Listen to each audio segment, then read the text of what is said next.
Chapter 1. Rebooting. His mind still echoed with the last events, playing back over and over like some movie rewind. The sky was bloody, the battlefield was torn and littered with broken arms and armor. Horses were screaming, almost human, and the wind was blowing, filling the air with the sickly sweet smell of spilled blood. Nobody was moving. They had settled into a tense confrontation.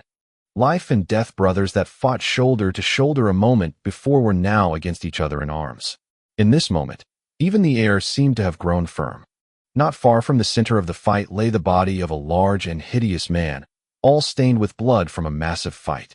He had been Song Hider, leader of the Black Wind House, a king-level master, 19th on the six-door list of villains in the game. Below the corpse, the purple glow of a mighty treasure glowed around him, waiting to be claimed. "Why?" spoke a handsome young man, tall and straight, clad in strong armor and with powerful gear upon him, holding his signature Cloud Dragon halberd. He was seriously injured, half kneeling on the ground, his bloody halberd keeping him upright as he leaned on it. Blood was pouring down his chest, soaking into his armor. Looking carefully, the wound was actually from a small, one-handed blade driven through his back into his chest, the handle shorn off by a blow from his halberd. Opposite him stood a middle-aged man, with a dark beard, thick eyebrows, and large, intent eyes. The man wore mithril chainmail and held a golden lance at the ready. At the left side of his waist was an empty scabbard, cold and alone and seeming to shout out the cruelty of reality to all watching. In order to live a better life. The hoarse voice of the older man responded. His voice was firm, as if less to respond to the question than to convince himself of his own actions. After saying these words, he stopped speaking, calmly watching the young man dying before him. "Ha for that." The younger man's face was full of ridicule, pointing at the armor under the corpse. "Just for a platinum-level equipment. Ha ha, really ridiculous." His voice became cold and sharp. "I really did not expect that it had such a magic to mess with people's minds like this. The one who'd always watched my back, my respected brother, turned and stabbed me in it. You were someone who was respected by everyone, and you gave up all your dignity." He was very weak, but his black eyes were still clear and sharp. But now, there was a lingering sense of self-condemnation within them that had not been there before. "Big brother, no matter what, in the end, it is only a game. One day, we will have to leave here and go back to the real world. I did not expect the end of our brotherhood, 5 years of friendship, to be worth even less than a mere precious equipment drop in the game. Sorry, third brother." His voice was still calm and unfeeling. "Ha. Sorry. Ha. So ridiculous. Big brother, this is the last time I will call you this. Greed is the original sin. I do not blame you." The young man became unusually calm, his face without a trace of emotion upon it. His eyes were as bright as the sea, boundless and fathomless. Those looking on recognized that face, which earned him his nickname, the Two-Faced Demon. When he was cold, he was terrifying to his foes. When he was warm, to his friends he was as fresh as a spring breeze. "But the next time we meet, I will kill you," he said coldly to the older man. He grabbed the sword impaling him, blood running from the palm of his hand. Face as calm as water, with no ripples upon it, he ignored the pain as he pulled. With a tearing of flesh, the sword was pulled free from his body in a spray of heart's blood, a bloody flower gracing the battlefield for a quiet instant. And the screen froze. A bloody sky, a burst of blood sprinkling upwards towards heaven, so small, so stubborn. As if it were someone else, Ouyang Shuo silently watched as he fell to the ground and didn't stand up again, bleeding out and finally dying. This was not the first time that Ouyang Shuo had reincarnated, but this was definitely the most painful time. Reincarnation meant everything started over from scratch. Unlike other games, in this one, at every death you lost everything. Your character level cleared, and your equipment was lost. It was the cruelest ultimate death penalty. "I will not be defeated by this betrayal. I will get back everything I have lost." Thinking of his sister, whom he was waiting for to come back from the city, Ouyang Shuo put aside all the distractions, sealing his vow in his heart, and slowly opened his heavy eyelids. Above him was a spotless white ceiling. The walls were metallic and smooth, empty except for one thing. In addition to the bed he was on, there was no other furniture in the room. It was simple to the extreme. On the opposite wall from him, there was a game poster, and that was it. "This is where Ouyang Shuo asked aloud, confused. This was certainly not a reincarnation hall. Rebirths always took place at the temple. Rebirth at the temple had always been accompanied by the wailing of ghosts, surrounded by the calls of demons as he moved towards the light of a new life. Had he been booted back to the real world? That wasn't right. If he had come offline and back to reality, he should have been lying in the game room, rather on a bed like now. His eyes focused on that game poster without thinking. It was hard to look at anything else, and he was instantly stunned. The poster was too familiar. How could he not recognize it? It was the announcement poster of the game from 5 years ago. The first game in history to feature personal adventure, territory construction, and grand warfare in internet history, Earth Online, is expected to enter official beta on January 1st, 2190, so stay tuned. Seeing that eye-catching propaganda line stunned Ouyang Shuo, rewinding back years in time with jarring suddenness. 5 years ago, this was their home. Dormant memories flooded back across his brain, tearing him from the game world and back to Earth. In 2170, abnormal fluctuations were detected in the Earth's core. After 3 months of testing and observations, calculations by scientists from all over the world reached a terrifying conclusion. In 30 years or so, the core was going to explode. Molten magma would gush out of the mantle and incinerate all life on Earth. Earth was going to be like the sun, a world of fire. When the report was sent to the federal government, desperate panic ensued. Although space travel had developed well in the last 200 years, such that mankind had been able to undertake long-range stellar exploration and wormhole crossings, humanity had not found another life planet like Earth. The only extraplanetary base was on Mars, and could hold only a limited population while still needing support from the homeworld. If Earth was going to be destroyed, mankind still had no place to live. After the road to disaster was confirmed, the government first turned to the idea of transforming Mars and making it more habitable. And then, a miracle happened. The latest reports from the interstellar explorers had found a new life-bearing world out in the galaxy. The government didn't have time to celebrate, and instead planned out a great interplanetary migration plan in under 3 months. The new planet was named Hope, as it was the last home of mankind. In order to avoid widespread panic, immigration plans were kept strictly confidential. The whole plan was divided into many independent parts, with different organizations and departments responsible. It could be said that except for the federal president, no other person on Earth knew the complete plan. Earth Online was an important part of the plan, functioning as a distraction and new hope for people to immerse themselves into. Naturally, the game put on layers of mysterious veils as it came about. The game's planning and design, its ability to adapt and grow to accommodate countless numbers of players, and its claims for plotlines far exceeding the tired rehashing of serial TV series. Nobody could get enough details to satisfy them. The game's template was built using the entire world as the template, with the area expanded tenfold. The game design team was only responsible for the coding architecture and game mode design. The specific game scenes and NPC were based on historical data for their templates. The true design team would be the National Historical Archives, with all video content, text materials, and cultural artifacts scanned into the primary game host Gaia, the artificial intelligence that would oversee the game. Even the designers and programmers did not know the game outside their specific tasks and design parameters. 15 years later, in 2185, the first secret tests of Earth Online started, with all participants having to sign strict confidentiality agreements. Naturally, there was much competition for these initial testing slots, some of it even bloody, but this was all quietly hushed up. In order to ensure the relative fairness of the game, Gaia generated a new land, and the measured map did not appear in the official game material. Through the closed beta, Gaia could observe the player's game behaviors and NPC responses. Using the massive amount of first-hand observation data, Gaia kept analyzing and summarizing, constantly adjusting and perfecting the game settings. Participation was carried out in batches, each session lasting for 6 months. Every time the ones testing are not the same, and the game content was not the same.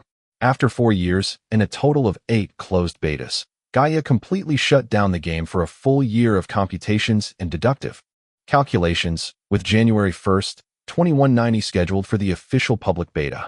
Nobody in the MMORPG industry, even insiders who worked on the game, are sure what was going to happen. On December 20th, 2189, the Earth Online official website launched. It was divided into the standard 3 sections: databases, malls, and forums. The database had only the basic information about the game architecture and no detailed information about the game. In the mall, the only commodity for sale was the game landing cabin, at a price of 100,000 credits.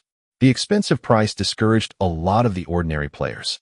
Coupled with the lack of game information, even with the issuance of posters and showing some graphics, the publicity for the game did not make a big impact, merely garnering some notes that it might be a little unusual. As a reincarnator, Ouyang Shuo knew that the abnormal marketing was the result of a compromise between several involved parties and the federal president.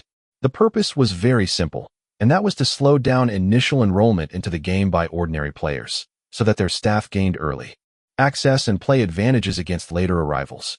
Of course, to gain such an advantage involved paying a heavy price. That price was high enough that even the most radical parties could not say anything years later when the truth was announced. A knock on the door interrupted this river of memories in Ouyang Shuo's head. "Brother, you big lazy bum, get up. Binger is hungry. Ouyang Shuo picked up the cell phone on his bed and looked at the time. December 28th, 2189. This was 3 days before the game opened. What wonderful moments those were. Everything was like a new life. Everything in the past is a dream. Let it die with the wind, Ouyang Shuo thought. After rebirth, his knowledge of the game and familiarity of the players and all their forces, coupled with his own good talent, Ouyang Shuo believed that as long as he put in the effort, he would be able to make a new world in the game, a shelter for his sister and himself. In that world, he would never let his sister be alone. Not only that, he would let Binger become the princess in the game, a real princess. "Good Binger, I'm waking up to make you breakfast." Ouyang Shuo did not notice when he became so relaxed and happy. Chapter 2. Sharing. Note: I use handbrain in place of cell phone and personal computer to denote a personal and portable computer that is a step above and beyond a mere phone, appropriate for a tech society 200 years in the future. And apparently KFC is still in business 2 centuries from now. After Ouyang Shuo got up, his sleeping bed and covers quietly retracted back into the wall of his room, leaving behind not even a bit of furniture to be seen. It was a high-technology society he lived in. Everything was modernized and cleverly put together. He was in the house of his parents, a fairly high-end residence. He came into the living room, and there his sister Ouyang Binger was waiting on the couch, pitifully looking at him. Binger this year was only 8 years old, wearing pink clothing and with chubby little cheeks that people could not help but pinch on impulse. She was wearing a ball cap with a black poncho shirt, tight pants, and had small feet with red shoes, so cute that his heart felt like it would burst just by looking at her. Brother is always lazy. He woke up later than Binger today. Shame. The little girl stood up after chiding him, her eyes circling as she snuck a glance or two at the door while trying to keep her clever look off her face. The brother and sister were too familiar with one another, and with one look at her eyes, Ouyang Shuo knew what she was thinking. Today was the weekend, so he did not have to work. Yesterday, he told Binger that he would take her to the playground to play. Because of that promise, the lazy her who needed his wake-up call every day shockingly got up early. She even put on some kind of makeup. Ouyang Shuo did not tease her, instead going to the sofa and sitting down. He then picked up the little girl and set her on his lap. He rubbed his chin on her forehead, provoking a giggle of laughter as his scruffy beard tickled her. "Bad brother, you are bullying me." Binger laughed. "Well, today the pretty little princess is really beautifully dressed. I'll go make you some breakfast, and afterwards we will go down to the playground to play, okay?" Hearing that her brother didn't forget his promise, the little girl smiled so hard her eyes were squinting and gave him a happy kiss on the cheek. Good times were always fleeting. He spent the entire day with her in the children's play park, taking her out to KFC afterwards to eat a whole bucket of chicken. Binger was so happy and excited after her wonderful day that she could not sleep. Finally, after reading her a 3rd fairy tale, she finally fell asleep. The night was now quiet. It was a good time for Ouyang Shuo to go over his past and consider what he was going to do for his new future now. He was definitely going to quit his job. Anyways, he had worked there for less than 6 months and did not have any great loyalty to the place. As far as assets went, the most valuable thing he had was this house he was living in. His parents' bank account had lasted him throughout his university years, but it was running out. This was also why he'd found a job quickly after graduating college. But in this highly mechanized and technology-driven era, more than 90% of the work out there had been replaced by machines. There were a lot of people who had no jobs and were unable to find work. The government had been forced to develop a comprehensive social welfare system in order to ensure everyone's basic safety and lifestyle. Now, a single institution, Skynet, had been put in place to monitor everyone and everything with a harsh and even eye. Its influence extended across all sections of society, and general crime had fallen greatly under the ever-watching eye of Skynet's monitors. The bitter fruit of this was the division of society into two levels: the wealthy and politically connected, generally formed of large consortiums or families in political positions, and everyone else. It was a division of society that was difficult to overcome. At the same time, the general age of the people was rising. Depressed young men and women were often unwilling to have children and put up with the additional costs and demands of parenthood, resulting in a negative worldwide population growth for the last 20 years. The global population had fallen down to under 1 billion people, and 40% of them were elderly. Even in the densely populated areas of China, the total population was falling. Right now, Ouyang Shuo didn't even have enough money to buy the game cabin for Earth Online. Fortunately, due to his rebirth, he knew what was coming, and so he had insights that others did not. Within a year after the interstellar immigration started, all the fixed assets and housing on Earth would become little more than wasted construction, worthless. Accordingly, he planned now to sell the house they were now living at and take the money to rent a temporary house to live in.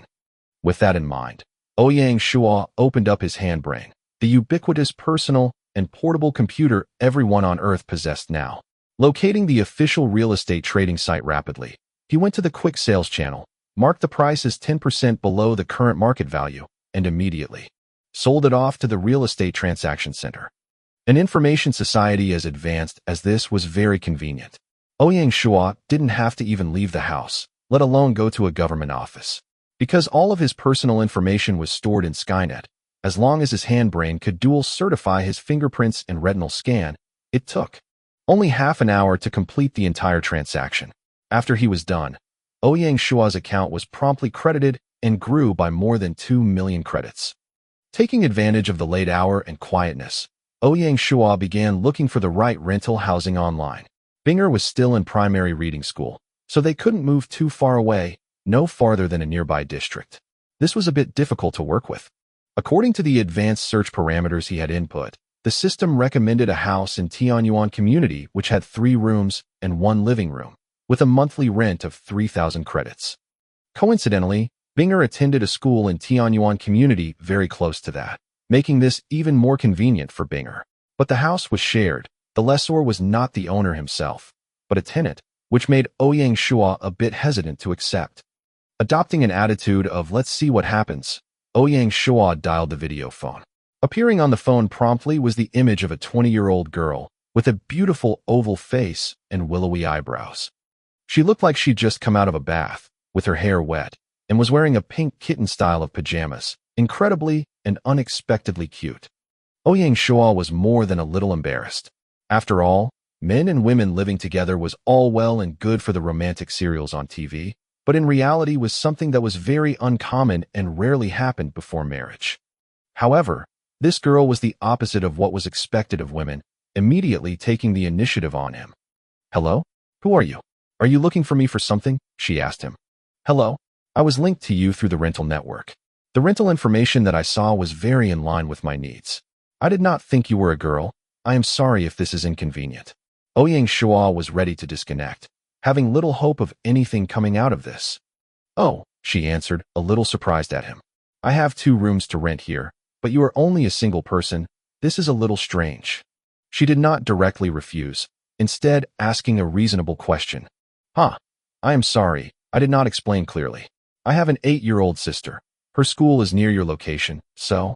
Ouyang Shuo said hesitantly. Hearing that he had a young sister seemed to reassure the young woman a lot. "Oh, in that case, you look pretty honest, so I agree. It's almost the end of the month. You can help pay the rent, hee hee." It was so simply and unexpectedly agreed to. It caught Ouyang Shuo by surprise. He was wondering if he had unknowingly become much more charming and handsome to convince her so easily. They discussed the specific rental matters, and through the network, signed an electronic contract. Ouyang Shuo found out that the girl was named Sun Xiaoya and was a junior student at the Jiao State University Department of Architecture. He agreed to move in tomorrow, and was about to hang up the call when he heard, "Hee, I'll finally have the money to pay the rent." His ego and self-image took an immediate blow as he realized why she had agreed so quickly. The next morning, Ouyang Shuo told Binger that they were moving. Binger found out that they were going to live with a beautiful big sister and close to the school, so she had no objections. They spent all morning packing up their luggage and few belongings, and called a moving van to take them to their new home. They arrived at Tianyuan Community quickly, and actually found Sun Xiaoya standing in the doorway, holding onto her handbrake and waiting for them. It was surprising that she was so courteous. Binger was carrying her little pink bag and holding the hands of a tiger doll as she opened the door of the taxi. After getting out, she looked around fearlessly, not afraid at all of the strange new environment. Her expression was one of curiosity and mischievous intent. Seeing the lovely little girl, Sun Xiaoya's feminine heart was instantly touched. She quickly stepped forward with arms outstretched. "Wow, such a cute little girl.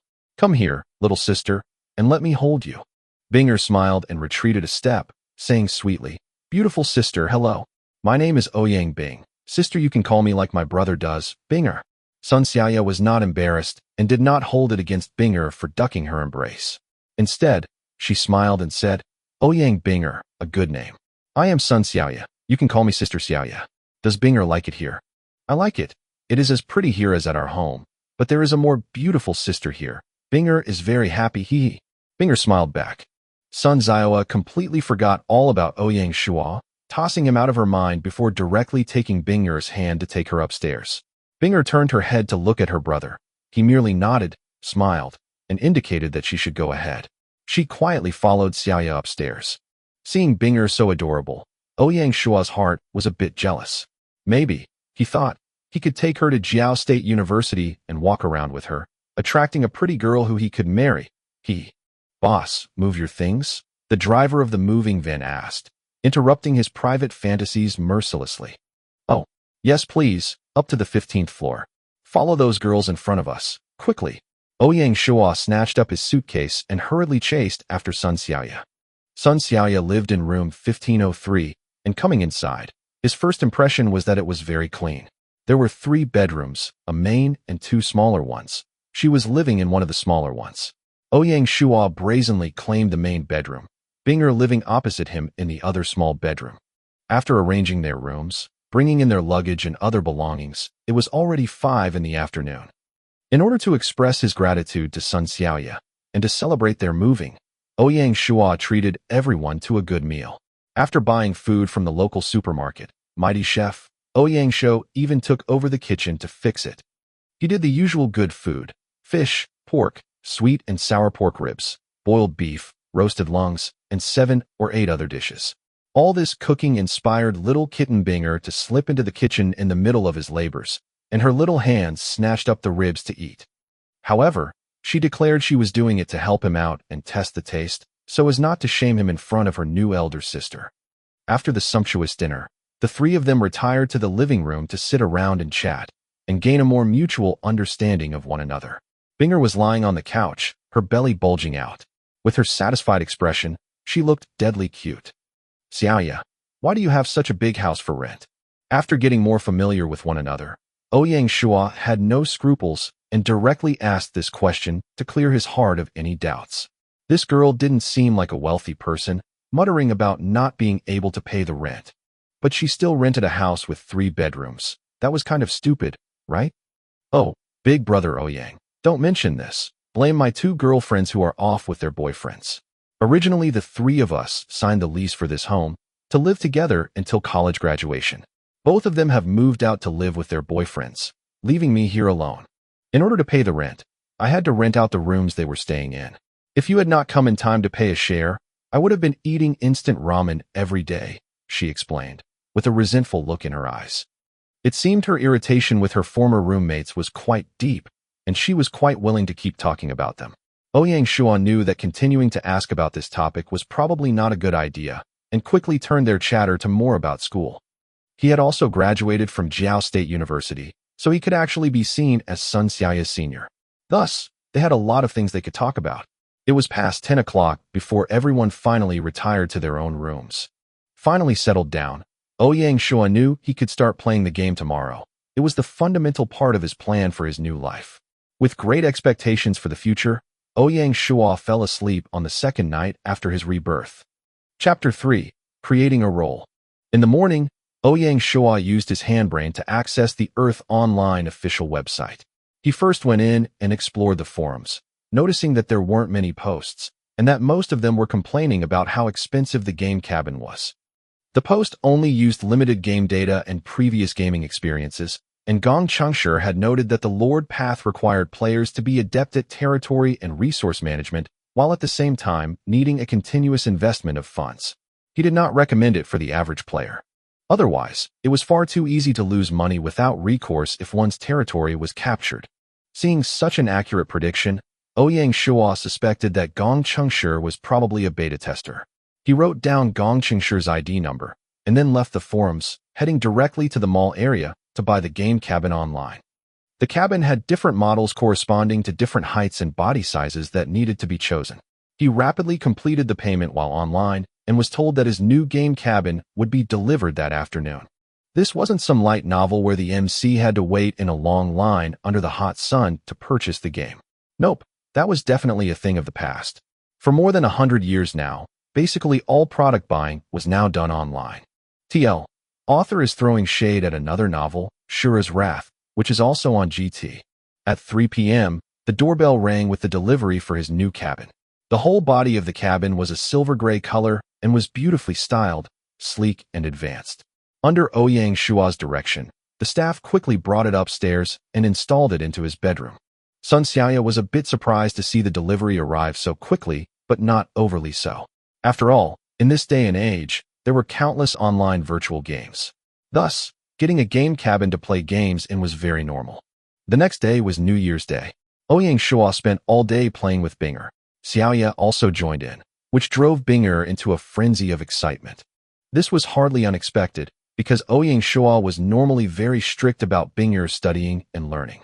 After all, no matter what era it was, knowledge should never fall behind. The reason Ouyang Shuo was spoiling Binger so much was because he would have little time to do anything with her when he started playing.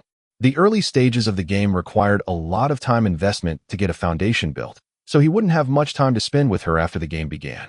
For now, it was still the holiday, and he could spend some time with her. January 1st, 2190, 8 p.m. Thousands of players eagerly waited for Earth Online to officially open.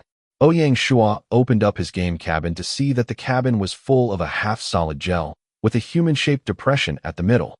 After laying himself inside the game cabin and stabilizing the pressure, the chamber sealed with a gentle hiss. Ding! Permission to access Cyberlink. A beautiful voice sounded from the computer. Permission granted.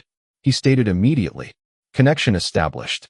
Customer's personal identification information has been retrieved.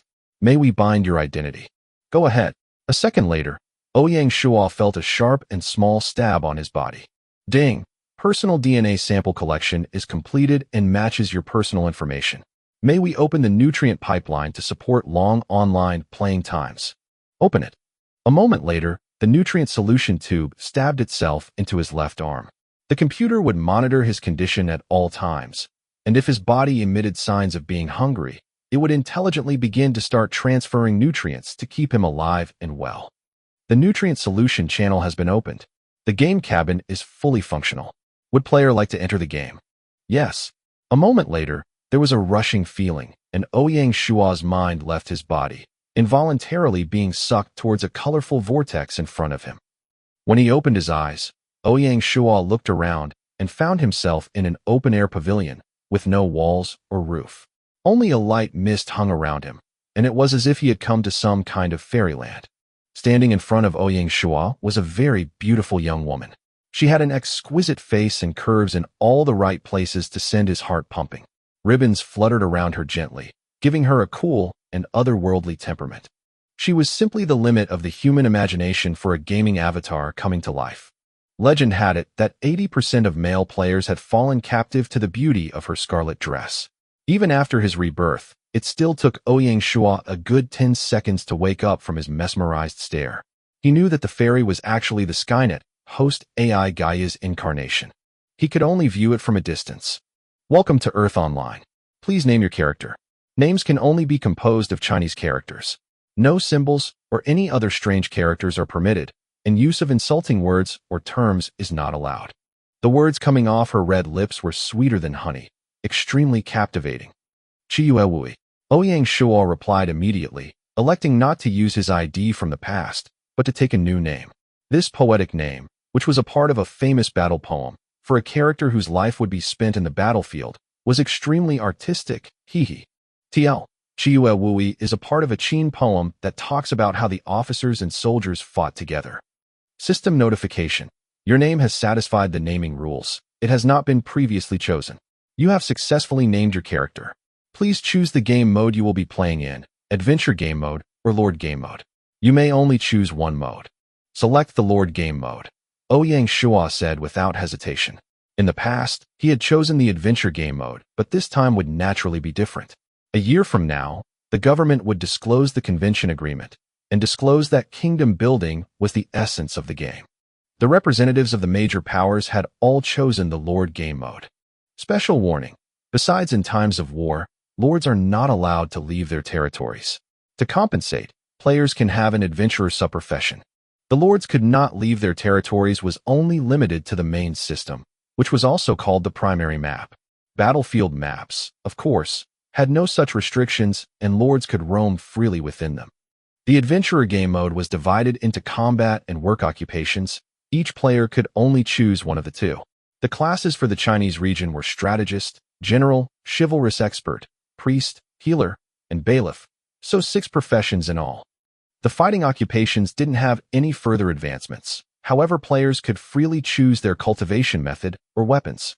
The Chivalrous Expert occupation, for example, had access to 9 close combat weapons, which were the dagger, sword, whip, mace, tonfa, hand axe, jo, warhammer, and morning star, as well as 9 long weapons, which were the broadsword, spear, staff, axe, trident, pike, hook sword, lance, and halberd for 18 total in all. However, if a chivalrous expert that used the sword didn't know any sword techniques, he would be very ineffective. The work occupations included normal jobs from all walks of life. The primary occupations were blacksmiths, tailors, physicians, architects, breeders, fishermen, farmers, veterinarians, winemakers, cooks, carpenters, masons, shipbuilders, and various others. The lifestyle classes had no character levels, only skill levels. The lifestyle players would also not lose experience after death. It was a type of protection for those players. Select General. This was his former career in his past life, a familiar path. System notification, confirming occupation, generating character attributes. Please review. Ouyang Shuo opened the stat panel to examine his personal attributes. Name, Wui. Title, none. Territory, none. Merit, 0 out of 100. Rank, no. Identity, civilian. Occupation, generally, suboccupation. Level, 10/100. Reputation, unknown, 0/100. Talent, not opened. Innate ability. Initial values are randomly generated. Maximum 20 points per stat, minimum 5 points per stat. Friendly notice. Innate attributes cannot be increased by level up points. They can only be increased by using special pills or cultivation methods. Body structure, 18, affects character toughness and survival, ability to adapt to environment, and ability to store chi. Comprehension, 20, affects the speed and depth of learning cultivation methods. Luck, 5, affects the frequency of unexpected windfalls and the chances of loss. Charm, 8, affects first impressions with NPCs as well as the difficulty of resolving sudden interactions. Acquired attributes. Each character's stats start with 5 initial points. Each level gives 2 points to be freely distributed. Every 5 levels raises all stats by 1 point. The highest point value to a stat you can have is 100 points.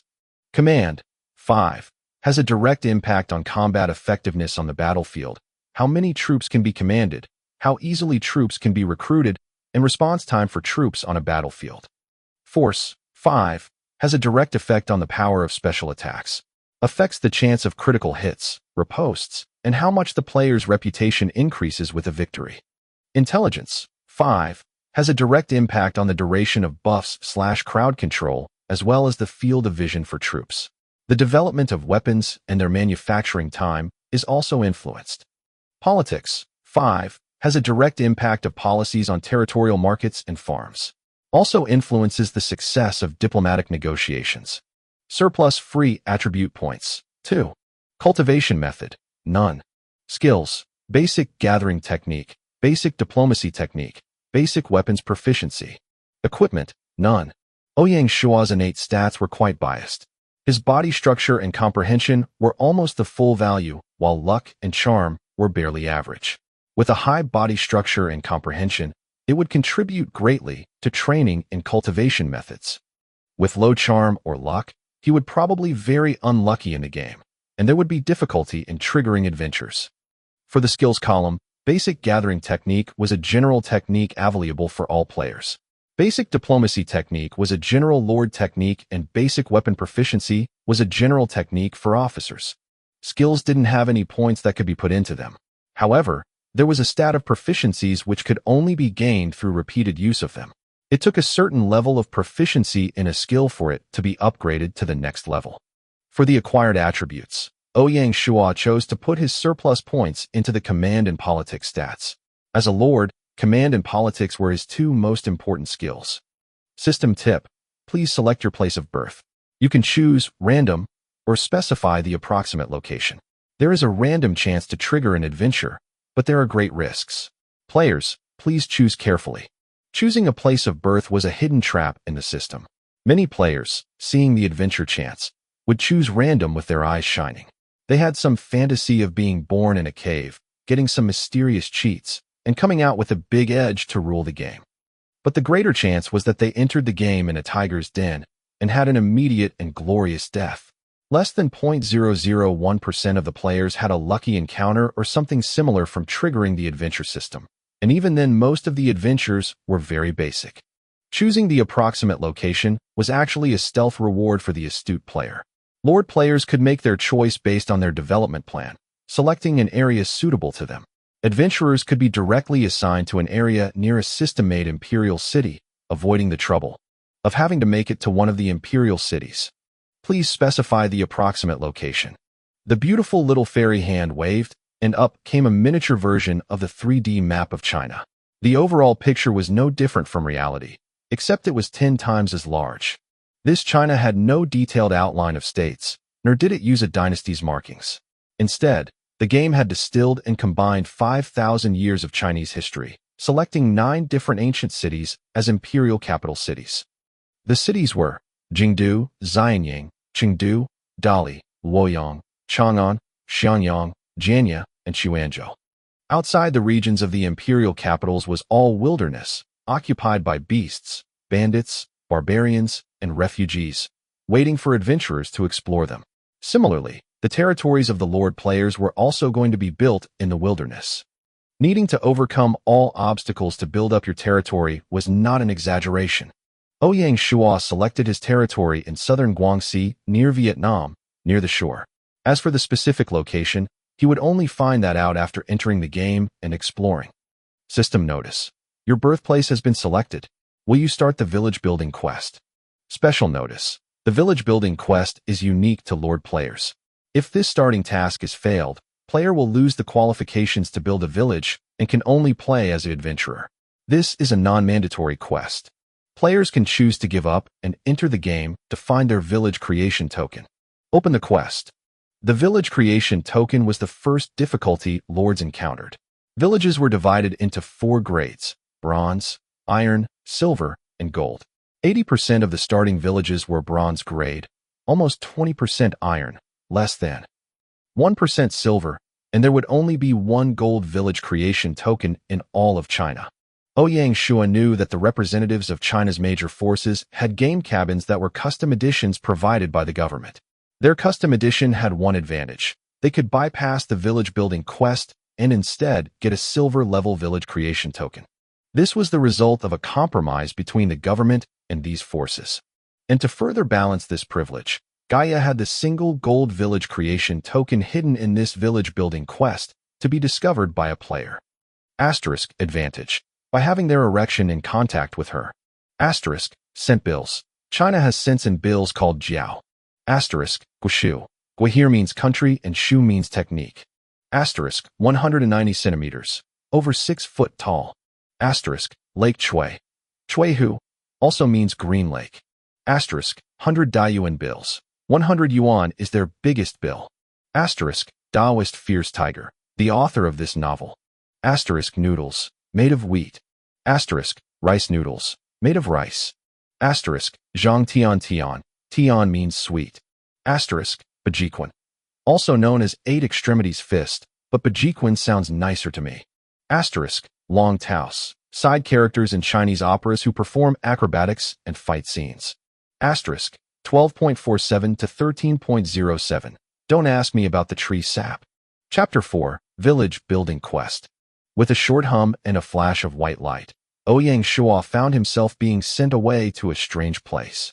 He opened his eyes after a moment and found himself lying on an antique wooden bed. Before he could look around any more, a relieved voice filled his ears. "Sir, it is to our great fortune that you have finally awakened. The Black Flag Army is descending upon us tomorrow. We cannot waste any time." Speaking those words was a grandfatherly old man in an elegant courtier's clothing. He seemed quite shrewd and was waving a fan in his hand. His forked beard wiggled as he spoke. Ouyang Shuo blinked for a moment to get his bearings. Waking up like this, the village building quest was actually a scene quest. This type of situational quest was Earth Online's own quest system. Players received the quest and were sent to a separate quest space, automatically playing a certain role there. At the end of the quest, they were sent back to the main map once more. Time during the quest moved much more slowly than on the main map. Spending 2 days in the quest amounted to only 2 hours in the main world. Scene tasks and hidden tasks were very rare, but once completed, the rewards could also be very rich. Having woken up, a system prompt now sounded in Ouyang Shuo's ear. System notification: congratulations to player Chiue Wui for opening the S-ranked village building quest, non-mandatory situational quest. Quest background. In XXX calendar's 15th year, October 7th, the Black Flag Army's Li Lin commanded 8,000 practice soldiers to attack Sisui City. Sisui City is about to fall. Quest requirements. Player is the lord of Sisui City and has just recovered from sickness. Player must control the endangered Sisui City and repel the enemy from the city. Task reward: village creation token, summoning token, and a resources bag. After reading over the quest tips, Ouyang Shuo formed an idea. A strong enemy was coming to attack, and at this critical juncture, the lord of the city was sick and unable to maintain control. Thus, the people were starting to panic. Therefore, the first order of business was to calm the people and restore morale. Ouyang Shuo quickly rose and told the aide to let the news of him awakening spread, and then called the principal officials of the city to the audience chamber. With the help of a maid standing by, he put on his official state clothes, and with unhurried stride and demeanor moved down the hallway towards the audience chamber. As he walked, Ouyang Shuo slowly recalled what past players had posted about this quest in the forums, about what would happen and how to deal with the invasion. Sisui City was just a small town. The city guards numbered less than 3,000 and were also untrained, with no battlefield experience. If he wanted to resist the attack of the incoming well-trained Black Flag Army, he could only rely on the city walls for passive defense. In order to defeat the raiding army, the players had to employ many tricks and use a great deal of unconventional strategy. Fire, poison, superior numbers, and rolling stones were all used. However, most of the tactics had achieved little success. For example, using numbers to win.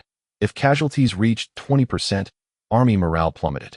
Just because you wanted all your soldiers to have fearless hearts of steel and guts of iron didn't mean that it was going to happen. One of the most famous guides was by the player who'd gotten the gold rank village creation token from the quest.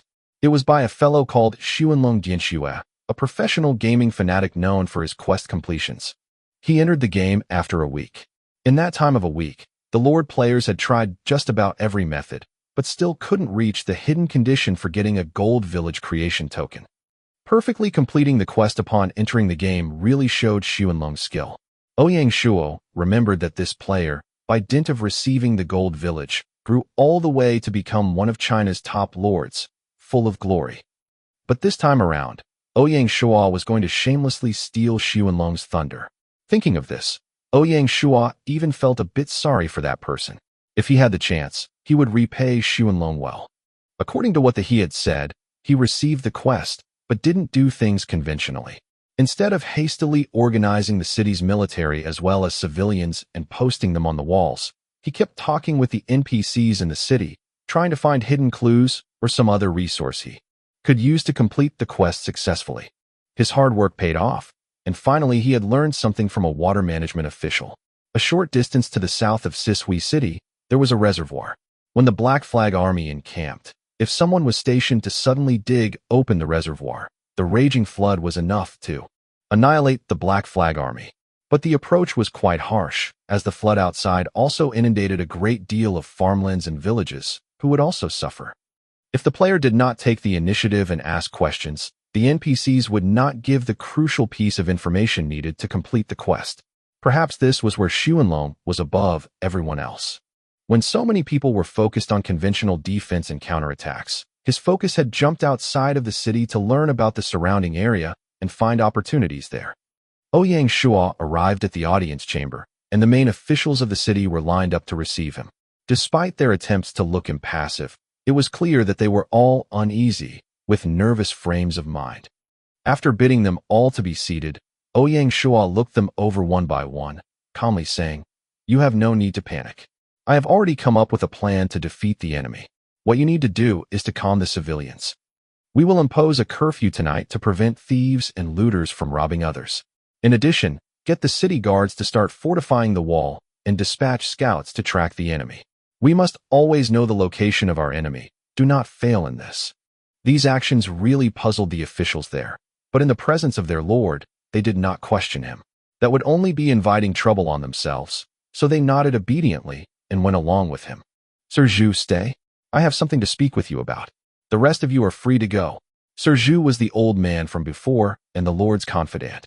With a concrete plan, Ouyang Shuo directly sent away the group of NPCs.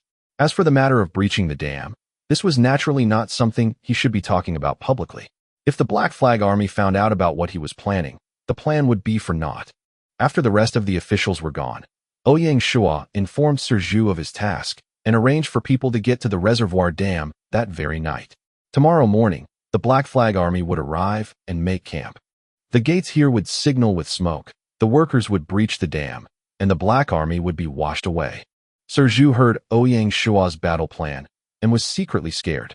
He thought that this method was quite similar to the saying, "Lose 800 to kill 1,000." But if this plan could defeat the enemy, the people would have no objections. The Black Flag Army conquering them might bring the civilians great harm. Having no other alternative, he did not raise an objection. The next day, early in the morning, the Black Flag Army arrived as scheduled and set up their camp about 5 miles outside of the city. Waiting until the Black Flag Army was fully encamped with all its forces, Ouyang Shuo gave the decisive order to light the smoke signal. As the signal came up, the people who had waited at the dam overnight immediately breached it with a great hole. In order to prevent accidents, the team had already done more than half the work the night before. In less than 10 minutes, rolling floodwaters had poured out of the reservoir and like a winding dragon, heading for the Black Flag Army camp 5 miles out. At this time, the Black Flag Army was getting ready to make dinner and had no time to respond as the wave swept over it. Before the mighty floodwaters, both people and animals were killed. Ouyang Shuo led the city officials in watching over the devastation, standing at the top of the city walls. Seeing the hellish scene of a drowned land before him, Ouyang Shuo's expression became solemn. Although they were just NPC, just packets of data, he could only blame the game for being too realistic and pretend not to be moved by what he was seeing. At this point, the sweet tone of the system chimed in. System notification: congratulations to player Chiue Wui for the completion of the S-Class Village Building Quest, Sisui City. There have been no casualties to Sisui soldiers, and the Blackwater Army has been annihilated. This has met the hidden reward requirements. You are awarded a gold-level village creation token, an Emperor rank summoning token, and an intermediate rank resource bag. Fortunately, this scene was in the quest space, so players in the quest couldn't hear outside announcements or release announcements. Otherwise, there would definitely be an uproar. System notification: congratulations to player Chiue Wui for completion of the S-rank village building quest with 100% completion. Additional experience reward of 10,000 experience points, 500 reputation points, and 100 gold coins will be awarded. System notification: player Chiue Wui has leveled to 6. Note: a player's level was calculated as EXP equals 30, N3 plus 5N, 80, where N was the current level. For this village quest, the more common people and soldiers died, the lower the completion number of the quest. The only way to get the gold level village creation token was to not have any casualties, which in ancient warfare was nearly impossible. Thus, only an eccentric method like this one was the way to complete it. The village creation token, summoning token, and resource bag were called the village creation set. Each of the players that finished the village building quest would be rewarded these items. With full completion, naturally the village creation token was upgraded to the gold level, and the summoning talismans along with the resource bags would both raise a level. Ouyang Shuo could scarcely wait to see what he had received, as this was a key step in his future success or failure. Name: Village Creation Token Gold. Specialty: 50% increase in attracting settlers, 20% increase in attracting special talents, 50% increase in crop production, 20% increase in proficiency of production skills of residents, 20% increase in experience for soldiers. Exclusive: talent breakthrough success rates in this territory are increased by 10%. Evaluation: this is a token that can increase territorial strength on all fronts and beyond the normal level of artifacts. How to use these gifts is being left for the players to explore on their own. This item cannot be destroyed or traded. The gold grade token had tremendous advantages over other tokens. It was a world-changing level of difference. Summoning token: Emperor rank: summon a random Emperor level historical figure to your city. Historical figures started at the king level and went up to the Emperor, Divine, and Saint rank. It was said that there was another higher level at the Almighty Saint rank for Confucius, who stood alone above all others. In the past game, there had been no lords who were able to get Confucius to work for them, or even satisfy the requirements to even invite Confucius to settle there. The old man liked to travel around the country, never staying in one place for too long. Resource bag: intermediate 5,000 units of food, 500 units of wood, 500 units of stone, 500 units of iron ore. The resource bag held 4 resources that players called the basic resources. Basically, everything used in developing a territory was tied into these 4 resources. In addition, the bag was a one-time item, and you couldn't put anything into it, only use it up. When the last of the resources were removed, it would automatically disappear. An intermediate resource bag was 5 times the size of a basic resource bag, which made Ouyang Shuo much more confident of his ability to implement his early development plan. Of course, the most critical award was the 100 gold coins. This was still the early stage of the game, and the main currency was still copper coins. 100 gold coins now was simply a massive sum of money. System notification: the quest has been completed. Teleport back to the main map. Send me back, Ouyang Shuo ordered promptly. There was a hum and a white flash, and Ouyang Shuo disappeared from the quest space. Chapter 5: Shanghai Village. Editor: Levs. With a hum and a white flash, Ouyang Shuo finally appeared back on the main map, somewhere in the wilderness. Before he could look around, his ears were deluged with system announcements. System notification: congratulations to Di Chun for the successful establishment of the first village in China, Handan Village. Special reward of 1100 merit points. System notification: congratulations to Zhang Lang the successful establishment of the second village in China, Blood Red Village. Special reward of 1000 merit points. System notification: congratulations to Feng Qingyang for the successful establishment of the third village in China, Swordsman Village. Special reward of 900 merit points. System notification: congratulations to Feng Xiuhuang for the successful establishment of the fourth village in China, Fallen Phoenix Village. Special reward of 800 merit points. System notification: congratulations to Chun Xinjun for the successful establishment of the fifth village in China, Pil Sun Village. Special reward of 700 merit points. System notification: Congratulations to Sha Pajuan for the successful establishment of the 6th village in China, Azura Village. Special reward of 600 merit points. Unsurprisingly, even as Ouyang Shuo completed the quest quickly to order up a village, China already had 6 lords who had established a village. In his past life, these 6 players were massive beings and China's 6 most powerful lords, called the 6 tyrants of Handan. They were representatives of major forces in real China, and using the federal version of the game cabin. With that version of the cabin, they did not have to do the quest, but instead instantly started with a silver village. The series of announcements going off naturally caused an uproar among the player base. If 1 or 2 people got lucky in opening their village, that was understandable. However, 6 people, bam, just like that, opening up their village? It was obviously anything but normal. But it didn't matter if the players protested. The official response was complete silence, and no explanation was given. Since Ouyang Shuo knew the truth of the situation, he ignored the announcements and resumed looking at his surroundings. Looking ahead, he could only see tall grass and weeds without end. The grasses were yellow, it was the dry season. The skies were gloomy and cloud low, kind of cool and clammy. The frontier region was never a paradise. Death was the eternal theme here. In the distance, mountains rose up, rolling into the distance like a great, sleeping dragon. The base of the mountains was girt in a cloak of trees, but the tops were naturally cold and lifeless. System notification. Congratulations to player Chiue Wui for discovering the new map zone. Lianzhou Basin, exploration experience, plus 100. The main features of a basin were being surrounded by high ground, and low in the middle, as the name basin implied. It was one of the 5 basic terrain zones, extremely common in reality. After the game map expanded the area of the planet tenfold, the hills were 10 times higher and rivers widened by 10 as well. Small basins in the real countryside, in the game, would become a basin territory as large as Sichuan Basin was in reality. These kind of basin terrains were a favorite of the Lord class players because it was easy to defend and the edges were rich in mineral resources. The biggest forces in the game were basically built in this kind of terrain.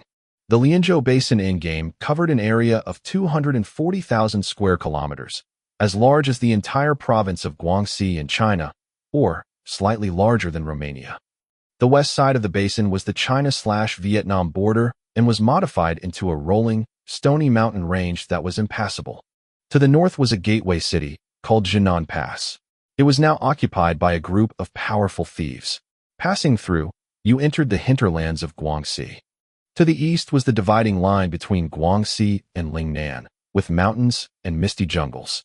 North and south of there was also a pass, and then going further south one can reach the North Bay of the South China Sea.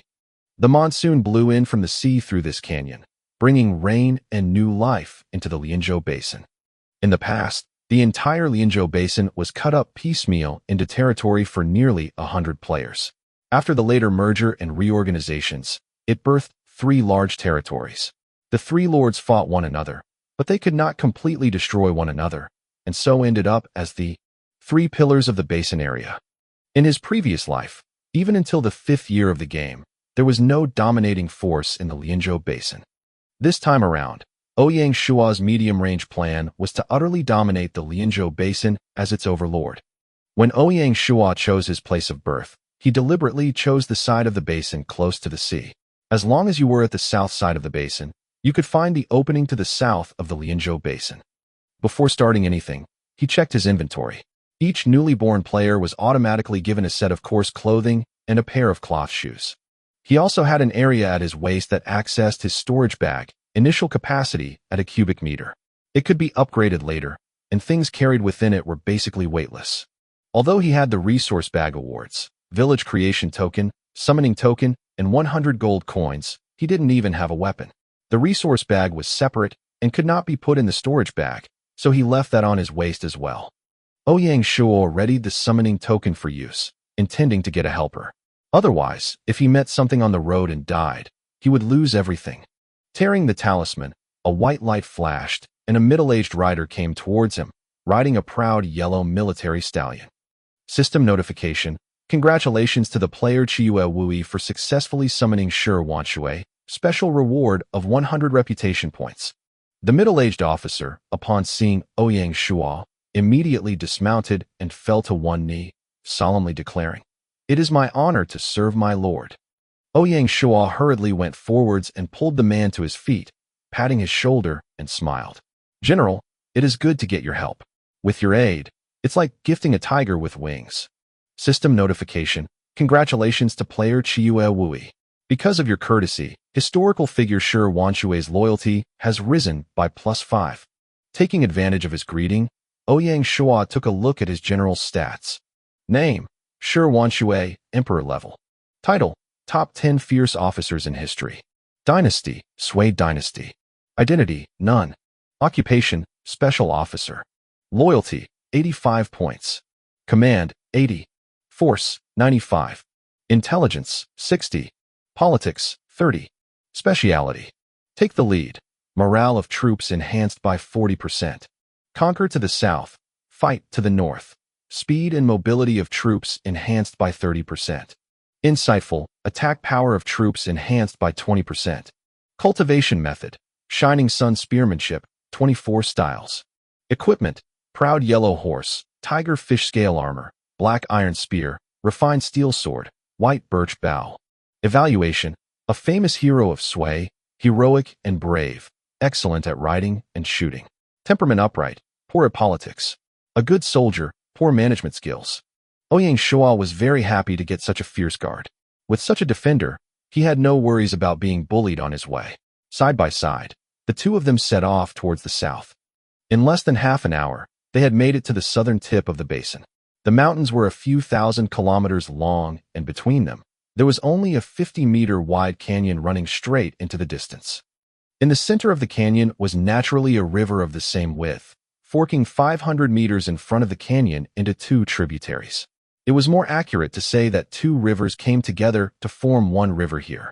The West River was called the Friendship River, and the East was called the Swimming River. The Friendship River was slightly wider at 35 meters, while the Swimming River narrowed to about 30 meters.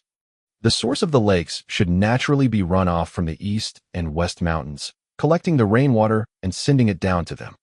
Carefully considering his options, Ouyang Shuo picked the west side of the valley, at the foot of the mountain. The village will be surrounded by natural boundaries. To the west was a forest, to the north the Friendship River, and to the east the canyon.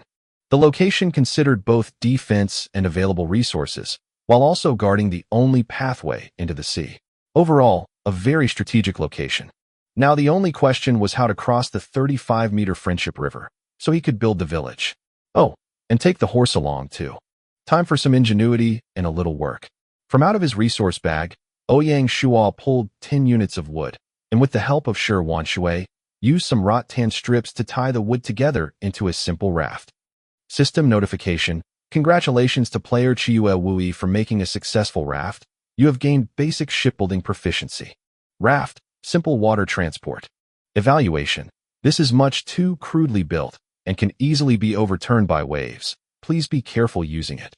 Earth Online had a considerable degree of freedom of choice within it. Ouyang Shuo could, even without the basic skill, make a raft. It only required the appropriate materials, tools, and knowing the method to do so. The same principle could be applied to gunpowder, glassmaking, winemaking, and other kinds of technology. All could be achieved in the game. The two of them rowed the raft over Friendship River, drawing the raft up onto the shore and covering it with weeds. After that, they headed south, to the foot of the mountain. The choice of where to build the village was very critical, because after one ordered their village built, they could not move it. Thus, you had to plan out your future development space in advance. The area of an ancient city design was limited. Bigger was not better in this case. In general, the maximum size was 100 square kilometers or so. After that point, urban management at the ancient level of technology would get increasingly difficult. Managing population, traffic, drainage, and health would all face huge challenges. 100 square kilometers was 10 kilometers per side of the city if it was a square city. The Lord's Manor would usually be along the central axis, towards the back.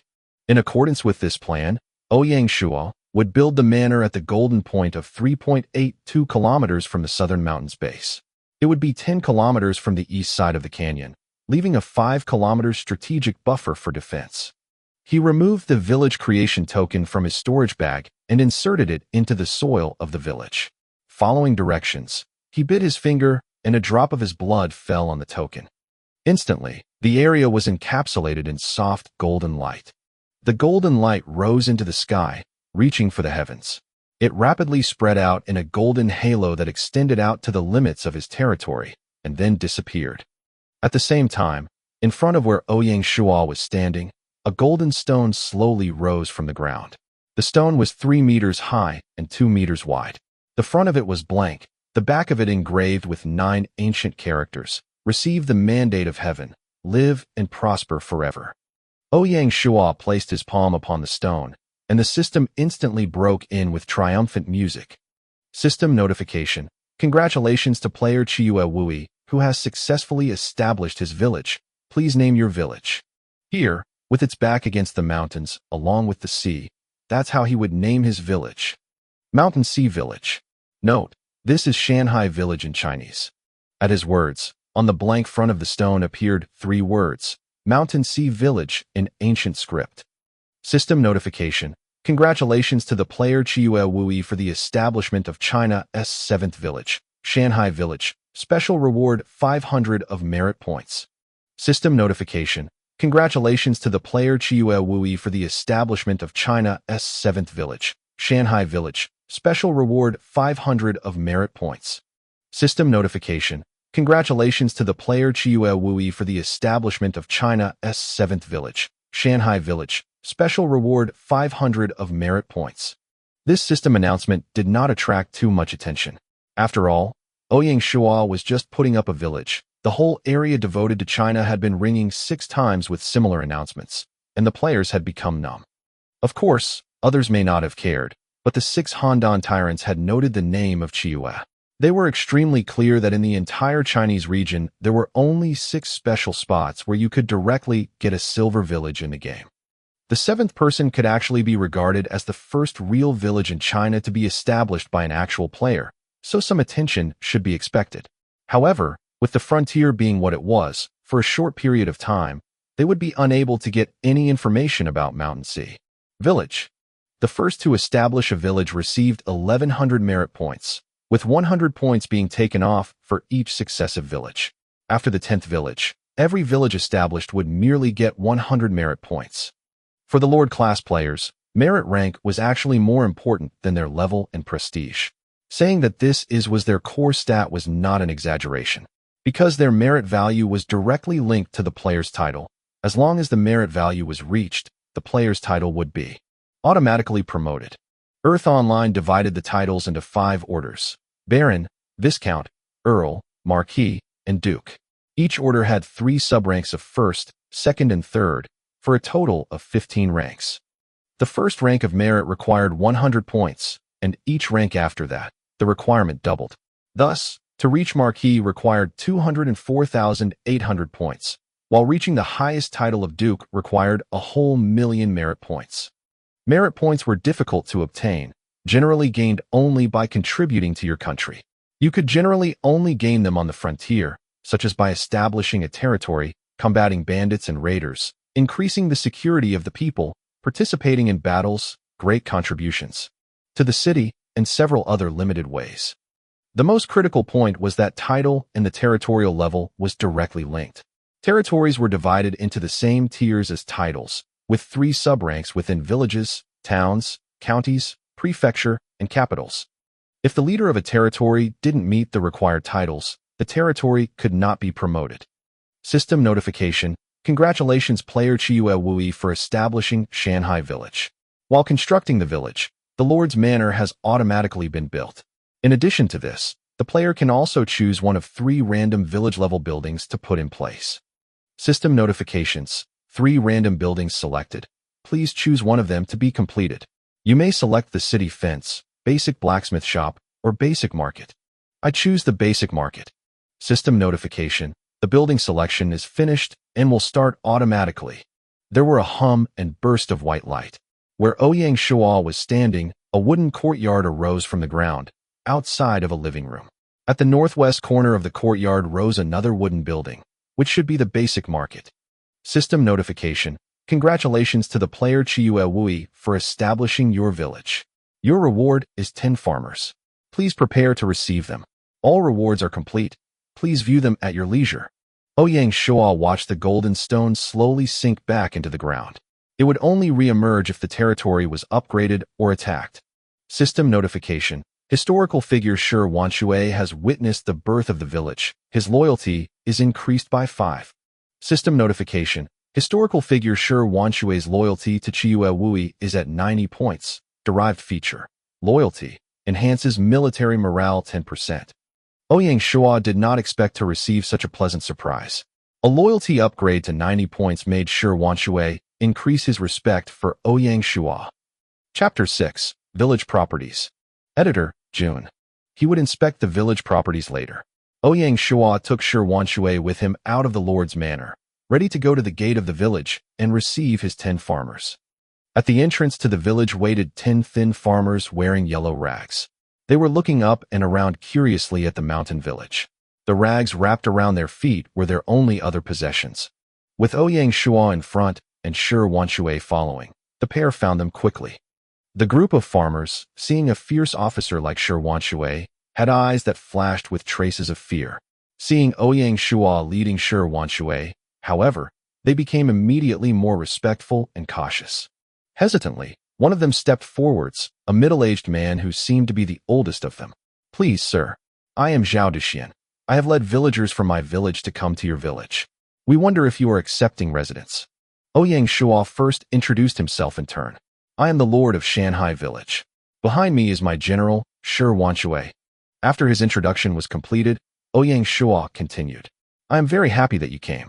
Shanhai village is ready to get started and is in urgent need of talent. Naturally, I do not wish you to leave. As long as you are willing to work hard, there will be clothing to wear, food to eat, room to live, and fields to be cultivated. This simple set of 4 commitments spoke right to the heart of these peasant folk, and their eyes all held that look of yearning for a better life. They started whispering to one another, talking about his offer. Quiet, please, Ouyang Shuo said, waiting until everyone quieted down. We are not going to stand out here. Let's first go back to the main house and get you all settled down and fed. Hearing that they were going to be fed, there was a burst of cheers. Being so poor, they had not eaten for more than a week. Before going, Ouyang Shuo turned to Shi Wanshu and said solemnly, General Shi, I have a matter to ask of you. General Shi was surprised, but simply said, As my lord commands, so shall it be done. In order to secure the territory, I would like you to patrol the borders. If you encounter beasts, bandits, or the like, do not hesitate and clear them immediately, lest they come after us before our defenses are in place. Ouyang Shuo told him. I will do so, Shi Wanshui responded. He grabbed his horse and a day's rations, and rode away with a cloud of dust trailing behind him. Ouyang Shuo then settled the 10 farmers in the east wing of the Lord's manor and left some rations for them. Going alone back to the office of the village head, he saw that there were 2 items placed upon the desk, a letter and a booklet. Atop the letter was the official Lord's seal, cast in brass and resembling a turtle. The book was the Lord's handbook, which recorded the basic information of the territory. Territory, Shanhai Village, First Level Village. Lord, Chiyue Wui, First Class Baron. Title, None. People's Thoughts, 70. Security, 65. Territory population, 12/200. Flow rate of immigrants, 10 * 1 plus 50% equals 15/day. Territory area, 20 square kilometers. Territorial characteristics, 50% increase attracting immigrants, 20% increase in attracting special talents, 50% increase in crop production, 20% increase in production capacity of residents, 20% increase in military promotion, 10% increase in talent breakthroughs. Treasury, 100 gold coins. Territory resources, 5,000 units of food, 490 units of wood, 500 units of stone, 500 units of iron ore. Territorial army, none. Territory industry, none. Political index, 5/100, determines administrative efficiency and relationship with the people. Economic index, 5 out of 100, determines trade prosperity and ability to pay taxes. Cultural index, 0/100, represents the degree of educational development and quality of life of residents. Military, 10 out of 100, indicates military strength and morale. Existing buildings. Village level Lord's Manor. Basic market. List of basic construction buildings. Simple fence. Basic fortification. Weak defense. Can stop wild animals. Construction conditions. Wood, 100 units. Construction time, 24 hours. Village level dining hall. Dining area for residents. Construction conditions. Dining hall construction drawings. Wood, 30 units. Stone, 20 units. Construction time, 12 hours. Village level bathrooms. Enhances sanitation and health of the village. Construction conditions. Toilet construction drawings. Timber, 10 units. Stone, 10 units. Construction time, 6 hours. Wooden small residential courtyard. Provides living space for 20 residents. Construction conditions. Small residential courtyard construction drawings. Timber, 40 units. Stone, 20 units. Construction time, 12 hours. Basic blacksmith shop. Builds a variety of farm tools, such as axes, chisels, and other iron tools. Construction conditions. Junior blacksmith. Blacksmith shop construction drawings. Wood, 20 units. Stone, 10 units. Construction time, 12 hours. Basic grocery shop. Distributes various types of daily necessities. Construction conditions. Grocer, grocery building drawings. Wood, 20 units. Stone, 10 units. Basic logging field. Speeds up the collection of timber resources. The average production is 10 units of wood/person/day. Construction conditions. Wood, 30 units.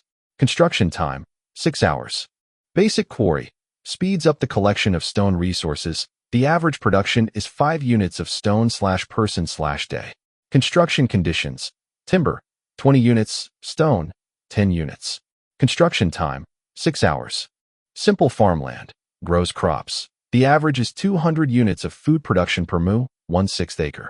Description. Grain is planted twice a year. The first quarter of planting is during the Qingming festival. The second quarter of sowing is in early July. When the best seeding time is missed, the yield is reduced by 10% to 50%. Basic barracks. Farmers can be converted into militia. Construction conditions. Officers. Barracks construction drawings. Timber, 100 units. Stone, 40 units. Construction time, 24 hours. According to a full population calculation of 200 residents, the village needed to build 10 residential small homes. Building all the buildings to completion would require a total of 730 units of wood and 300 units of stone. Currently, his most scarce resource was food. The villagers needed to consume 1 unit of food per day, and military personnel required 2 units of food/day. With a population of 200, that meant the territory had to generate at least 210 units of food per day to meet consumption. Game time and real time were synchronized at 1:1, but day and night were inverted. The main map of the game used the Gaia calendar. It was now the first year of Gaia, January 1st, not yet rice planting time. Therefore, for the next 6 months, lords could not receive grain from their farmland. This time period was the darkest for the lords. To gain food, resources like wood, ore, and other resources had been sold to the system, leading to stagnant territory development. Countless territories went bankrupt because of this. However, in danger, there was also opportunity.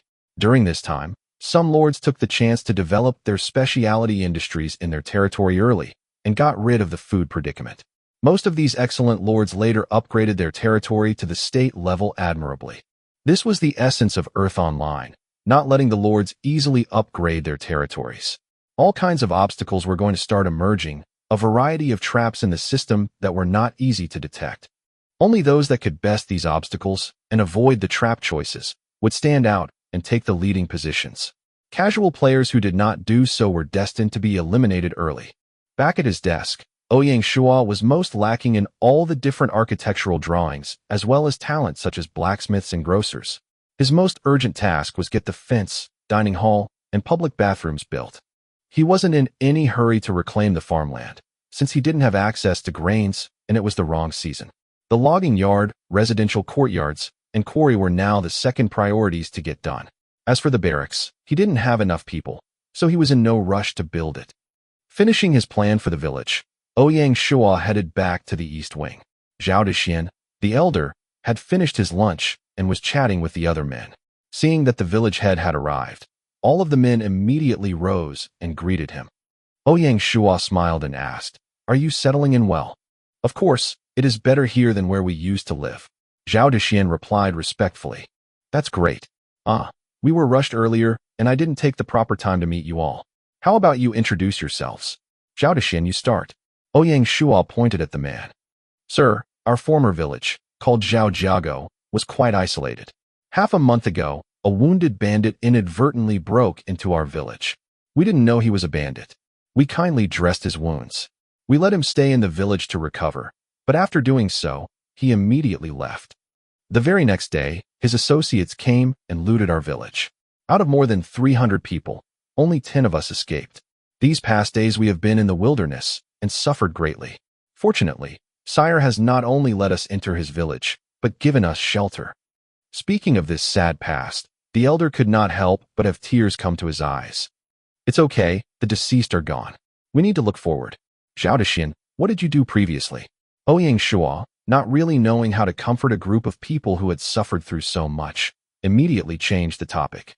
Sir, during our time in Zhao Jiago, thanks to everyone else, I was proud to serve as the village chief. This was an unexpected joy, as Ouyang Shuo did not expect to get someone skilled in administration. He took an immediate look at the attributes of Zhao Dexian. Name, Zhao Dexian Bronze. Identity, Mountain Sea Villager. Occupation, Civil Servant. Loyalty, 75 points. Command, 15. Force, 20. Intelligence, 20. Politics, 30. Evaluation, Chief of the original Zhao Jiago village, reserved and dignified, cares for his people, good at agricultural water management. A round of introductions followed. Of the remaining 9 people, there were 2 fruit farmers, named Zhao Yud and Zhao Yukai, who were brothers. There was a village carpenter, Zhao Yufang. There was also a mason, Zhao Duong. The remaining 5 men were pure farmers. Half of the group were special talents. This wasn't part of Ouyang Shuo's prize, but a hidden reward of the system. The system couldn't really give you 10 pure farmers, or you would never be able to put up a house. After coming to a mutual understanding, Ouyang Shuo immediately appointed Zhao Dexian as leader of the construction squad, arranging for him to lead 5 people in building a wooden fence. At the same time, he arranged for Zhao Yufang to take the other 3 remaining people to build a basic logging field as soon as possible to aid in collecting wood. Ouyang Shuo was ready to directly start his fence following the standard of a 3rd-level village, and it required 600 units of wood. If he had been stuck with the starting original supplies, he would have fallen 170 units short, and if he didn't start harvesting, he might not have been able to keep up with the speed of construction. In accordance with the game design, only the Lord's Manor would upgrade with the village. The rest of the buildings would stay as they were and not be upgraded. In order to facilitate replanning of the territory, the game built in a recycling function. Buildings could be recycled and moved, placing them in a more appropriate location. But the replacement was not free. Every adjustment of a building required an additional charge. Therefore, visionary lords had to carefully plan the general village layout before making changes to the territory. Of course, other players didn't know what kind of buildings were coming and had to do a much rougher plan. As for now, Ouyang Shuo was planning his village directly towards the protection of the level 3 fences. He would be able to also match the layout of the buildings in accordance with the contents of a grade 3 village. This was Ouyang Shuo's advantage as a reincarnator. To be able to undertake this kind of extremely foresightful planning, others would certainly envy him greatly. Chapter 7, Markets and Dog. Editor, Ryangus. After sending Zhao Dexian and the others off to work, Ouyang Shuo did not sit idly. He was ready to go shopping in the beginner market to see if there was a chance to get some good things. The basic market was located in the northwest corner of the village, close to the village's entrance. The market covered a large area. Besides a small wood building used to make transactions, the west side had an open area to receive goods. He headed into the small building, which was empty. On the left side of the hall was a display, much like a computer monitor. To the right was a teleportation formation, lit by magical lights with a touch of mystery to it. The market in the game was far beyond the timeline of the game that it was set at. On the left side was a product of technology, while on the right was a product of magic. To achieve long-range transport of goods, these 2 things had to be achieved and combined. The transaction area of the basic market was in the surrounding area of Dali City. The transportation crystal could not send a living body, and all transactions by the seller had to pay a 20% transaction tax. Ouyang Shuo went to the left side of the display, discovering that the entire trading program was divided into 4 sections. They were the material trading platform, the special items trading platform, and 2 grayed-out areas that had not opened, the limited time auction platform and the negotiation cooperation platform. Opening up the material trading platform, it had everything from food, wood, ores, clothes, and even salt. The only thing was that weapons and armor and other military supplies were prohibited items and could not be sold. Looking at the prices, a unit of grain was 10 copper, with 20 coppers, and iron or 100 coppers, definitely not cheap. In his territory, the thing he needed most was wood resources, so he directly purchased 500 units, spending a gold coin. He was really interested in the special items platform. Opening the screen, he found that the special items were also divided into 4 areas. They were architectural blueprints, articles manufacturing, skill books, and others. Needless to say, every building in the territory required building drawings to put up, and there were basic, intermediate, advanced, and special sets. For territory construction, in addition to upgrading the necessary buildings, extra construction of other buildings was completely unrestricted, as long as you met the construction requirements. As an example, as long as you had the brothels building blueprints, then you could build it in a village even though it was normally a grade 3 county building. As for whether you could run the brothel normally, that was a different matter. Even so, most of the players would build up their infrastructure step by step, instead of leaping tiers. The main reason was that high-level building blueprints were too expensive. A brothel building blueprints cost 1,000 gold coins. Just ask any village head if they had so much money. Even if they had the money, no one would be stupid enough to waste it on one building like this at this point. Ouyang Shuo first needed to buy construction blueprints for the dining hall, the public bathrooms, the courtyard residential buildings, the blacksmith shop, the grocery store, and the barracks. They each cost 2 gold coins, and so he spent a total of 12 gold. Actually, doing this was kind of unusual. Most players weren't willing to go directly into the market to buy blueprints. Building blueprints were among the more commonly dropped items obtained by killing bandits. All human NPCs had a distinct chance of dropping such plans on death. Ouyang Shuo was doing so to bring his 100 gold into rapid play, using his money early in exchange for rapid development of his village. He wanted to get one step ahead of everyone else. In addition, he spent another 15 gold to buy 3 more special plans: ferry construction blueprints, dock construction blueprints, and shipyard construction blueprints. These were water-related buildings and could only be built close to the shoreline. Therefore, they would not be included in the territorial upgrades of essential buildings, as they were special. After buying the blueprints, Ouyang Shuo pointed to the article manufacturing and technical manuals area. This area was about making specific items and starting an industry using special conditional manufacturing technology advances, not general skills for people to grasp a talent. For example, a master-class winemaker could, in theory, brew a variety of advanced drinks. But, in fact, he has no way to brew a specific advanced liquors from the heavy earth pub. Why? Because the formulas were confidential. Without the technology, the skill was useless. Except for military goods, anything could be traded. If the seaside lords didn't master the technology to get salt out of seawater, they were simply wasting their natural resources. As for the compass wagon, it was a key item to completing a certain task later. The reward would be comparable to getting a gold-level village creation token. The third type of skill books contained all the professional skills, and some special ones on top of those. There were skill books for players only. NPCs could only learn them through being mentored. Ouyang Shuo chose the beginner books of riding, swordsmanship, archery, and scouting, spending a gold coin for each book. The fourth category of items were varied. All kinds of strange items could appear. It was more about luck than anything else to find something. Ouyang Shuo was disappointed. Nothing was practical or affordable. As he was ready to close the screen, it suddenly refreshed with a new list. A new item popped into his eyes. Mazu God statue, broken, priced at 20 gold. Looking at its properties, Ouyang Shuo didn't hesitate to buy it.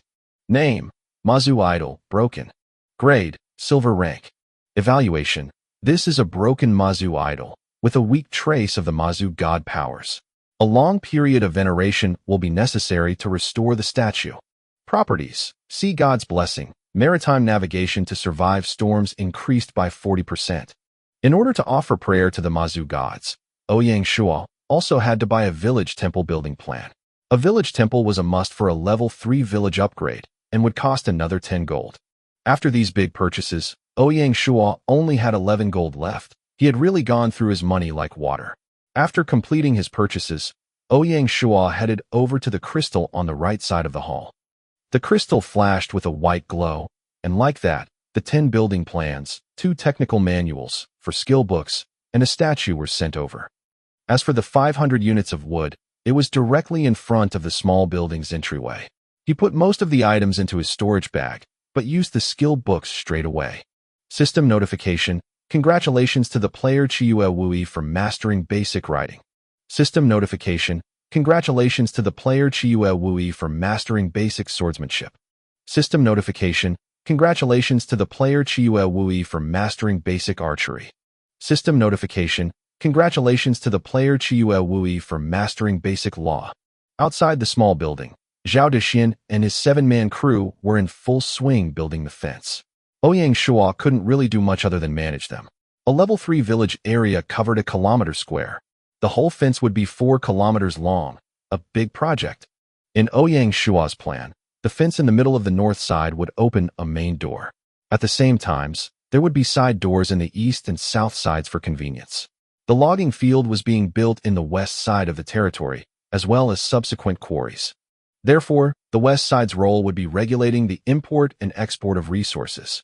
Similarly, the subsequent docks and shipyards would be built on the eastern side of the river, so the eastern door will connect the village and docks. Drawing a line between the side doors with the central axis divided the village into 4 parts. The buildings along the central axis would form the most prosperous area of the village, while the territory will be divided into east and west. At the southernmost area of the axis was the Lord's Manor already built. In front of the Lord's house was an open area, reserved for use as the town square. To the north would be a street of commercial buildings. All shops, inns, training halls, and other buildings will be distributed to the commercial street's 2 sides. West of there would be a residential area. The southwest area would be residences for the agricultural workers, such as farmers and lumberjacks. The northwest area would be arranged for industrial workers, such as the miners, blacksmiths, tailors, masons, businessmen, and other craftsmen.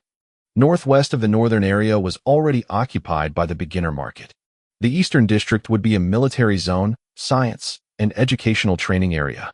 The southeast area would be zoned for science and education, with the private school, hospital, ancestral hall, and village temple located there. The northeast area would be the military zone, with weapon repair workshops, strategic granaries, and the upcoming barracks all to be located there. Ouyang Shuo spent the afternoon near the fence while going over the plans for his town. The fence was already a quarter built. With tomorrow bringing in more people, he should be able to get it all built in just one more day. At dusk, General Shuo finally returned from his patrol. From the side of his horse hung pheasants, rabbits, and other game, while on the other side, things were moving in the bag. Ouyang Shuo stepped forward and saluted in greeting. "General, it seems you worked hard, and your harvest was not small." General Shuo quickly dismounted, his hands cupped in salute as well. "I only encountered a few small thieves, not worth anything. I also brought Sir a plaything. I hope Sir enjoys it." "Oh, what is this?" "If my general saw it, I am naturally convinced it is a good thing." General Shuo laughed and turned back to the squirming bag on his horse. Opening it up, a pure black young wild dog became visible to Ouyang Shuo. The little dog was obviously born very recently, still a puppy, with squinting dark green eyes, extremely cute. "Is this a young wolf cub?" Ouyang Shuo asked uncertainly. "Very good. The little guy should be a good hunting partner." Wan Shui was quite happy. "Haha. To be accurate, it's the cub of a black wolf dog. Although it looks like a wolf, it isn't a wolf." "Black wolf dog? Not bad, not bad. He'll be a great help in hunting in the future." Zhao Dexin and the others had also come around, looking curiously at the bag with the little pup. Despite trying to look complacent, they could not hide their interest. Ouyang Shuo didn't want to dampen their spirits, so he asked curiously, "General, you had such a good harvest while on patrol. There must be a story to go with it. Since everyone is here, tell us your tale, let us know what happened." Ouyang Shuo quickly had the workers sit down on the floor, making a circle. General Louis laughed, having no problem with stage fright. He also sat down and began to narrate his experiences.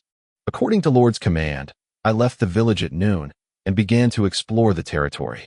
It was calm along the way, but there were pheasants and rabbits here and there, and it was simple to shoot them down.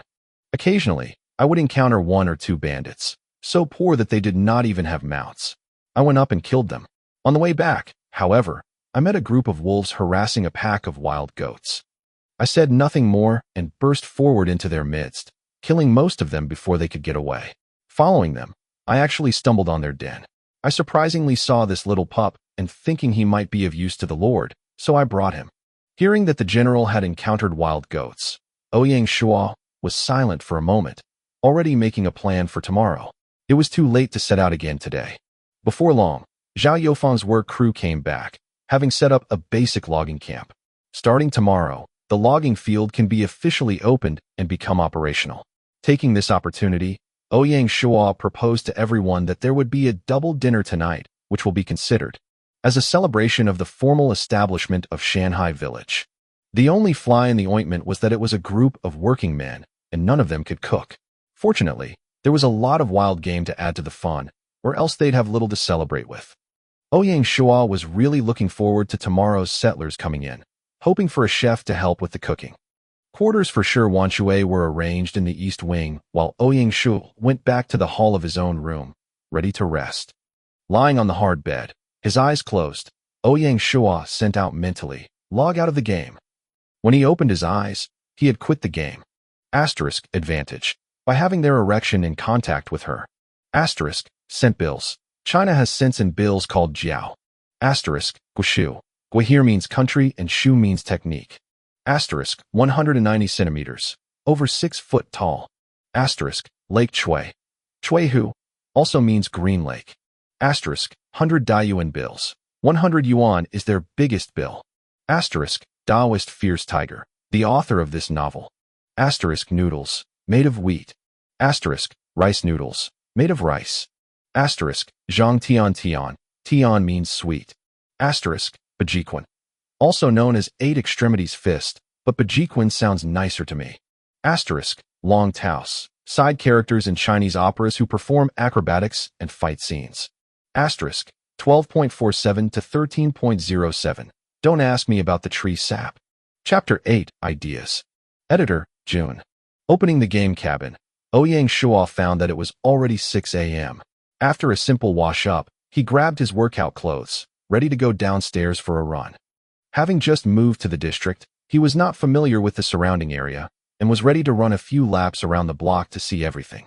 To one side was a row of trees, with several older men doing Tai Chi. In the square, there were some older women also up early, moving to some music, practicing a communal dance. It was such a peaceful scene, and being just out of the game, he almost fell into a trance.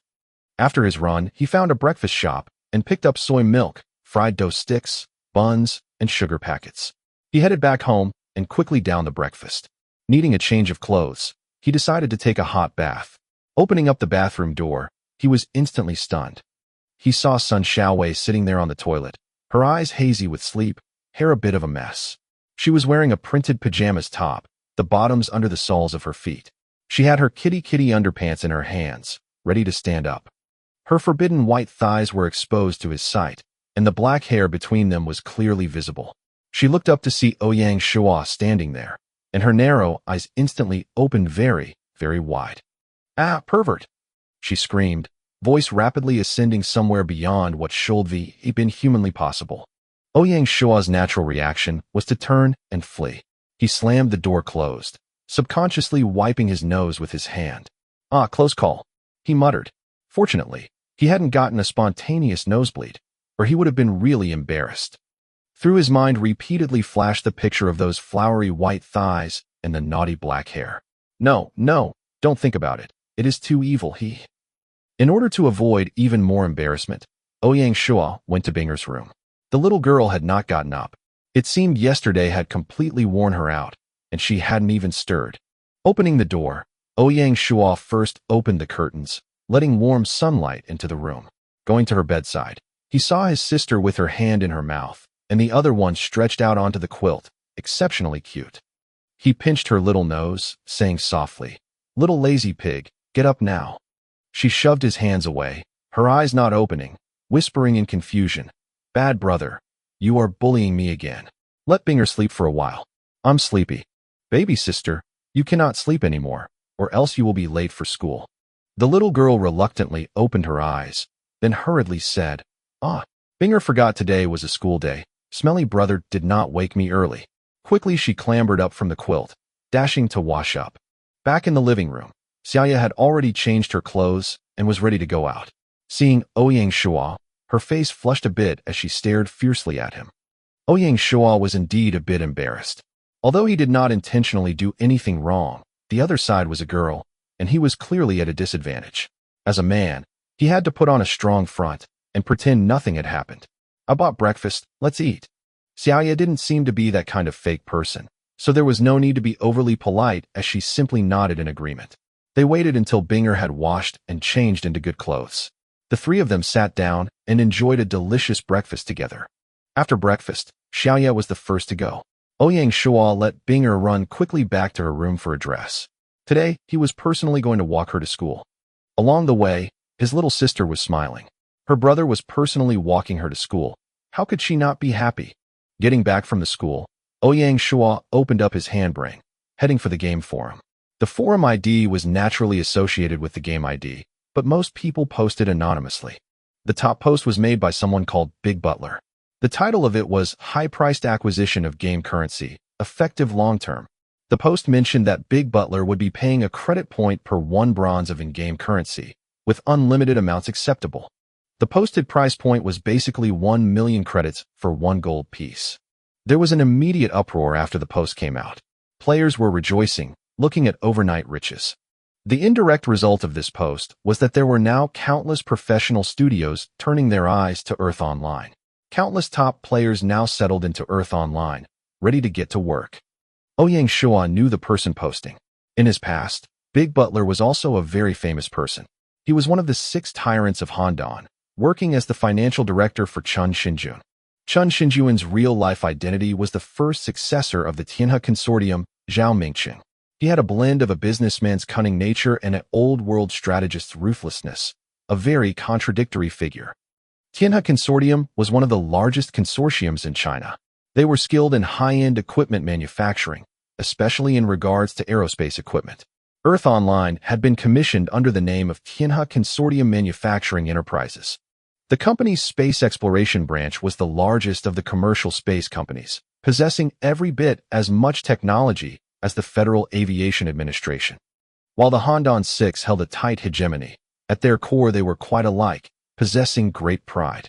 The other people were not like Zhao Mingqian, who held such a high profile, but they also lacked gold coins, and so they agreed to secretly arrange acquisitions. Naturally, with his financial strength, Mingqing really was worthy of being the first amongst them. Ouyang Shuo was not worried that the tyrants could buy a lot of gold coins. Earth Online was a very balanced game, with the personal adventure path design very close to reality. For now, the players could only afford the basics, maintaining their food and clothing. Buying equipment was hard. Money was very precious. It would be at least a month before the high-end players starting overcoming the starting money hurdle and began to profit. Starting up a gold farm operation was clever, but they had to obey the basic laws of the game. Naturally, the forums were divided with bitter complaints, whether they were lords or adventurers. The game was too real.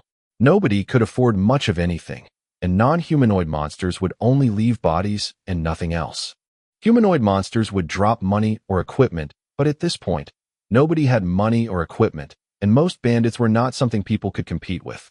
Store-bought goods were expensive, and on the first day of the game, very few people even had bronze-class weapons. Even with weapons, maintenance costs would keep draining their cash. Lord-class players weren't doing much better. There were too many things to build. Building a village from the basic resource base was very difficult. They couldn't afford to buy building plans. If they went in the wilderness to try their luck, they had no soldiers behind them, which meant that fighting bandits was simply unrealistic. The players who had gotten officers from their summoning talismans had an easier time. At least, the officers could fight a little bit. Those who summoned administrators were unlucky. Their territories were completely undefended. With such contrasts, Ouyang Shuo finally realized how lucky he was. If he had not completed the village building quest with 100%, which made all of the rewards better by 1 tier as well as 100 gold, he would have been far behind. At the same time, Ouyang Shuo had to keep in mind that he had to stay alert and not become complacent. He would have to work hard to keep his early advantages, transferring them into the potential of his territory and developing them. More accumulation would lead to more advantages, building the foundation of his dominance. After all, this dilemma of the players was only temporary. As long as you could make it through the early accumulation period, the gaps would all soon shrink. This was especially true of the 6 tyrants of Handan, who as representatives of power groups had a great deal of money and backers. In contrast, he was very alone. Earth Online was all about team building, so there wasn't a great solo player who could defeat 10,000 people at once. According to what he remembered, at some point in his past life, people had started looking for other lords and formed alliances. A good territory would also attract talented players. Ouyang Shuo believed in his own ability and in his ability to direct others. Otherwise, people who tried to build by themselves could fall easily. It was difficult to grow. If the timing was right, roping in others could be done. People thinking about the recruiting players would have to wait a full year. At that point, the nobody would have to worry about their life, and people would be on the same starting line. This way, lords didn't have to worry about real-life issues by strong factions. Closing the forum, Ouyang Shuo began to look up all kinds of historical information on the internet. The past game had a famous saying, "If you are not familiar with history, you are not a qualified lord." The whole game world of the world online was produced by historical deductions. If you weren't familiar with history, then there was no way to cleanly fit into the game. Ouyang Shuo took this topic as his main homework of the day and planned to adhere to it long term. At 4:30 p.m., Binger came home from school. At 6 p.m., Xiaya came back from school. Ouyang Shuo made dinner again. At the dinner table, Binger told her brother all about the interesting things that had happened in school that day. Xiao Ming had overslept, had come to school late, and had been punished by the teacher. Xiao Li had worn a new dress today, but it had been dirted by Xiao Hua. The teacher had made her apologize in front of the class to Xiao Li. Xiao Yi's braids today had been very beautiful, so the girls had gotten together and had been taught how to braid hair by her. Ouyang Shuo smiled as he listened. There was a tacit understanding between them. Only he knew how hard the death of their parents had hit Binger. For a long time, she had been quiet and withdrawn into her own shell. Every day, Ouyang Shuo accompanied her, comforted her, made her happy, and let her slowly recover over time. For Binger, Ouyang Shuo was both a brother and a father. Outsiders couldn't understand the depth of the feelings between them. That blow had turned Binger from a lively little monkey into a quiet little girl. In her class, she only had a couple of friends. Only in front of Ouyang Shuo would she once again become happy and carefree. Being able to look at Binger's healthy growth was Ouyang Shuo's greatest happiness in life. Unfortunately, for the next year, Ouyang Shuo would be heading early to bed every night to enter the game. He had no way to accompany her to paint, to do her homework, to coax her to sleep, or to tell her stories. Thinking of his sister spending every night alone writing homework and going to bed by herself, Ouyang Shuo's heart twitched. This was absolutely unacceptable, even if he had to log in later to the game. Looking up at Xiaoya sitting across from him, Ouyang Shuo had an idea. After dinner, with Xiaoya rushing to wash the dishes, he knew that her family education was good. Waiting for her to finish cleaning up, Ouyang Shuo took Binger back to her room to get started on her homework and also stopped to say something to Xiaoya. "Wait up a moment. I have something to talk to you about." Thinking of the embarrassing events of the morning and that Ouyang Shuo was going to bring them up, Xiaoya's face quickly turned red, and she started to stutter. What do you want to talk to me about?"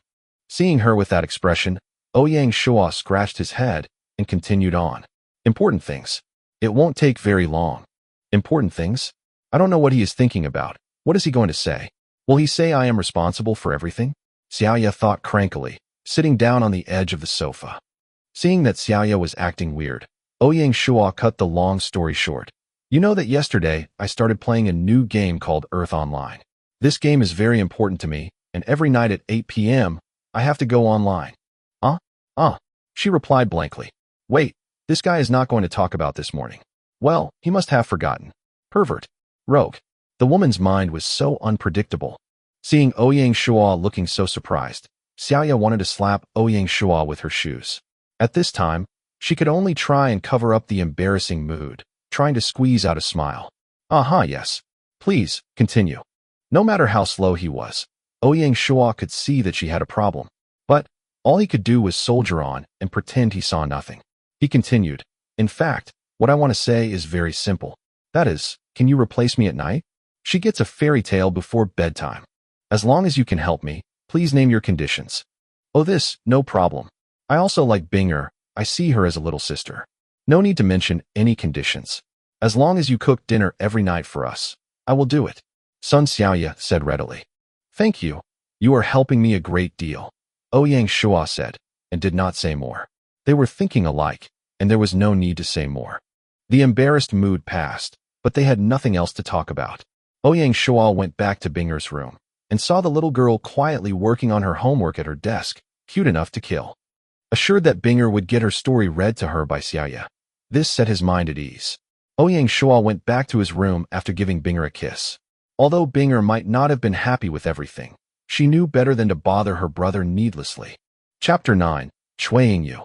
When Ouyang Shuo had arrived online, the game time was just after 8 a.m. From outside the door came a whirring sound, mixed with waves of cheers. Opening the door, Ouyang Shuo saw that General Shi was displaying his spearmanship while Zhao Dexian and the others were watching from the sides, fascinated by his skill, and from time to time applauding. Seeing that Ouyang Shuo had come out, Zhao Yi exclaimed, Lord Sire. Ouyang Shuo quickly replied, no need to stand on ceremony. As the saying goes, the day is in the morning. Today we have a lot of things to do. As for specific circumstances, I am going into the village after the new settlers are ushered in. If you are free, you can go with me. Please ask the prince workers. Everyone came to the village again. Sure enough, another group of people had gathered there. They were the same, thin and dressed in poor rags. The difference was that this was a group of 15 people and had a mix of men and women, old and young. They were also carrying more belongings, some with a backpack, more like a family migration than the first batch. They were led by a man in his 50s named Lao Zhang.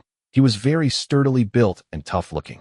Everyone briefly introduced themselves after realizing who Ouyang Shuo was, and did not stay out in the village for too long. Ouyang Shuo personally took the luggage of the old man, and took the lead in bringing the group back. Zhao Dexian, alarmed to see Ouyang Shuo carrying the luggage, quickly intervened to help with the luggage of the others, and followed the group back. Respect for the elderly was one of the traditional virtues of China, so Ouyang Shuo hoped that through a hands-on example it would pass to all of the others. Back at the Lord's manor, a cook fire was set quickly.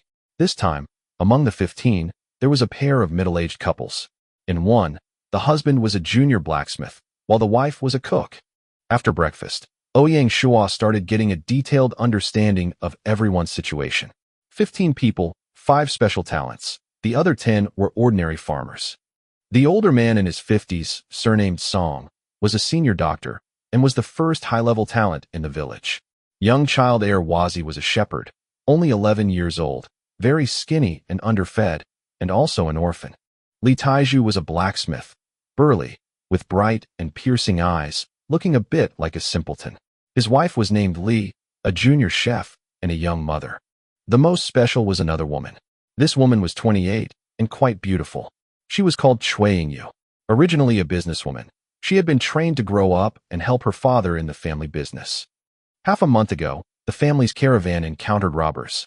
Under the protection of their escort, she was able to escape. She had found herself lost in the wilderness, and after many hardships, had almost starved to death. Dr. Song had saved her, and finally, after following their current group of wanderers, they had come to Shanghai village. After gaining a general understanding of the situation of these immigrants, Ouyang Shuo gathered everyone into the courtyard. Nearly 30 people gathered, a decent-sized crowd. Seeing the growing numbers, Ouyang Shuo said proudly, "Today there are 15 new brothers and sisters who have joined the big family of Shanghai village. The village is still being built up from scratch, and it is hard to say that we are doing well, but we are here and trying. We have 3 things to accomplish today. First of all, we have to complete the repairs of the fences. Secondly, we have to build a small residential courtyard to provide shelter for everyone. Finally, I hope that everyone will work hard together and obey their leaders, so that we accomplish all this and get your homes built before night falls." The excited crowd answered together, "I will follow the Lord's commands." Here, I declare the specific personnel arrangements. Zhao Dexian immediately bowed as he answered, Sir, I formally appoint you as construction team captain, coordinate all the building projects in the village. Thank you, sire, for the promotion. Finished. Zhao Dexian returned to his original post-ion. System tip. Zhao Dexian has been promoted by his lord. His loyalty has increased 5 points. Zhao Yufeng. Sir. Zhao Yufeng quickly stepped out. You are appointed as the acting chief of the basic logging site and are responsible for the securing of timber for our territory. Thank you, sire, for the promotion. Also finished, he returned to his original place. System tip. Zhao Yufeng has been promoted by his lord. His loyalty has increased 5 points. In addition to the 2 men, Ouyang Shuo appointed Song Dafu as the one responsible for collecting herbs, Miss Choi for logistics, Miss Li was responsible for the food, and Erwazi was to attend to himself. These 4 people are not in the distribution of labor. The rest were temporarily included with the construction team. Song Dafu came forward. Thank you, sire, he said. Ouyang Shuo waved his hand to accept the words, then said, We are starting work. Doctor, Miss Choi, and Erwazi, with me. Finished. Ouyang Shuo stopped Zhao Dexian and gave him the drawings for the residential courtyards and dining hall, with clear directions on where he wanted these buildings constructed. The residential halls would be in the west area, along the north/south line. The dining hall would be built in the southwest, close to the Lord's manor. After his instructions were done, the rest of the people under Zhao Dexian set out to work. Zhao Yufeng and his team waited a minute to speak with him. Sire, I'm afraid the work that can be done by my team might be limited. We have older folk in my team. Ouyang Shuo smiled and patted his shoulder, saying, Yes, I have already purchased 500 units of wood to help cover the needs for the moment. What you have to do is explore the forest and see what is available for us to use. Calculate the total amount of wood that can be harvested. In addition, you need to pay attention and see if there are any precious trees, and mark them for attention. Yufeng, your job is important. Zhao Yufeng suddenly realized what he had to do, and respectfully said, Thank you for your instruction, sire. We will do this quickly. Well, get to work. Sending Zhao Yufeng and his people away, Ouyang Shuo turned to address the Song trio. Dr. Song, the village has no way at the moment for you to set up a hospital. For the time being, you will stay in the Lord's manor. When our territory upgrades to a level 2 village, we will be able to build you a clinic. The doctor was considered a gentleman by Shuo, hence his treatment. Dr. Song's expression was light-skinned, with delicate bones, and an indifferent expression. As sire has arranged, I have nothing to ask except for one thing. Miss Choi is a gentlewoman, and I hope the Lord might be able to take care of her. Ouyang Shuo quickly replied, This is only natural. So, I think Miss Choi might act as housekeeper, as I hope the Lord intends. They turned to look at Miss Choi. Seeing Miss Choi being agreeable, Dr. Song spoke quickly, This is excellent. With this kind of treatment, if there are no objections, nobody will complain. He turned to Miss Choi. Miss Choi, before any others rushed to claim the job, do you have any objections? Miss Choi was a businessman's daughter, but also ladylike.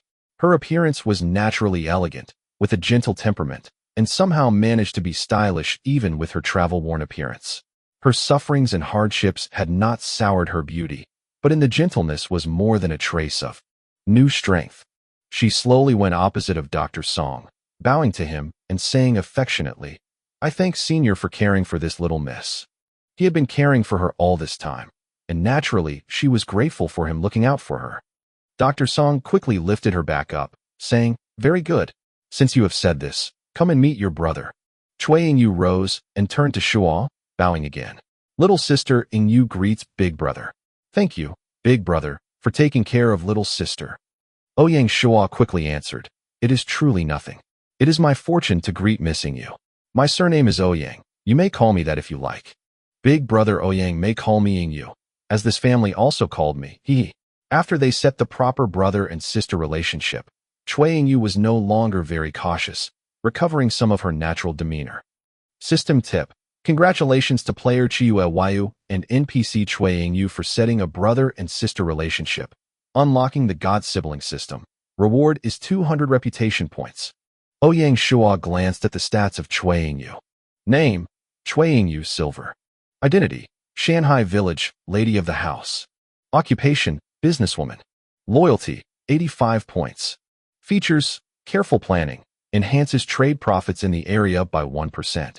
Evaluation: from the Chui commercial family of women, gentle temperament, proper businesswoman. She was actually a silver talent, a pleasant surprise. She was indeed a valuable retainer. With a loyalty of 85, he was immediately able to trust this rare new talent. Without hesitation, Ouyang Shuo took the resource bag from his waist and pressed it into her hands, solemnly saying, "Ingyu, we are a family now, and your brother entrusts this material to your custody. I will have to trouble you with our material management." Ingyu solemnly took the resource bag, asking how it was used. She then said, "Thank you, Brother Ouyang. Ingyu will live up to Big Brother's trust." After arranging for Dr. Song's ending Yu's affairs, Ouyang Shuo turned to the little boy hiding off to the side. He was playing with the black wolf cub like a little herdsman as Ouyang Shuo loudly said, "Wazi, come." Yesterday, Ouyang Shuo had let Yufeng make a wooden cage. The bottom of it was covered with hay, a den for the cub. Wazi was still a child, of course, and upon seeing the cute little cub, he immediately wanted to play with it, sneaking past to tease the cub. Hearing Ouyang Shuo's call, Wazi stiffened reflexively. Goofing off before the Lord and being negligent, he naturally was afraid of being punished. "Sir," he called out, quickly trotting back to Shuo. Ouyang Shuo brought him to his side, patting his head. He said, "Do not be afraid. Tell me, what did you used to do?" Wazi, with his head down, meekly replied, "I used to help with the cattle. That was then, this is now. For now, you will just follow me as a temporary servant. When there is time, Sister Chui will teach you how to read. Do you understand me? I do not have any cattle to give you now to manage." Hearing that not only he was not going to be punished, but instead had the opportunity to learn how to read, Wazi nodded excitedly, saying loudly, "I understand." He was thinking inside that his former landlord and this new lord were definitely not the same. Ouyang Shuo said, "Well, study hard. In the future you will be a useful talent for the territory. In addition, I have an important job for you." With just his fingers, he stuck them through the cage of the pup to tease it. "Watching you tease it, I have given it a name. It will be called Black Fong. You need to take care of him and feed him well. Can you do it?" Hearing that he was going to get to take care of Black Fong, Wazi got even happier and nodded so hard that his head might fall off. "I can do it." Ouyang Shuo patted his head, saying, "Well, go play with him. If something comes up, I will call you." With the arrangements for his people completed, Ouyang Shuo went to find General Shi and ask more about the situation with the wild goats. He made up his mind to see if those goats could be brought back to captivity. Chapter 10, Free Mode. Ouyang Shuo walked to the east wing of the Lord's Manor and found General Shi reading a book on military history. He did not bother him, but the general quickly felt him watching. He turned and saw Ouyang Shuo standing at the door. Quickly, he rose and bowed in salute, calling out, "Lord." Then, puzzled, he asked, "Since the Lord already came, why did you not enter? There's nothing to fear." Ouyang Shuo laughed. "Seeing you concentrating so hard, I could not bear to disturb you." General Shi smiled and scratched his head. "My lord laughs. I just like to read the books on war in my leisure time. I do not know what else to say to the Lord. Have you come to tell me something?" "Yes, there is something I need to ask you. Yesterday, you returned and said you had encountered a group of wild goats. I do not know their location. Can you find them again?" General Shi frowned, thinking for a moment, and slowly said, "I remember that the group of goats numbered 50 or so. Some were killed by the wild dogs, the rest scattered and fled. It is so. At the moment, there is no livestock in the territory, and meat is very scarce. Yesterday you mentioned the goats in passing. I was wondering, could we not capture them and bring them back to be domesticated?" General Shi was surprised for a moment. "The Lord is really far-sighted. I admire you. With the Lord's permission, I will go and see if find where I met them and follow their tracks." "That sounds hard. I will wait for you to bring any good news." After sending General Shi away, Ouyang Shuo began to wander in the village to assess the progress of the construction everywhere. At rest time, he sat down and chatted with everyone, listening to them and giving them attention. In this way, the villagers would gradually recognize the work of a meticulous, intelligent, yet approachable lord. On seeing him, they would take the initiative to salute greetings. Ouyang Shuo was not haughty and gave each of them a smile in response. Before lunch, the fence was finished. At the entrance gate to the village, They put up a simple wooden gatehouse. Above the gate, they engraved Shanghai Village, 3 simple characters that declared that the mountain village was officially rooted in the wilderness. At 3 p.m., General Shuo came back, bearing both good news and bad news. The good news was that on his patrol he met a bandit riding a horse, and after killing him, gained both a horse and an iron sword. The bad news was that the wild goats had left no trail and effectively vanished into thin air, so Ouyang Shuo could only pine over their loss. Ouyang Shuo took the horse and iron sword from the general and looked at their stats. Name: poor horse, bronze. Weight: 30 kilograms. Speed: 20 kilometers/day. Consumption: 3 units of forage/day. Evaluation: this can barely be ridden. Absolutely not a warhorse. Name: poor iron sword, bronze grade. Hardness: 5. Toughness: 3. Evaluation: iron sword is a defective product. Please use with caution. At this stage, even bronze-level equipment was rare. Suddenly, he had 2 without even using his own hands. If he were to let other players know, they'd be half dead with envy. This was part of the advantage of Lord-class players. The higher the risk, the higher the chance of better drops. These kind of high-level monsters were nothing in the eyes of General Shuo. With the horse and iron sword, Ouyang Shuo could now go out and inspect his own territory. He didn't need to stay in the village all day. Before learning the basics of riding and spearmanship, he was nearly useless. In the evening, the small residential courtyard and dining hall had both been built. During the feast in the new dining hall, Ouyang Shuo began to shift everyone's accommodations. The main hall of the Lord's Manor was the living room, which was being used for hospitality and any proceedings. There were rooms to the right and left of the living room. To the east was his office. On the west was his bedroom. There were courtyards on both sides of the room, with another 2 rooms off of them. The east room was General Shuo's, while the west currently held the 10 people from Zhao village. Last night, 10 people slept there, but they'd barely had enough room. After the completion of the small residential courtyard, he had room for 20 people to live. Tonight, most of the Zhao people would move away, leaving only Zhao Dexian and Zhao Yufeng in their new home. The previously empty west wing would now accommodate Cui and Yu on one side, and Dr. Song and Air Wazi in the other. Over the next 3 days, the territory began to build up rapidly. The public bathrooms, blacksmith shop, quarry, and grocery store had all been built, and they'd added 4 more residential courtyards. The logging and quarry areas had also begun operating, with 10 farmers arranged each day to produce 100 units of wood and 50 units of stone. He didn't know why, but he must have consumed too much good luck for the first couple of days, because he only received 3 special talents out of the 45 new immigrants over these 3 days. The junior Mason Zheng Shangun was a middle-aged man, whom Ouyang Shuo appointed as the quarry manager. Merchant Li Fuguwei, a fat old man, was put in charge of the grocery store. The biggest surprise was a senior shipbuilder, who was also the second highly skilled person in the territory. He was called Zheng Dehai, a 30-year-old with a dark complexion, short and pithy. It was early morning in the game as Ouyang Shuo came on at his usual time. Opening the door to the courtyard was always fun. General Shuo was practicing his spearmanship like normal. Like his officers, martial arts was practiced until it was an instinct. Not practicing made his whole body itchy. Dr. Song was in the courtyard on the other side, doing kung fu. In the corner of the courtyard, Air Wazi was playing with Black Fong while feeding him.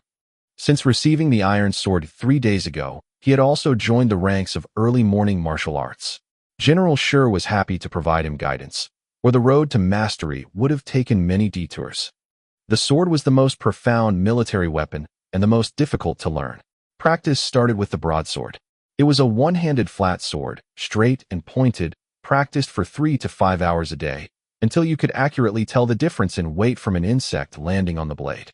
Ouyang Shuo understood the reason for this practice. It was part of how the game handled skills. In Earth Online, the skills of the players were divided into system boot mode and free mode. Boot mode meant the skills of a book. After reading them, you didn't control them. When improving mediation skills, for example, the game would automatically display any improvements. Free mode was something original to Earth Online, where the player learned skills and the contents of a book were imprinted in the mind. Then, the players had to act in accordance with the moves and practice tips in their mind, actually putting in practice time like martial arts in general. So players in the game practiced, and through the system's spiritual connection, the memory of this exercise was passed to the reality of their body. Through repeated training, this exercise was strengthened into instinct. In this case, the player could, in reality, with a little practice, wake up his body's memory, and in the real world display the game's martial arts. Of course, the choice of free mode had a prerequisite in that it applied only to specific skill books open to free mode. Through the special skills books, Gaia had, through refining real martial arts, deduced the perfect reality-defying power law. In reality, the ancient Wu family, by contributing martial arts texts, had access to the closed beta qualifications and custom game cabins. More importantly, with Gaia's incredible computing ability applied to existing martial arts powers, combined with modern human medical research, they had formed a new and more complete science of martial arts abilities. These abilities were infuriatingly hard to practice because of the extremely rare internal energy requirements. Things like spearmanship were, in the end, only a kind of physical memory. To really master the sword, you needed to repeatedly practice it in reality. Practicing internal force was completely different. You had to stir the spirit and body to produce internal force, and then control your chi while running it through your meridians. Therefore, the players in the game practiced internal strength. In reality, the game cabin had an intelligent system that stimulated the same thing, so that your body also produced internal forces, and the nutrient delivery system accurately transported the energy required for cultivation. It was not just more practical than real practice, but was also more efficient and a perfect combination of ancient kung fu and modern technology. In fact, this was also part of the interplanetary plan codenamed Hope. After all, right now nobody was aware of the condition of Planet Hope. Was it a primitive planet? Had it evolved to a high level? Or was there another civilization there? Everything was unknown. In this case, being able to enhance the physical abilities of the people was a good choice.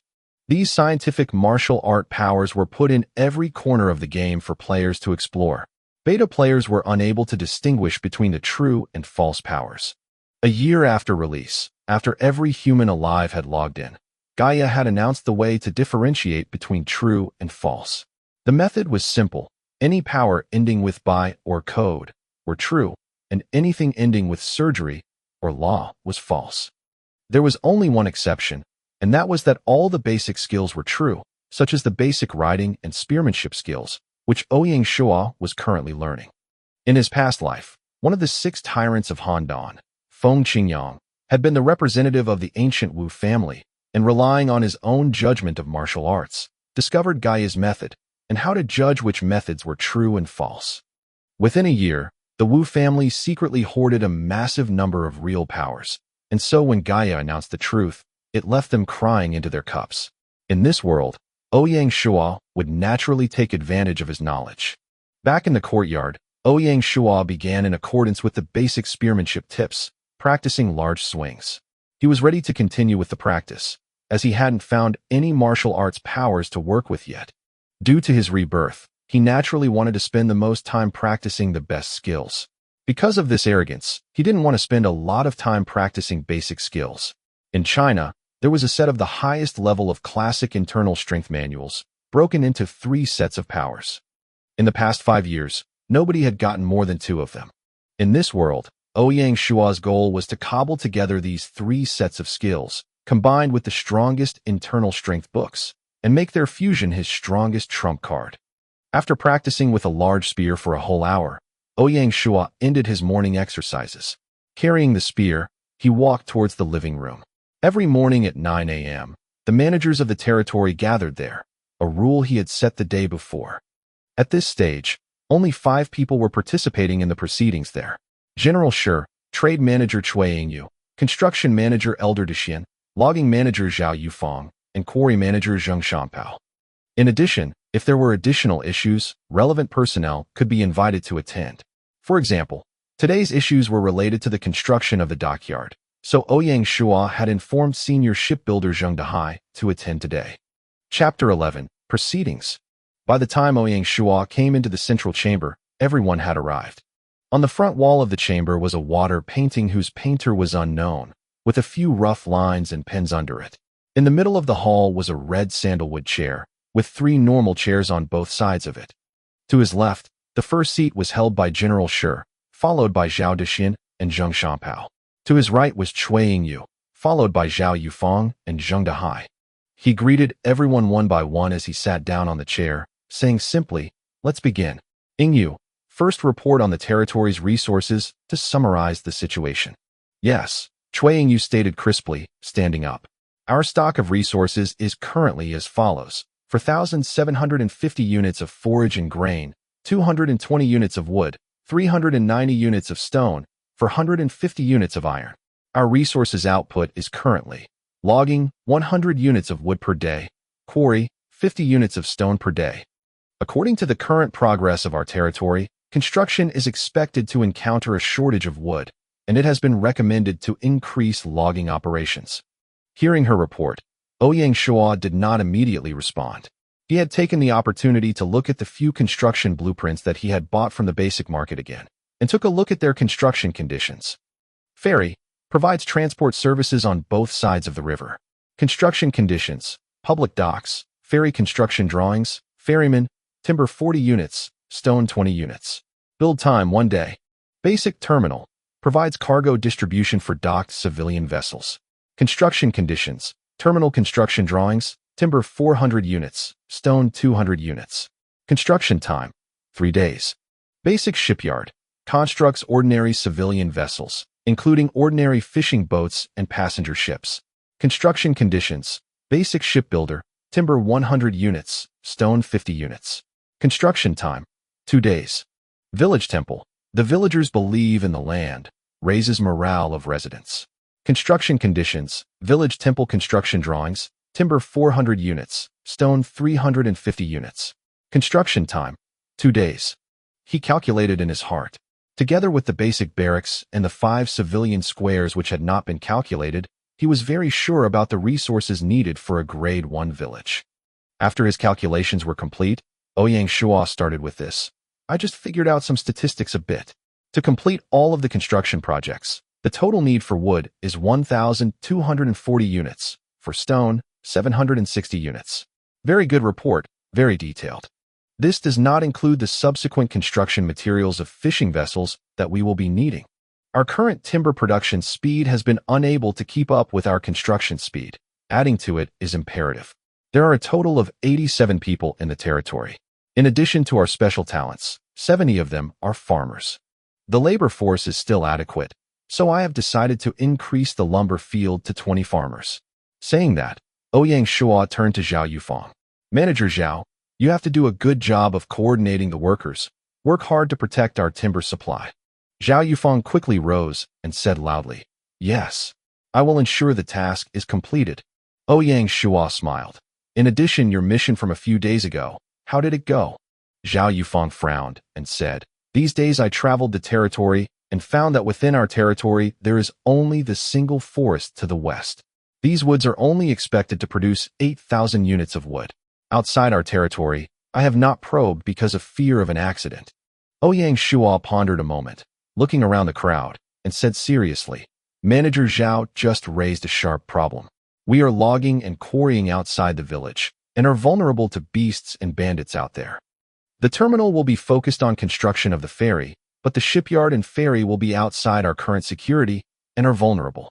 These will be core industries of the territory, and we must ensure their safe operation. I am afraid it is difficult to take care of it all. For now, the top priority is to build the basic military camp, train up some militia, and improve the military strength of the territory." Seeing General Shi getting excited, Ouyang Shuo smiled and said to him, "General Shi, the task of forming the militia team, I give to you.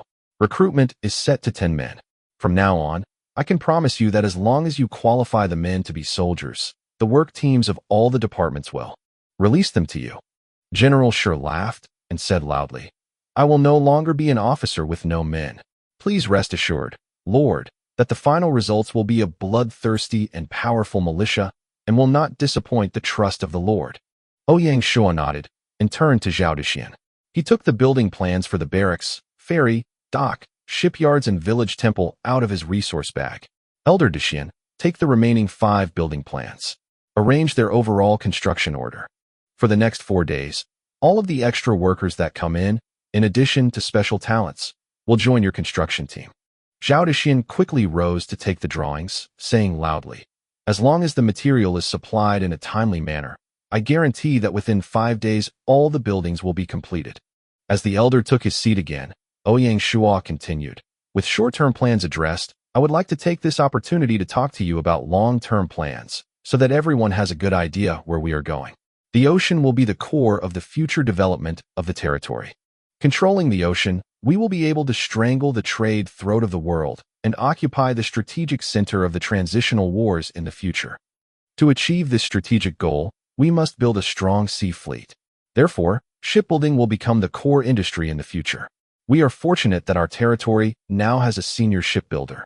Ouyang Shuo turned to Zheng Dehai and said to him, "Master Zheng, I hope that you will be able to quickly find yourself apprentices and cultivate a number of basic, intermediate, and even advanced shipbuilders."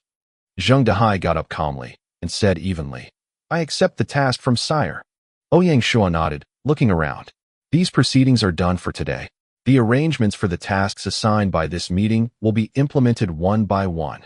Everyone else had risen and said together, "We will live up to the trust sire has given us." It was the first year of Gaia and the first 10 days. After 4 days of construction, the construction projects of the territories were nearing completion.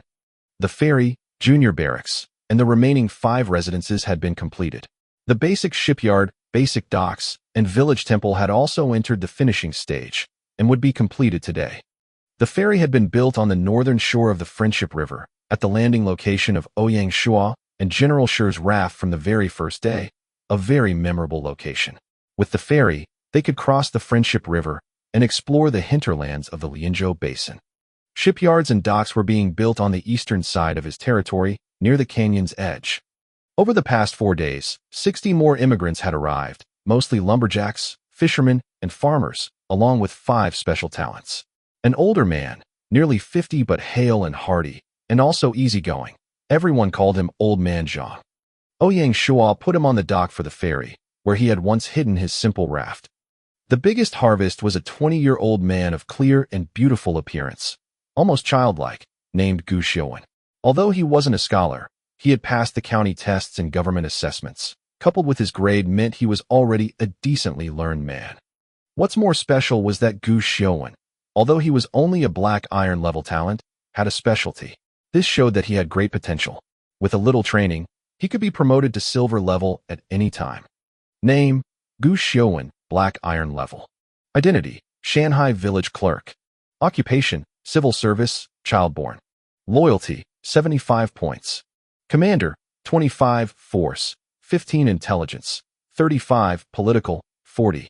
Expertise, strong knowledge of government. Enhances the territory's administrative efficiency, 5%. Evaluation, a penniless scholar from a poor family, literate and familiar with poetry and literature, and a modest gentleman. Ouyang Shuo immediately appointed him as the clerk for the territory, responsible for paperwork, population registration, and other work, and the first thing he arranged to give him was the task to prepare the population roster of the territory. Gu Xiuwen could already win an evaluation of a modest gentleman, enough to explain his character. Ouyang Shuo was ready to train him as a future important internal affairs manager, and so he appointed him as a clerk with appropriate duties. Thinking of the development of the past few days, Ouyang Shuo paced towards the northwest corner of the barracks. Wazi was leading 2 horses behind him, keeping them ready for him. At the barracks door, General Shi was standing with his 10 carefully selected recruits, eagerly waiting for this moment. Seeing Ouyang Shuo, he laughed and said excitedly, "Lord, come, come." Looking at the blunt and straightforward expression, Ouyang Shuo felt helpless. He could only smile and say, "Okay, I know you are impatient. I approve their class change, send them in." The area of the barracks was not large. The main entrance was a solitary wooden gatehouse, barely enough to deal with arrows. Through the door was a small exercise field. On the west side of the exercise field, 2 targets were placed on the south side for practicing archery. On the west of the field were placed half a dozen scarecrows, intended for practicing fighting skills.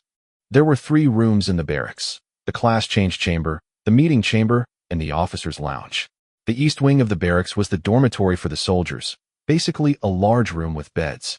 The west wing held 2 rooms, namely a dining hall and armory. The men came to the class change chamber, and General Shuo put his hand on the door, sounding a system prompt. System tip. Congratulations to player Chiue Wui for opening the class change chamber of the military camp. Commoners can be converted into militia. The cost is 10 silver coins. Please select the number to be converted. 10 people. System tip. The number of people is confirmed, deducting 1 gold coin from player Chiue Wui. Ouyang Shuo saw the door slowly open to the class change chamber. It was a dark room, and he could not see within. He arranged the 10 farmers in a column, and one by one sent them into the room.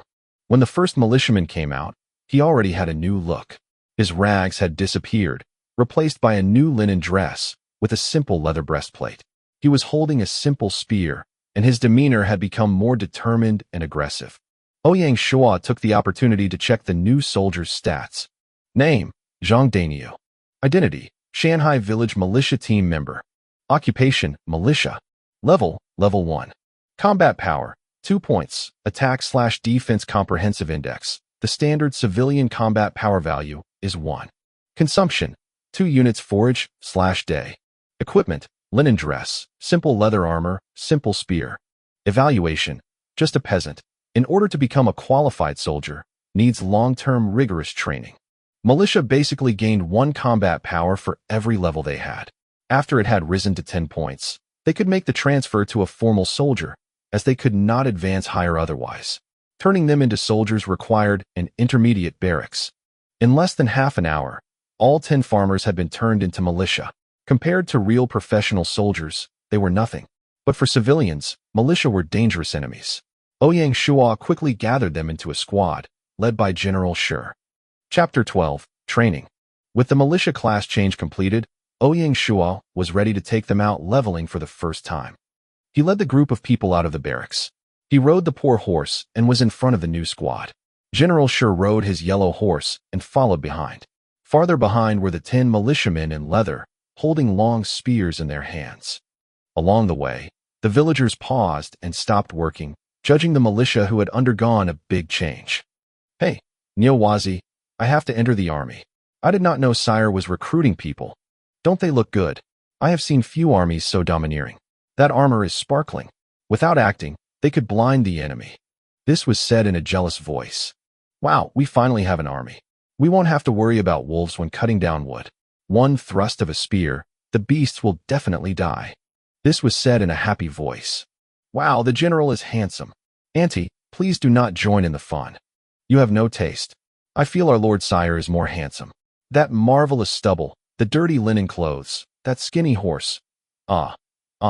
People cannot stand it, so handsome. Auntie, are you boasting about me, or damaging me? The great Lord Sire had an injured expression. The recruits looked straight ahead with wide eyes not deviating. Their ears were opened wide, quietly taking in the words of praise and remembering them in their hearts. They followed Ouyang Shuo's black face on his skinny horse, who led them quickly away. For this time, Ouyang Shuo elected the leveling site to be the west side of the woods. This would not only give the team exercise, but also remove hidden dangers for the lumber teams, serving 2 purposes. While riding, he looked at his own stats. Name, Chiue Wui. Title, None. Territory, Shanghai Village. Merit, 500 out of 800. Title, First Class Baron. Occupation, Officer, Suboccupation. Level, 6, 10,000/15900. Reputation, locally popular, 700/1000. Body structure, 18 comprehension, 20 luck, 5 charm, 8. Commander, 12 force, 6 intelligence, 6 political, 12. Talent, not open. Cultivation method, none. Skills, basic collection, basic shipbuilding, basic diplomacy, basic assessment, basic weapons proficiency, basic riding, basic spearmanship, basic archery. Mount, poor horse, bronze. Equipment, poor iron spear, bronze. His time had been spent busily building his territory up. As such, he had not taken a step out of the village, and was still at the beginner level of 6. Personal adventure mode players were already breaking level 15. Teams of high-end players had finally been able to slowly kill enemies, getting the money and equipment needed to promote their strength and growth. From now on, the strength of high-end players was going to enter a relatively rapid growth period. However, he wasn't anxious at all. Lords had never relied on grinding to advance, but military action. Lords whose soldiers fought the enemy got 5% of the experience. In one battle, it was easy to gain 3 or 4 levels quickly. The group marched for half an hour and came to the primary logging field. They got off their horses and left them at the logging field and headed into the woods. Their first encounter was with a pack of wild dogs. Ouyang Shuo looked at their stats with his basic assessment skill. Name: Ordinary Wild Dogs. Level 3. Skills: Bite Pack. Evaluation: the dogs use teamwork to capture prey. Their individual combat effectiveness is limited. The level of wild dogs was only 3, just useful to train up low levels. In front of this group of 8 wild dogs, Ouyang Shuo told General Shi to select 2 men, each to take out a dog alone. The rest of the militia would split off to deal with the remaining 5.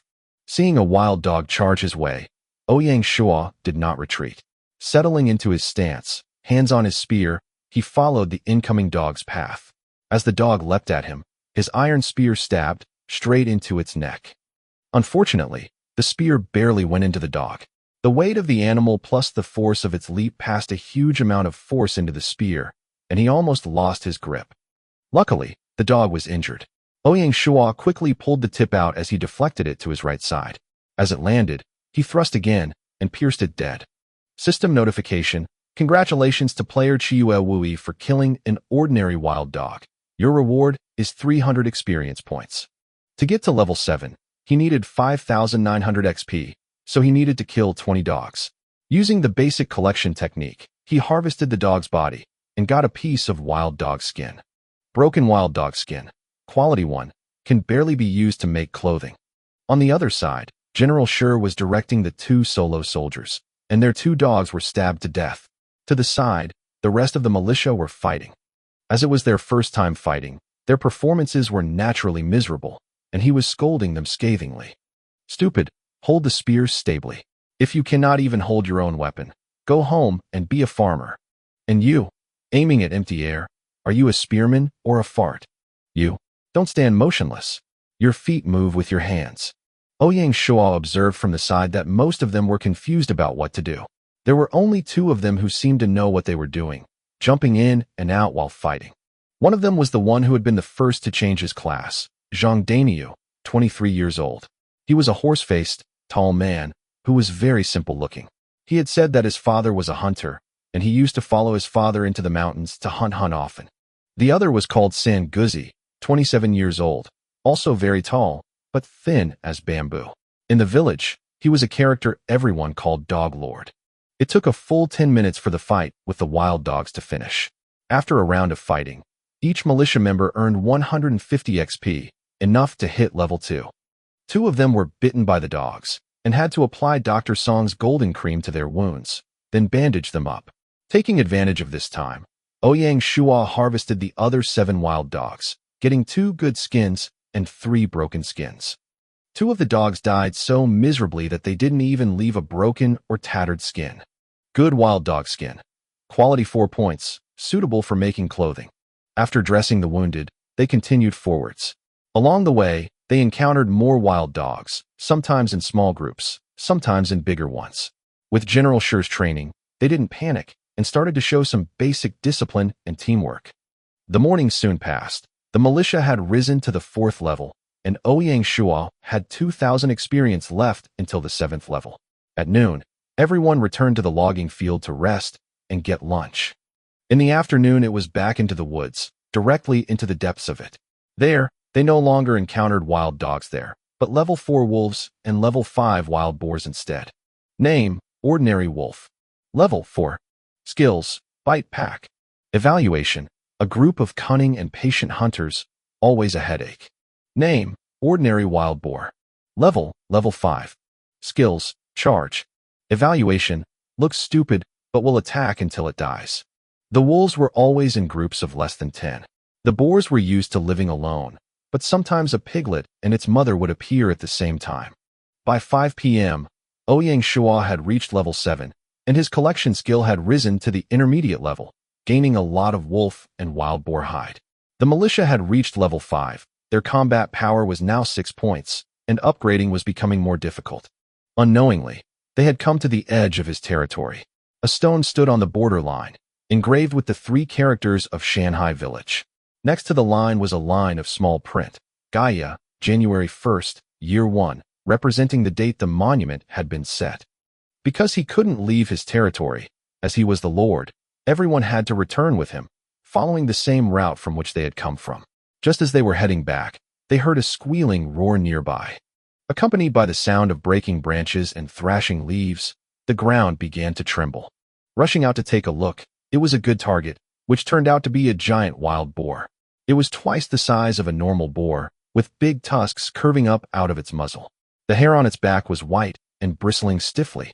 With those 2 massive tusks, it looked like something dangerous to mess with. Ouyang Shuo assessed it quickly and was promptly terrified.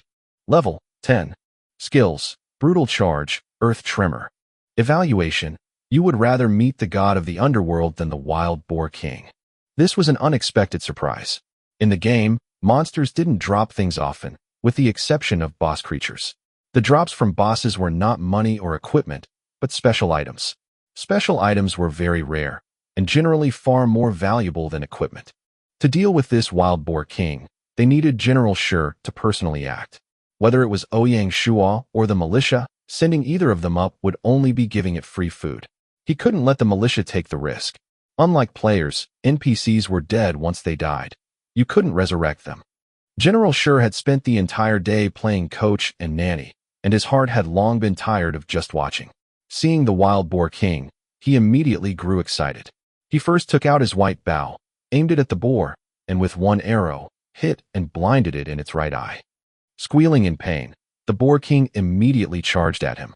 By this time, Ouyang Shuo and the militia had discreetly retreated to the bushes and had hidden away. General Shuo was worthy of his fierce name.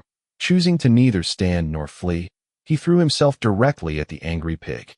Seeing that the man was charging towards it, the boar suddenly stopped and stomped on the ground with its front hoofs. The ground under General Shuo collapsed, and he immediately fell to the ground. Seeing this opportunity, the wild boar king ran up, head lowered, its tusks glinting in the sunset. In the nick of time, General Shuo's left hand slapped down and lifted him off the ground like a spring, escaping the pig's charge. In midair, General Shuo turned his body, feet together, his spear turning upon the big boar and holding firm. The pig barely reacted as the great iron spear punched into its neck. At that moment, General Shuo, seeing that the pig was going to hit him, leapt into the air. His feet came down on the pig's back, driving his spear in with his full weight. He heaved the spear out in a spray of blood, and the pig's inertia took it forward a few more steps before it bled out and crashed to the ground. Because the boar was basically soloed by General Shuo, nobody else had received any XP. Good. General Shuo is really powerful. Ouyang Shuo applauded from the side, a little stunned. This was the power of imperial officers? A powerful body, superb skills, precise combat awareness, it was all amazing. General Shuo stood to one side, breathing a little quickly, and laughed at that. Ha ha ha, for the first time in a long time, I finally got a workout. Scaring the piss out of us, just so you could warm up? Ouyang Shuo could only remain silent. Then his greed arose, and he went to the side of the pig, looking to see what had fallen, and saw nothing. He circled around it, and located a booklet. Picking it up. Score. Such a generous pig, it was really a treasure.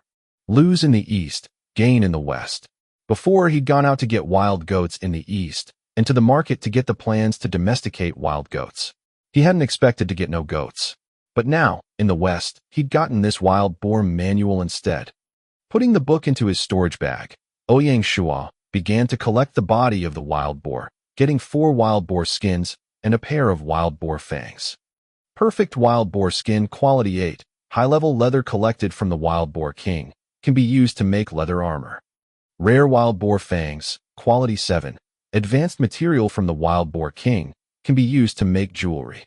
After arranging all the bounty, the group began their walk back to the logging field. Asterisk advantage. By having their erection in contact with her. Asterisk scent bills. China has scents in bills called jiao. Asterisk guishu. Gui here means country and shu means technique. Asterisk 190 centimeters. Over 6 foot tall. Asterisk Lake Chui. Chuihu also means green lake. Asterisk 100 Daiyuan bills. 100 yuan is their biggest bill. Asterisk, Taoist fierce tiger, the author of this novel. Asterisk, noodles, made of wheat. Asterisk, rice noodles, made of rice. Asterisk, Bajiquan. Also known as 8 extremities fist, but Bajiquan sounds nicer to me. Asterisk, long taos, side characters in Chinese operas who perform acrobatics and fight scenes. Asterisk, 12.47 to 13.07. Don't ask me about the tree sap. Chapter 13, Institutional Adjustment. Chapter 13, Institutional Adjustment. Translator, Team 2. Editor, Levs. It was evening when the militia team that was out leveling finally returned. Dinner had already started cooking in the dining hall, a smoke plume rising from its chimney.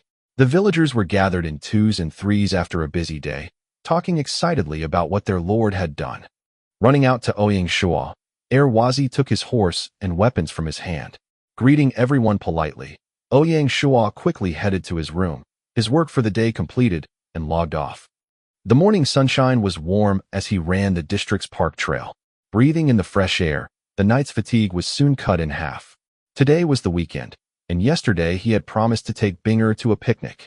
Being on her own every night for the last 10 days, as Ouyang Shuo was busy playing the game, his little princess had been getting vexed at him. In the city suburbs, the cold wind blew. Luckily, the winter in Lingnan wasn't too bad and could be compared to autumn in other places. The grass in the park was just starting to yellow out.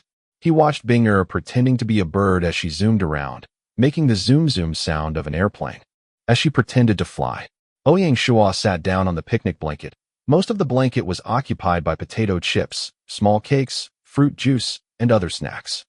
Binger, come eat something, he shouted out. She promptly headed towards him, sweeping her arms back into a diving posture, and roared her way in a dive into his arms. Sitting on his legs, her hands around his neck, looking sweet and tired, Binger said, "Brother, the suburbs are really fun. Sister Xiaoya did not come. It is her big loss. Xiaoya wanted to sleep late this weekend. Binger has been well behaved. Have you been listening to your big sister?" The little girl nodded vigorously, innocently saying, "Binger has been good. Big sister tells me a story every day, and is also helping me with my homework. She treats me so well." Ouyang Shuo smiled. "Since Xiaoya has been so good to you, since you've come out to play, wouldn't it be nice to bring your big sister back a little gift?" Binger nodded cutely, and then frowned, her little brow furrowing as she scratched her little head. She asked charmingly, "What you have said is right, but what gift should Binger bring big sister?" Ouyang Shuo pinched her little face, coaxing her, saying, "Today, your brother will teach you how to make a garland. When you personally hand a wreath to her, Xiaoya will love it." Binger's small hand quickly grabbed his hand, smiled, and said, "Well, okay, teach me quickly, brother. Also, Binger should also wear one." So, the brother and sister got up and gathered a big pile of green grass stems. Ouyang Shuo showed her step by step how to use the grass stalks to make a ring the size of a person's head. Then they added on some green leaves and wildflowers, dotting them in the grass ring until it looked good. He put his wreath on Binger's head, at which point she quickly stood up, turned in place a few times, and asked him if she looked pretty. When they arrived at home in the afternoon, Binger went to Xiaoya's door and offered the garland she had woven up like a treasure. She placed it on Xiaoya's head, saying, "Big sister, this is the garland I have personally woven for you." Son Xiaoya was touched by the gesture and gave Binger a big hug, saying, "Binger is really good, remembering to bring me a gift when she went out." She lifted her up and gave her a big squeeze of affection. Ouyang Shuo stood aside and watched. The big and little sister made a very pretty and happy picture. Once again coming online, it was another new day in the game. He played with the little black Fong puppy, which had already become grown half a circle in these last 10 days, as it ran around quickly. As usual, in the morning, he did an hour of spearmanship practice before going to the chamber for morning proceedings. When the village infrastructure was complete, he had to arrange the next step of the village. In his head, he already had a plan for what he wanted. There were a full 8 people summoned today. In addition to the normal 5, the newly appointed clerk Gu Xiuwen, the soon-to-be appointed shipyard director Zheng Dehai, and the original mason from Zhao Village, Zhao Duong, were all also in attendance. Previously, Duong was Zhao Duxian's deputy on the construction team, but Shuo had a new appointment for him today. Ouyang Shuo sat down and directly said, Gentlemen, Shanghai Village, after 10 days of joint efforts, other than reclaiming farmland, the other infrastructure has been completed and even exceeded with the completion of 4 additional buildings. For the next step of development, I am sure you all have some of your own ideas. That will be today's main topic of specific planning. I would like to ask Secretary Gu Xiaowen to report the territory demographics so that everyone is aware of them. Xiaowen stood and bowed in salute to everyone before speaking. In accordance with Sire's instruction, I have been preparing the population roster for these last 2 days. Today, the total population of the village is 162 people. In 4 days, we are expected to exceed 200 people. In addition to the staff here, there are 10 people in the territory, 13 skilled people, including 4 shipbuilder apprentices. 4 lumber workers, we have 30 people, quarry workers 10 people, construction workers 90, most of all them farmers by trade. Ouyang Shuo nodded and praised him for his efficient work, then said, from the population distribution of the territory, there are 2 major problems. 1, the population management is too extensive, not conducive to fine management. So, we will divide the farmers into agriculture and industry, largely fishermen. There will be 5 categories: farmers, quarrying, and miners into workers, fishermen, herdsmen and breeders into herdsmen, and all the masons, carpenters, etc. into the craftsmen. After this division is complete, there should be a corresponding proof of household registration. After getting registered, there should be no need to change the permit or registration without my authorization, and household location should be adjusted accordingly, with the same groups of people, living closer together. To this end, I have decided a new body will be established to be responsible for this matter, to be called the Household Registration Office. Pausing here, Ouyang Shuo looked at Gu Xiaowen, smiled, and continued. Xiaowen, since you have done this task so well, the responsibility of this agency shall fall unto you. Gu Xiaowen quickly rose and said gratefully, Xiaowen thanks Sire for his trust. I will be worthy of it. System tip: Gu Xiaowen receives a promotion from his lord. His loyalty is enhanced 5 points. Ouyang Shuo waved his hand, saying, another problem is more serious. That is, the proportion of skilled workers is too small. We need those who are skilled with technology, and we cannot just wait. We want to cultivate and encourage those skills by recruiting apprentices and improving the way we treat them. In this respect, Zheng Dehai has done well, recruiting 4 apprentices and making a good example. To this end, I have decided to appoint Zheng Dehai as director of the basic shipyard. Zheng Dehai also rose and bowed to thank him. Zheng Dehai thanks Sire for his trust. I will be worthy of it. System tip: Zheng Dehai has received a promotion from his lord. His loyalty is enhanced 5 points. Ouyang Shuo continued on. I will take this opportunity to announce a few personnel changes. The logistics office head will be upgraded to the secretary for logistics, and former Ministry of Material Reserves Secretary Cui Ingyu will take this position. Zhao Yufang will become director of the basic logging plant, and Zhang Shun will take over as deputy director of the stone mining factory. The Land Reclamation Division, responsible for farmland, orchards, vegetable farms, and other land reclamation work, will be overseen by former construction team captain and newly appointed director Zhao Dexian. The construction team will be upgraded into construction division and will be in charge of all building jobs. Zhao Duong will be in charge of this, setting up the salt pan division and working on the salt extraction project. For the time being, I will be personally responsible. This series of appointments would help the village-level administrative structure become more efficient, standardized, and orderly. His appointments placed a huge emphasis on 3 of the original Zhao villagers, occupying half the seats. This was both because they were competent in their abilities, but also because he wanted to treat his veterans with care. With Zhao Dexian in charge of the Department of Reclamation, he was going back to his roots in agriculture and could only be taken as the best move. Zhao Yufang, although not a carpenter born, had a flexible mind and was very respectful of his lord. Ouyang Shuo prepared to focus on his training, and as soon as he establishes a private school, he would send Yufang there to study. Zhao Duong did not have great ability, but it wasn't enough to really affect the construction work. With his pool of talent limited, Ouyang Shuo could only take the bad with the good. Waiting for the crowd to accept their appointments, Ouyang Shuo continued to preside over the meeting. With the personnel adjustment completed, the next step is the upgrade to a Grade 2 village. There are 2 major things that need to be done. The first is to reclaim farmland, for which I give the Land Reclamation Division full responsibility, we must till at least 500 mu of farmland. The second is the construction of the salt pan on the seashore. The Salt Pan Division is solely responsible for its construction and transport of men and materials via the shipyard. The militia team is responsible for security and security work. According to the development plan of the territory, the Household Registration Office should be in charge of 3 divisions, and the proportion of the distribution of the 5 categories of farmers and workers, as well as follow-up staff distribution. In principle, act according to a 3:3:2:1:1 distribution. Finished with things to complete, Ouyang Shuo looked around and said, "If anyone has any questions or thoughts about what was proposed, you can now step forwards." Gu Xiuan stood up first and asked, "Sire, I have a question. In the territory, except for Erwazi, there are no herdsmen. At the same time, we have no livestock. How do we determine the number of herdsmen?" Ouyang Shuo laughed and replied, "Erwazi's registration is to be included in the Lord's household, and not included in those numbers. Second, although we have no livestock now, yesterday we gained a wild boar domestication technical manual. Boar domestication will be the beginning of the animal husbandry industry for us.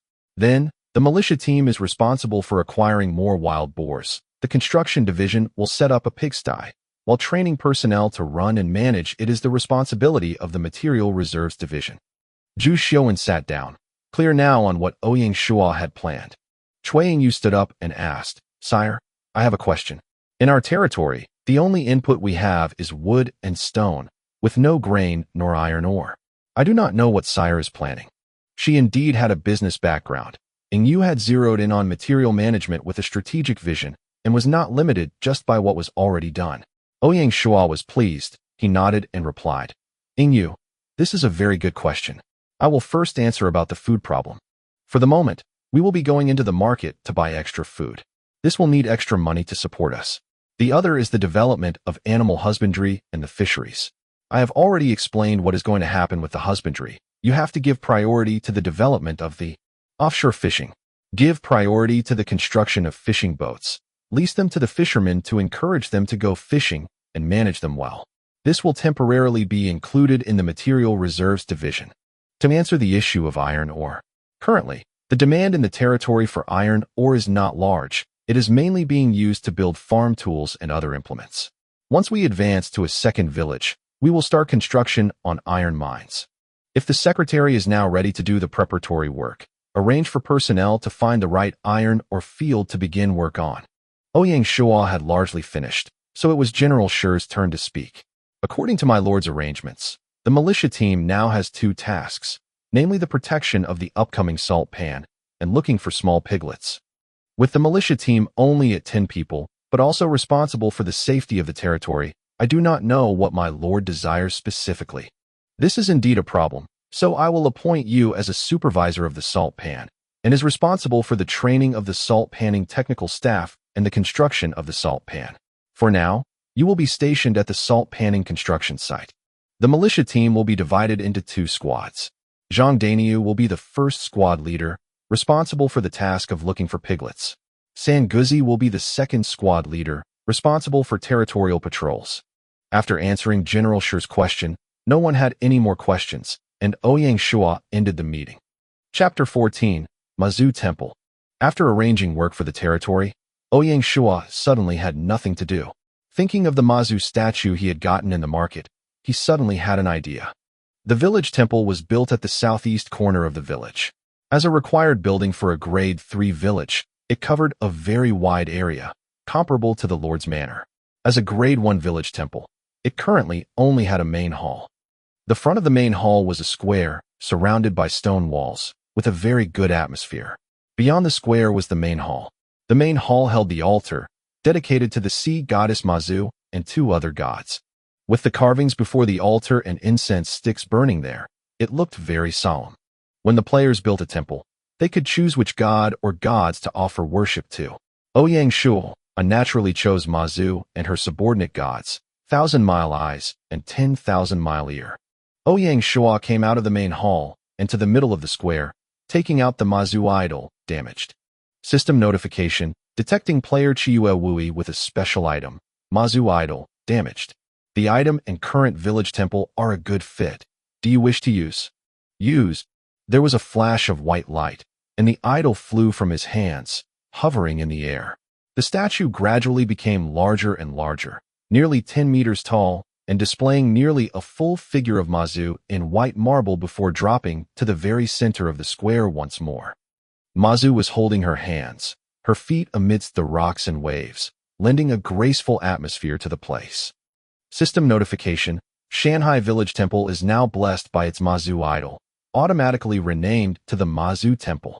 Its properties have increased substantially. Player, please view. System notification: Congratulations to player Chiwe Wui in the Frontierlands for the establishment of Mazu Temple. For spreading the faith of Mazu, you receive a special reward for merit of 200 points and reputation of 400 points. System notification: Congratulations to player Chiwe Wui for reputation exceeding 1,000 points. Your fame is enhanced. You earn the silver title celebrity, enhancing historical values by 10%. Ouyang Shuo quickly opened the bar of the Mazu Temple to explore its properties, to see what surprises it had for him. Name: Mazu Temple sealed. Type: hidden class building. Function: spread Mazu's faith, enhance the residents' satisfaction plus 20%, enhances the territory's reputation by 5%. Features: Sea God's Blessing, ability of your fleet to withstand storms at sea plus 40%. Evaluation: there is a seal in the Mazu Temple, with a trace of weak Mazu gods. Dedicated incense and prayers will help break the seal. Wow, a hidden class building. This was really a grand prize, as hidden class was a rare degree of architecture, like finding an artifact. In the past 5 years, he had heard of no more than 5 hidden class buildings. If you included lords who concealed such things in their territories, he estimated there were not more than 10 of them in the game. Belief in Mazu was one of the most widespread folk religions in China. Mazu was also one of the gods in the state memorial, the other two being the Yellow Emperor and Confucius. So her status was one of the respected gods, naturally being defined as a hidden building class. The change to the temple attracted the attention of the villagers. With the near 10-meter statue of Mazu there, it definitely stood out. The villagers immediately dropped what they were doing to flock to the temple. Seeing the statue of white marble standing there in the square of her temple, they all devoutly bowed down in worship of such a miracle. At this point, the Mazu faith would slowly take root in Shanghai Village and would slowly spread to the entire Lianzhou Basin and eventually the entire southern coast. Shuo was looking forwards to the day when the offerings and prayers lifted the seal on the temple and restored the glory of Mazu. From the Mazu Temple, Ouyang Shuo went straight to the barracks. In the camp, the militia team was under the auspices of General Shi and had divided into 2 squads under Zhang Daniu and San Guzi. The 2 new group leaders looked very excited, faintly glowing of pride. Even the gloomy San Guzi had a smiling face today. Shuo was not here to stand around and do nothing, directly handing the to General Shi. After a brief accounting, he took the first squad out into the west woods to once again look for wild boars. The logging team was as usual out in their fields. Leading his horse, Ouyang Shuo called over 2 lumberjacks. Onto a wooden plate, they nailed a large cage, which they padded with hay. He had 2 militiamen carry the empty cage and went straight to the wild boar area. The way there was uneventful. Any encounters with wild dogs or wolves were rapidly resolved. After all, everyone was at least level 5 now, and they were not a challenge. However, either they were unlucky or beast cubs were really scarce. During the morning, they met several wild boars, but none with piglets. Cursing his luck, Ouyang Shuo's team started getting impatient. They didn't fall back to the logging camp to rest, simply eating rations in the field, ordering everyone to rest in the woods on the spot. An hour later, they were ready to fight again. Taking advantage of the time, he thought carefully, seeing if he had overlooked something, some detail he had missed. Suddenly, the technical manual from the Boar King falling down on the other side flashed through his mind. Yes, the manual fell from the Boar King. Did that not also imply there were other boars in the vicinity? In any case, Ouyang Shuo decided to turn them around and find a better area than this, where they were coming up empty. An hour later, they were not far from where the Boar King died. Daniel, come here. Zhang Daniu hurried over. Sire, you need me? We are changing the strategy for the afternoon. I decided that we are going to where the wild Boar King died to search the area. Make sure your men are alert. Do not drop the ball, understand? I understand. Go, call everyone up and we'll start. The place where the fight had been yesterday between the Boar King and General Shuo was still messy. With Ouyang Shuo leading, Daniu behind him, and with the 6 militiamen following, they slowly followed the tracks of the wild boar. After walking for half an hour, just as Ouyang Shuo wondered if his speculation was wrong, a squeal came from the distance, and his spirits rose. The call was too familiar, very similar to that of the wild boar king. Was there another one? Carefully moving forward, they found a clearing about 10 meters across, and a cave on the other side of it. Through the hole, he could vaguely see a wild boar laying there. The wild boar was much bigger than an ordinary pig, but not as big as the Boar King. Even more gratifying was that at the side of the pig were a dozen small piglets, all lying in a row. Ouyang Shuo used his basic assessment to look at the properties of the wild boar. Name: variation of wild boar elite. Level: 8. Skills: brutal charge. Evaluation: this is a variation of a wild boar sow, with offspring from the wild boar king. It was the wild boar king's mate and children. A level 8 elite, stronger than Ouyang Shuo's own strength. To face it head-on would be pushing it a little.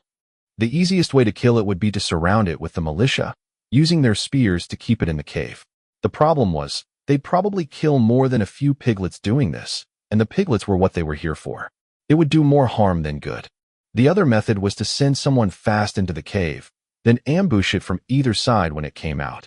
Once it burst out into the ambush, attacking together would rapidly kill it with teamwork. There'd be a little risk, because if anyone was careless, they could get hit by the sow's struggles. At this critical moment, Ouyang Shuo was resolute and decided to take the second method. The first method risked the piglets too much, and he didn't trust the militia's spear skills that much. For recovering the piglets, the risk was worth it. Wealth and danger came hand in hand. Besides, as long as no one was seriously injured or died on the spot, Dr. Song's golden medicine would be able to treat them. The plan was arranged for a militiaman to attract the sow. The rest of the team was in the grass to the sides of the cave, ready to ambush her.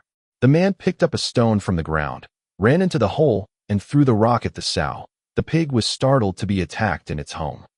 It struggled up, ready to rush out of the hole, and turn the intruder into kibbles. When the militiaman saw her get up, he hightailed it out of the cave.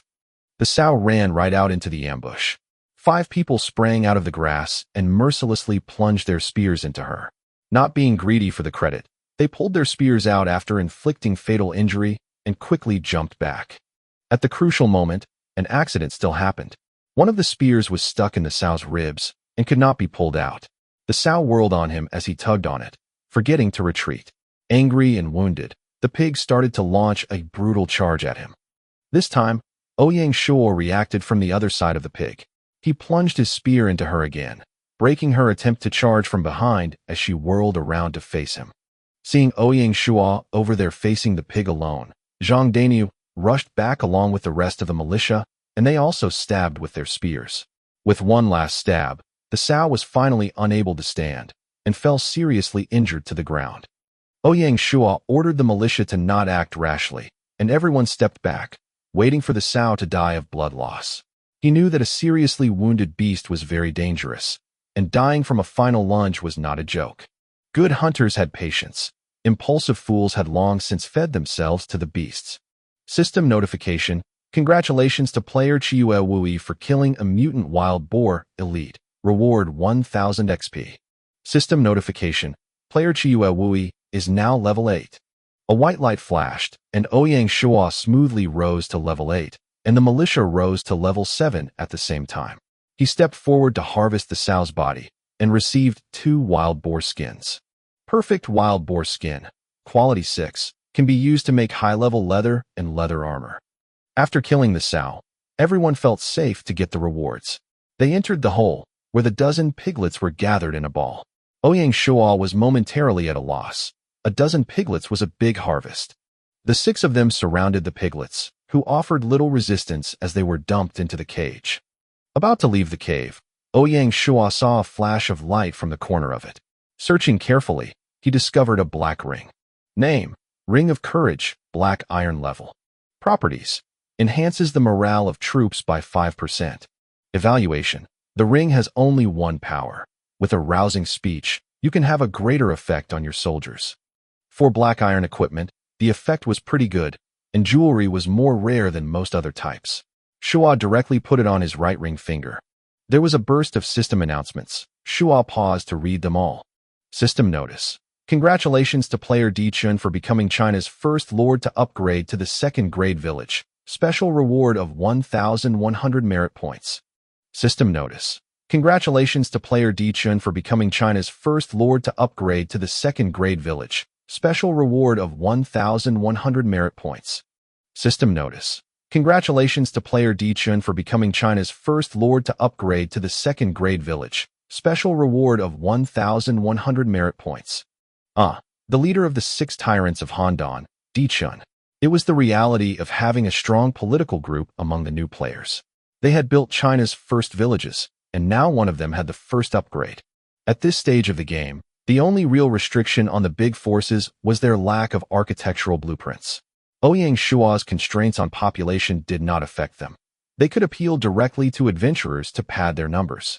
The inertia of history was still strong. Ouyang Shuo was still a butterfly.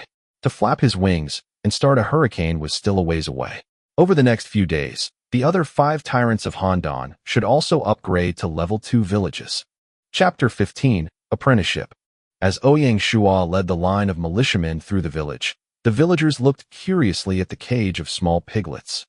The piglets were only half a month old, brown-haired, black stripes on their backs, truly very cute. On the road, he had looked at their stats. Mutated small wild boar piglets, produced by the wild boar king and mutated elite wild boar sow. These wild boar piglets are very adaptable, their meat are delicious, and they have a growth cycle of 3 months. Before they returned, Zhao Duong had already arranged for people to build a pigsty. It was built behind the dining hall, so it would be convenient to feed them. The pigsty was a small room with an inner and outer area. The inner area was 3.5 meters long and 2.5 meters wide for sleeping and eating. The outer area was 50% bigger than the inner area, with a drinking trough, and was open to the sun. Hay was scattered inside and outside the pen, making it easy to keep the pens dry and clean. When Ouyang Shuo's militia carried the pig cage to the pigsty, Cui Yingyu and Zhao Duong were waiting for them. Behind them was a third man, some 30-year-old man with an honest but cautious face. Yingyu introduced him as Zhu Baokai. In his original village, he was a famous pig master. He had been selected by Yingyu as their pig keeper and domesticator. Ouyang Shuo had faith in Yingyu's eye, directly handing over the to Zhu Baokai, saying to him, "Master Zhu, the task of domesticating these pigs, I give to you. It is a lot of trouble for the territory to cultivate a good species of wild boar. Wild boar farming will be a core industry in the territory one day. At the right time, we will expand the scale of the pig farms. I hope that the first true pig farm can be raised by you, Master Zhu." Seeing the Lord as very easygoing, Zhu Baokai was no longer so cautious and talked about his skill at raising pigs. He seemed even more confident. He solemnly said, "Please do not worry about this pig breeding. I already have some experience. Look at these little piglets, all so strong and healthy. They are a fine breed. I have great confidence in raising them." After finishing with the pig master and saying a cordial farewell, Ouyang Shuo returned back to his office. As he sat down, Gu Shuowen came in. Ouyang Shuo asked him to be seated and asked him if he had anything for him. Gu Shuowen said, "Sire, I discussed with the people in charge of 3 divisions today and did the personnel distribution for farmers, builders, fishermen, animal rearers, craftsmen, the 5 industries. Please approve this, sire." "Oh, your efficiency is very high? Let's talk about how you allocated things." In the territory are 130 farmers. 39 households were allocated to the reclamation division to cultivate farmland, and the original 40 farmers were maintained and moved under the management of the material reserves division. The fishermen were allocated 25 people until there were more fishing boats. After they start fishing, they will be moved under material reserves division as well. For shepherds, we only have 2 people responsible for pig farming. The carpenters were assigned 24 people. Their main project at this time is the salt pan field construction under General Shi. Ouyang Shuo pondered for a moment, then asked, "On the shipyard side, are you clear on the progress of the fishing boat construction?" "According to my understanding, the construction of an ordinary fishing boat requires 50 units of timber, and each boat can carry 2 fishermen out to the sea to fish. The shipyard, at its current size, can build 1 fishing boat a day. The first fishing boat was requisitioned by General Shuo, who was using it to transport personnel and materials for construction of the salt pan. Gu Xiaowen was well prepared as a clerk of the territory to understand the latest developments in all walks of life as one of his basic tasks. Not bad. Let's stick to the distribution plan. Beginning tomorrow, other than special talents, everyone is to be assigned to the salt pan division. At the same time, in addition to the 5 fields, set up a separate household. Personnel information is as important as military information and must be kept confidential. As for the salt pan division, you must pay close attention to it. I will clear this up with General Shuo. In addition, starting from tomorrow, we will be changing the meetings to once per week. Who attends should also be fixed. In principle, only the secretaries of the various divisions need to meet. If there is a need, you can take 1 or 2 deputies along to go to the meetings. If you have problems from day to day, you can report to me directly. Gu Xiaowen nodded and, seeing his lord had nothing else to say, rose and departed. The next day, Ouyang Shuo stopped in on General Shuo, asking about the construction on the salt pan fields. Although he was a military man, General Shuo was quite familiar with military books and reading. Even in an unfamiliar area, he was still able to think clearly. He stated unambiguously, "The intrinsic principles of the sun-drying salt technical manual are solid and backed by experience. You need an average of 1 salt worker per 2 mu. The average monthly harvest is 200 units of salt per mu. As our manpower is currently limited, I will recommend the first phase of the construction to be 100 mu of salt fields. According to final estimates of the whole beach is expected to open up tens of thousands of mu of salt fields." Ouyang Shuo made some mental measurements. In the market, a unit of salt sold for 20 copper. In other words, a mu of land could produce a gold coin in pure profit, which was very impressive. Unfortunately, the sea salt cycle took an entire month. To obtain the first harvest, they could not count on it when they were building the Grade 2 village.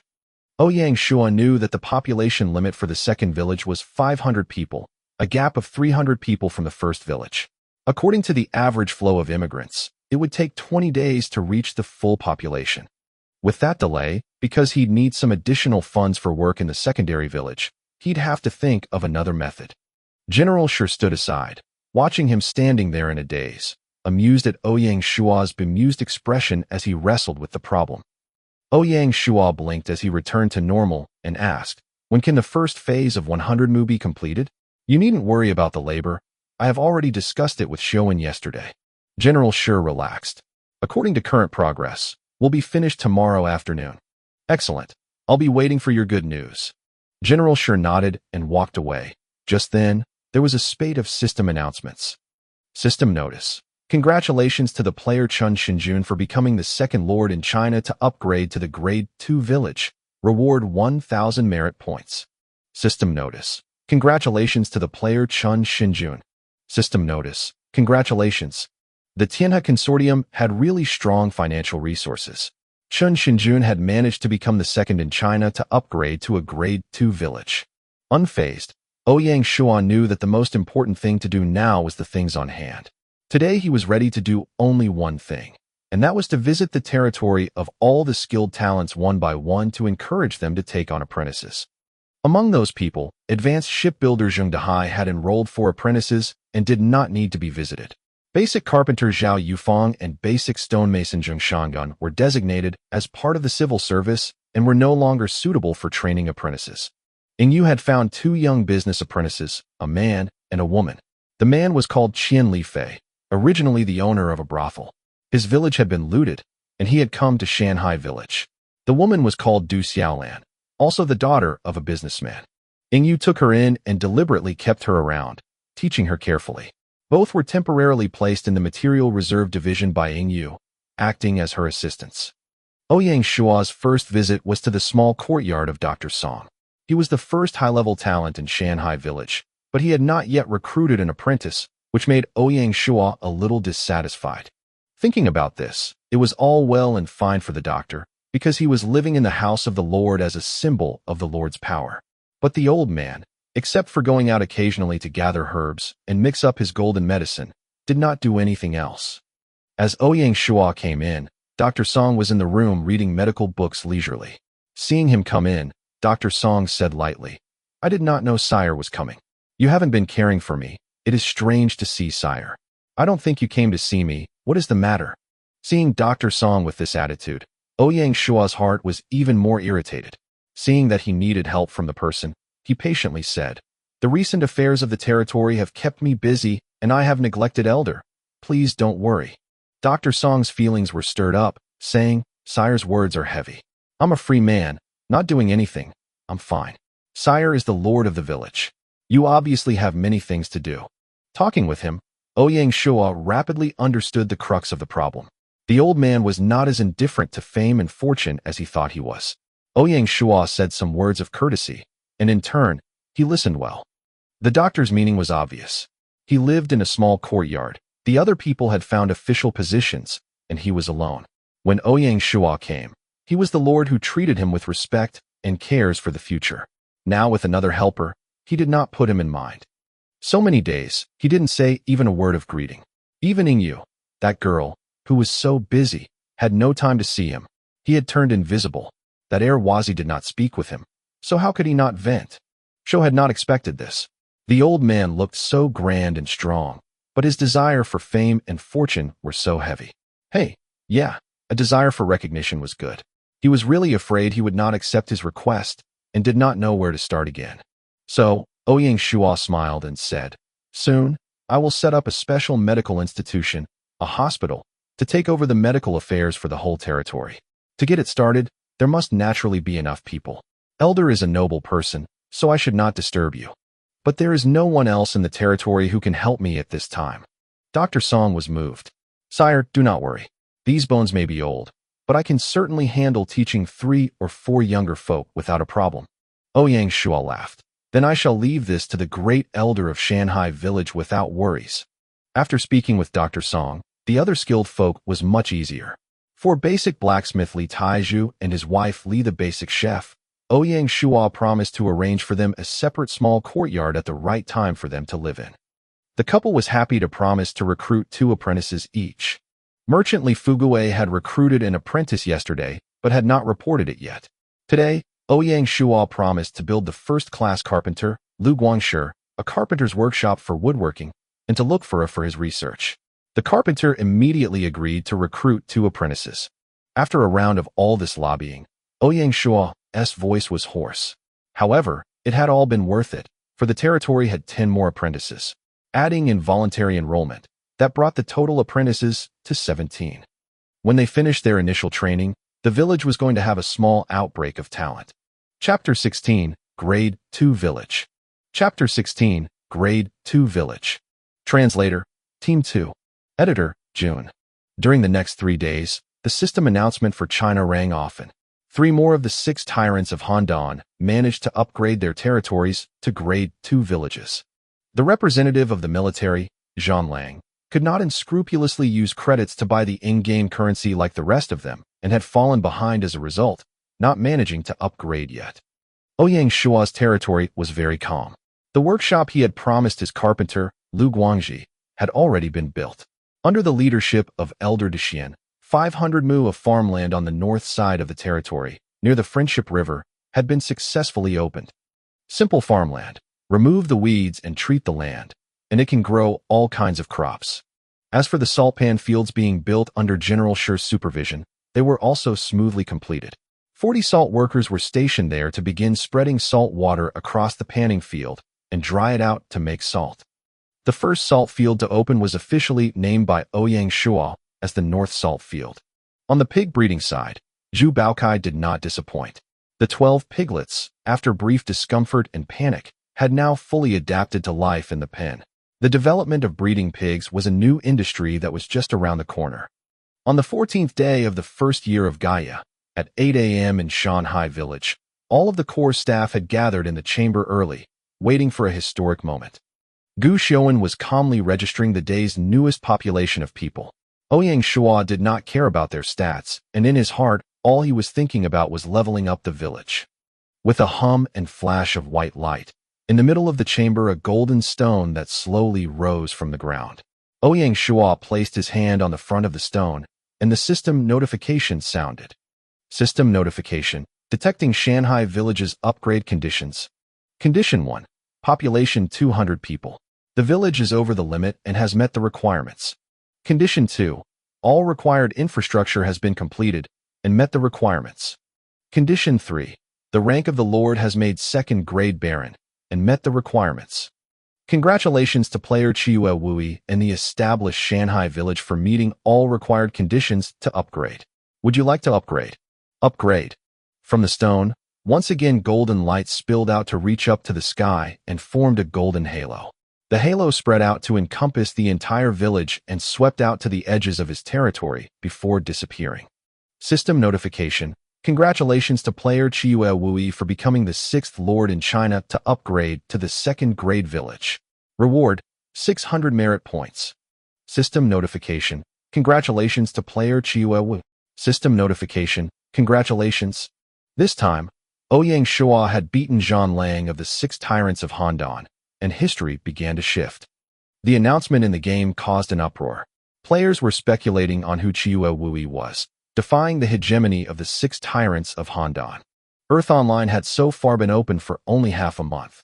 The identities of the 6 tyrants had been subject to endless amounts of gossip by the players, and gradually their real identities had surfaced, no longer as mysterious as they were in the beginning. Unfortunately, the more players knew of the identities of the tyrants, the more depressed they had become. China had never had a lack of ambition in its players, especially with Earth Online holding meaning far beyond that of a typical game. Even those with great ambition, in the face of the status of the 6 tyrants, were afraid to move ahead and defy them. Now, Ouyang Shuo had succeeded in beating a member of the 6 tyrants of Handan. This shook up the status quo, exciting the players, and suddenly the situation in China became blurry and not as set in stone. In Jianya City near the blood-red village, a determined-looking young man rushed and sat in the office of the village chief. He was Zhang Lang, and his expression was gloomy. Opposite him sat another young man. "Lieutenant, it's time to stop being cautious. Get on the line and start buying the game currency at whatever price point is required." "Yes, sir." At the same time, in Xuanzhou House near the King Village, a heavily eyebrowed, middle-aged man heard the system announcement and adopted an interested smile. "Oh, there is actually someone beyond the 6 tyrants. So it seems that they are not invincible. Well, it seems that my King Village could become worthy of the name as well." Ha ha. For a time, inside and outside the game, the people were surging with new emotions. At this time, Ouyang Shuo didn't have time to really care what was going on, as he was still going through the operation of upgrading his territory.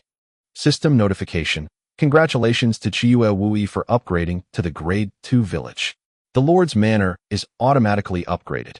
In addition, the player may choose one of 3 random village buildings to establish. System notification. Random buildings selected. Please choose Village Level Ancestral Hall, Village Private School, or Village Granary. Please choose. Choose the Village Granary. System tip. Building automatically generated. Player, please check it out. With a hum and a flash of white light, the golden heartstone once again slowly sank down into the ground. Telling everyone to wait for a while, Ouyang Shuo took the opportunity to slowly look over the properties of the village. Territory name: Shanghai Village, Grade 2 Village. Lord: Chiue Wui, 3rd Viscount. Title: None. People: 80. Law and Order: 75. Territory population: 200/500. Flow rate of immigrants: 10 * 1 plus 50% equals 15/day. Territory area: 50 square kilometers. Territorial characteristics: 50% increase in attracting immigrants, 20% increase in attracting special talents, 50% increase in crop production, 20% increase in production capacity of residents, 20% increase in military rank. Treasury: 10 gold coins. Territory resources: 3,100 units of grain, 180 units of wood, 800 units of stone, 300 units of iron ore. Territorial army, militia team, 10. Territory industry, North Salt Pan, 100 mu. Political index, 25/100, determines administrative efficiency, relationship with the people. Economic index, 10 out of 100, determines the degree of trade prosperity, the ability to pay taxes. Cultural index, 10 out of 100, determines the degree of education developed, the quality of residence. Military, 20 out of 100, determines military strength, stable internal relations. Basic buildings, village-level lord's house, basic market, simple fence, village canteens, village latrine, wooden residence, small courtyard, 10, basic blacksmith, basic grocery, basic logging, basic quarry, simple farmland, 500 mu, basic barracks, pigsty, carpentry workshop. Special buildings, ferry, wharf, basic shipyard. Hidden architecture, Mazu temple, seal. List of potential capital construction buildings. Village ancestral hall, for worshipping the ancestors. Construction conditions, ancestral building drawings, timber 80 units, stone 40 units. Build time 1 day. Village level hospital, for medical treatment of the villagers. Construction conditions, basic doctor, medical museum building drawings, timber 60 units, stone 20 units. Build time 1 day. Village private school, a private education facility for the children of the village. Construction conditions, scholar, private school architectural drawings, timber 150 units, 80 units of stone. Construction time, 2 days. Basic martial arts dojo, a rural training building for basic martial arts. Construction conditions, Wu Fu, martial arts architectural drawings, 100 pieces of wood, 100 units of stone. Construction time, 2 days. Village granary, a warehouse for storing grain. Construction conditions, granary construction drawings, timber 400 units, stone 200 units. Construction time, 3 days. Note, the building has been generated and awarded. Basic tailor shop, a shop for sewing clothing. Construction conditions, basic tailor shop construction drawings, timber 40 units, stone 20 units. Build time 1 day.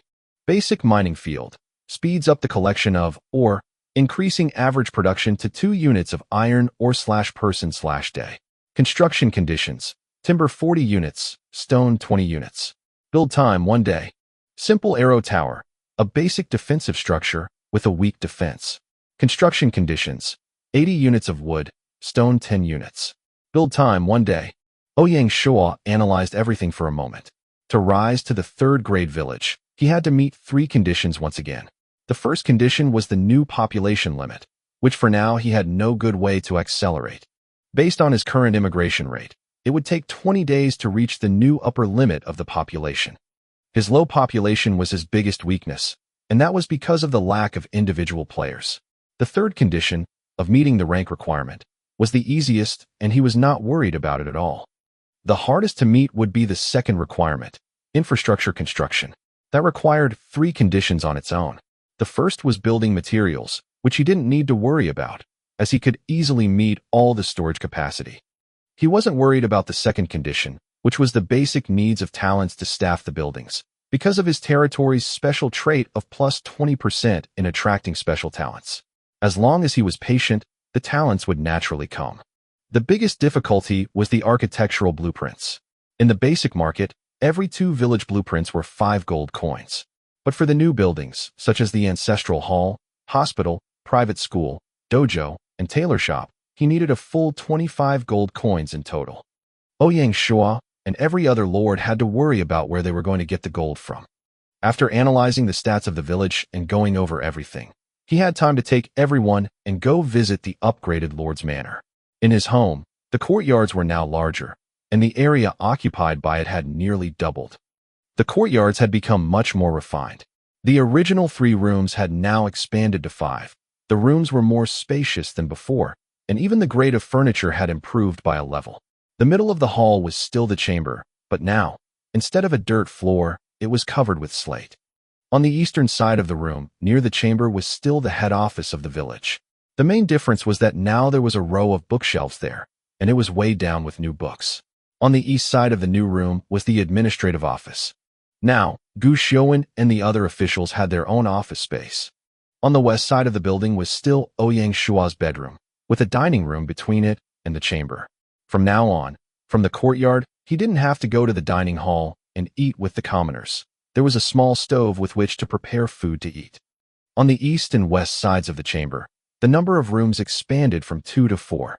Taking advantage of everyone being there, Ouyang Shuo began to rearrange everyone's accommodations. In the East Wing, the first room was still for General Shuo. In turn, Gu Xiuwen, Elder Dexian, and Zhao Duong were given rooms. In the West Wing, the first room was naturally where Cui Yingyu was living. In turn, Air Wazi and Dr. Song got their own rooms, with the last room temporarily empty. Once the hospital was built, Dr. Song would move in there, much like Zhao Yufeng and Zheng Shangan had moved to the logging field and quarry they were respectively overseeing. Chapter 17, Industry. Chapter 17, Industry. Translator, Team 2. Editor, Levs. After the simple tour, everyone returned to the chamber. As Shanghai Village had just been upgraded to a Grade 2 village, it was time to let everyone know what the next steps they were going to take were. Everyone sat down, and Ouyang Shuo went straight into the main topic. With everyone's joint efforts, Shanghai Village has successfully upgraded to a Grade 2 village, and we're also the 6th in China to achieve this feat. This is the result of the hard work of all the villagers and every one of you gathered here. It is truly worth celebrating. Therefore, I have decided that tonight we will hold a grand bonfire party to celebrate. Tonight's celebration shall be prepared by Cui Yingyu. Cui Yingyu nodded. Big brother, you can be rest assured, I will make it as grand as possible. Speaking of which, this is the first time our territory has undertaken such a celebration. You have to personally perform a show to help out with the entertainment. As she finished, General Shuo took the lead in applauding that idea. Even the normally sedate Zhao Dexian looked excited and cheered at the idea. Ouyang Shuo gave a wry smile. Yingyu, you are trying to checkmate me. But your idea is very good, I firmly support it. It is more joyful to share the joy than to keep it to oneself. Everyone here will have to prepare at least one performance or play. If you want to cheer, how can you not get dragged into the water? If your sire has to contribute, then you do as well. Yingyu laughed, as performing a program was, for her, naturally something that took no effort. The other people looked a bit unpleasant and depressed as if they'd lifted a stone, only to drop it on their own foots. After the upgrade, there are a lot of things to do. Here, I'm going to make general arrangements. We have much to do, so please hold your advice and opinions until I am done. First of all, work arrangements for the construction division. The private school, hospital, and other buildings cannot be built at the moment due to the lack of building plan blueprints. However, there are still great responsibilities that lie upon you. We do not need blueprints to construct the basic mining field and the simple arrow tower, so build them as soon as possible. The Material Reserve Division needs to stay in good communication with you to pick the field to be developed. Build 2 arrow towers, one on each side of the village entrance. In addition, the second phase of the 15 small residential courtyards needs to be done quickly, and you must pay close attention to it. And the very most important of all is to cooperate with the Salt Pan Division to carry out the construction of the second phase of the Northern Salt Works. The Northern Salt Works is the only industry in the territory at the moment. It is also an extremely important source of funding for the future of the territory. I have decided that the second phase is to open up another 400 mu, for a total size of 500 mu. This will require a lot of labor. Household Registration Office will have to actively cooperate with the present stage and make it a priority to channel people to the salt fields. The total number of salt workers will need to reach 250 people in order to maintain full productivity in the salt harvesting operation. Material Reserves Division, the numbers involved in quarrying and logging will remain about the same at 20 people after the completion of the primary mining field. The number of fishermen should gradually increase to 30. As for militia, we will directly be expanding them to 50 people. Make formal preparations, 10 people in a squad, led by a sergeant, 5 squads as a platoon, led by a lieutenant.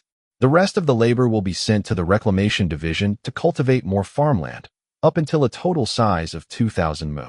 As the arrangements above, Household Registration Division will allocate manpower as needed and confirm proof of residence for the new work arrangements. If there are any questions, they can now be raised.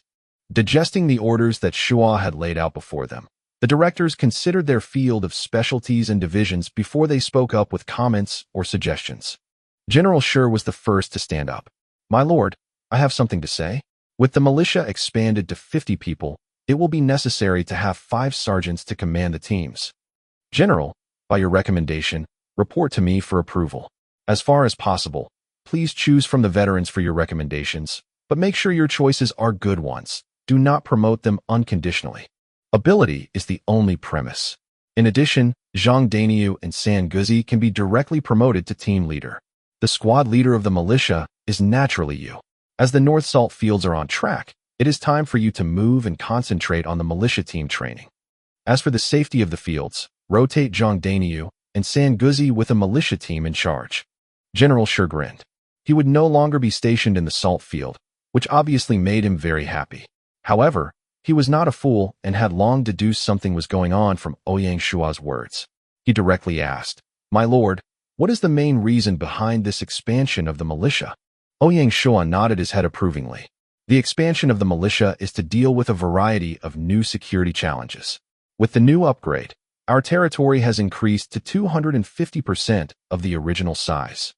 I am expecting that in half a month, a beast riot is going to come out of the wilderness, and we will encounter massive beast attacks. Therefore, General, you must not only see the development of the militia, but you have to establish a detailed defense against the beast attacks and combat program. Report to me for review. General Shuo spoke up loudly. Sire, I will see this done. Siyu Ingyu rose next. Big brother, on the number of fishermen, I have a different view. At this moment, we only have 4 fishing boats. Each boat can only take 2 men, while the shipyard is only making a boat a day.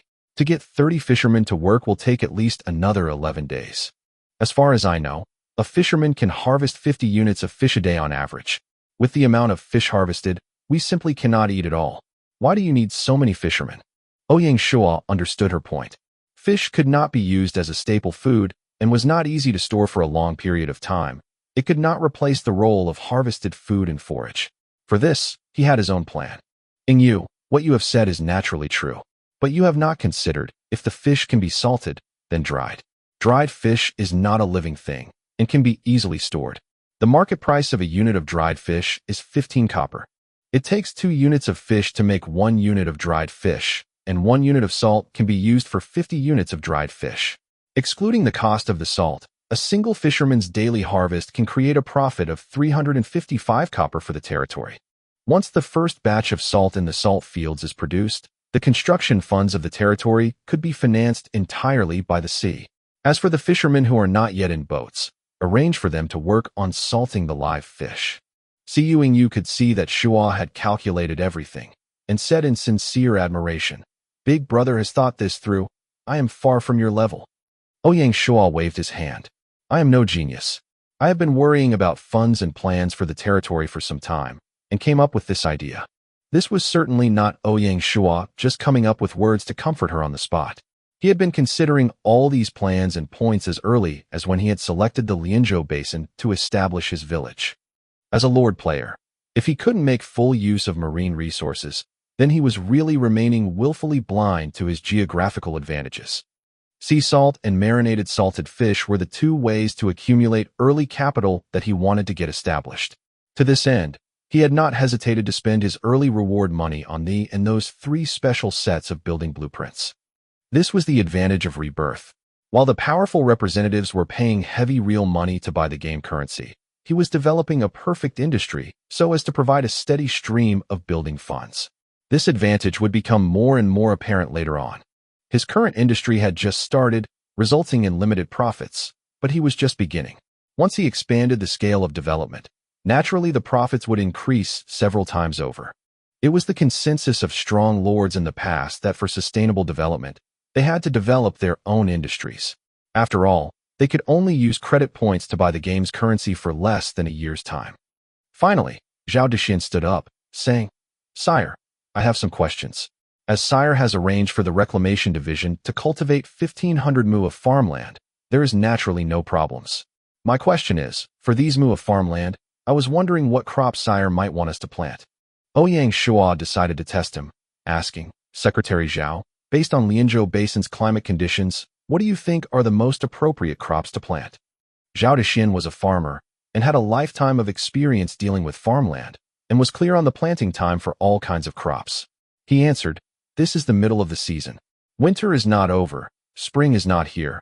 It is not suitable for planting any crops at this time." Ouyang Shuo smiled mysteriously and said, "Good answer. However, the Lianzhou Basin has a special climate, and there is one crop that you can grow in winter here, namely sweet potatoes. Although the best planting season in November was missed with the monsoon, we still have suitable growing conditions. If we plant now, we can harvest them in April and May and completely solve the problems of crop shortages. Zhao Dexian was momentarily surprised, and then replied gloomily, I am ashamed to say that I did not think of such a crop. In fact, this could not really be blamed on him. His previous village of Zhaojiago had been in the forest and had very rarely planted sweet potatoes, so he did not think of such a crop on the spur of the moment. Ouyang Shuo smiled. So, these mu of farmland should be planted with sweet potatoes as quickly as possible and must be completed before the end of the month. As for the seedlings, I will buy them from the market. After answering Zhao Dexian's questions, the doubts of the others had been cleared, and Ouyang Shuo announced the end of the meeting. Waiting until the crowd dispersed, he headed over to the basic market to procure some items.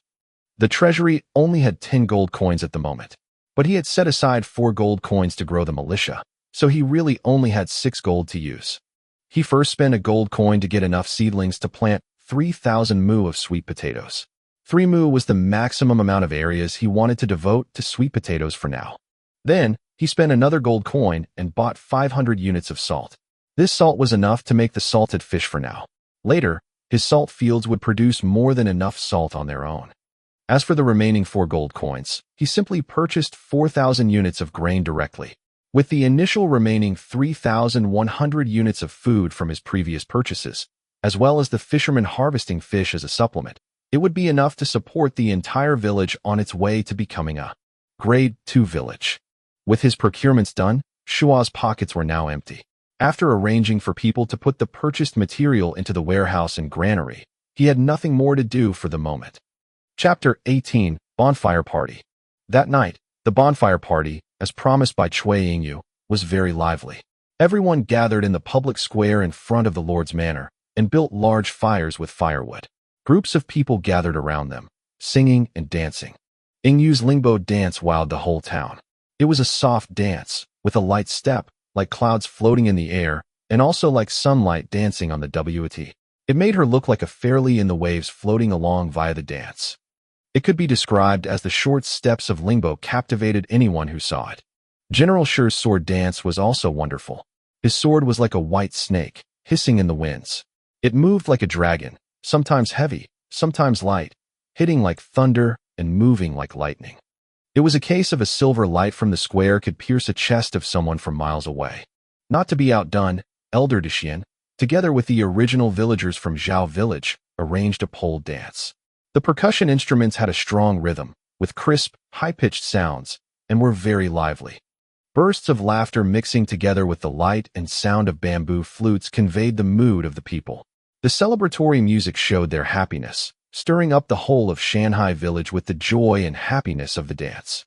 At the climax of the evening, Ouyang Shuo sang a modern version of Luo Shun Fu 1: Luoshui River in the east. Legends spread through ages, a paradise in human world. In the dreams I see, a woman of heaven, tripping lightly like a startled swan. 6 dragons, carriage of clouds, carried her back to the high heavens, leaving tails behind. When the tales were told, people would say, it was a dream of Xiang King too. The dream ended. Tears-soaked towels flowed down my cheeks. Her youth untouched by time. Yet human and God have different path. Only earrings stayed as souvenir. Wind blew and time flies. Historians records and wondered the anonymous. When they asked today, what is this memorial temple, built in Riverside? An art of Goddess Luo, to ease and comfort my heart. The scent she left behind, her image in my mind. Wind blew and time flies. The universe turned from nothing into everything. What is love? Only to drive human insane and succumb goddess. An art of Goddess Luo, who still sings the poetry lines. The river flows regardlessly. The people of Shanghai village, including Ouyang Shuo and General Shi, were all displaced people and destined to meet together. A simple bonfire party that reduced the pain of everyone's displacement helped pull them together. The celebration helped cement the feeling that Shanghai Village was really their home now. System notification. Congratulations to player Chiyue Wui for the success of the bonfire party. The villagers appreciate the hospitality of their lord. Morale of your people has increased by 5 points. Ouyang Shuo really didn't need to see the damn prompt from the system. He was immersed in the lively atmosphere of the party, and now it had reminded him that it was all only a game. Unfortunately, it was now late into the night, so he returned back to his room and logged off. When he came out, it was already 9 a.m.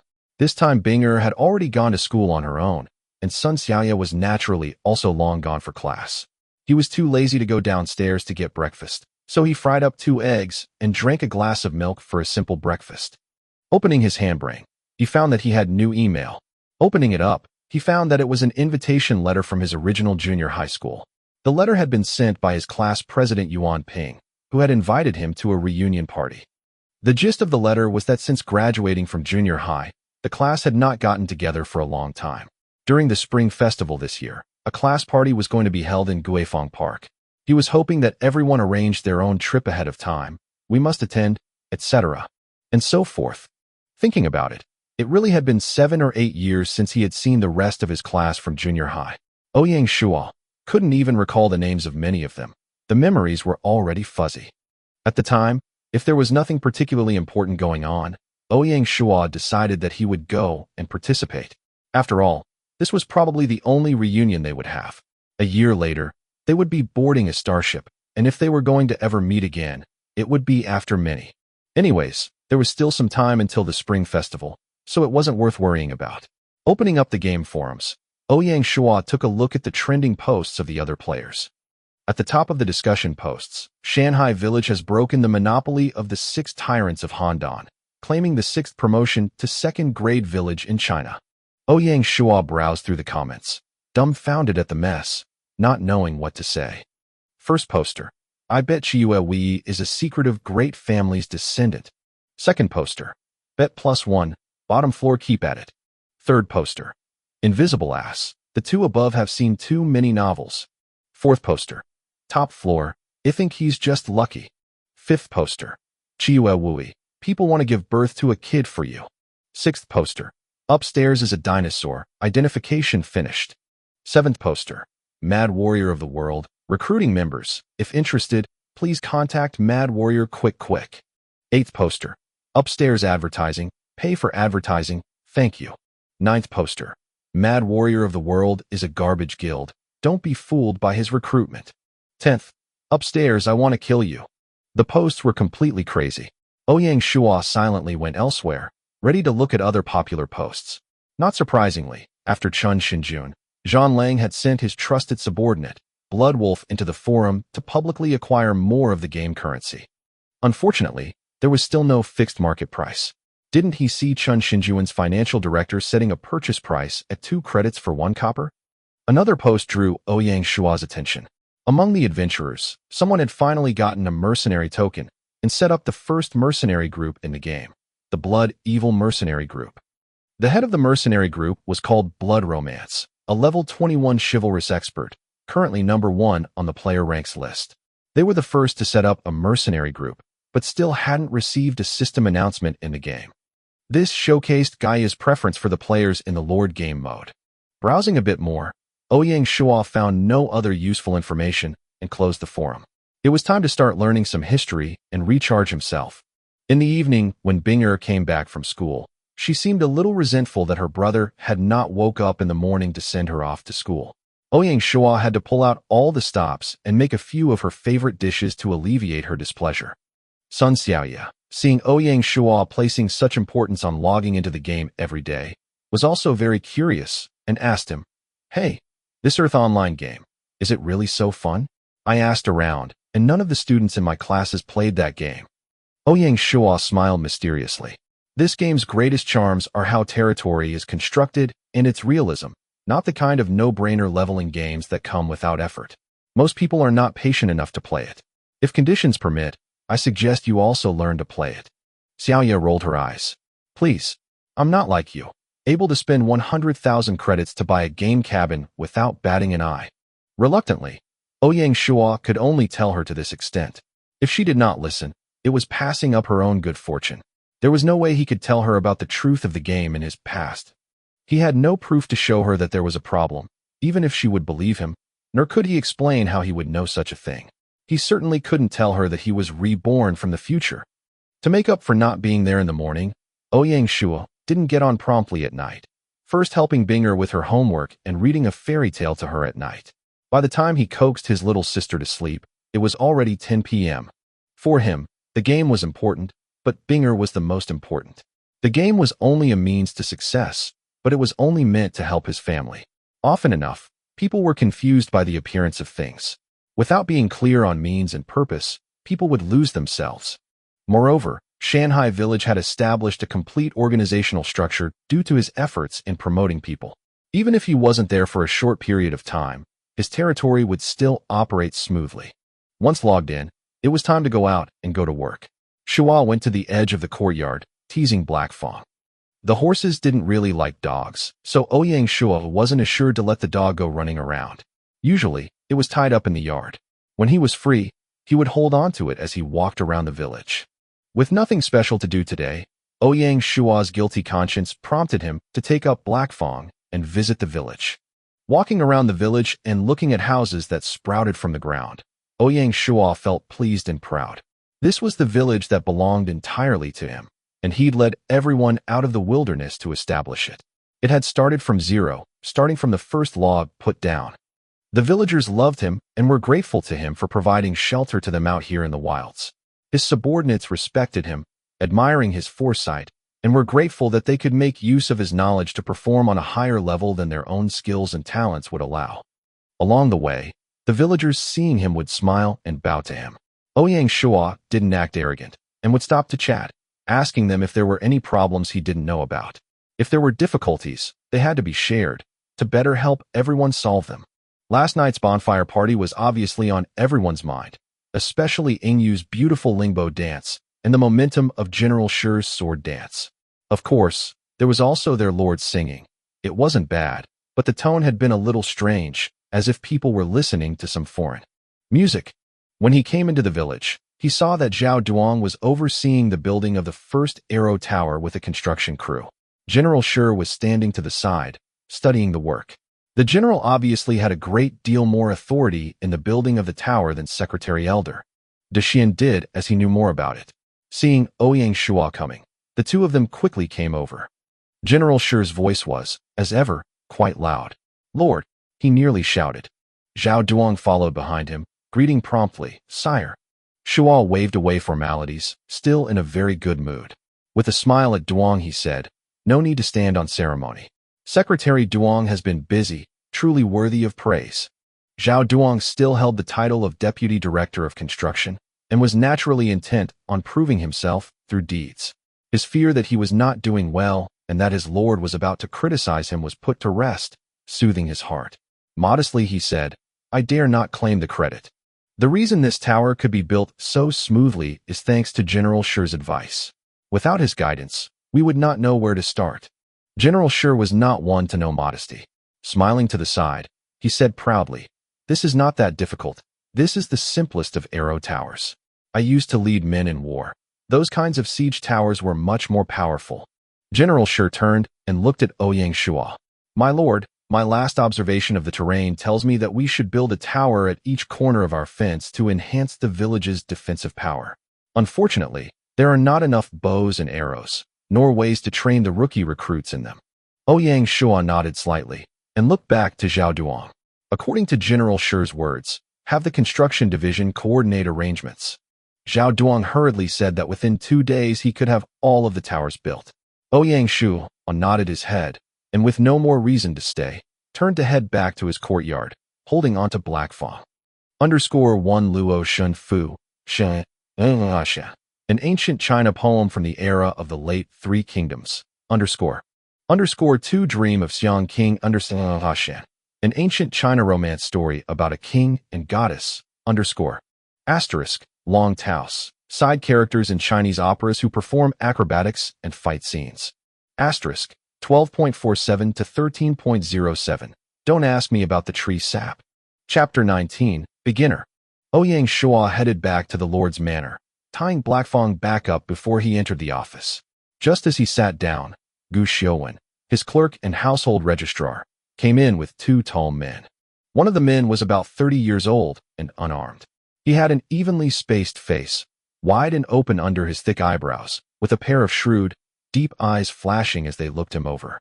He had an extremely developed physique, particularly in his shoulders and arms.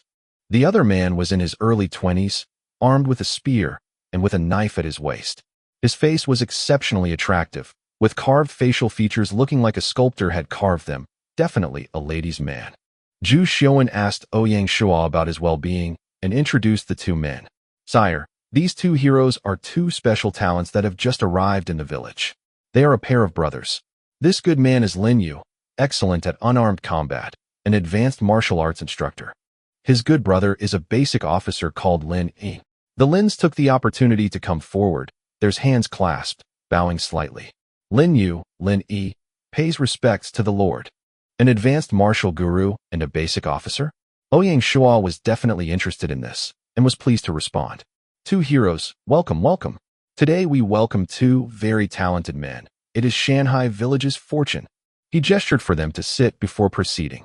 Since both of you have such great skill, will you be willing to fight for our army? Hearing this, the younger man, Lin Yi, revealed an eager expression, obviously quite willing to do so. But the older brother was quiet, not showing his inner thoughts. Seeing the older brother not displaying anything, Ouyang Shuo suppressed his emotions inside.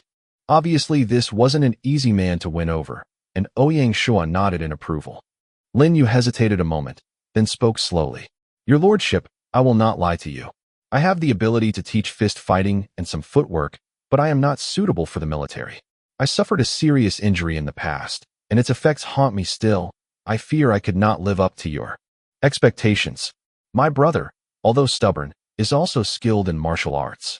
If the Lord is willing, he can be set up in your army, and some strict discipline will be good for him. He will serve you well for both of us. Ouyang Shuo nodded slightly. This Lin Yu was an honest man through and through. He's not just a simple instructor. At this moment, Ouyang Shuo wasn't going to delve deeper into his history. Master Lin has an illness in his body. It would not be good to force you. The village has an advanced doctor. I will ask him to render a diagnosis and treatment for you. In addition, the village is about to establish a martial arts dojo. When you have the time, I will have to ask Master Lin to sit down with the villagers and arrange classes to teach martial arts to them. This will help them get more physically fit and would let everyone learn some self-defense. With the wilderness nearby, a little protection could go a long way. I hope that Master Lin will not refuse my request. For such a noble purpose, Lin Yu could naturally not decline. Moreover, the establishment of a dojo was exactly in line with his desires. I thank the Lord for his consideration. I would not dare to disappoint you. He replied quickly. Ouyang Shuo laughed, and then said, As for younger brother Lin, I think you will be excellent material for the militia group's leader. I think that with your ability, you will fulfill my trust. Master Lin again bowed. Thank you, Lord. We will not disappoint you. Ouyang Shuo took the opportunity to check the stats of the two brothers. Name, Lin Yu Silver. Identity, Shanghai Villager. Occupation, Advanced Martial Arts Instructor. Loyalty, 75 points. Feature, Proficient in Fist Fighting. Enhances the fist martial arts of the territory by 10%. Evaluation, Mysterious Origin, once a famous fighter. Due to residual injuries, forced to leave. Name, Lin E. Black Iron. Identity, Shanghai Village Militia 3rd Sergeant. Occupation, Basic Officer. Loyalty, 75 points. Command, 30. Force, 40. Intelligence, 20. Political, 15. Internal power, Lin family spearmanship, a total of 12 types. Equipment, fine iron spear, belt knife. Evaluation, has studied the art of war, practices spearmanship. However, his temperament is unruly and unconventional. The brothers were definitely a bit different from one another. Master Lin was evaluated by the system as a fist-style master, helping to raise the fist-fighting ability of the entire territory. Such an ability was simply a great help for the whole village. Ouyang Shuo guessed that if he could cure Master Lin's injuries, he would become at least a master martial arts instructor. For this, he could only lay his hopes on Dr. Song and pray, but he didn't have high hopes as he didn't think an advanced doctor would be able to solve the problem. Lin Yi was definitely not so simple, either. Although only a black iron character, he came with his own technique and equipment. He had great potential and opportunity for growth. Putting him in the army under the command of General Shuo, and with a little luck in the future, he would become a major asset. Through these last few days, Ouyang Shuo had slowly noticed that the system seemed to have revised its rules for generating immigrants. First, the closer to the start, such as an upgrade or starting the village, the more likely it was for the system to bring in some special talent. If the village had reached the required special talents to upgrade, the system would basically just send more farmers his way, and rarely would there be special talents. Another thing he'd noticed was that as the characteristics of the village rose, it could also attract higher-level talents from time to time. One must know that a Grade 1 village focused on basic elementary talents, and Shanghai village already had 3 high-class advanced talents. If the other lords knew this, they'd die from envy. For a lot of lords, an intermediate talent was not something they have yet. Advanced talents were just utterly ridiculous luxuries. Their welcome meeting finished, Ouyang Shuo told Gu Xiuwen to arrange comfortable accommodations for Master Lin. He would take younger Lin to the barracks.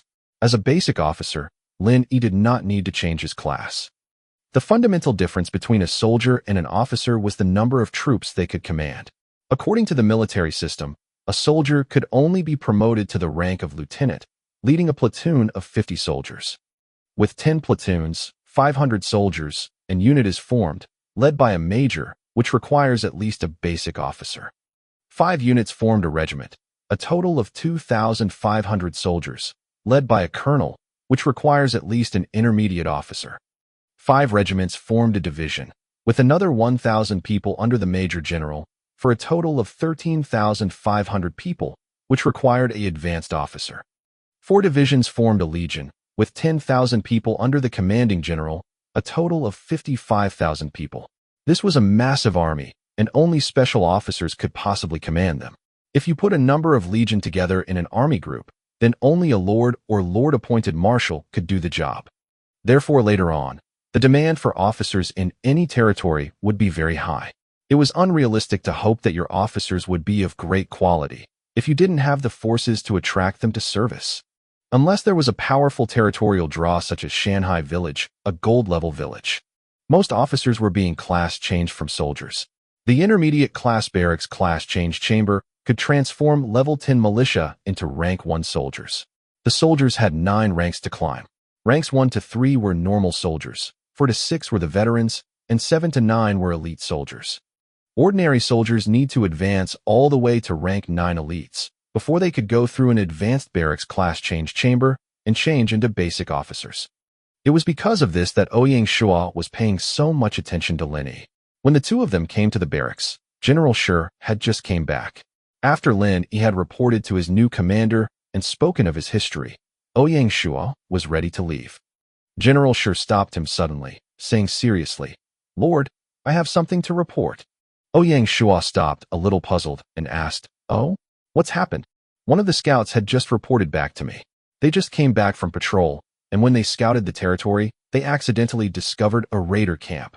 Ouyang Shuo was momentarily surprised by this development. Raider and bandit, the two scourges of the wilderness. Had the patrol alerted them? He asked urgently. General Shuo shook his head, saying they were not alerted. The patrol was led by San Guzi, and they were quite clever. They saw the camp from afar, and have set down to monitor the larger force from a distance, sending a runner to return here and report. Excellent. They have done well, and we must be careful. With our strength now, without knowing the strength of the enemy, we must maintain calm and restraint. General, find out 2 things, the size of the enemy and their general strength. If necessary, go there personally. The other thing you need to do is to seize the opportunity to pick troops for the militia as rapidly as possible. The selection of the troops will be our main priority in preparing for this fight. I will communicate with secretaries of the village to make sure this is done, Ouyang Shuo said with great caution. General Shuo was very excited, loudly saying, "Please rest assured that the patrol will return tonight to their camp. I would like to see what ability these raiders have." After destroying them, there was a high likelihood of getting some much-needed building blueprints. The next day, Ouyang Shuo came online and hurriedly called General Shuo into his office. eager to inquire about the results of the investigation the night before. General Shuo's ability was high, and last night he had snuck directly into the camp of the enemy, carrying out a detailed scouting mission. My lord, here is the summary report. The whole camp numbers about 100 people. The fighting population numbers about 60, the rest are some women and children. The fighting force is divided into 3 categories. First is the ordinary bandits, poorly equipped and unmounted. Their strength is about equal to our militia. The second category is the elite bandits, well equipped, with bows, spears, and horses. From looking at their stables, I estimate there are about 20 of these elites. The third category is their leader. There is one commander with a lieutenant. The strength of their leader is about equal to that of Lin Yi from yesterday. Ouyang Shuo's face turned solemn and said, "The strength of this group of bandits was beyond my expectations. Even the ordinary bandits were as strong as our militia. In a head-on fight, I am afraid we will suffer greatly. The elite bandits with bows and arrows are, for us, a greater threat. It seems that this time we will need to be clever and not simply storm them." General Shuo said with some disapproval, as if admitting to cowardice, "This is the end of my report, but I do not agree. These bandits are nothing in my eyes. If I drove into their camp, I could likely kill more than half of them." Ouyang Shuo smiled wryly back at him. "My brave general, I know this. However, as the saying goes, the ants can also kill the elephant. You going alone is far too risky. If you failed, it would not be worth the loss. Although you have the courage, the militia team, with their simple equipment, cannot help you in such a fight." General Shuo smiled. "Then, by the Lord's meaning, how should we do this?" Ouyang Shuo calmly and confidently said, "At this stage, the most important thing is to accumulate the militia's team training and whip them into shape. We will keep the status quo and quietly accumulate strength, wait until the right time, and strike. Of course, we need to keep up our surveillance and alert the others. Let us make arrangements for the staff in case the bandits move. In addition, we need to get the defenses of the village working so as to avoid any accidents." Yes. Finished with the meeting, General Shuo promptly left to arrange the defense of the village. Chapter 20, Breakthrough. Shortly after General Shuo had departed, Cui Yingyu entered Ouyang Shuo's office. Ouyang Shuo smiled and asked her to sit down, laughing and saying, "You seem to have come with a purpose." He said that for a reason. It turned out that Yingyu was a workaholic. As this was not a modern society where such things were common, she had to be a very strong woman to take on a role like this. "Big brother, even you are making fun of me. I am working so hard, all for the sake of Big Brother's territory." Yingyu's face turned red as she pouted at his teasing. Ouyang Shuo quickly apologized and hurriedly said in a coaxing manner to avoid her embarrassment, Okay, don't be angry. What's the progress on the basic mining field over there?" He had to be careful of the atmosphere. Yingyu was effectively his little sister and trusted him implicitly, the most out of all his staff. Being the target of his teasing was very embarrassing. She had come here to report on her work, and now it had become so awkward that she didn't know where to start. Seeing that Ouyang Shuo started to talk about business, she sighed with relief. She collected herself, calmly reporting, 3 days ago, I found the blacksmith, Master Li, and asked him to take people to start looking for mining areas. Yesterday, they finally reported back that in the southwest of the territory, at the foot of the mountain, they found an open iron ore field. It is not only large in area, but it also has rich amounts of ore and should be very easy to collect. Some of the ore is directly exposed to the air and can simply be lifted out of the ground to collect it. Ouyang Shuo nodded happily at this information. This is good news. Although the demand for iron in the territory is not great as of yet, as soon as we start making weapons, the demand will surge. With a good open field mine, we will not have to worry about iron ore for a long time. Have you managed to find any talents familiar with mining? The main reason I came here today is to tell Big Brother that among the new immigrants there is an experienced intermediate miner called Yuan Xiaoping. I suggest that he be put in charge of the operations for the new basic mining field. Ouyang Shuo replied without the slightest hesitation. Yes, bring him along. No problem. Then appoint him as the foreman of the field, assigned under your material reserve division. Touched by his trust, Yingyu smiled. Thank you for your trust, brother, hee. Ouyang Shuo waved his hand, smiled and said, You are my little sister. I trust your ability and vision implicitly. Just do not be too hard on yourself. Yingyu replied softly, Between the two of them, they became a lot closer. Waiting until Yu had left, Ouyang Shuo didn't want to stay in the office. It was time, he thought, to take a look at the carpenter's workshop. Since they had been given to the carpenter Lu Guangji, Ouyang Shuo had no idea if he had studied it, or if there had been progress. The pointer chariot could be very useful in the First War, which was happening soon, so he wanted to get it into production quickly. The carpenter's workshop was built on the central street of the commercial area, next to the blacksmith shop. Ouyang Shuo walked into the woodshop. Master Lu was working with two apprentices, working around a wooden carriage. Ouyang Shuo was surprised for a moment. Understanding the manual was not easy, and he had actually made the pointer carriage so quickly. This was too much. One must know that this was a difficult technology to get working. The ancient south-pointing chariots made use of differential gears in comparison to modern-day compasses, which made use of geomagnetic forces. The carriage used a gear transmission system according to the rotation of the wheels to indicate the direction of the car. No matter where the car turned, the wooden hand always pointed to the south, so it was easy to use to determine the direction the carriage should go in. One of the apprentices looked up and saw Ouyang Shuo. He quickly alerted his master, who was staring fixedly at the carriage. Lu Guangji recovered, hastily bowed in salute, and fearfully said, "I was too focused and have neglected my lord, and will accept his punishment." Ouyang Shuo smiled, and simply said, "Master Lu is fanatic about his work, truly worthy of the admiration of everyone as someone to learn from." "What is wrong with that?"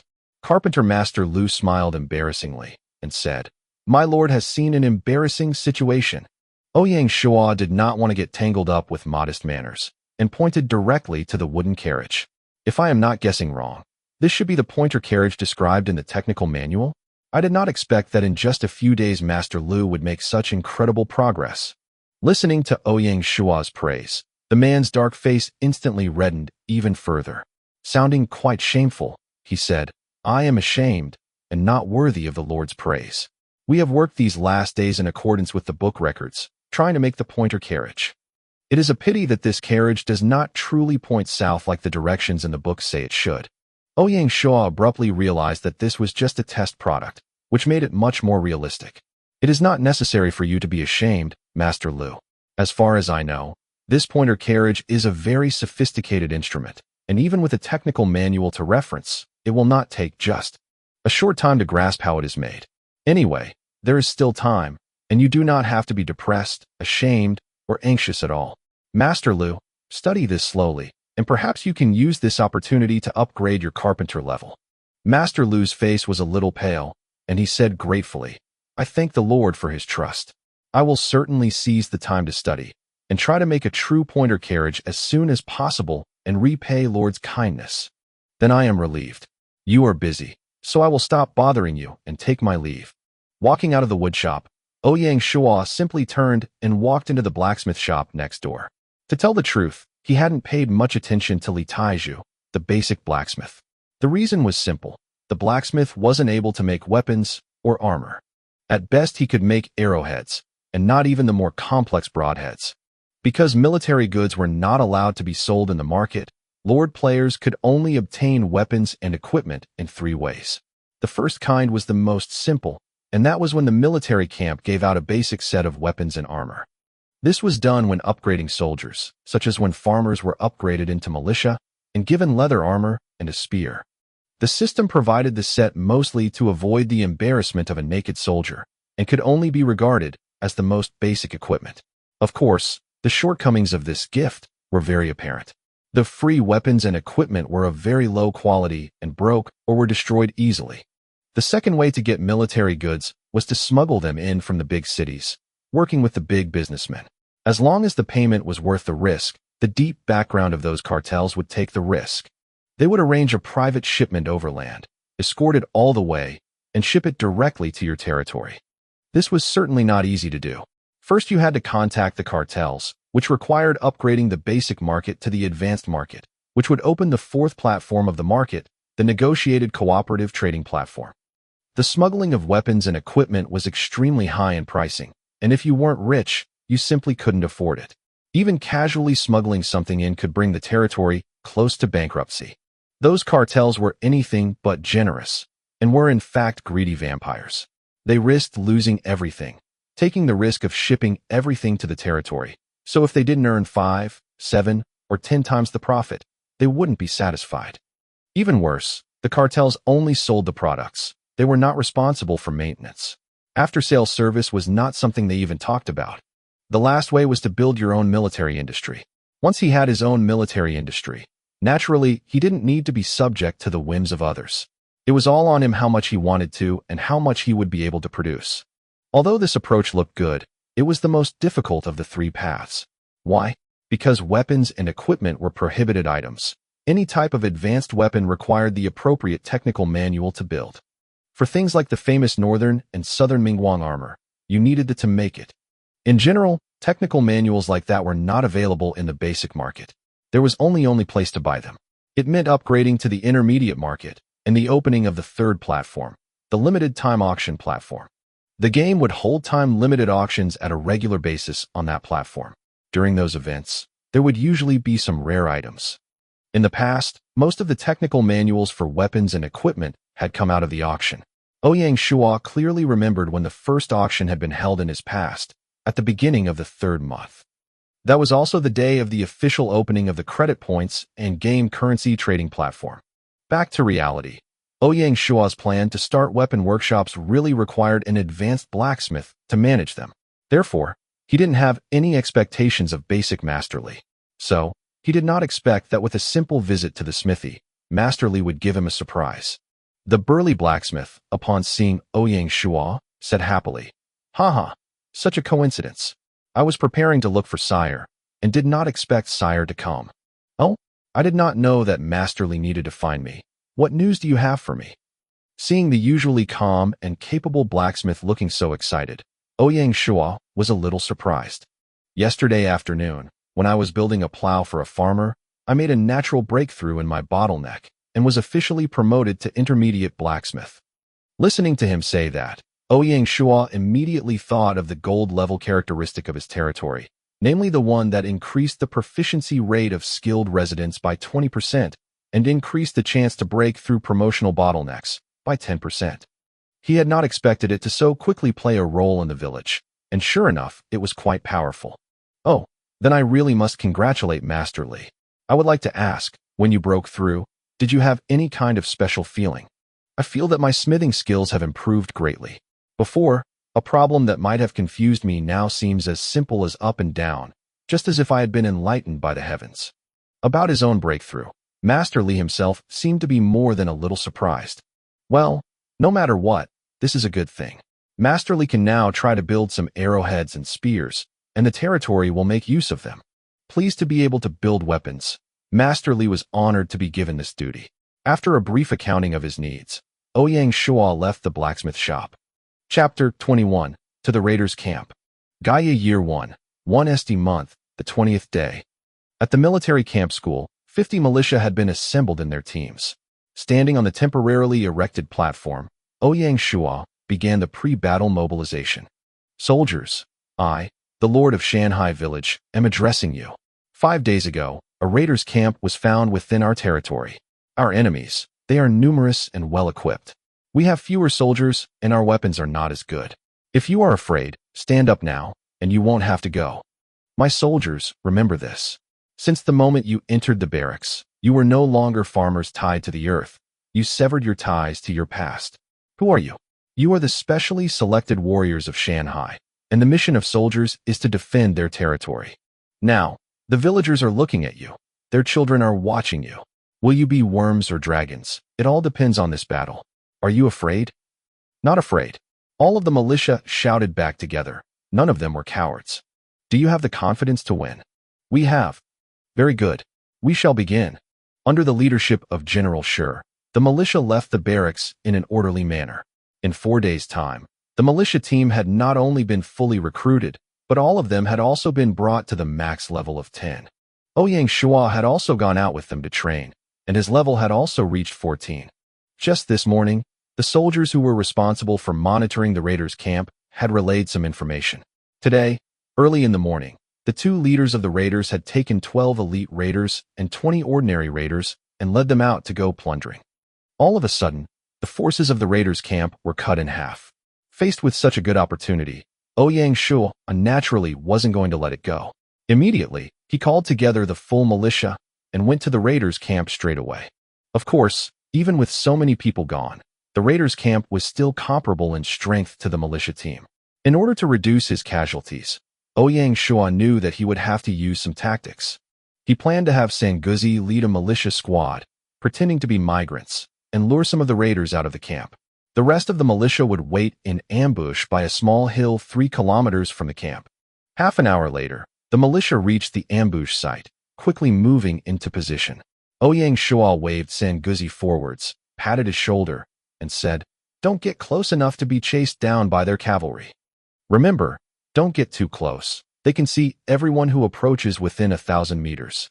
Sanguzi was one of the fastest and most clever of the militia. At this time, not only was he not afraid, but was very excited. "Sire, rest assured. At being a bait, I am great at it. Haha." Ouyang Shuo kicked him, smiled, and said, "Brat, see if you can do it. Get out of here." Sanguzi gave him a big smile before setting off with the other 9 disguised militia. They first had to make a big detour off to the side, and then pretend to be coming from the opposite direction so it looked they were coming out of the wild. Otherwise, it would be too easy to reveal their origins. The bandits could survive in the wilderness, and therefore they would not be suckered out easily. Planning for the attack while thinking the enemy leader was a fool, that would be really stupid. 20 minutes later, Sanguzi's squad came within 1,000 meters of the raiders' camp and entered the field of vision of the sentry on duty. The sentry looked at the small group of displaced people and did not think much of it. He quickly went down to report that there was a line of 10 small fat sheep that had walked into their hands, not far from the camp. The camp's great leader was busy enjoying a woman, and hearing that it was only 10 people, he impatiently snapped, "Go away. This is not worth my time. Tell Zhao Lu to go deal with them." That Zhao Lu was an elite raider, and after receiving the order, looked very excited. He led 4 other raiders on horseback, and they rode out of the camp. Sanguzi was clever, getting just within range of the raiders' camp before stopping 1,000 meters out. Pretending to recognize what the camp really was, with panicked looks, the whole squad turned and ran. Zhao Lu, seeing the frightened appearance of the small mob, laughed. Not only did he not race to catch up quickly, but he slowed down, unhurriedly catching up to Sanguzi. He was ready to play a game of cat and mouse and get his fun out of this group of fragile victims. Soon enough, the 2 groups of people became visible to Ouyang Shuo. He could see the joking expression on Zhao Lu's face and thought to himself, "You bastard who thinks he controls life and death, you will pay for your arrogance with your blood." When the raiders were 100 meters from the hillside, the militia rushed out of hiding as they sprang their ambush. Everyone was in a unified formation, both hands on their javelins as they rushed together and threw it to the raiders. General Shi was standing off to the side, bow and arrow in his hand. "Show?" General Shi's arrow shot Zhao Lu down off his horse. The raiders had no time to react before they were pierced by the militia's 40 javelins like hedgehogs. With their first battle victory, naturally came a surge of morale. Ouyang Shuo arranged Lin Yi to take some people and clean up the booty and make sure all of the raiders were dead. Because everyone used their javelins directly against the raiders, only one of the 5 horses was wounded. In addition to the horses, the most useful loot were the 5 bows. Ouyang Shuo took a look at their stats.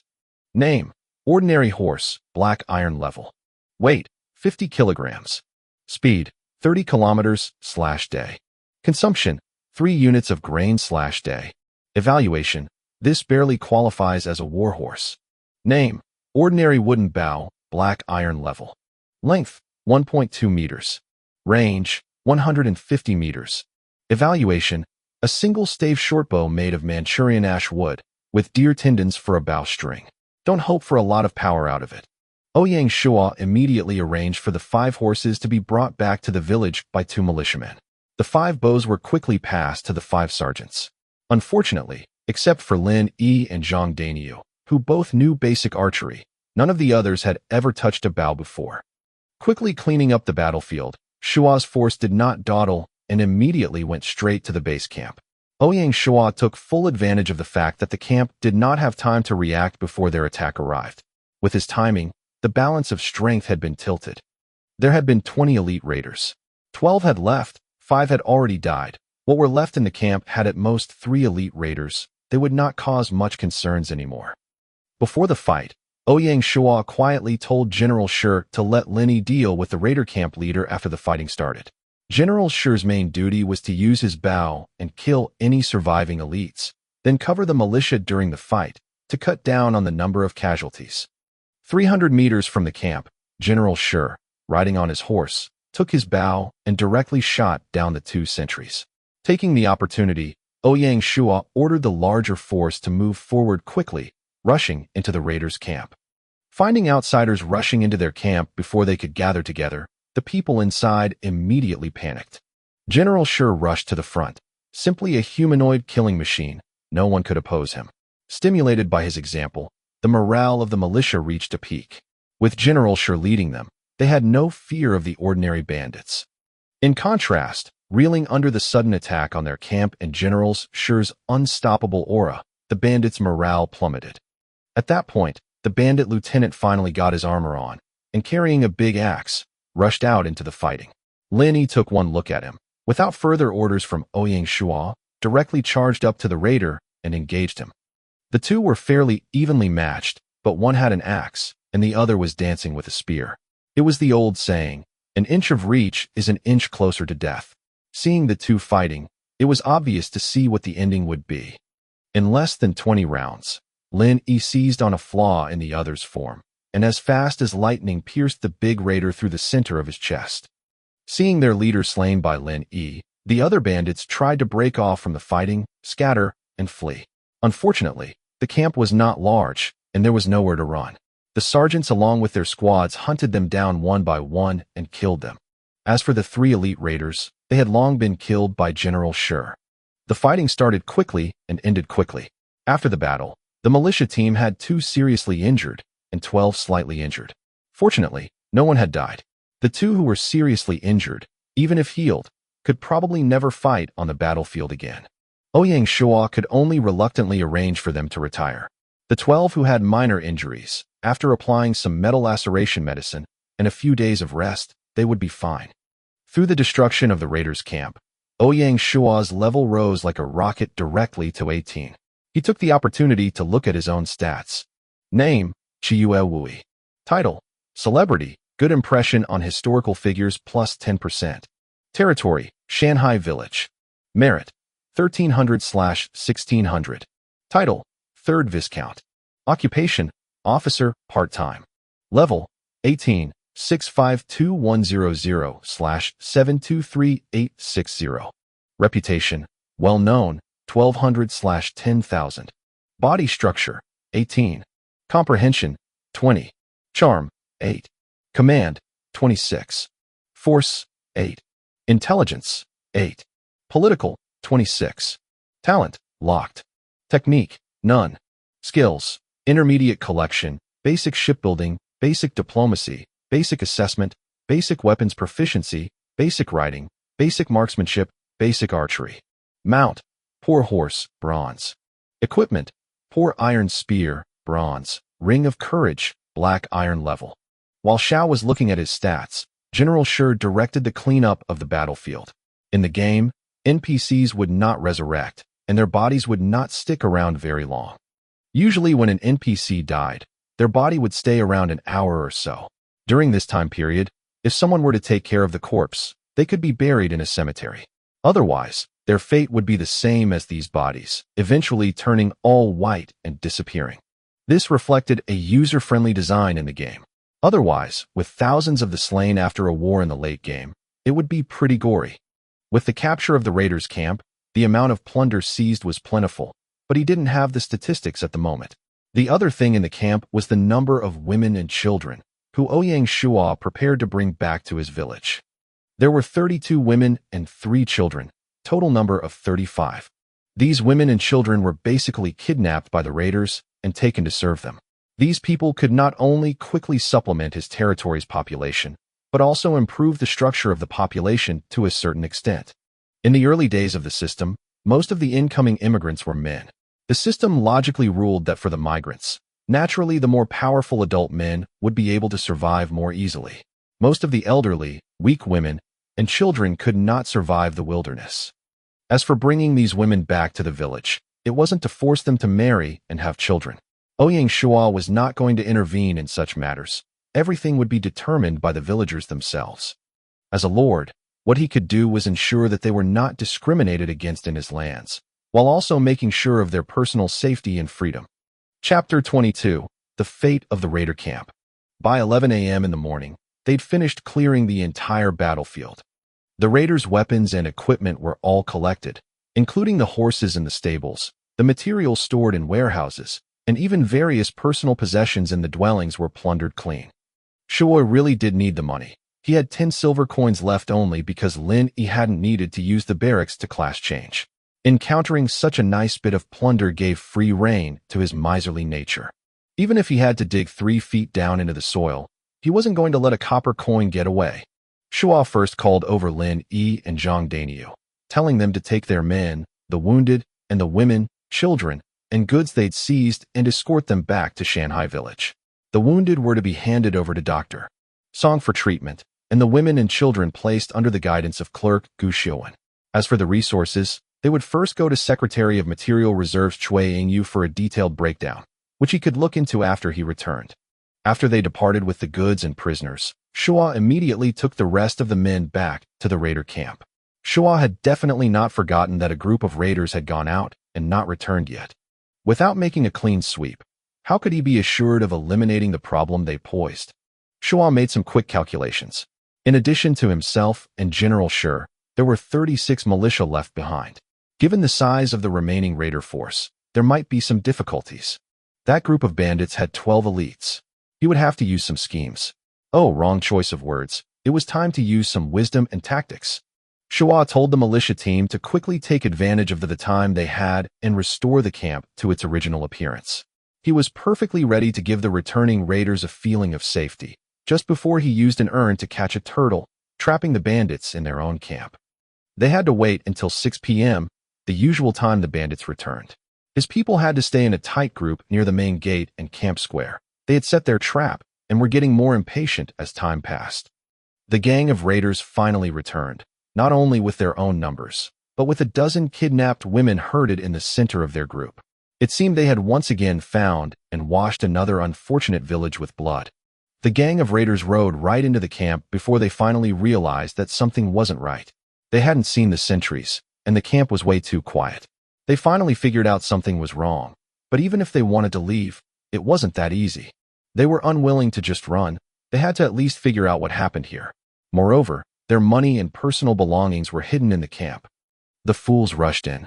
Relying on their strength and tactics they had used in the past, the bandits drew their blades and moved into the camp, gathered together into formations, moving slowly forwards. After entering, the raiders' second leader was also alert, trying to keep everyone together. Unfortunately for them, Shuo had cleaned the camp well, and on the surface, they didn't find anything strange. Not believing it, he told his men to dismount, spread out, look around, and see if they could find any clues. And with that decision, the nightmare of the raiders began. Having lost the advantage of both horses and archery, they were picked off one by one. The militia stayed in their fighting units, surrounding smaller groups and eliminating them quickly. The raiders' leader was left for General Shi and Lin Yi to deal with, and naturally the general once again became a source of dread for the raiders. Compared to the battle in the morning, this one had no suspense at all. In less than half an hour, all 33 bandits were eliminated. After the blood and fire of the morning's fight, the militia had been exposed to the battlefield and adjusted mentally, becoming much more experienced in their mindset. In the battle, only 4 people were injured. None of those were serious injuries, and there were 0 casualties. Shuo's level also directly rose to 20. Because it was already late, Shuo told his men to quickly sweep the battlefield. He himself came to the center of the camp, its Hall of Brotherhood. In the hall, a stone had risen from the ground. Shuo stepped forward and put his hand on the stone. System prompts began to sound. System notification: congratulations to player Chiyu for destroying a basic raider camp. Please choose what you would like to do with the camp. Acquire it, transfer it, or destroy it. I choose to destroy it. Transferring it was impossible at this point, and there was no value in possessing it right now given his plans for his territory, so the only choice left was to destroy it. System notification: player Chiyu has destroyed the basic raider camp. randomly gaining access to 20% of camp's building blueprints, and access to 20% of the camp's building resources. System notification: congratulations to player Chiyu Wui for gaining stables building blueprints, martial arts dojo building blueprints, 200 units of wood, and 80 units of stone. System notification: congratulations to player Chiyu Wui for destroying a basic raider camp. Special reward of 100 merit points and 200 reputation points. A white light swirled across the screen in a flash, and the whole camp disappeared. At the same time, the 2 building plans had appeared in his storage bag, while on the ground where the clubhouse used to be was now a pile of stacked wood and stones. The sweep of the battlefield was much simpler than earlier. They only needed to salvage the raiders' armor, weapons, and the 12 horses. Oh, and 11 women. Such a great thing. The raiders' camp had actually contributed 46 people to Shanghai's population, the equivalent of 3 days of immigrants. As for the pile of wood and stone, at this moment Shuo had no resources for specialized storage of large equipment. He could only wait for tomorrow and send people from the Material Reserves Division to arrange transporting it all back to Shanghai.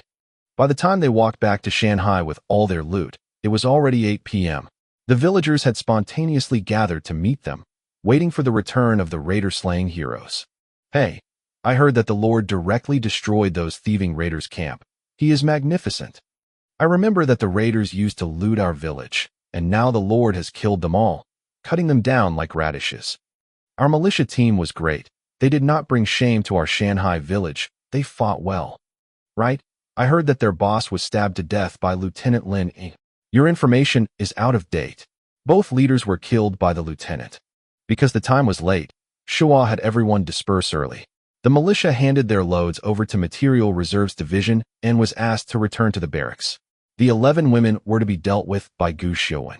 Shuo didn't stay for long either. He had some quick conversations with Cui Yingyu and Gu Xiuwen before logging off. Logging in the next day, he was eager to see all the spoils. He summoned Yingyu and Xiuwen to his office and had them report on yesterday's rewards. Yingyu was very pleased, smiling as she said, "Big brother, I have to say, we had quite the bumper harvest last night. My division had to work late last night to calculate all the data." She paused, directly hanging a bit to whet Shuo's appetite before proceeding. According to our calculations, yesterday's 2 battles tallied up money of 32 gold coins, 76 silver coins, and 25 copper. There were 3,540 units of grain and 3 building blueprints, a hospital, a tailor shop, and a weapons workshop. In addition, there was a special item, a basic soldier token. As for weapons and armor, there were 22 horses, of which 2 were exquisite quality, and the rest ordinary. There were 30 bows, with 2 basic composite bows, and 28 short bows along with 1,000 arrows. 1 suit of ordinary iron scale armor, 2 sets of ordinary studded leather armor, 20 sets of ordinary leather armor, and 27 sets of poor leather armor. 30 swords, 1 fine iron sword, 10 ordinary iron swords, and 19 poor iron swords. 30 spears, of which 1 is fine, 10 ordinary, and 19 poor. Also, there is an exquisite axe and an exquisite iron spear. Although mentally prepared for the report, after listening to Yingyu detail everything, Shuo still had the feeling that he had struck the lottery. The game rules set poor quality as the lowest level of bronze equipment. Ordinary equipment was black iron level. The ones with fine prefix was silver class equipment. An exquisite class that was gold level equipment. Gold class equipment would be the mainstream equipment in the future for a long period of time. Between it and the highest tiers of god level equipment, in the middle was separated only by the dark gold and platinum levels. He could not wait to see the properties of the equipments. And oh yes, there was a soldier token. He had a feeling that this basic symbol token was the biggest trophy this time around. Before he had much time to ponder, Gu Xiuwen began his report. "Sire, I have some good news here." "What good news? Don't tell me. There were some special talents among the women from yesterday, right?" Shuo jokingly said. His moment spoiled, Xiuwen made a face. "Sire's guess is quite accurate. Yes, out of the 2 groups from yesterday, there are 2 special talents.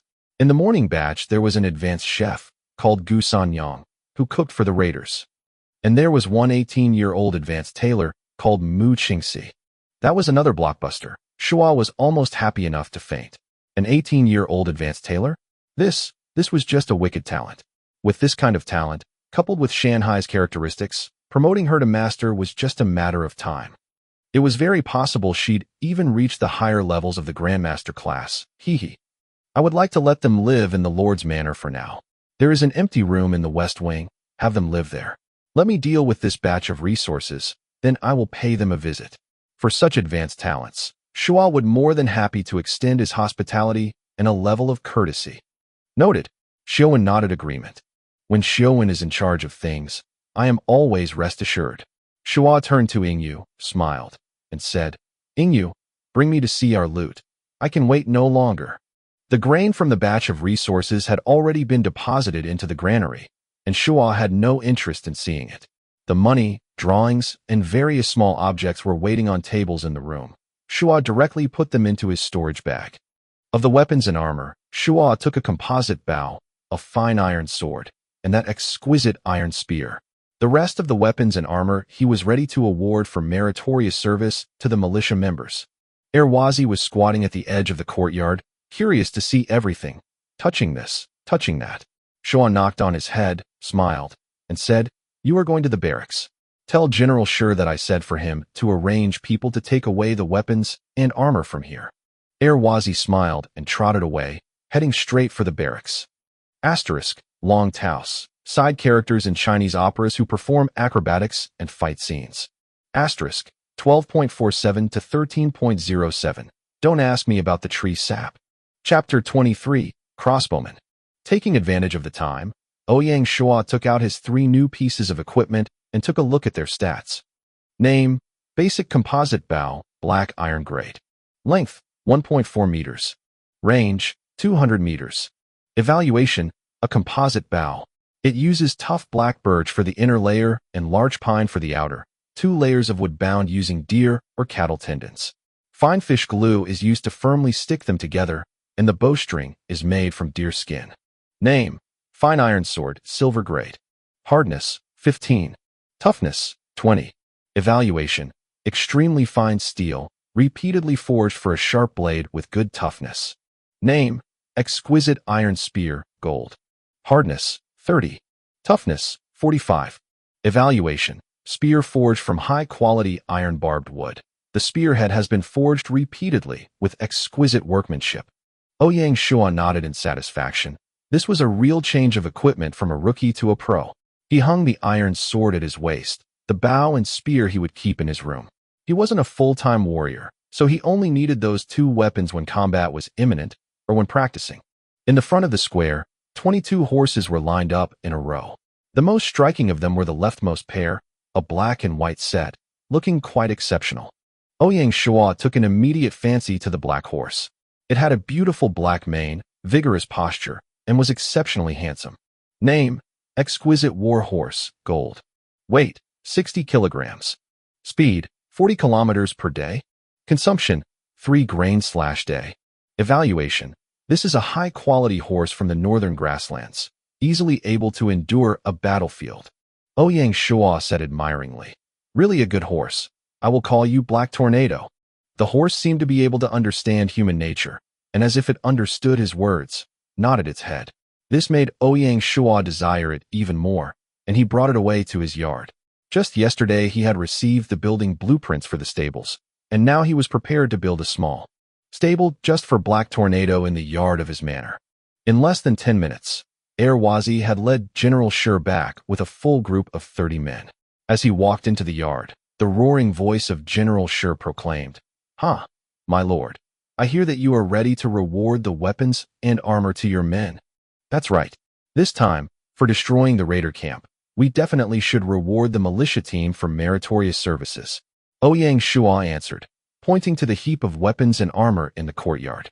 Have your men bring the equipment to the barracks, as well as all the remaining horses. Also, we need to call a general assembly of the troops to reward them for their great deeds. This is a good idea. General Shuo called out, promptly ordering the militia with him to gather up the weapons and armor. In addition, a dozen were ordered to lead away the horses. Everyone walked back to the barracks. Ouyang Shuo waited until all the troops were assembled on the training field before beginning the merit awards. Lin Yi, come forward. Here, the young officer answered, looking very excited. During the Battle of the Raider Camp, Officer Lin Yi beheaded the enemy leader, performing great merits. Ouyang Shuo paused for emphasis. As thanks for your efforts, you are awarded an exquisite horse, a basic composite bow, and an ordinary iron scale armor as a reward. Thank you for the rewards, my lord. Sanguzi, come forward. Sir. During the Battle of the Raider Camp, Sergeant Sanguzi effectively lured the enemy into an ambush and was brave in combat during the following battles. With our thanks, you are rewarded an ordinary horse, an ordinary wooden bow, an ordinary set of studded leather armor, and a fine iron spear. Thank you for the reward, my lord. Zhang Dainiu, come forward. Sir. During the Battle of the Bandit Camp, Sergeant Dainiu fought bravely and with great power.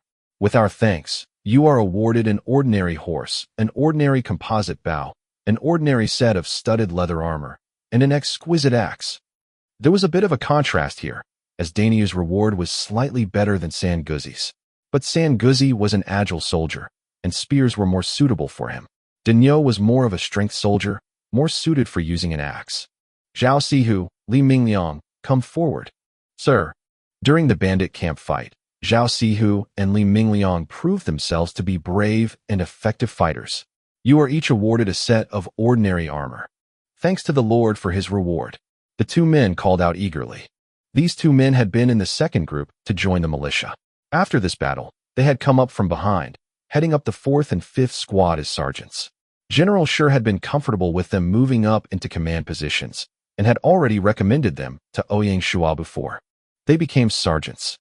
In order to assuage the mood of the old militia, Ouyang Shuo had decided to temporarily shelve the promotion of the two as sergeants until he saw how well they did against the bandits. Sure enough, the two did not let him down. In the Battle of the Raider Camp, their performances were quite prominent. Ouyang Shuo was thus very supportive of their promotions to sergeant status.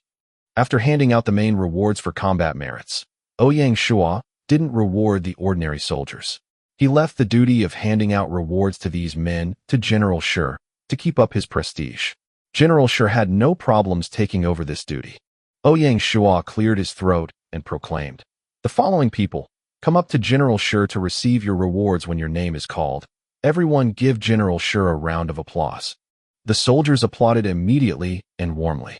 General Shuo began to call out names from the platform, giving awards to soldiers one by one based on their performances. Taking advantage of this gap, Ouyang Shuo removed the basic soldier token from his storage bag and assessed its properties. Crossbowman token, basic 100 fully trained militia may be directly transformed into crossbow cavalry. This was really powerful. Ouyang Shuo was clearer than anyone on the value of this soldier token. First of all, this was an upgrade that did not require the intermediate barracks. It directly transformed militia into soldiers, saving a lot of upgrade costs. Transforming a militiaman into a soldier was a full gold coin, 10 times the cost of turning farmers into militia. Secondly, the militia were turned into first-rank soldiers. There were only 3 kinds of soldiers: infantry, cavalry, and navy. In other words, the first choice of a soldier type was from the large categories. After that, they would be categorized further and in more detail as to which section they would serve in the military, depending on the skills that were taught to them and the equipments they were given. For example, infantry, if their commander was a master of the sword, then you could give them swords and shields, and slowly train them to become sword-shield infantry soldiers. This token used directly affected what subdivision you moved your soldiers into.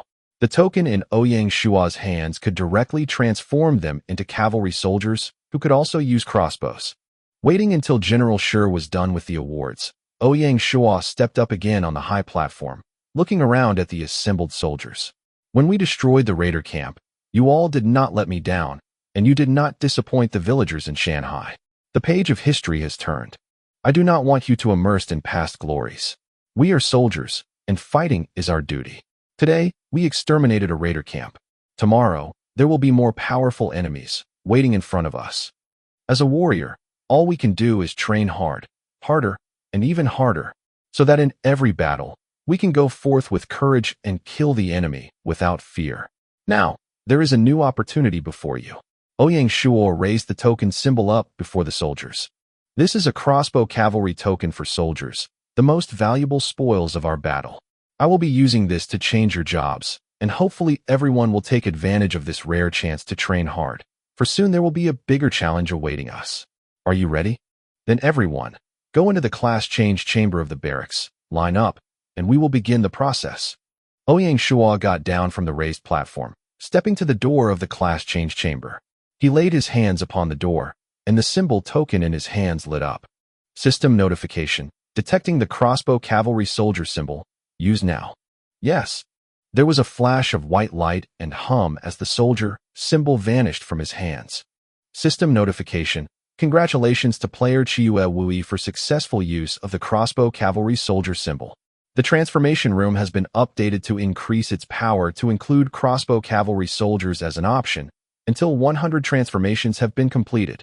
Should the transformations be started immediately? Yes. System notification, please select the number of transformations.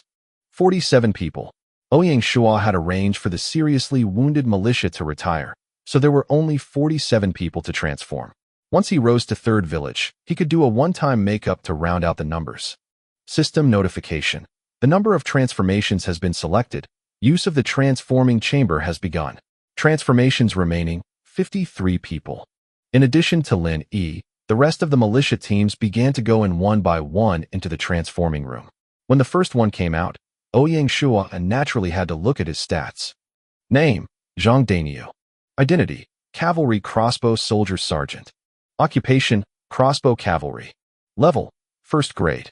Combat power, 20 points. Attack/defense comprehensive index. Crossbow cavalry gain plus 5 points. Consumption, 5 units of food/day. Skills, basic archery and basic riding. Equipment, ordinary horse, basic composite bow, ordinary crossbow, basic iron sword, basic javelin, basic armor, basic wooden shield. Evaluation, able to ride to increase their movement, and equipped with a crossbow and bow to supplement their arms.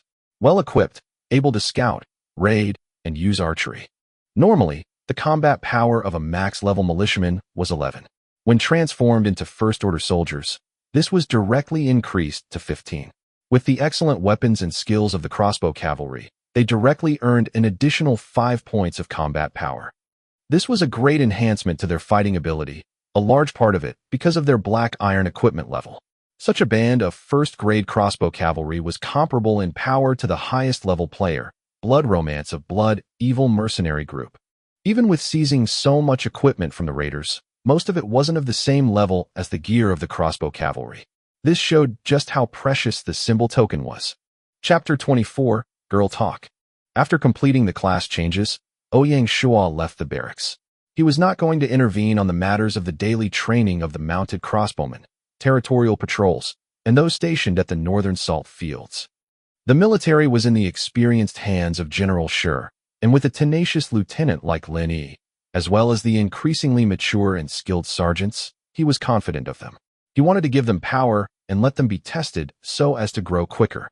Of course, the core duties of appointing and removing personnel, he wasn't quite going to let go. That was the core element of his influence on the army. If he was really hands-off, it would be hard to say if the soldiers would even recognize his authority as their lord after some time. This was part of the charm of the game. NPCs were more than just stiff bundles of data. They had their own feelings. The more advanced the NPC, the higher their intelligence. Take General Shuo. As an emperor-level historical figure, his experience and awareness was even higher than a player like Ouyang Shuo. Although General Shuo would never violate his orders because of the system rules and his historical background, but if Ouyang Shuo's actions were too absurd, he would not be able to convince the general to do his best for him. Thus, their loyalty stat was not just a simple summary of everything.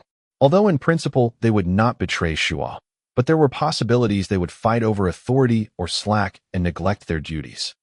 In turn, because of this, lords could use the full force of the system to exercise their authority and to train their decision-making skills. After all, the cost of making mistakes in the game was still much less than in reality. Outside the barracks, Ouyang Shuo pondered what to do next. Everything in the territory seemed to be proceeding in an orderly manner. Progress towards the Grade 3 village was slowly moving forward. Just a little while ago, he was troubled by his financial problems, but the destruction of the raider camp seemed to have completely resolved this. Thinking of that point, it reminded him that he still had building blueprints in his storage bag. There were 5 building blueprints in his storage bag, namely the stables, the dojo, the hospital, the tailor shop, and the weapon workshop. Among them, the stables and weapon workshop were required for grade 3 villages. Ouyang Shuo looked at the construction requirements and found out that unfortunately, right now they could only build some stables. Stables, place where horses are kept. Requirements, stables building plans, 200 wood, 50 stone. Build time 1 day. Weapon workshop, a comprehensively equipped weapons and armor manufacturing facility. You can build ordinary weapons and armor. Requirements, advanced blacksmith, weapons workshop building plans, 400 wood, 200 stone. Build time, 2 days. The weapon shop required a high-level smithy. Shanghai currently didn't have one. His only blacksmith, Li Taiju, was promoted to intermediate blacksmith just a little while ago, and it was difficult to upgrade to an advanced blacksmith in a short time. Fortunately, there was still time, and Ouyang Shuo could still hope to directly get a randomly generated advanced blacksmith.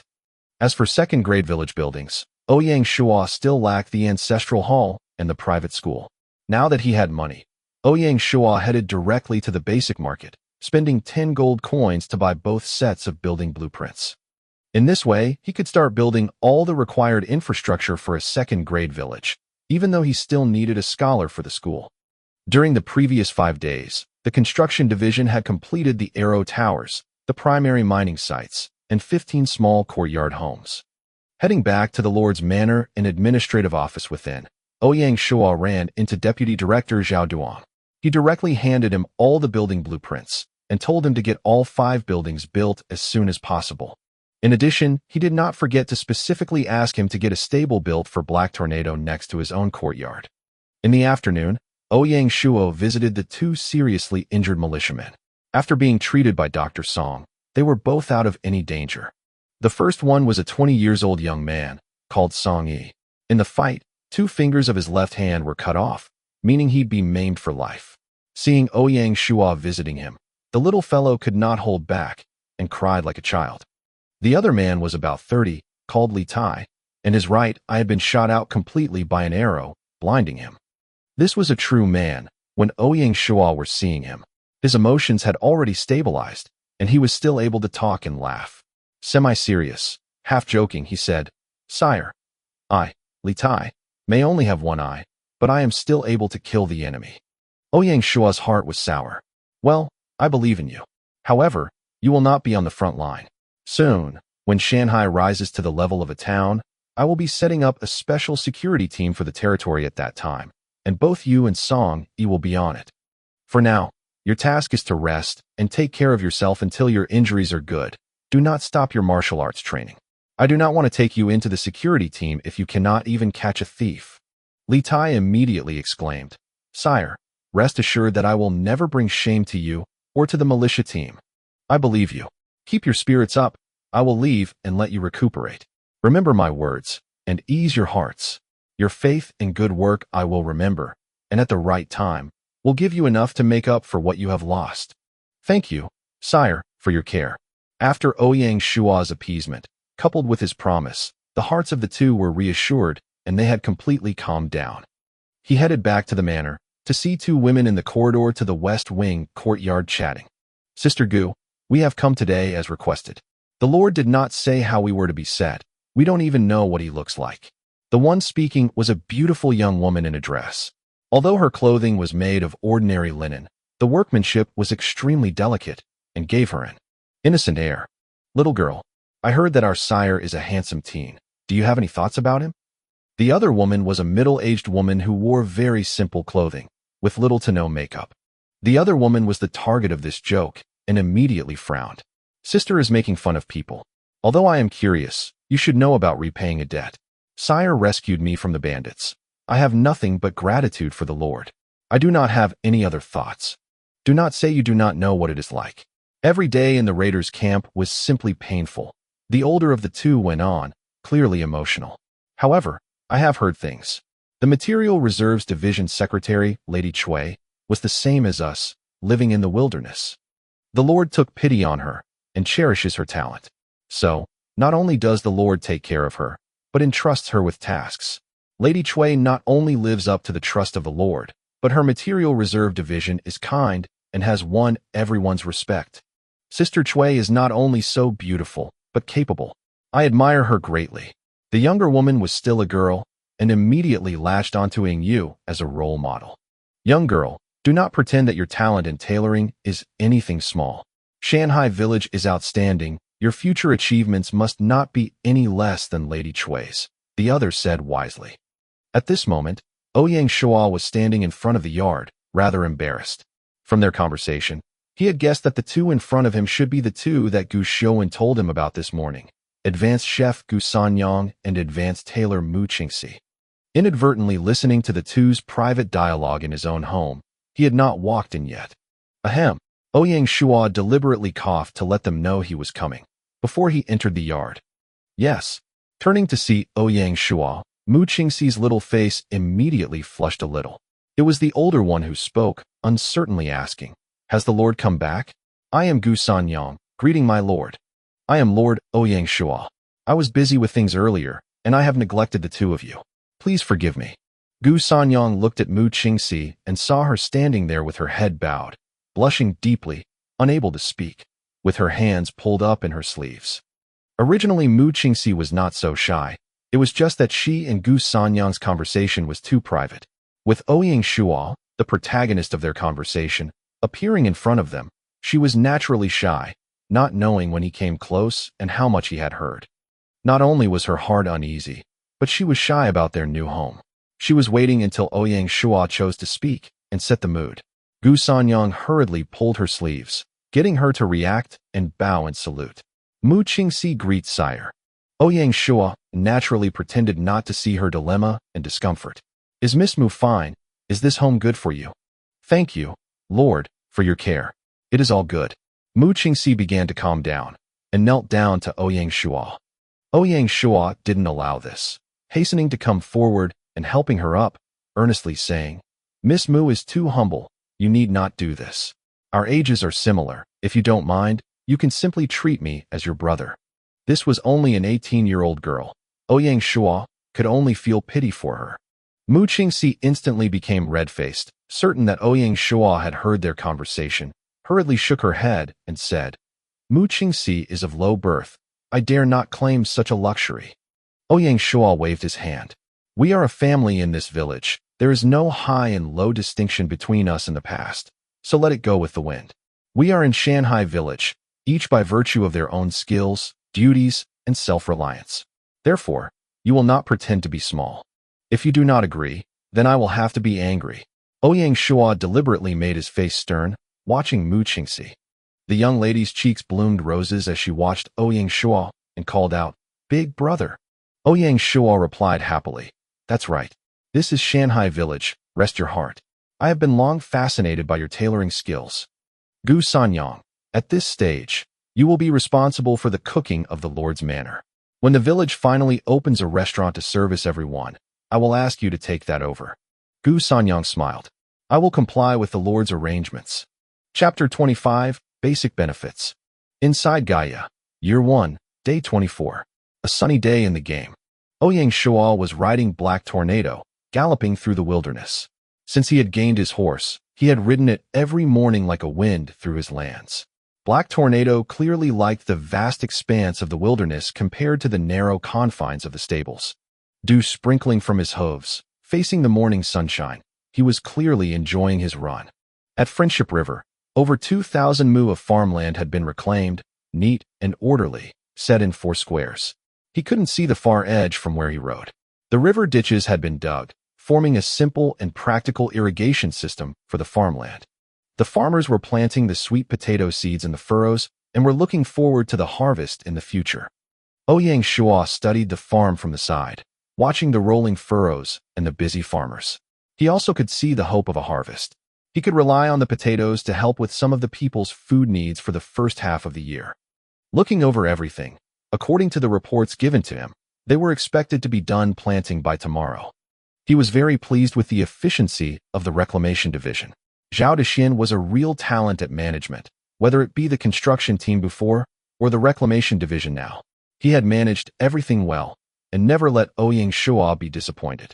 Ouyang Shuo firmly believed that after these experiences, Zhao Dexian could later assume even more important positions, such as his personal assistant. Ouyang Shuo returned from his run along the farmland, taking less than half an hour to return to the village. On both sides of the village, 2 arrow towers had been built. Now there were 2 crossbowmen stationed by them, firmly guarding the entrances to Shanghai. Coming through the main entrance, he was greeted by the first buildings of the commercial street. A basic grocery shop, intermediate smithy, intermediate woodshop, advanced tailor, advanced dojo, and other buildings rose on both sides of the street, bringing an aura of vitality to the area. Yes, an advanced tailor shop and dojo, not basic level. This was related to setting the building level in the game. In the game, all buildings could be divided into 5 categories. The first category included simple fences, residential small homes, towers, the ferry, and stables, things that were mostly living space provided by the building. These types of buildings were not hierarchical, and once built, they could not be upgraded again. Thus, the fence could not be upgraded. It would have to be removed to construct stronger walls of brick. The second category included the smithy, tailor shop, woodshop, dojo, or hospital, buildings that produced something based on skilled experts. The smithy, for instance, did not determine if it could only build farm tools or also weapons. It was dependent on the level of the smith. So, the level of those buildings was directly tied to the level of the expert working there. So when basic smith Li Taiju was promoted to an intermediate blacksmith, his smithy was likewise improved from basic to intermediate grade. The third category was a shipyard building. This type of building also relied on skilled personnel to achieve its function, but was also very dependent on the facility itself. Even if his shipyard had an advanced shipbuilder, but because the grade of the yard and dock were still at the basic level, so was the entire yard. Thus, the building itself had to be upgraded, as well as the person inside had to be at the right level in order to improve. The fourth category included the village temple, ancestral hall, the market, and the barracks. These buildings themselves needed to be upgraded and didn't require skilled personnel to do what they needed to do. Thus, to improve them, you had to acquire higher-level building blueprints. The fifth category were resource acquisition buildings, like the logging site, quarries, and mines. The level of those buildings was related to the volume of resources stored there and the number of people working them. As long as the resources stored were rich enough and the workforce expanded to a high enough level, they could be directly promoted. According to the game settings, the basic level was up to 100 people. 100 to 500 people was the intermediate level, 500 to 1000 was the advanced level, and more than 1,000 people for the special level. At the end of the business street, Ouyang Shuo returned to his manor and office within. On the desk, some paperwork were waiting, detailing the defense plan against the incoming beast wave worked out by General Shuo. He was not in a hurry to examine the papers, having been struck by a thought. Passing through the commercial street, he had seen many villagers going to work in their old clothes and suddenly realized that something should be done about that.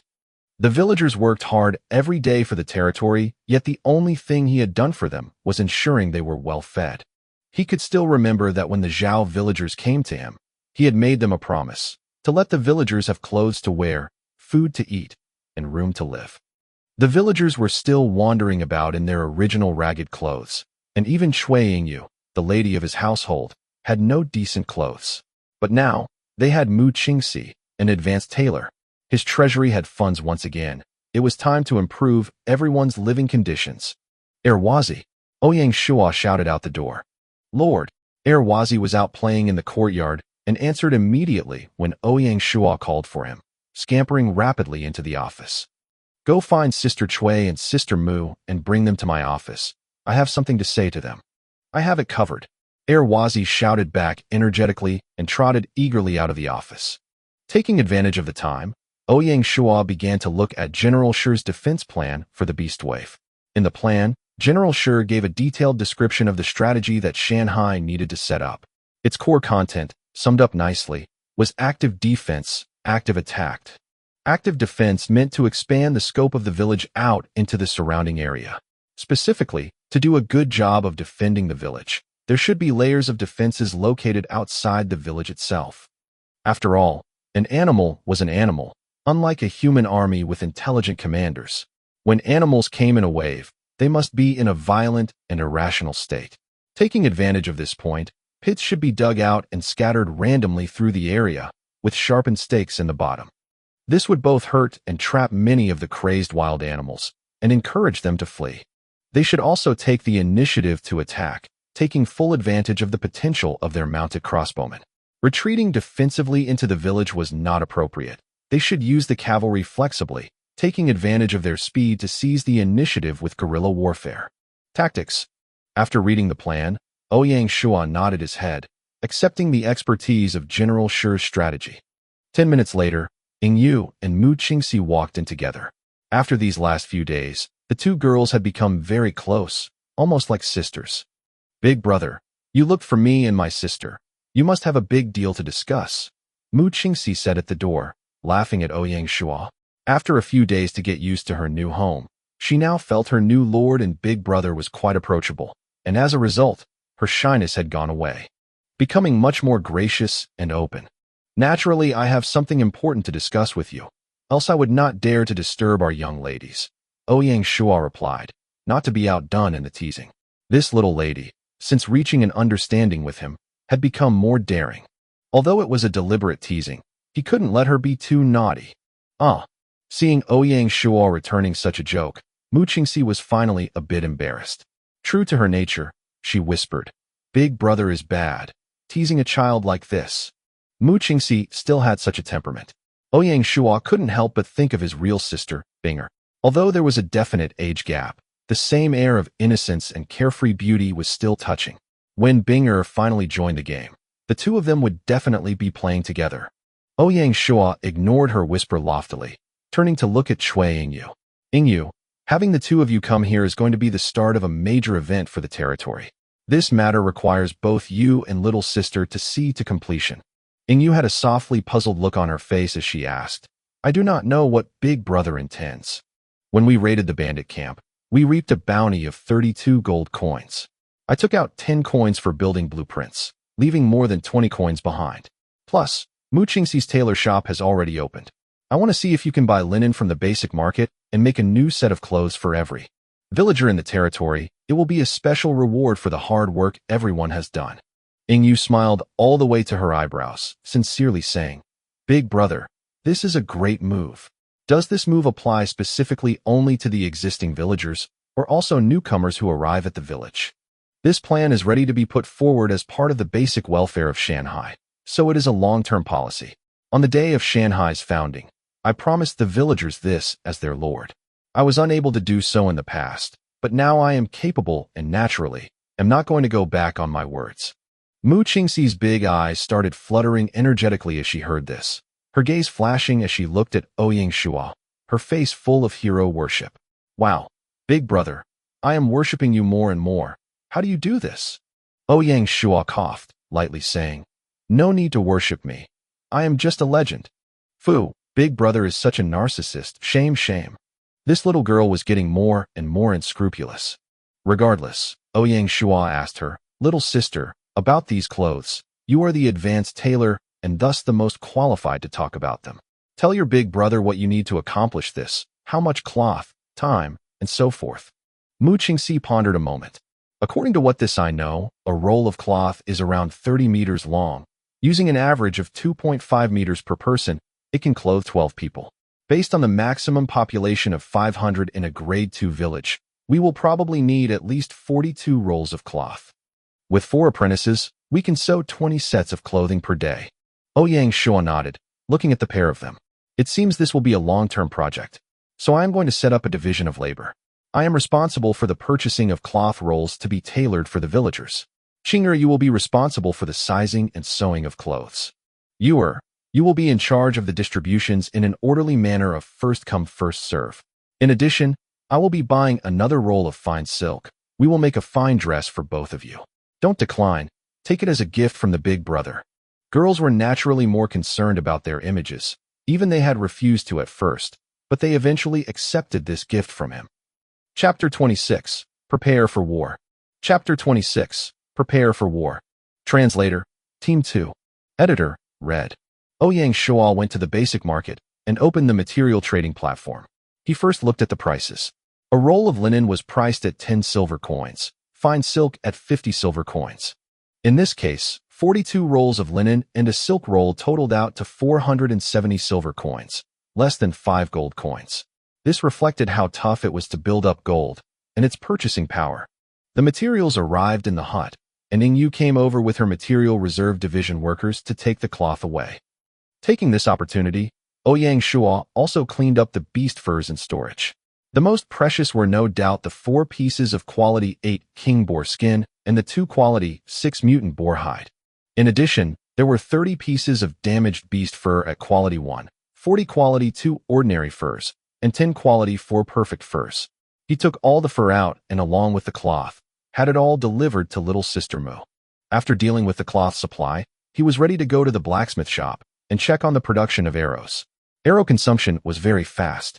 They had seized 1,000 arrows from the raiding camp, which when divided up among the soldiers was only 20 arrows each. That was barely enough to meet daily training requirements. In order to deal with the upcoming beast wave, Ouyang Shuo had told blacksmith Li Taiju to make only arrows. He walked into the smithy, which was in full swing. Coincidentally, Sergeant Zhang Daniu of the 1st Militia Squad was leading 4 men to the shop to retrieve the completed arrows. Seeing Ouyang Shuo, Daniu hurriedly saluted, "Sire, how are you adapting after the class change transformation?" Ouyang Shuo asked him directly. "Sir, after the class change, everyone was very happy, very ready to go fight. General Shi has been assigning us to strict training and work details, and we are all eager to show our strength." "Very good." Ouyang Shuo turned around and looked to Smith Li. "Master Li, you've been working hard these past few days. How many arrows have you crafted?" "Ever since receiving my lord's orders, we have managed to make 1,500 arrows. In accordance with this progress, before the expected arrival of the beast wave, we should be able to make another 1,600 arrows." "Excellent. That is very efficient." Ouyang Shuo nodded in satisfaction. 3,000 arrows should be enough to cope with the incoming beast wave. "Daniu, pass these words to General Shi when you return to the barracks. Tell him that his defense plan is excellent and have him start making the preparations to implement it." "Yes, sire." "Good. Seeing that arrow production is proceeding smoothly, I will leave you to your work." Heading back to the manor, Gu Sanyang was preparing lunch. Ever since the advanced chef had moved into the manor, the food cooked in the manor had been increasingly delicious. Thus, as long as they weren't busy with work, the people living in the manor would return to eat there. The only exception was General Shi. Since establishing his crossbowman cavalry, the general's enthusiasm for training had completely taken him over. Since then, he had been living with the soldiers in the barracks, returning back to the courtyard less and less often. With Ouyang Shuo there was no such rules as to keep quiet while dining. With this opportunity to sit and eat together, it was easy to talk about what everyone was doing in their respective divisions. This kind of crosstalk was a good thing. Sometimes they could eventually solve problems while eating at the dinner table. Seeing Ouyang Shuo eating 2 mouthfuls of food, little sister Mu smiled and said, "Big brother, you are so bad." Ouyang Shuo blinked in confusion. "How is that so? Did I bully you?" Everyone was curious to see what would pop out of this young lady's mouth. "Big brother, you sent me those beast furs, and some of it was actually quality 8. You did not tell little sister, and they were mixed in with the other skins. If I had not seen them, they would have been thrown to the apprentices. Such a terrible waste. You were truly bad, big brother." Sister Mu was obviously proud of herself for catching his mistake and making trouble for him. Ouyang Shuo was a little embarrassed, as it was indeed his mistake. "I forgot to tell you when I had the idea to include them. It is good that little sister has such keen eyes, and I did not make an irreversible error." Of course, he knew Sister Mu liked to hear compliments, and so praising her was easy. Sure enough, she grinned so hard she was squinting. "Hee, there is such a high-quality leather hide. Little sister can sew it up for Big Brother." "Well, then, Big Brother will thank his little sister in advance for her work." Lunch ended to much laughter all around. Ouyang Shuo did not go out that afternoon, opting to stay in the office and concentrate on reading. In the game, although there was no reading skill in one's stats, a certain degree of reading would increase the inherent value of his comprehension. Therefore, since the office had shelves of books, Ouyang Shuo liked to stay in the office there and read. At the same time, he was also looking forwards to increasing his comprehension. It had been proven in the game. Reading here, or in reality, was the same. You had to actually read word by word with the intention to learn, not just turn pages and look like you were doing so. Gaia, Year 1, January 25th. It was a sunny day, a day to travel, finish planting, open market, and avoid migrations. Ouyang Shuo began to preside over the weekly meeting. Everyone, there is only one theme for today's meeting. That is, in 5 days, the beast wave arrives. We are going to be talking about the plan of defense for Shanghai. General Shi rose after the introduction, beginning his talk by focusing on the need to explain the matter with the secretaries. First, we need to check the household registration for any hunters. The layout of the trap defense chain requires cooperation from the hunters, especially any that are good at arranging traps.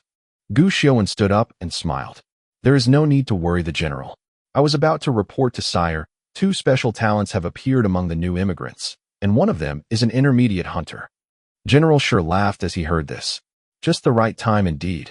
Where is he now? Ouyang Shuo waved his hand. General Shi, no need to be anxious. With Xiuan on the task, we are assured it will be done right. Xiuan, why not take this opportunity to tell us about these 2 special talents? The hunter is called Ouyang Shuo, a young man of 25 years. The other person is an old man called Fan Jin, and he is a scholar, Xiuan said concisely. Oh, this is twice the joy. Ouyang Shuo was not interested in getting deeper into this matter right now. However, after all, the theme of the meeting was the beast wave. He looked back to General Shi. General, please continue. General Shi went on. Since we have a hunter, then I hope the construction division can help with the work of digging the traps. In addition, we will need to mark the edges of the traps and explain clearly to the villagers to pay attention to their feet and not step into them. That is definitely something we need to pay attention to. Xiuan, make a notice about the traps, clear and concise, and have it posted in the village. Ouyang Shuo said to Gu Xiuan. Yes, sire. Of course Xiuan was not going to decline such orders that protects the villagers. In addition, I have a proposal. We can mobilize the strength of all the villagers for participation in the defense of the territory. I suggest that the logging field make a number of wooden javelins. General Shi could arrange some of his cavalry to organize the villagers for javelin training. He hadn't thought Gu Xiuan had such a military mind behind his scholar's facade. Ouyang Shuo nodded and praised him. Yes, this is a good idea, Xiuan. I very much agree. General Shi glanced at Xiuan and said, I agree also. We have no problems in the reserve division, and estimate that we should be able to make around 5,000 simple wooden javelins over the next 5 days. Cui Yingyu said smartly. As for the construction division here, we have completed all the buildings except the private school. They should be able to help that Hunter Yang with digging traps, Ouyang Shuo said, turning to Zhao Duang. Zhao Duang also agreed readily to this. At this time, Reclamation Secretary Zhao Dexin stood up and said solemnly, Sire, I have something to say.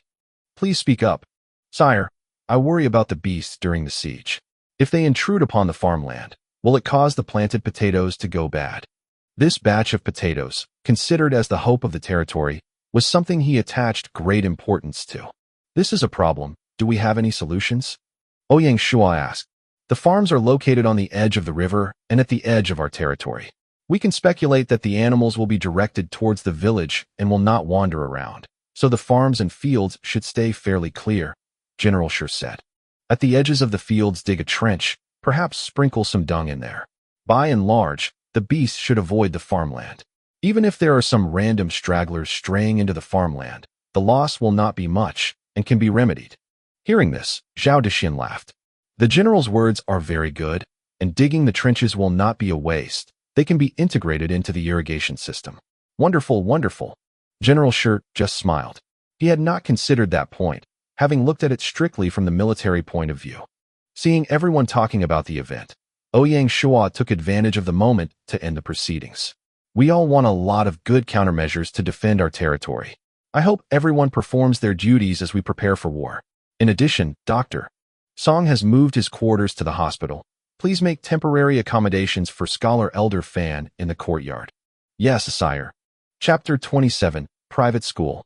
In the afternoon, Ouyang Shuo went over to the southeast district of the village, which was the area set aside for culture and education. The newly built hospital and the ancestral hall, as well as the private school being constructed, were all in this district. He first went to Dr. Song's hospital and saw the happy face of the old gentleman. Since the doctor's uproar, as long as there was time, Ouyang Shuo would take the initiative to come to the hospital and visit. The hospital had two parts. At the front was the area to issue medicine and treat patients. At the back were accommodations. Ouyang Shuo walked in and saw that Dr. Song was with a patient. He did not disturb them, simply greeting the doctor and walking back out. He then went into the shrine next door. The ancestral hall for the village also had two parts. At the front was a gatehouse, divided by a square in the middle from the true ancestral hall to the back.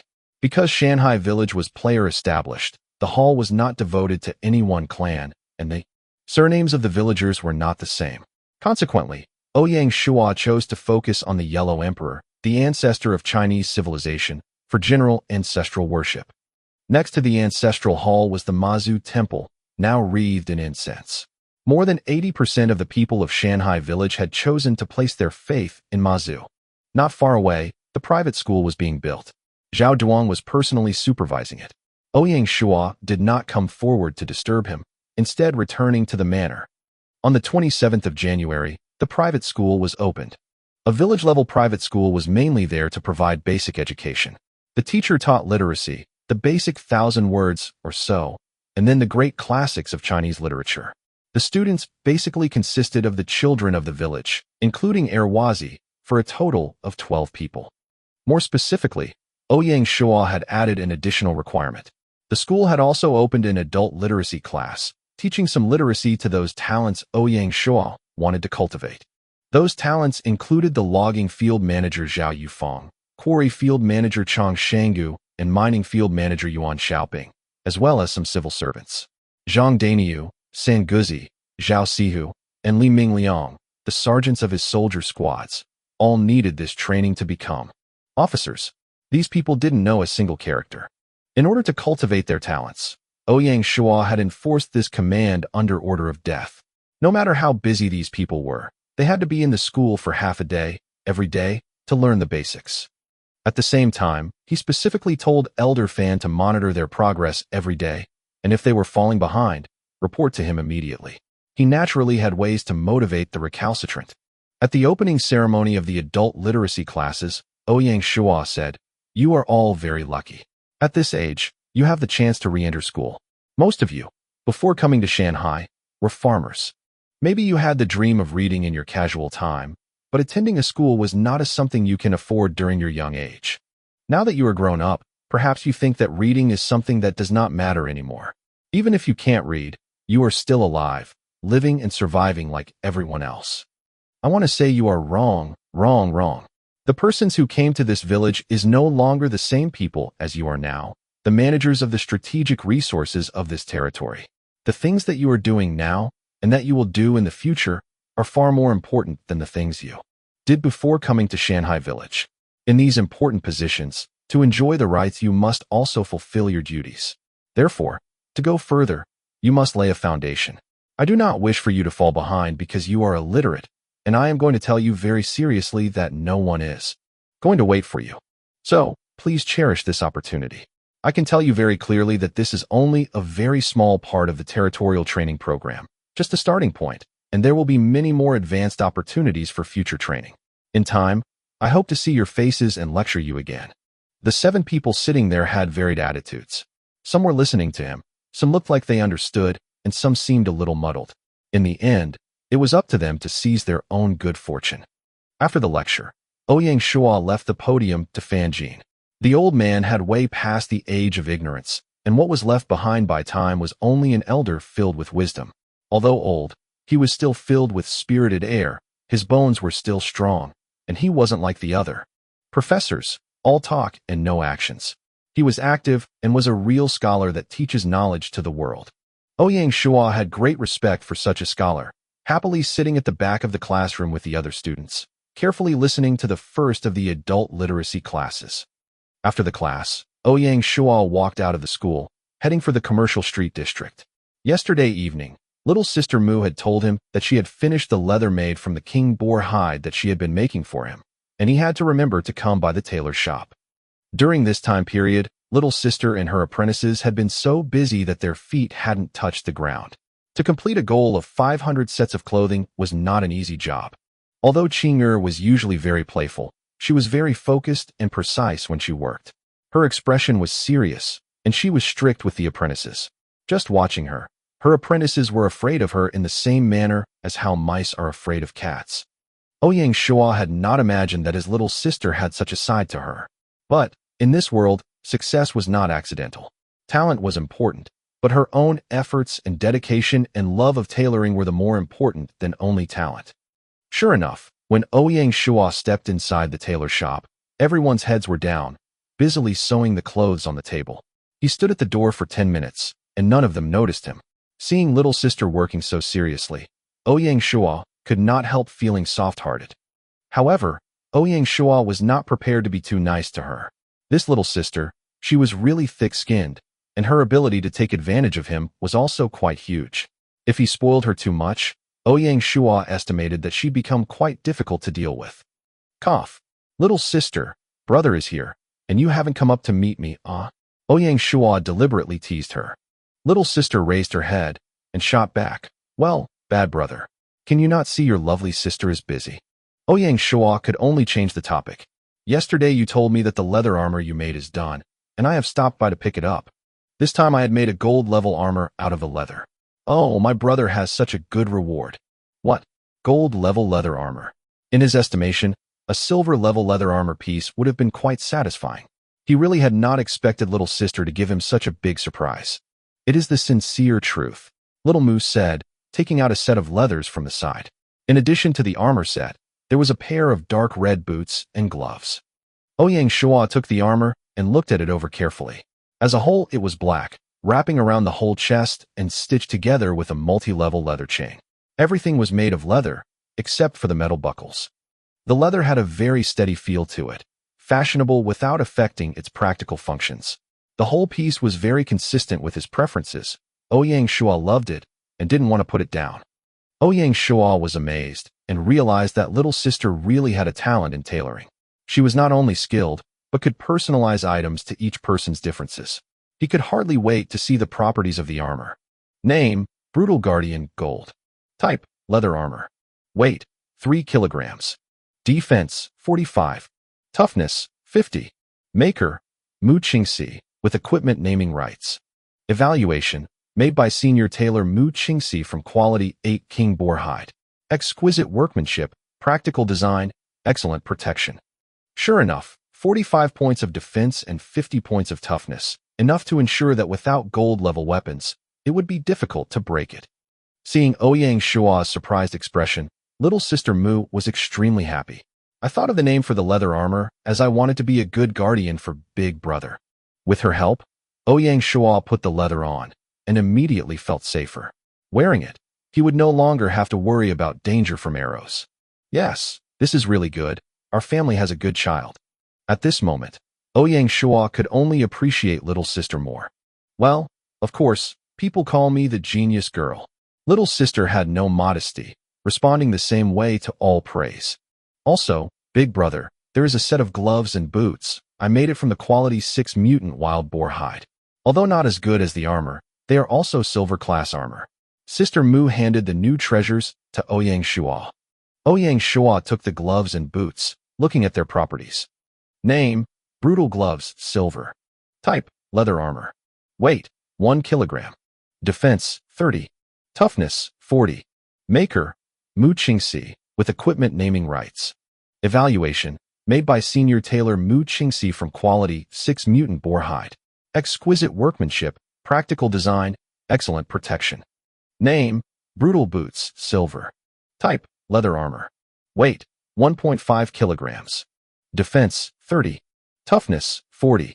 Maker, Mu Qingxi, with equipment naming rights. Evaluation, made by senior tailor Mu Qingxi from quality 6 wild boar hide. Exquisite workmanship, practical design, excellent protection. This was a full set of leather armor made by Mu Qingxi. Qing'er's skill had improved quite a lot. Ouyang Shuo could not help but look at his own personal stats. Name, Chiyue Wui. Title, Celebrity, good impression on historical figures plus 10%. Territory, Shanghai Village. Merit, 1400 out of 1600. Title, 3rd Viscount. Occupation, officer, part-time. Level, 21-027, 540/1, 109, 980. Reputation, well-known, 1400/10, 000. Body structure, 18. Comprehension, 20. Luck, 5. Charm, 8. Command, 29. Force, 9. Intelligence, 8. Political, 29. Talent, not open. Power law, no. Skills, intermediate collection, basic shipbuilding, basic diplomacy, basic scouting, basic weapons proficiency, basic riding, basic spearmanship, basic archery. Mount, exquisite war horse, gold. Equipment, exquisite iron spear, gold. Ring of courage, black iron. Brutal guardian, gold. Brutal boots, silver. Brutal gloves, silver. Fine iron sword, silver. Chapter 28, Beast Siege, Part 1.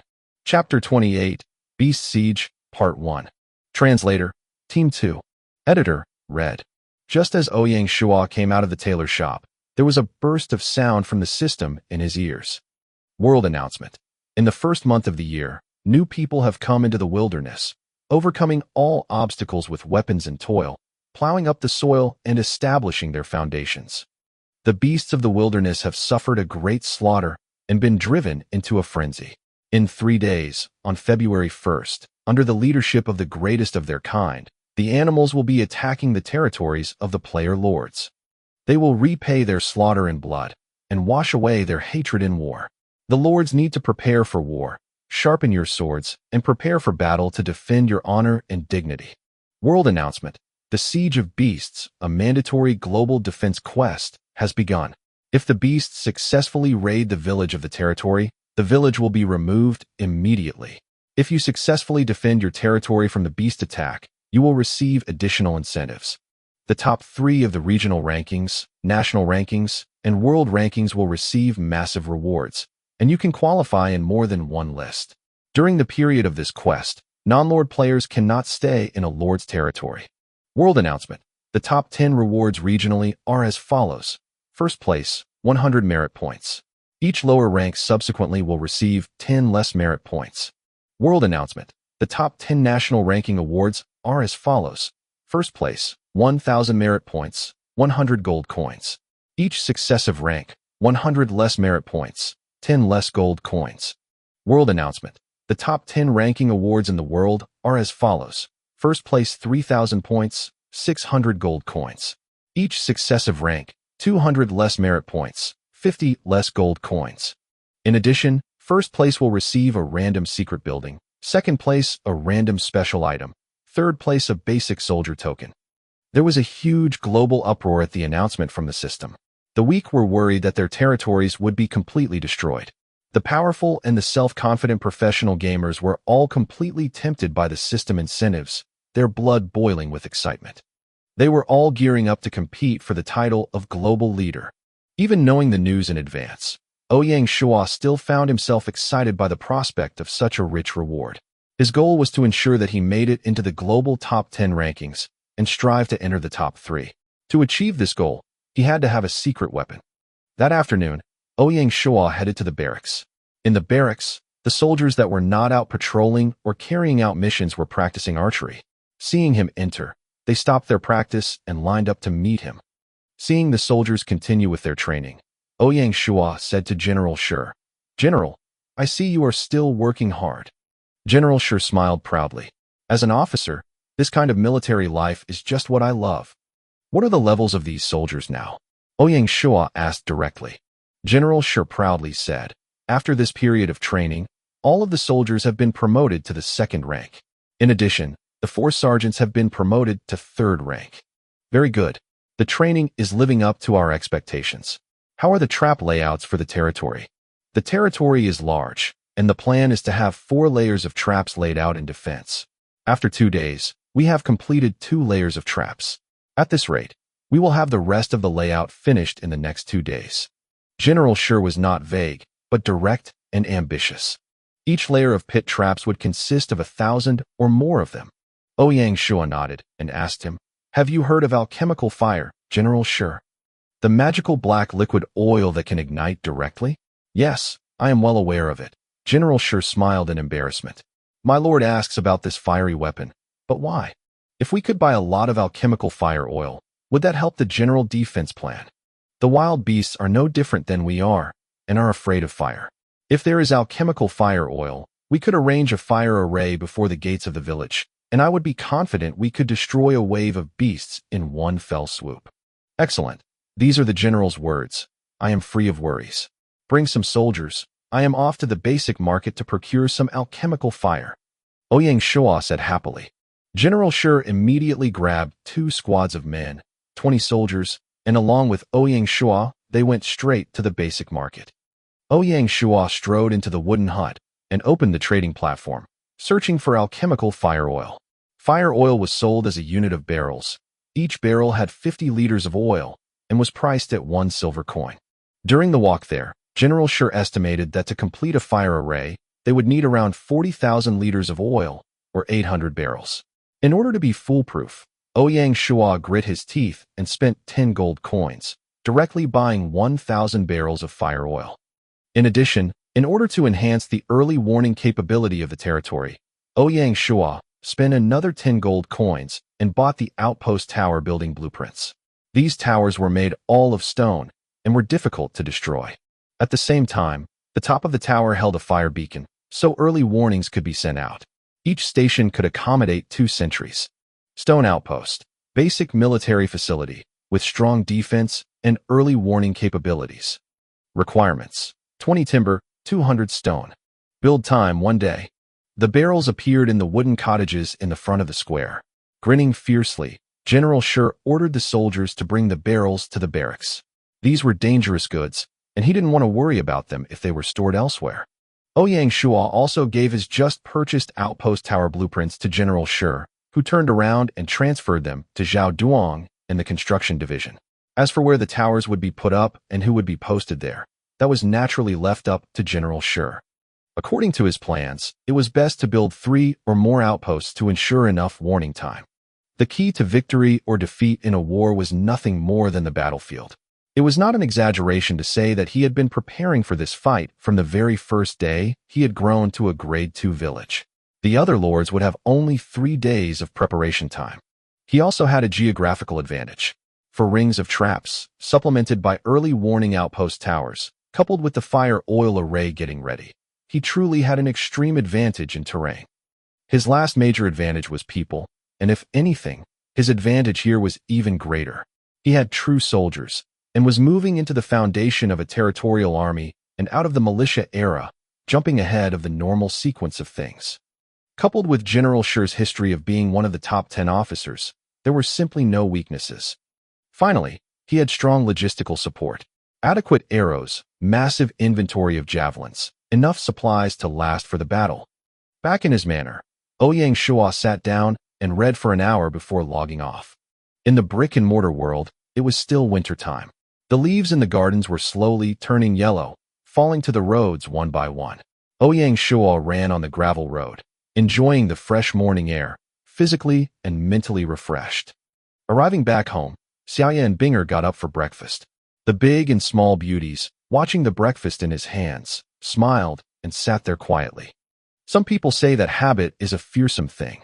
Before Ouyang Shuo and Binger moved to live with her, Xiaoya only had breakfast irregularly. In just a month's time, she had grown very accustomed to having hot soy milk and fried dough sticks. She was also getting used to coming back in the afternoon and finding a good dinner waiting for her. And she was even used to sending Binger off to bed with a fairy tale. Unconsciously, whether it was eating or life or work, a lot of changes had taken place in her life. Xiaoya was largely unaware of it all. Perhaps it was just the fate between people. It was a wonderful happening, letting Ouyang Shuo and Binger come into her life like a new brother and sister. Now, living with them was natural and harmonious, like a family all under one roof. As usual, Ouyang Shuo saw Binger off to school and opened up his handbrain back at home. Today's forum was particularly lively. Needless to say, the root of everything was the big system announcement last night. The top headline was a survey questionnaire. The survey's theme was to guess who the top 10 finishers in China would be. In addition, guessing who among the lords in China would make the top 10 in the world rankings. There was no doubt that the 6 tyrants of Han were still the biggest popular candidates. Everyone was interested in who, in addition to the 6 tyrants, could occupy a place in the top 10 in China. Among the candidates, Ouyang Shuo showed up because of his 6th-place promotion to a Grade 2 village. In addition to him, there was Xiongba's King Village, Wandering Magic's Fallen Leaves Village, Wufu's Stone Village, and Baihua's Consonance Village. He and the other 3, except Baihua, were the top 10 players to make Grade 2 villages in China. Baihua could be included in the list of candidates simply by virtue of her ID.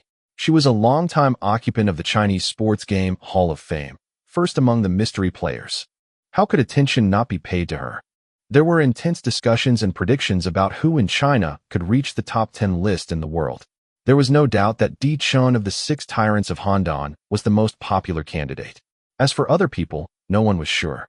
After all, the world was too large, full of crouching tigers and hidden dragons.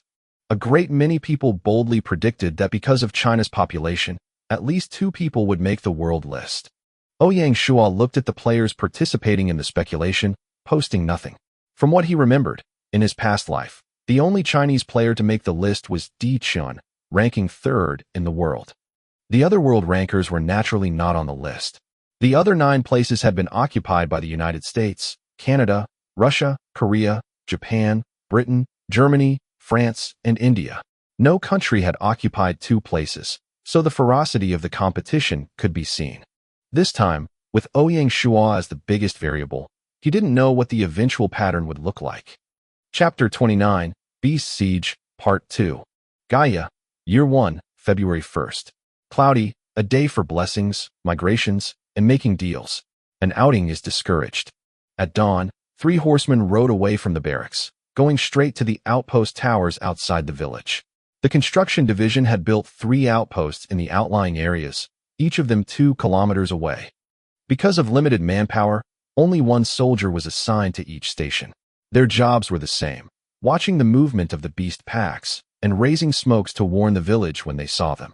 At the same time, the 1st, 3rd, and 5th squads of the cavalry, under the command of Lin Yi, rode away from the western gates, heading towards the mining field area at the southern edge of the territory, only 300 meters from the west end of the woods.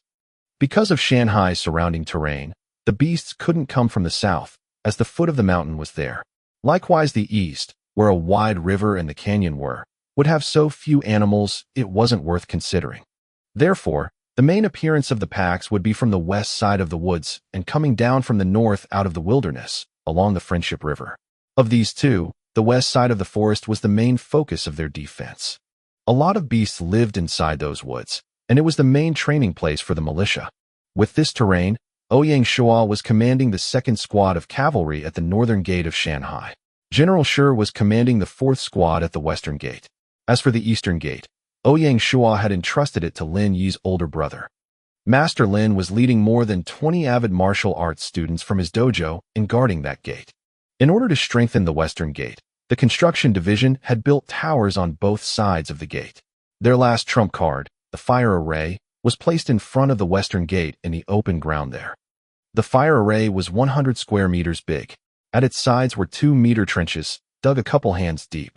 These trenches were filled with alchemical fire oil and water, then covered with wood, and the wood covered with hay. From above, you could not see the array itself. The rest of the fire oil was placed in the open space in front of the north gate. Because the northern gate was a more passive defensive strategy, there was only a single 200-meter-long ditch, the same combination of oil on water, covered with wood, which was covered with hay. The villagers and remaining crossbowmen were ordered not to leave the village. Outside of the village, the ferry, logging and mining fields, quarry, shipyard, wharf, and salt fields had all ceased operation. The incoming beast wave was going to attack Shanghai itself, being driven to destroy all villages out here in the wilderness. They wouldn't care about industries outside the village. Acting in accord with Gu Shouen's proposal for the defense strategy, Ouyang Shuo had formed 2 huge militia reserve teams.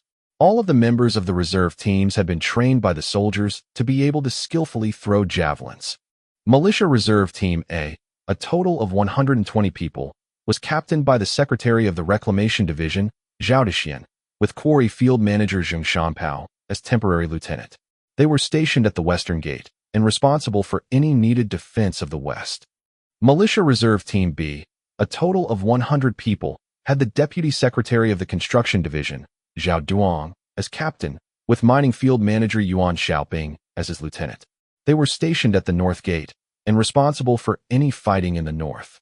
The rest of the people, in addition to the elderly, women, and children, were all in the Wartime Logistics Department. This numbered close to 200 people, and Cui Yingyu, the Material Reserves Division Secretary, was the interim director. The Logistics Department was divided into 4 groups. The first was the Medical Rescue Group, led by Dr. Song, with his 4 apprentices and 20 women to help him, responsible for treatment of the wounded. The second was the Material Handling Group, 60 people headed by Lumber Field Head Zhao Yufang, responsible for moving, resupply, and retrieving arrows and javelins. The third was the Collection Group, headed by Advanced Tailor Mu Qingxi, responsible for the collection of beast corpses and fur. The last group was the Cooking Group, 20 people headed by Senior Cook Gu Sanyang, responsible for everyone's food and drinking water supply. In this way, Shanghai's human resources were being deployed to their limit. Ouyang Shuo's inner idea was that this war would be fought and won with proper organization and logistics. Establishing a sound and efficient organization and leadership system, coupled with a scientific and rational logistics system, would be the key to winning this battle. It was 7:30 a.m., and all the villagers of Shanghai took their breakfast and, under the leadership of their captains, went off to their respective posts. Ouyang Shuo was standing on the left side of the North Gate, next to the tower there. Next to him was the second team of the cavalry team, led by San Guzi.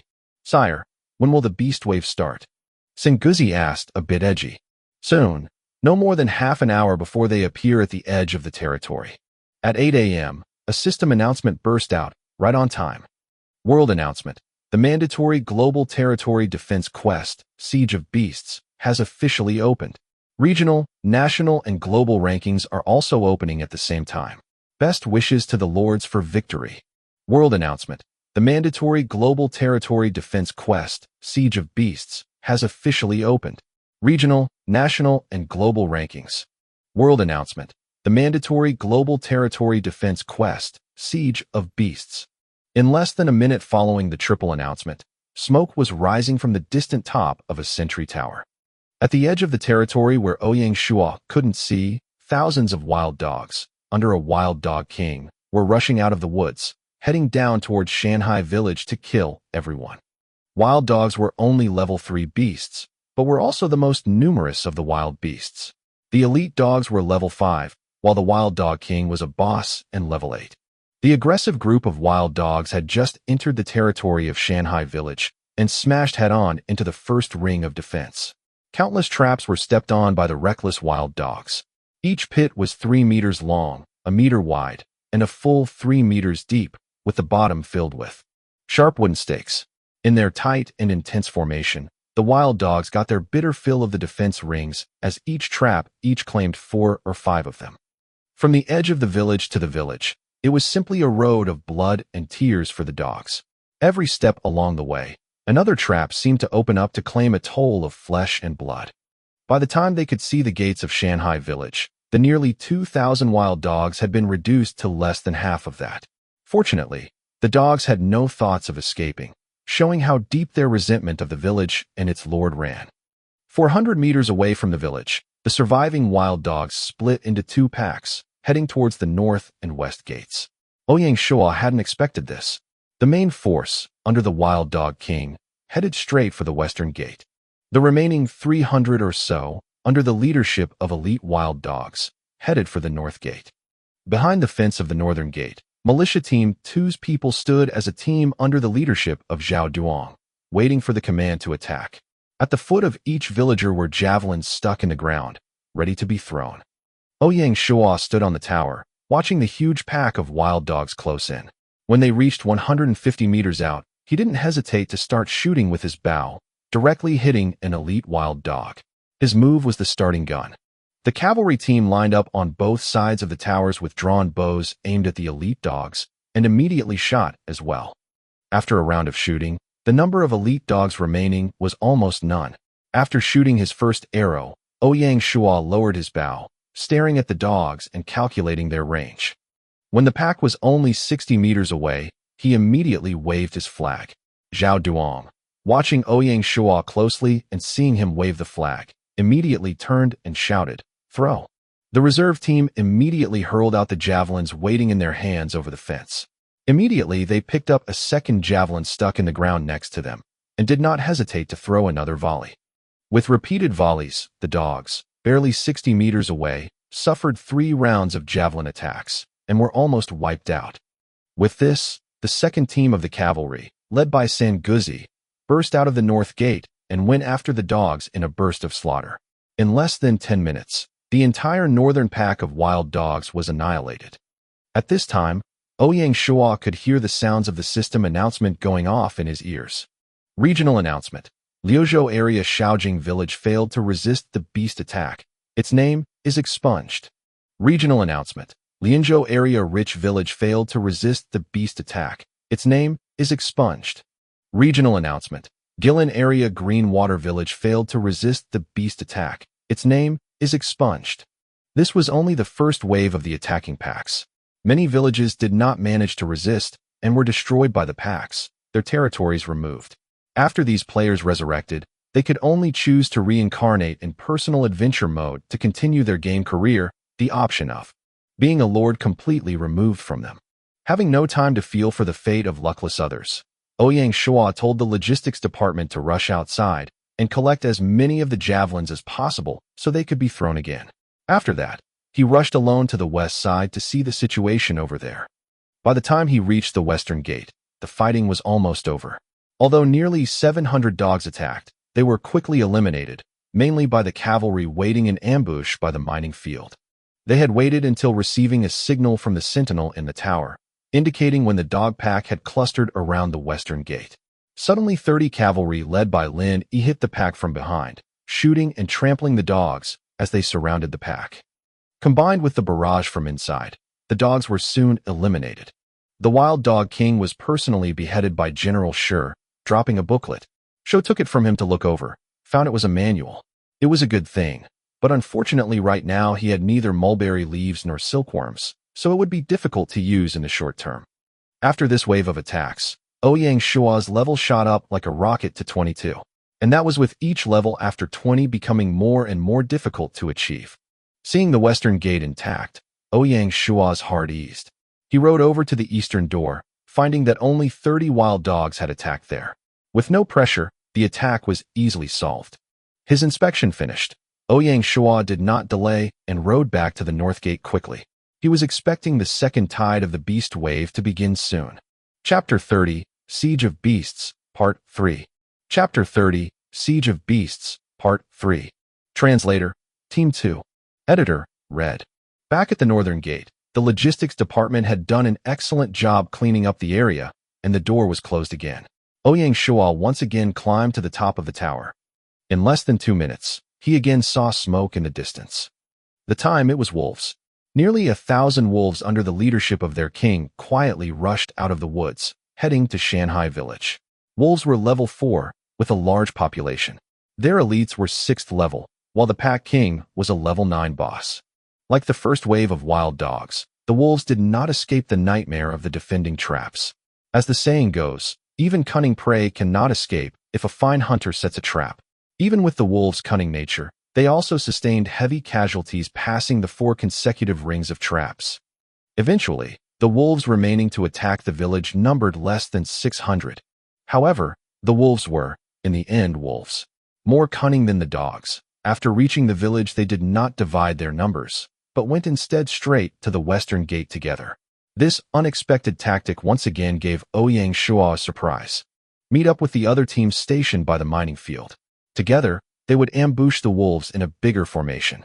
By the time Ouyang Shuo led the team there, the remnants of the wolves were about to climb the fence. He saw Lin Yi leading the other 3 squads in, riding hard. The 2 groups immediately moved to pincer the wolves between them, like 2 blades thrusting deep. This time, the advantages of mounted archers were displayed. Before the cavalry even reached them, bow fire had paralyzed the wolves' command system. Although wolves were ferocious fighters, they had no defense to speak of in the face of fast-attacking cavalry. With fragile bones, they could be stomped to death by a pair of hooves riding over them. Even if they escaped the trampling crush of the horses, the soldiers could easily kill them. After all, they were only level 4. 20 minutes later, the wolves were finally destroyed, with Lin Yi having stabbed the pack king to death. The lead wolf dropped a small surprise for Ouyang Shuo. Space Stone. Small. After using this item, the storage capacity of your supply bag is increased to 10 cubic meters. A player's initial storage space was only a cubic meter in size. In order to enhance the capacity of the space, you could only use a space stone. Space stones were divided into small, medium, large, and giant sizes. Respectively, this represented 10 cubic meters, 100 cubic meters, 1,000 cubic meters, and 10,000 cubic meters. Ouyang Shuo directly used this, and watched his storage bag's capacity immediately increase to 10 cubic meters. During this whole time, the regional announcements did not stop. More and more territories fell, their names stricken from the rolls. Regional notice. Dongchuan area Peach Blossom Village failed to resist the beast attack. Its name is expunged. Regional notice. Wooding District Baiyun Village failed to resist the beast attacks. Its name is expunged. Regional announcement. Lianzhou area Surabaya Village failed to resist the mass of herds attack. Its name is expunged. Ouyang Shuo took note of this. At this time, 7 villages had fallen in the Lianzhou Basin area, their names taken off the list. There were a little under 100 villages in the basin originally. The quest was only half over, nearly a tenth of the lords were gone. The pain of this mandatory quest could be seen quite clearly. This time, there were actually some wounded from the brief contact between the wolves and members of the militia reserve. Fortunately, the medical team members were standing by with Dr. Song to see to them. Cleaning the battlefield was the responsibility of the logistics department. Ouyang Shuo did not tarry. He led the second squad back to the northern gate quickly. 5 minutes later, smoke rose to signal the alarm once again. Horn of War blows again.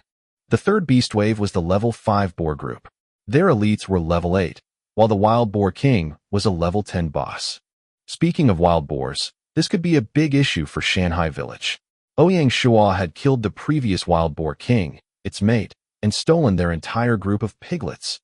This time, in order to take revenge for the previous wild boar king, the new generation had convened a horde more than 400 meters across, leading nearly 3,000 boars to Shanghai to take revenge. Given the size of the boars were bulky, and the layout of the traps was extremely effective against them. Unfortunately, the preceding 2 waves of dogs and wolves had already triggered half of the traps. So after forcing their way through the rings of traps, the whole setup was mostly destroyed, and yet still more than 2,000 boars were left behind. The next wave of beasts wouldn't have to enjoy the hospitality of the traps. 400 meters from the village, the boars separated into 2 herds, heading for the north and western gates. They had the potential to bring Shanghai to ruin. Ouyang Shuo looked at nearly 1,000 boars heading towards the north gate, and his heart was bitter. This was a true cycle of causality, and the harvest of retribution was really bad. Passive defense would not be enough. Shou came down the tower, called Zhao Duong over, and put the flag into his hand, ordering him to head up the tower and take command. Captain Zhao, I pass over command to you. I have only one request, and that is you must hold for the arrival of reinforcements. You are the line of defense. Zhao Diwang's scalp was tingling, looking a bit shell-shocked. Heavens knew, before now, he wasn't even official militia, and now he was in command. Ouyang Shuo saw his nervousness, patted his shoulder, and said gently, Captain Zhao, do not be nervous. I believe you have the ability. Duong did not say anything, but merely nodded his head. This was an emergency, and Shou did not have the time to order everyone about. He rode out of the north gate with the second squad of cavalry. His plan was very simple. Use the advantages of the cavalry team, take the initiative, and split the numbers of wild boars to take the pressure off of the militia. Before the wild boars could complete their encirclement, Ouyang Shuo and his team successfully broke out. Seeing a group of humans escaping seemed to drive the boars into a frenzy. The elites immediately split the herd, and half the boars made a U-turn to chase madly after the escaping cavalry. As a direct result, the pressure on the northern gate was immediately reduced. Zhao Duong stood on the tower, staring at the incoming pigs. When they were 60 meters away, he waved the flag and shouted, "Throw!" With 3 consecutive volleys of javelin tossing, Close to 300 boars were instantly killed. Still, more than 200 boars rushed to the fence. Zhao Duang seemed to have been infected by the atmosphere of the battlefield and rushed down the tower. He lifted a javelin in his hands, shouting, "Brothers, with me." He then rushed forward to engage the boars in close melee. Infected by his example, the militia reserve roared and charged to keep up, meeting the boars at the fence line. Unfortunately, the number of militia units was limited, and in their hands a simple wooden javelin was not that dangerous. In less than 5 minutes, injuries began to accrue. Several times the boars almost broke through the fence, and the militia barely stopped them.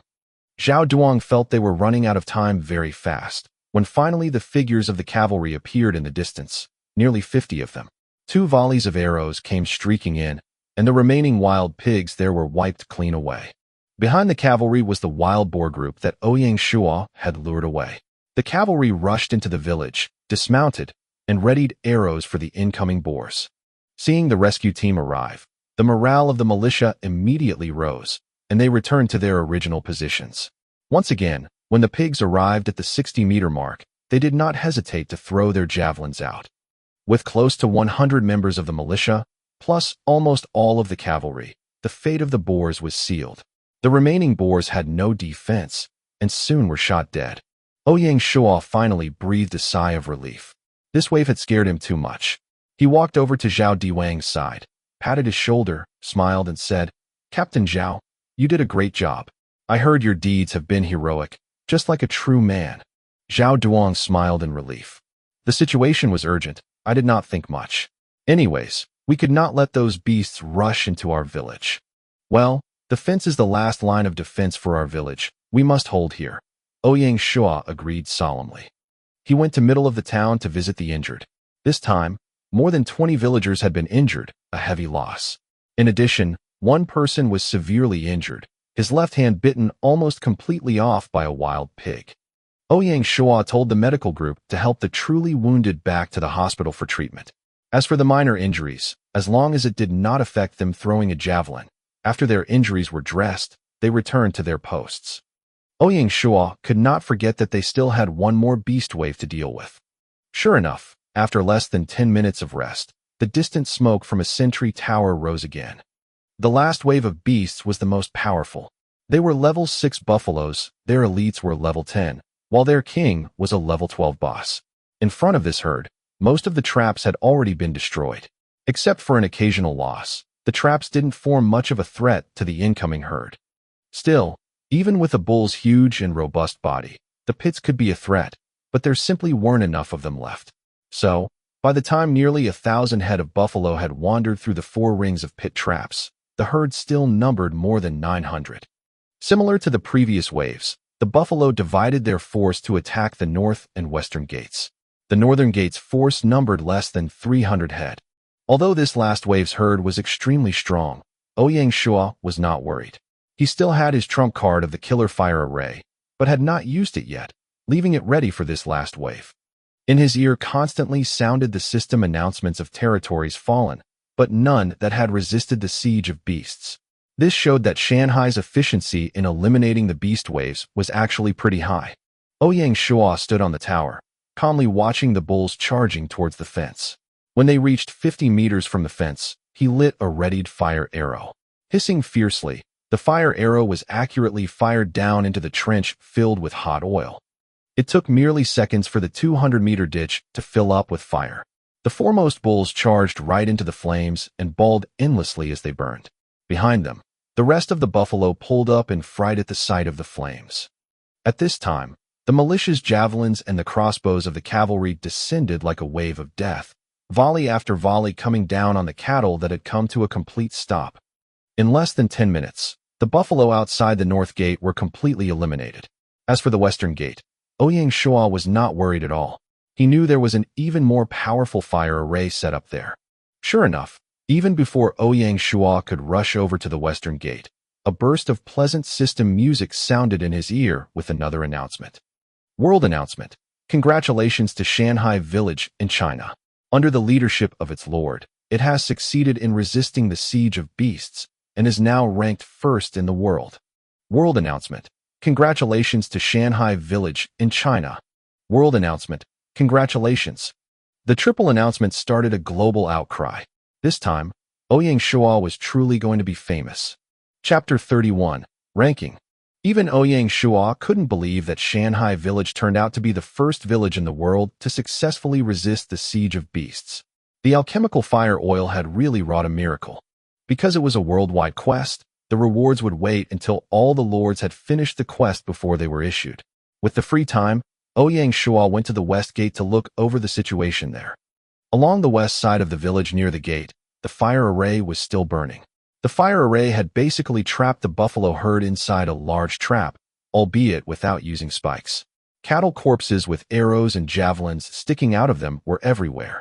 Even the Buffalo King had been directly killed by General Shuo with a bow and arrow with no way of fighting back.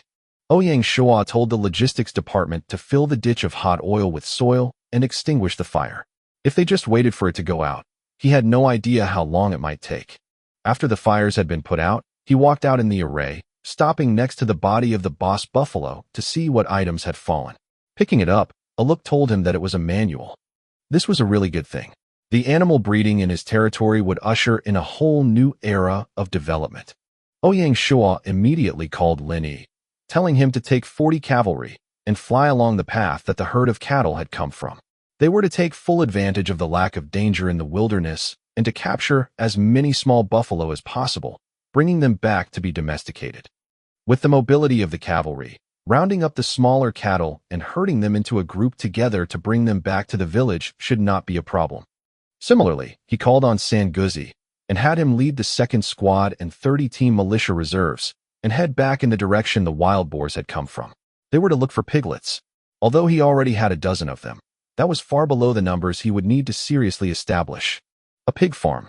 Why not take advantage of this great opportunity to catch enough piglets at once and expand the scale of his pig farming? Waiting until the two teams were on their way, Ouyang Shuo also called over the construction division secretary, Zhao Duong. Secretary Zhao, I have 2 tasks to give the construction division. Lord, please tell me. As long as it was about building things, the secretary is not worried about anything. First, as soon as you can organize the staff, on the west side of the village we need to build a large cattle pen and pig sty. This will ensure that when the cavalry teams bring back the young cattle and pigs, they have somewhere to live. Second, work with the material reserves division to clean up and fill in the pit traps. The animal corpses in the pits are the responsibility of the material reserves division, and filling them in is the responsibility of the construction division. Restore the original appearance of the land. Remember, do not miss any of the traps. Otherwise, catching some of our people wandering around would be a really bad joke, Ouyang Shuo said seriously.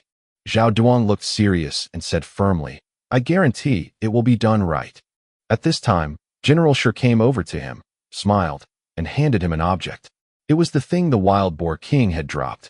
Ouyang Shuo examined it, finding out it was a talisman.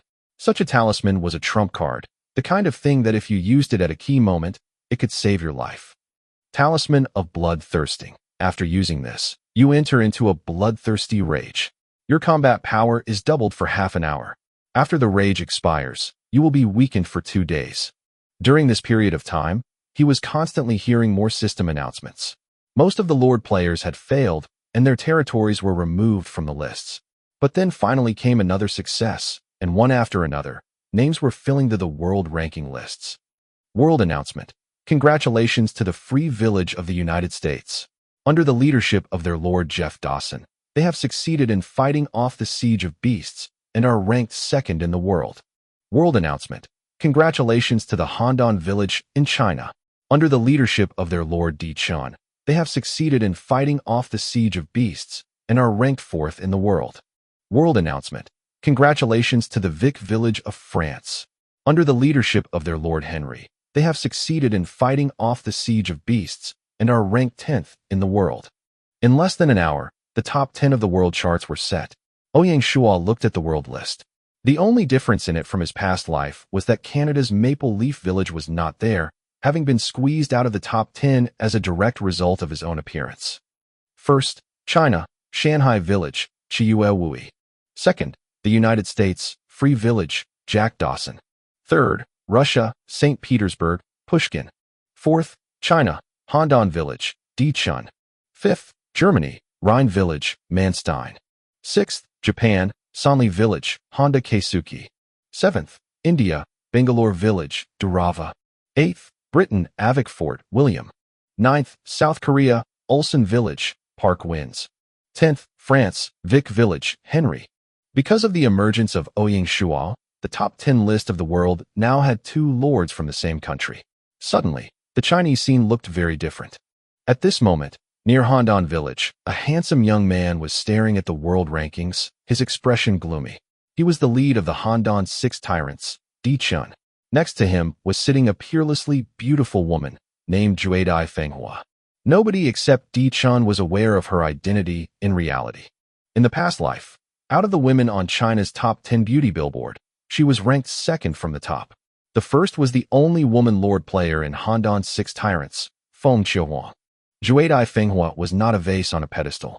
Dichun considered her his first counselor. Anyone who underestimated her wisdom would not have a good ending. You said that this Chiyu Wui was not merely lucky. Juedai Fenghua asked. Dichun frowned, hesitantly admitting.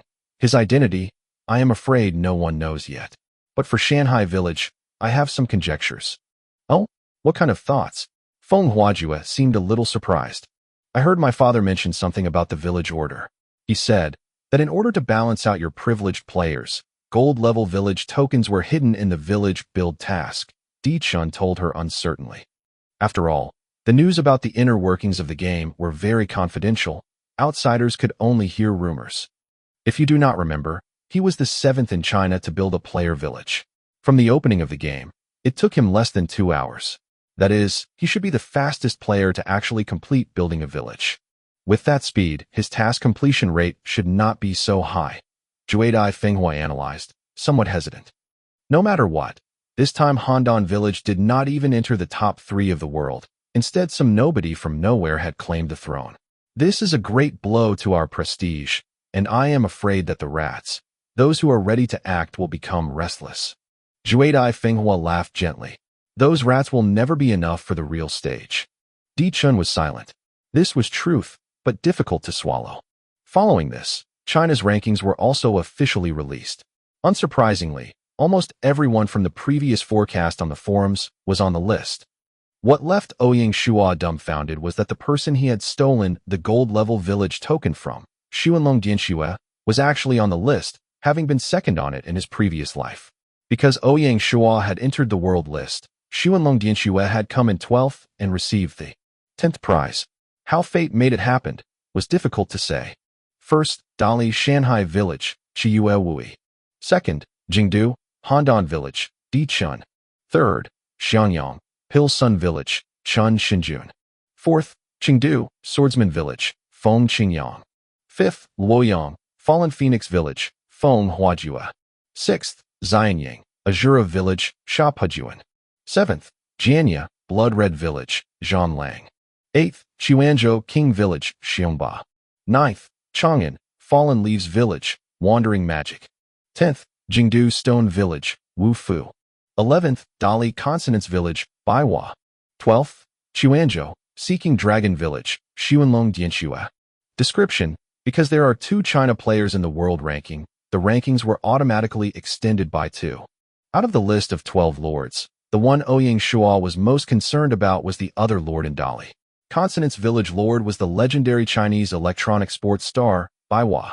According to the news in his past life, Baiwa should be the same as him, a civilian player. To achieve results like this truly showed her strength, as she also ranked in the top 3 of Chinese beauties. As well as being a master player, Baihua's appeal in the player groups was very powerful. Also in the previous game, Baihua was not alone. 3 years ago, she established her own game studio, Consonant Studio. The core members of the studio were all beautiful women. In addition to Baihua, there was Zi Luolan, Hong Ying, and Xing Yi. An hour later, Dali's regional rankings were finally released. This really showed the difference in the local lord's abilities. 1. Linzhou Area, Shanghai Village, Chiyu Wui. 2. Kunming Area, Consonance Village, Baiwa. 3. Sisui Area, Liangshan Village, Zhangxingji Land. 4. Liuzhou Area, Floating Village, Fluttering Lu. 5. Lianzhou Area, Broken Blade Village, Ba Dao. 6. Tingyue Area, Ancient Village, Qinhan Siyuan. 7. Lianzhou Area, Mulan Village, Mulan Yu. 8. Guilin Area, Vest Village, Passers-by. 9. Dongchuan Area, Villains Villager, Villains Must Die. 10. Wooding Area, Famous Village, Written in the World. 11. Chuxiong Area, Woolly Village, Li Xiaobo. 12. Lianzhou Area, Windy Days Village, Xiaofeng Moon. Note: because Dali had 2 players enter the national list for China, the list has been extended by 2. In the Dali regional list, the lords of the Lianzhou Basin had 4 people in the rankings, accounting for a third of them. In addition to Ouyang Shuo, the 3 major overlords from his previous life were all represented here. After the last of the 3 lists was released, there was a burst of music in Ouyang Shuo's ear again. System tip: congratulations to player Chiyue Wui for leading Shanghai Village to resist the siege of beasts and completing the mandatory defensive quest. Your quest rewards follow. System tip: player Chiyue Wui, for making it into the top 3 of the world list, you have achieved a reward of 3,000 merit points, 600 gold coins, and a random secret building. System tip: your random secret building has been selected, Recruitment Hall. Your building has automatically been generated in your territory. Please inspect it. Oh God, it was actually the Recruitment Hall. Ouyang Shuo had a feeling of ascending to heaven. In his view, the combined merit points and gold coins could not even match the value of the Recruitment Hall. Chapter 32, Recruitment Hall. Chapter 32, Recruitment Hall. Translator, Team 2. Editor, June. The Recruitment Hall was located in his educational and cultural district, next to the private school. Name: Recruitment Hall. Type: Secret Class Building. Function: randomly recruit a special talent every month. Randomly recruit a historical talent every year. Features: special talent attraction rate increased by 20%. Reputation of the territory is increased by 5%. Description: this is a specially designed hiring location. Recruiting a special talent costs 10 gold coins. Recruiting a historical talent costs 100 gold coins. Recruitment chances cannot be accumulated and can expire. It was worthy of it being known as the secret class building that was comparable to a god-level equipment. Its properties descriptions were simple yet strong. It acted like a gravity stone, attracting and providing steady streams of talents to the territory. Special talent attraction rate increased by 20%. This is comparable to the gold-level attraction ability of Shanghai Village. After the 2 abilities are summed, the ability to attract special talents increases by 40%. Territory reputation increased by 5%. This was a rarer feature, so far found only in the similar secret class building, the Mazu Temple. Even a gold-level village did not have such a feature built into it. The most intuitive power was the recruiting function. This was a loved or hated power. Loved, because it made it easy to recruit special talents and historical talents. Hated, because of the high recruitment costs. Gold on hand was precious stuff, and bringing it up brought forth bitter tears. Even with Ouyang Shuo being so lucky, and the Handan 6 tyrants being so powerful, they never had too much loose gold on hand. If he hadn't had the world's award of 600 gold coins, Ouyang Shuo wouldn't have considered using the hall at all. He would have rather wasted the opportunity to recruit than spend precious gold on recruiting talents. From the outside, the recruitment hall was only an ordinary wooden building. There were no carvings on the walls, nor did it use fine woods. The main difference was that the workmanship was unusually fine compared to the other buildings in the village. He opened the doors of the main hall. Hanging on the walls around him were 12 portraits of the ancient sages. That is, Confucian-style saints, and also hermits like Zhulin Qixian. There was a binding location next to a wooden sign with a handprint on it for him. Ouyang Shuo put his hand in there. Then came the spurring of a system prompt. System notification. Congratulations to player Chiyue Wui for opening the recruitment hall. The first time you open the recruitment hall, you automatically get a chance to recruit a special talent and an opportunity for a historic talent. Do you wish to recruit anyone? Recruit special talent. System tip. Congratulations to player Chiyue Wui for successfully recruiting a special talent, an advanced winemaker. 10 gold coins are automatically being deducted. A white light flashed, and a middle-aged man came out of nowhere before Ouyang Shuo. He bowed in salute, respectfully saying, "Civilian Du greets sire." "Master Du, please." Ouyang Shuo guided Master Du to the side, before once again placing his hand. System tip. You still have a remaining opportunity to recruit historical talent. Do you wish to recruit? Recruit, please. System tip. Congratulations to player Chiu for successfully recruiting the king-level historical figure Fan Zhongyan. 100 gold coins are automatically deducted. As the white light flashed, a middle-aged scholar arrived from nowhere. Mr. Shiwen greets the Lord, he said immediately. Ouyang Shuo quickly stepped forwards, his hands virtually supporting the other man, sincerely saying, "It is good you came so quickly. There is much to do." He took them out of the recruitment hall, assessing Fan Zhongyan as he did so. Name: Fan Zhongyan, aka Shiwan, king level. Title: Great Scholar. Dynasty: the Northern Song Dynasty. Identity: Shanghai villager. Occupation: civil servant. Loyalty: 45 points. Command: 45. Force: 30. Intelligence: 75. Political: 80. Features: awe-inspiring righteousness, enhances territorial integrity by 40%. Worries about the land, enhances territorial efficiency by 20%. Gracious, enhances the humanist level of the territory by 15%. Evaluation: the Northern Song Dynasty was famous for thinkers, politicians, military strategists, writers, fine culture, and geniuses. Xian placed people's happiness before his and took care of their worries first. Coming back to the Lord's manor, Ouyang Shuo called in Heir Wazi, told him to go find the secretaries and invite them to the chamber, as there were matters to discuss. He personally led Fan Zhongyan into the chamber to chat.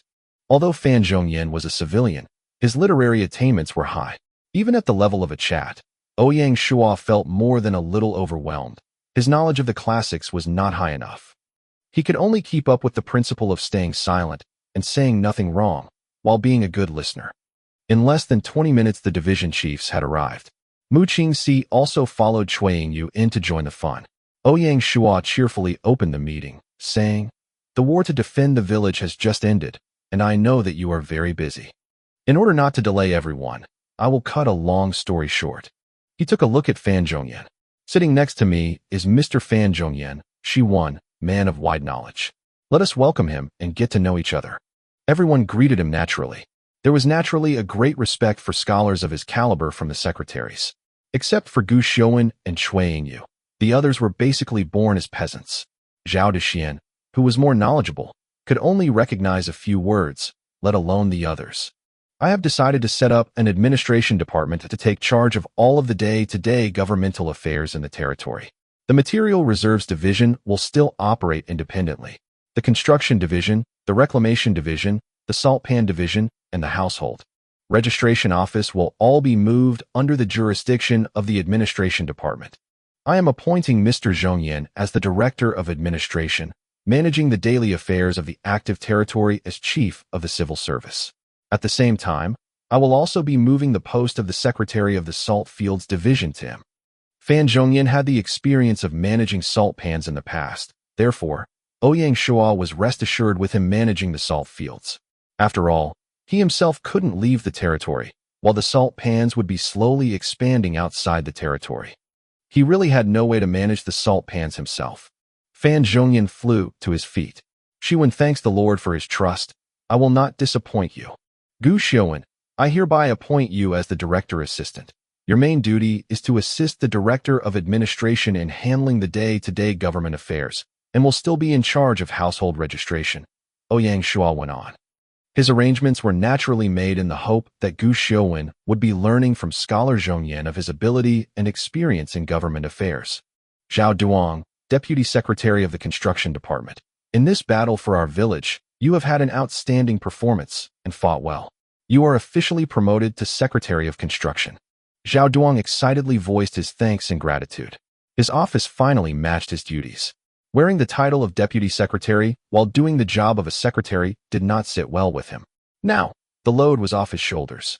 "For the rest of our personnel in dealing with this adjustment, I hope you will help the new director out diligently. I am well aware of your performances.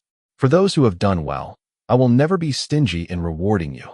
Mu Qingxi, seated behind Cui Yingyu while watching Ouyang Shuo issue orders, leaned forwards and said in a conspiratorial whisper, "Big brother looks so handsome when dealing with governmental affairs."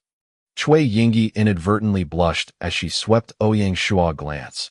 Her heart suddenly beats harder and a trace of color flashing up her cheek. In order to cover her panic, she turned and hit Mu Qingxi on the head with a strong smile saying, "Little girl, your big sister brought you over here to make you familiar with government, not to talk about Big Brother's appearance. You are so naughty." Ingyu knew Mu Qingxi was young, but she was intelligent and serious while working. She wanted to cultivate Mu Qingxi more to enter the civil service such that she could help her in the Material Reserves Division in the future. She did not expect her little sister's mind to be totally elsewhere. Governmental stuff is so boring. Oh, I don't like it. I just want to be a small tailor, hee. This was a heart of purity. No wonder she had progressed so quickly in the tailoring field. Cui Yingyu went silent upon hearing this, knowing that her civil servant training plan was dead before it had gotten off the floor. Ouyang Shuo noted the little tricks of this prankster and sent a cool look her way. Mu Qingxi instantly straightened up and transformed into a proper young lady, obediently sitting in the back and was motionless, also exaggerating a bit with a small hand over her mouth. Her large eyes met his with an innocent expression in them. He reluctantly smiled slightly, no longer caring about her, and turned back to the crowd. "The proceedings have ended. You may disperse. As soon as possible, finish the after-war cleaning up work. Tomorrow morning, Shanghai Village will reach the full population. That means, as of tomorrow, Shanghai Village can be upgraded to a Grade 3 village. After the promotion to a Grade 3 village, there will be more things to do. Therefore, you need to handle your tasks promptly. Don't leave extra works behind." Everyone there rose, bowed, and quickly departed. Ouyang Shuo called over Gu Xiuwen, explaining to him that he should take Mr. Xiuwen around the territory to get a good grasp of the basic situation here, and help acclimate Mr. Xiuwen to Shanghai as part of his new family. In addition, he should arrange Mr. Xiuwen's accommodations temporarily in the West Wing. Shuo would also be handing over the winemaker, Du Chun, to Gu Xiuwen, and ordered Gu Xiuwen to make arrangements for the winemaker. After all this, Ouyang Shuo headed back to his office. Now that the territory had Fan Zhongyin and General Shi, two major talents for the government and military, he now had more energy to devote to the development strategy of the territory. After experiencing the Siege of Beast's defensive quest, Shanghai Village had surged in front of the world. His future operations, ensuring that the desired benefits were attained, would have to be carefully planned out. Chapter 33, Aftermath. At 4 p.m., Lin Yi was leading the riders that were bringing the cattle back. They made a mighty sound as they rode back, because they were driving nearly 100 calves with them. The little buffalo had lost their parents and were in a half-panic. Catching and herding them where the cavalry wanted them to go had not been difficult. On the west side of the village, a row of pig sties and cattle pens had been built with the greatest speed possible. Ouyang Shuo stood aside next to Cui Yingyu. Watching the calves getting locked up in the cattle pens, he emitted a long sigh of relief, smiling and saying, "This is the beginning of a..." Yingyu said, "Of course. Only, Big Brother, you favor too much on the Material Reserves Division.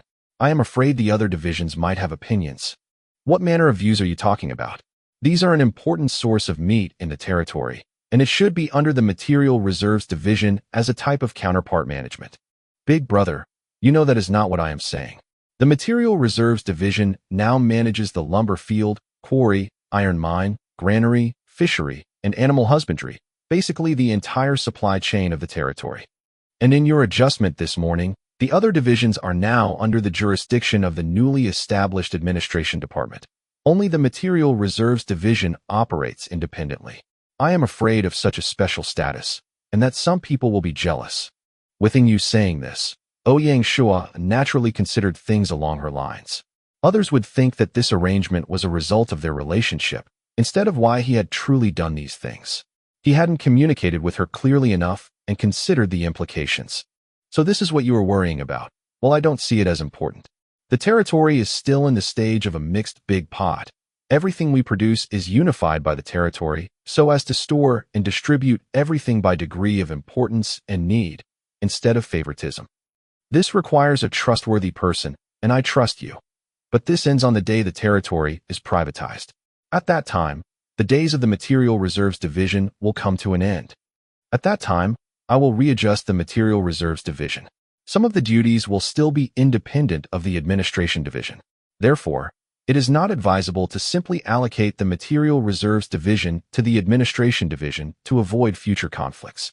Since Big Brother has thought the problem through, Ingyu is not worried. Oh, yes, after processing all the bodies of the beasts from this morning, how was our harvest? Ouyang Shuo asked with interest. First of all, meat. Wolf meat, dog meat, boar pork, and beef are all edible. A wild dog or wolf is worth about 15 units of meat, a boar about 60 units, and 100 units of beef can be harvested off the buffalo. This time, we have collected about 310,000 units of meat. The Material Reserves Division is ready to salt this meat and then store it.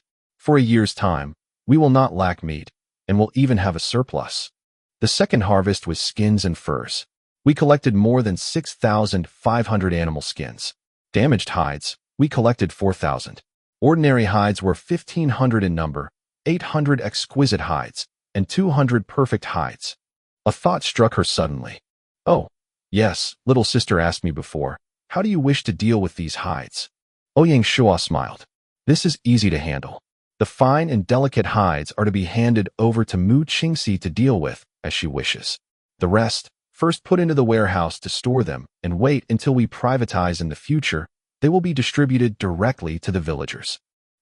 Little sister was worried about it, afraid that you would be sending so many furs to her for treatment, and afraid she would be too busy. Also, in addition to the meat and hides, there are things like grease, horns, tendons, and similar things. The meat, fur, and other materials were in fact a hidden reward from the system for completing the quest. With the meat, they could greatly ease the food crisis for the territory that was soon to arrive. Whether if you could make full use of these gifts, that simply depends on your own abilities. The tendons, horns, and leathers are to be stored separately as strategic materials. They will be used in the production of armor and weapons as raw materials. Ouyang Shuo reminded her after she mentioned them. About this time, San Guzi returned with his team. They had another half-dozen piglets with them to show to Ouyang Shuo. Returning to the manor, he met Fan Zhongyan again, who had been led around the village by Gu Xiuwen, and just arrived back at the yard. Shuo said with a smile, ours is just a simple little village. We're sorry Mr. Xiuwen had to endure it. Shanghai Village, although only a grade 2 village, had a reasonable layout, well planned and orderly. Whether it was work areas, living areas, or industry, it was all well organized. This showed the potential of the village. Xiuwen could only admire the man who had planned it all out. Getting praised by Fan Zhongyan was a definite achievement and flattering. Being not a little proud of his work, and finally someone appreciating his work, gave his self-confidence a little boost. Truthfully, his methods of setting up a village were not really original. A lot of them came from the painful groping of his predecessors, and constantly revising the results. He was standing on the shoulders of giants, combining their village designs with flexible applications. With your help, Mr. Xiuwen, I believe the administrative efficiency of Shanghai Village will be on an even higher level, Shuo said in earnest. Fan Zhongyan fell silent. In this regard, he didn't have to be too modest. Bidding farewell to Fan Zhongyan, Ouyang Shuo headed back to his office, spent an hour reading, and then logged out of the game. Today was the weekend. Binger and Xiaoya did not have to go to school. They did not go out today, but stayed together at home. Even after Ouyang Shuo had done his morning run and returned, the two pretty ladies were still sleeping in. He helplessly sighed and put their breakfast into the microwave. Back in his bedroom, he opened up his handbrain, checking out the game forum. On the forum headlines, naturally Shanghai Village making the #1 in the world was at the top of the discussion posts. This time the interest of the people was not just a passing thing, unlike the upgrade to Grade 2 Village. This time, not only the Chinese players, but those in other countries, were also wondering about the real identity of Chiyue Wui. Many foreign players had come to the Chinese forum to inquire about Chiyue Wui. Unfortunately, the Chinese players themselves had no knowledge of Chiyue Wui, so they could only return empty-handed. This time the comments were completely one-sided. Nobody was thinking that Chiyue Wui was simply lucky this time around. 1. Chiyue Wui has reached the top. Glory for China. Congrats, congrats. 2. Congratulations +1. Keep up the pattern from below. 3. Congratulations +2. Chiyue Wui. Raging on the 6 tyrants of Handan. Awesome. 4. Mighty +1. Hi hey, there will be a good show coming up in China's server. 5. Onlookers +1. The 6 tyrants must be miserable. You are threatening their lead. 6. Upstairs, be careful of your words. I am Feng Xiaohuang. Congratulations to Chiyue Wui for reaching first place. I look forward to cooperating with you. 7. Wow, the goddess is posting too. 8. Wife, come out to see the goddess, oh, not the face. 9. Upstairs 2B, touchy the goddess. 10. I am Chun Xinjun, congratulating Chiyue Wui for his success and reaching the top. Looking forward to cooperating with you. 11. The god of wealth comes, and the evil goes. 12. Chiyue Wui is really powerful and domineering. Ah, the 6 tyrants of Handan are only so-so. 13. Chiyue Wui, seeking your contact information. This is my picture. 14. Upstairs is a beauty, confirmed. 15. Oh my god, another flower on a pile of shit. Seeing the messages of Feng Xiaohuang and Chun Xinjun, Ouyang Shuo wondered if he wasn't seeing a crack in their hegemony. It seems they weren't a piece of iron. Still, best to be silent and choose when to confront them at his discretion. They might be voicing support, but didn't really want to cooperate with him. For the representatives of the major powers, they'd been immersed in an environment of intrigues since childhood. Ouyang Shuo dealing with them would just be a mouse in their eyes. Hence, he certainly would not be so silly, facing their short-term honey faces for their long-term knives. In the face of intrigue, they were monsters, and only by absolute strength could he defeat them, the one and only king's way he will follow. Of course, before there were real conflicts of interest, he wasn't going to take the initiative to stir up trouble. This time, the world quest had pushed him thoroughly to the edge. In China, such an environment was too exposed. It wasn't not a good thing, especially in the unstable early days. He would have to show his strength at some point. He had to conserve his lead, concentrate on operations within his territory. Accumulation was the way to win. Another hot topic on the forum caught his eye. The topic was interesting. Ouyang Shuo looked at the poster's ID, by Shaosheng. He laughed. By Shaosheng was synonymous with China's intellectuals. Nobody would try to fake this ID, or they'd be flamed in the forums without hesitation. According to Bai Xiaosheng statistics, at least 1/4 of the territories in the game were removed by the Siege of Beasts. It had taken luck to survive, and many of the territories had also suffered heavy losses. It is not uncommon that the fence was broken and the manor destroyed. Some territories only had their manor survive and were basically back to where they had been at the beginning. Fortunately, the damaged buildings could be rebuilt. They didn't need to repurchase the blueprints, or the lords might go crazy. According to Bai Xiaosheng's inquiries, even the 6 tyrants of Handan had been subjected to varying degrees of damages. Ouyang Shuo was the only one who got away with his territory completely intact. The greatest loss was the sharp decline in population. In a defensive warfare, without reliable fortifications, it would mean losses. In some territories, the losses includes losing half the population. The totaled losses of people and buildings would greatly delay the progress of a territory towards the upgrade. Shuo estimated that there was not anyone who could compete with him for the Grade 3 Village upgrade ranking. Chapter 34, Grade 3 Village. At 10 a.m., Binger and Sun Xiaoya finally got up. In the face of these 2 lazy bugs, Ouyang Shuo was helpless. He took the breakfast in the microwave and poured it into the trash. He headed downstairs, off to the supermarket to buy them something for brunch. While they were eating, Xiaoya gave Ouyang Shuo a puzzled look and asked him, "Hey, big brother Ouyang Shuo. Yesterday, I logged into the forum of that game you play, Earth Online, and saw them talking about the Handan 6 hegemony. Are their real-life identities really that strong and scary, or is it just not true?" Ouyang Shuo was surprised, not expecting this line of heavy questioning or her curiosity, inadvertently saying, "Most of it is true. This is so weird. With their background, why would all of them enter together? Is there some sort of secret behind it?" Her words began to burn with the soul of a gossip. Ouyang Shuo's heart was aflutter, but he pretended to be calm as he said, "Secret? This isn't television. The game is the game. What's secret? Well, what do you know? I feel that you are a little strange, as if you understand the game a little too well." Ouyang Shuo had to say, women's intuitions were sometimes really scary. If you're so curious, you should do something about it. Come on, it's a lot of money. I couldn't ask for it from my family, Xiaoya said, still hesitant. Ouyang Shuo coughed once. In fact, I could loan you the money if you're okay with it. Xiaoya's eyes instantly went wide open, blushing deeply. Big brother, what did you say? Are you trying to flirt with me? Ouyang Shuo had just said something off the top of his head, causing her to misunderstand his intentions. In response, he muttered, "What? Flirting with a girl with no chest and no ass." His eyes were wide open, unblinking. Xiaoya looked down at her chest, blushed even redder, and loudly blurted out, "Pervert." And then, ignoring Ouyang Shuo, she buried herself in her food. Bing'er, sitting on the side like a ghostly spirit, watched this little play with relish. This time, she turned to Ouyang Shuo, grinning, and said, "Brother, shame, shame." Ouyang Shuo knocked on his little sister's head. "Be good and finish your meal." After the meal, the three people were together on the sofa in the living room, watching a hit TV series. No one mentioned the topic at the dinner table. Ouyang Shuo certainly wasn't going to force the topic. Once again in the game world, the territory seemed quiet. Ouyang Shuo came into his office, and just as he entered, Gu Xiaowen came in. "Sire, I come to report." "Oh? About what?" Ouyang Shuo thought that something was strange. It was reasonable to say that with the establishment of the administration division, Xiaowen should have been reporting to Fan Zhongyan. This is the case.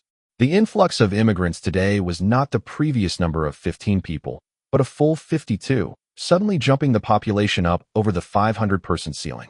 It was quite strange, so I came specifically to Sire to report, Gu Xiaowen explained. Ouyang Shuo suddenly remembered why this happened. The design of the game was very realistic. Yesterday, nearly a quarter of the territories were destroyed by the battle. The survivors of those territories reappeared in the wilderness. Overnight, the number of refugees in the wilderness had soared. In order to promptly process these people, the system had arranged this higher influx event. The number of people coming in with this event was based partly on territorial reputation. Shanghai Village had the Mazu Temple and the Recruitment Hall, these two special buildings to improve the reputation of his territory, which was a huge advantage here. Ouyang Shuo calmly explained the cause and effect to Xiaowen. This was something I expected to happen. The reason for this mass influx has its root in the siege defense from yesterday. There is nothing to be surprised about. I estimate that it will take a few days and then return to normal. Very good. Now that the territory's population is full, are we going to upgrade? Naturally. Let's go to the council chamber now. Ouyang Shuo walked into the council chamber at the heart of his manor. A white light flashed, and in the middle of the chamber, the golden heartstone of the village rose slowly from the ground. Pressing his right hand to the stone, the system prompts sounded. System tip, detecting Shanghai Village upgrades conditions. Condition 1. Minimum population of 500 people. Population is over the limit and has met the requirements. Condition 2. All required infrastructure must be complete. Infrastructure is complete and has met the requirements. Condition 3. The Lord must have a title of at least first-grade Baron. The Lord has met the requirements. System notification. Congratulations to player Chiyu Wui for establishing all the conditions to upgrade Shanghai Village. Do you wish to upgrade? Yes. From the stone once again burst the golden light, a pillar rising high into the sky, turning into a massive golden halo that once again extended out to the new edges of his territory before disappearing. System notification. Congratulations to player Chiyu Wui for becoming the first lord to upgrade to a grade 3 village. Your reward is 1,100 merit points. System notification. Congratulations to player Chiyu Wui for becoming. System notification. Congratulations. This time, the players were not surprised by the system announcement.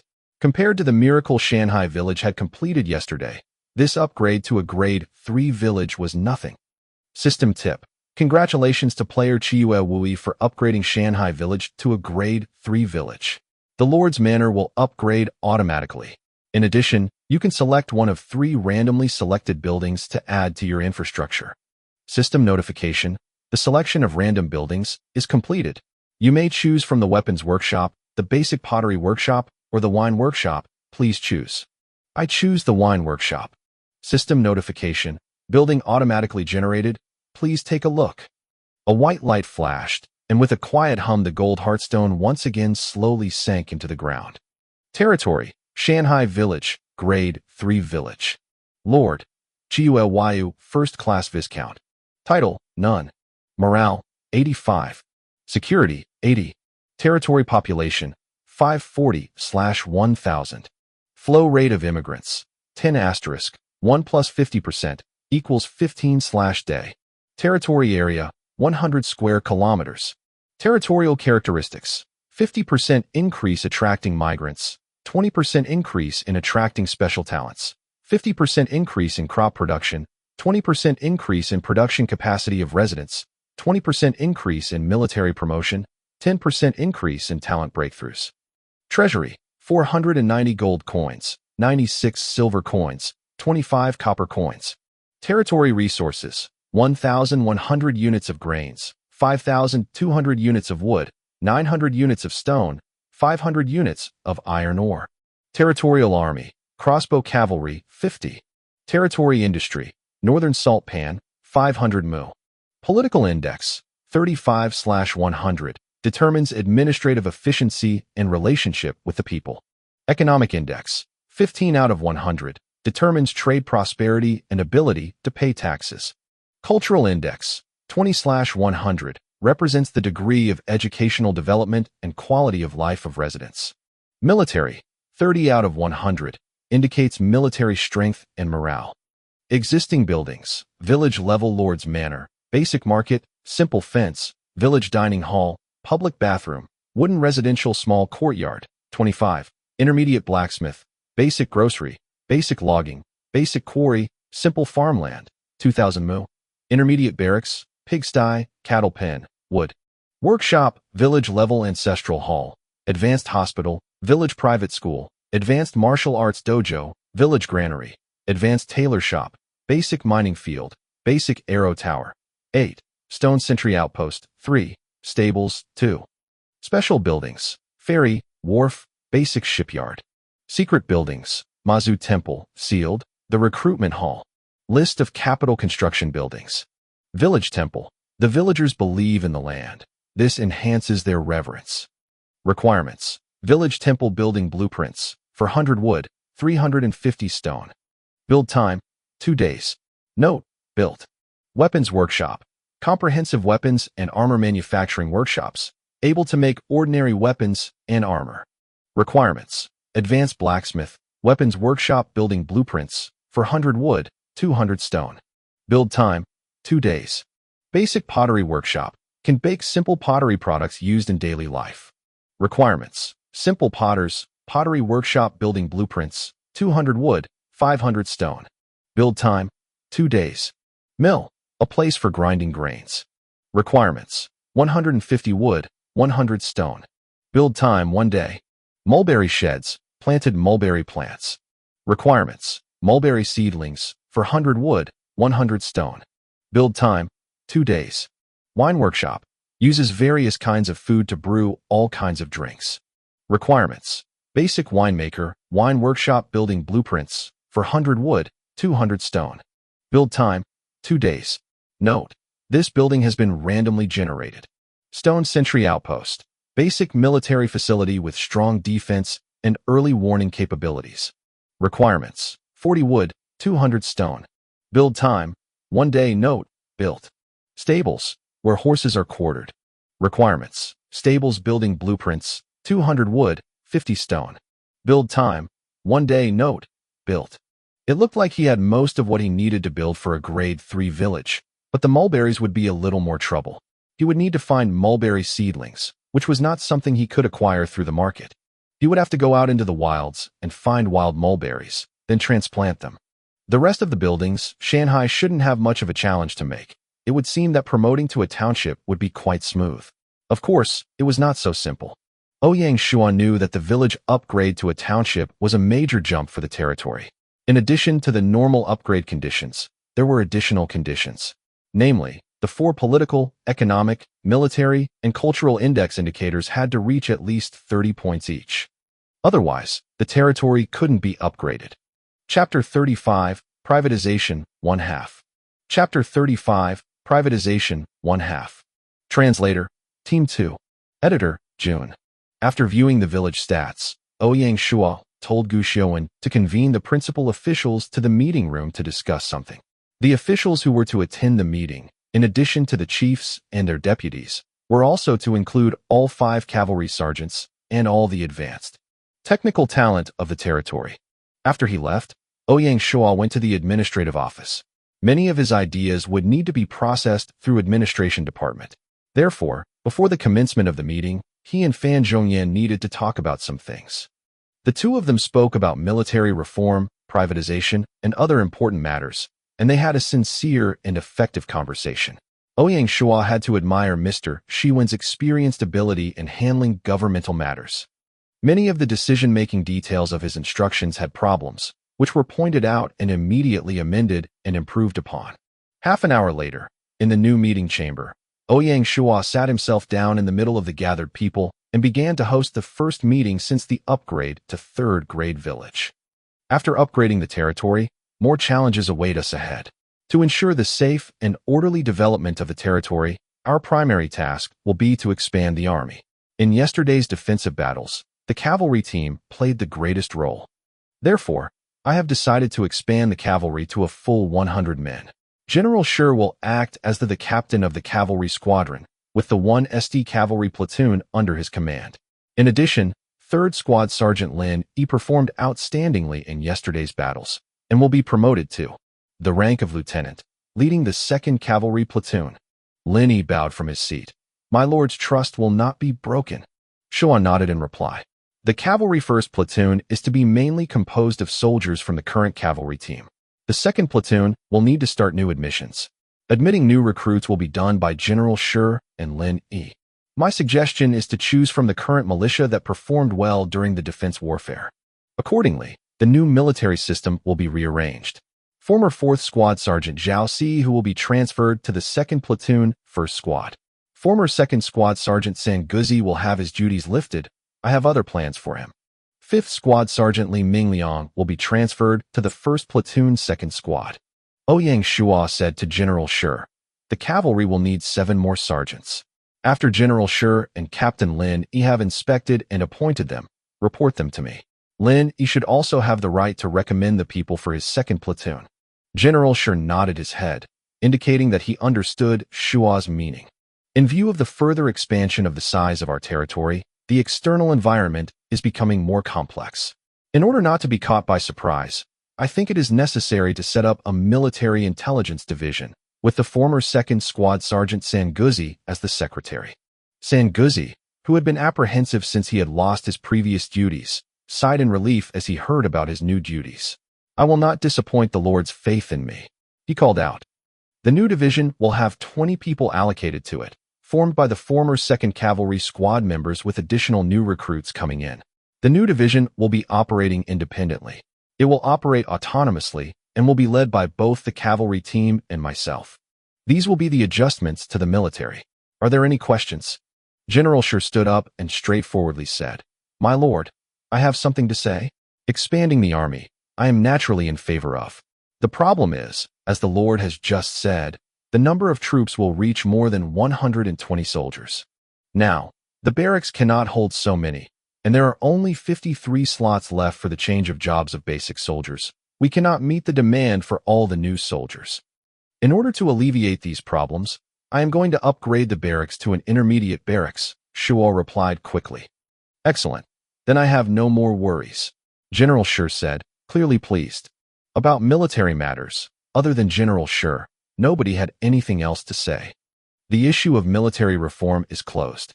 The next thing to discuss is the core topic of this meeting. Taking advantage of the upgrading territory, I am ready to implement privatization in the territory. On this issue, I would like to invite Mr. Shiwen to give you all an introduction. About privatization, Ouyang Shuo had had an excellent talk with Fan Zhongyan. This time he had deliberately arranged for Zhongyan to introduce the situation, pushing him to the center role so that the core people of the territory could slowly accept his leadership. Zhongyan clearly read Shuo's intentions and took the hint to act. Neatly rising, he bowed to salute Ouyang Shuo, saying slowly, My fellow attendees, I will be presenting to you the main content of privatizing the territory. After yesterday's great defense, both adequate materials and abundant capital have become available, satisfying the initial needs we have to begin privatizing. Therefore, in order to improve production efficiency and improve the economy in response to the expectation of the villagers, our Lord has decided to officially start the process of privatizing the territory. Basically, we want to end the days where everything was distributed uniformly. The core principle is you reap what you sow. Specifically, The territory will no longer be responsible for the food supply of the villagers, and accordingly, for the work done by the villagers, we will now pay a reasonable wage. At the same time, shops, farms, residences, and fishing boats will be available for purchase.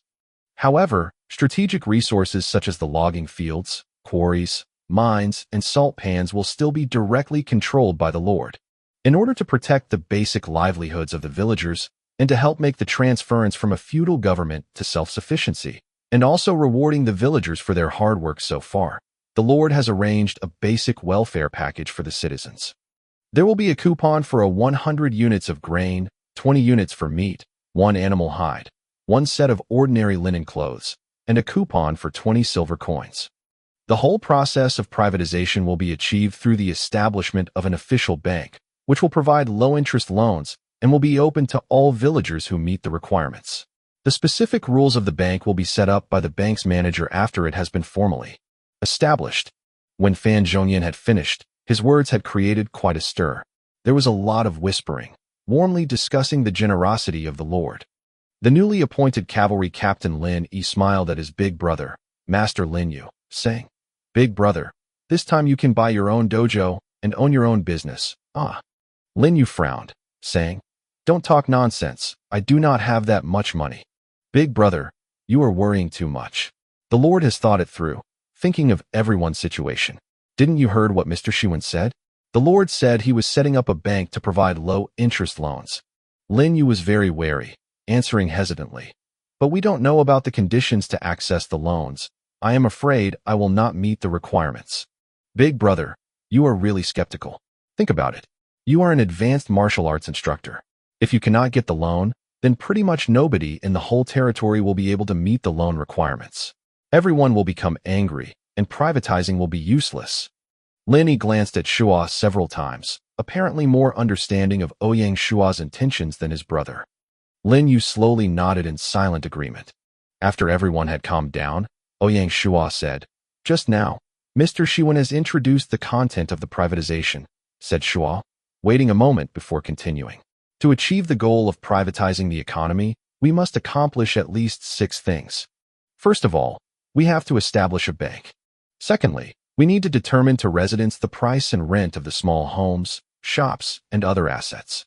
Third, we will need to build a series of bakers, butchers, clothing shops, and other shops to ensure that the villagers can easily purchase the necessities of life.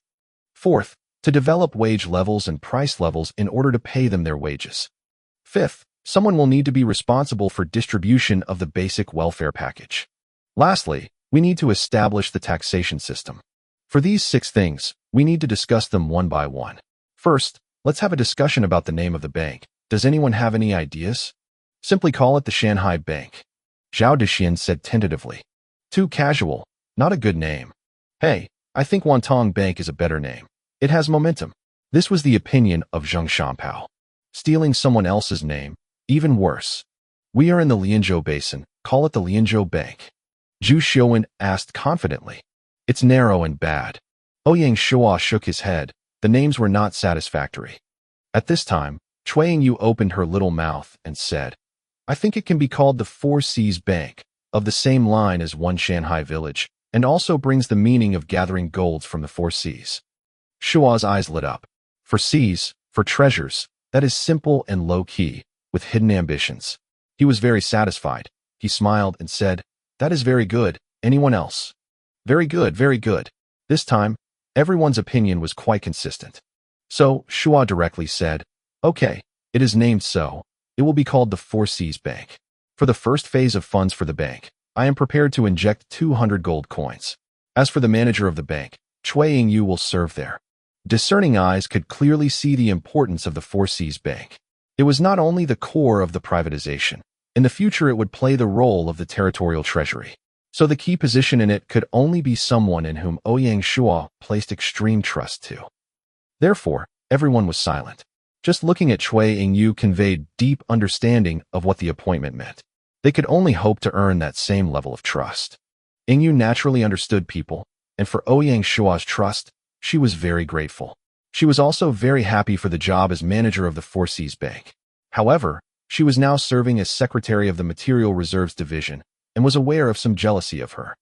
If she also took over the Four Seas bank manager position, it would no doubt create more hard feelings. "Big brother, I am afraid my energy is limited. There is much work to do," she replied gracefully, giving him the room to refuse. Ouyang Shuo was prepared for this backhand refusal. "You do not have to worry about that. I have arrangements made. You are relieved of your position as Secretary of the Material Reserves Division, and Deputy Secretary Zhao Yufang will temporarily take your place.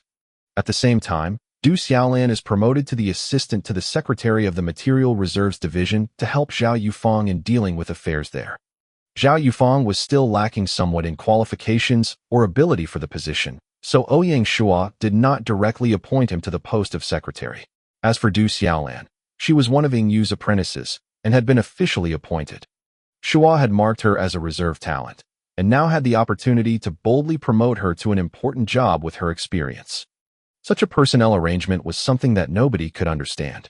After all, no matter how you looked at it, the Material Reserves Division was still more important than the Four Seas Bank. One Shanghai Village Haichun and Four Seas Bank Shenzhong. Shanghai's Hai carries the meaning of sea in Mandarin. Chapter 36, Privatization, Two Halves. As for everyone's doubts, Ouyang Shuo didn't care to explain. "I have decided to set up a financial division to be responsible for the financial affairs and taxation of the territory after privatization. The financial division will operate independently, and the Four Seas Bank will also be incorporated into the financial division's jurisdiction. The financial division's secretary will also be Cui Yingyu." Everyone suddenly realized what was going on. The financial secretary and the manager of the Four Seas Bank, that was the real god of wealth. The status of that position was comparable to that of the director of administration. Yingyu was also incomparably excited, recalling her talk with Ouyang Shuo yesterday vividly. She did not expect that with this one move, he would not only unload her of the burden of the Material Reserves Division, he would then promptly make her responsible for the even more important financial division. She slowly rose and said crisply, "I will not fail to live up to Big Brother's trust." Ouyang Shuo nodded at her. "With the financial division established, your first task is to establish an effective tax system. Here, I will set the general tone for everyone to discuss the specific details of implementation and for the loans from the Four Seas Bank. The financial division will be responsible for making the report." Yingyu nodded, showing that she understood. In simple terms, the tax will be divided into two types: agricultural taxes and business taxes. The agricultural tax will be relatively simple. It should be set at 3.3%. The business taxes will be divided into customs duty and business tax.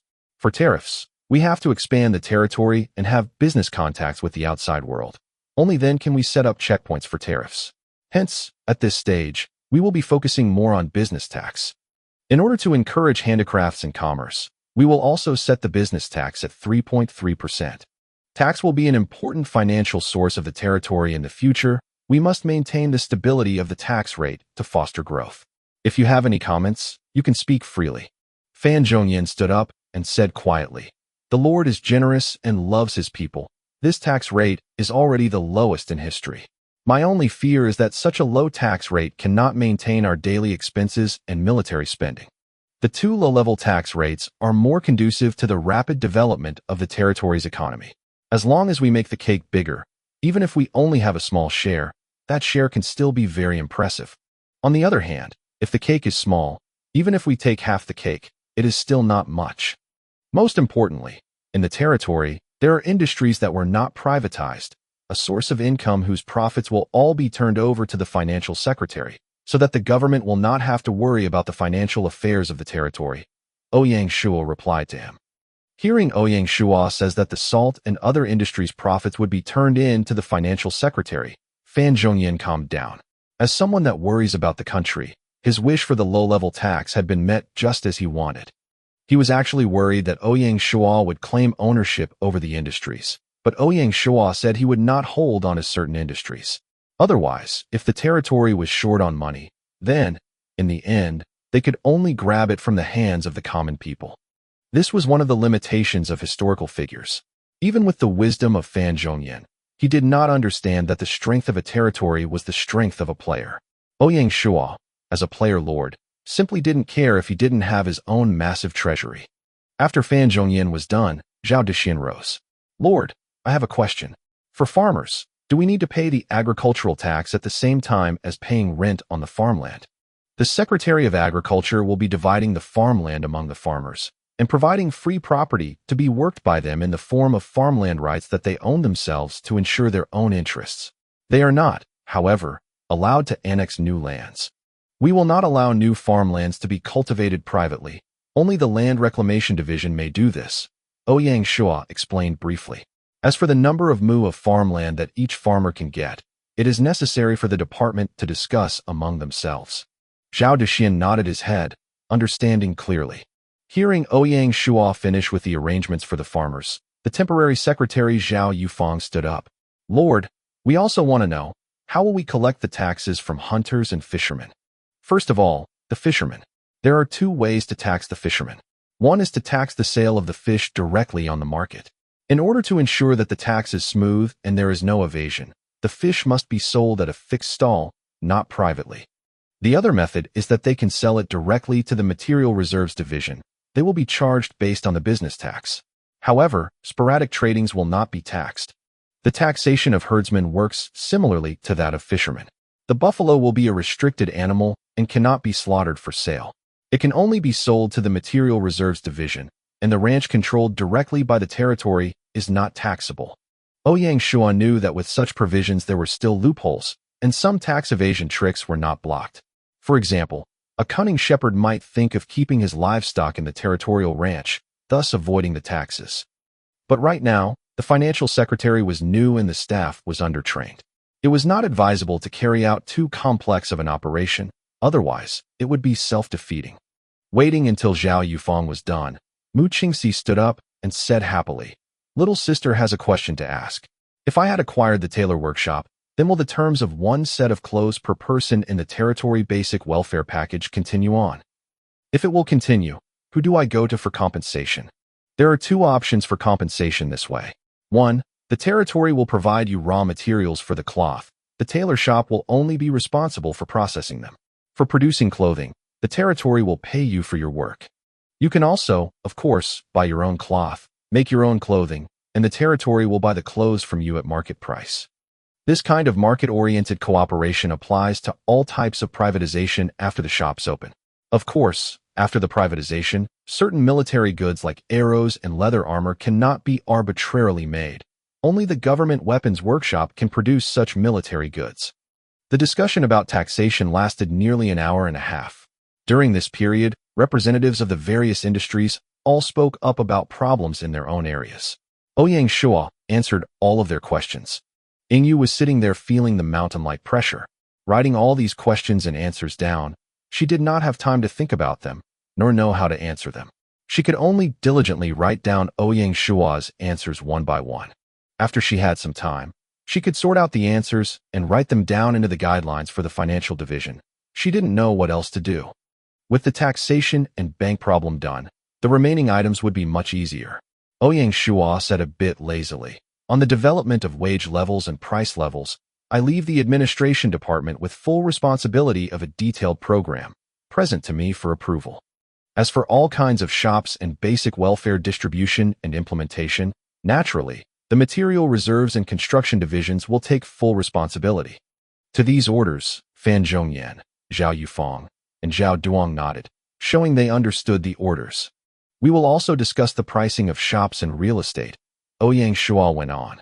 According to how things develop, there will be a number of large-scale adjustments to our plans in the foreseeable future, which will involve a large amount of land, including the demolition of existing shops. Therefore, before we do pricing, we need to have rigid requirements for the real estate property rights. That is, villagers will be buying real estate rights and income rights. The land itself still belongs to the government. If the land is needed, the owner of the property rights must unconditionally obey the territory's decision and accept the removal of the territory or shop. As compensation, the territory will unconditionally replace the same real estate with the same sized building in the new location. Therefore, at this stage, we will need to assess the real estate and shop prices. You must not consider the cost of land use. For a basic tailor shop, for example, it takes 40 units of wood, 20 units of stone, coupled with the labor needed to make it. The cost is the sum of all the construction costs. On the market, a unit of wood is 20 copper coins, a unit of stone 30 copper. Therefore, the cost of a basic tailor shop's materials is 1,400 copper pieces, with labor costs being set by the construction division. My opinion is that real estate prices are generally about 1.5 times the construction costs of the property and 2 times for business shops. As for renting a building, use the 1 to 200 ratio rent to price. That is, the monthly rent should be 0.5% of the price of the building. Once Ouyang Shuo finished, little sister Mu on the side whispered, "Big brother, bloodsucker, you are doubling the price for the people." Shuo looked at her as he explained, "All of you may be wondering, why not act in accordance with the cost of construction? 1. We have to respect the laws of the market. If you do not grab a certain profit, it is easy to disrupt the market. 2. Supply has to remain balanced with construction costs. Otherwise, the price could be too low and the number of buyers too high. For example, up to 20 people can live in a small residential courtyard. If the price is too low, a family of 3 might have the ability to buy one. Suddenly, there will be housing tension in the territory. With privatization, the living conditions of the villagers will improve greatly. Therefore, the construction division will have to adapt to the laws of the market, with the flexibility to adjust the size and number of small courtyard residences, with other buildings more suitable for people to live in." Zhao Duang rose and said, "Understood. Residential and retail pricing and the follow-up sales and proceeds are the responsibility of the administration department, to be marked as financial revenue and deposited into 4C's bank." At this point, the discussion on the privatization of the territory came to an end. There are a lot of specific works waiting for the divisions to handle, and most of them could not be done overnight. Chapter 37, Lianzhou College. Fan Zhongyan and Cui Yingyu followed Ouyang Shuo to his office. Ouyang Shuo asked them, "What's the thing that's most lacking of in our territory?" Zhongyan pondered for a while. "I think we need political talents more than anything. To keep each department running effectively, there has to be many officials and also appointed executive officer." Ouyang Shuo nodded approvingly and beckoned Yingyu to hear her thoughts. After thinking for a while, Yingyu said, "I agree with Mr. Shiwan. In addition to basic-level government workers, I think we still lack accountants and similar professionals. To tell the truth, even I, the secretary of the newly established financial division, am merely a layman. Both of you had hit the mark.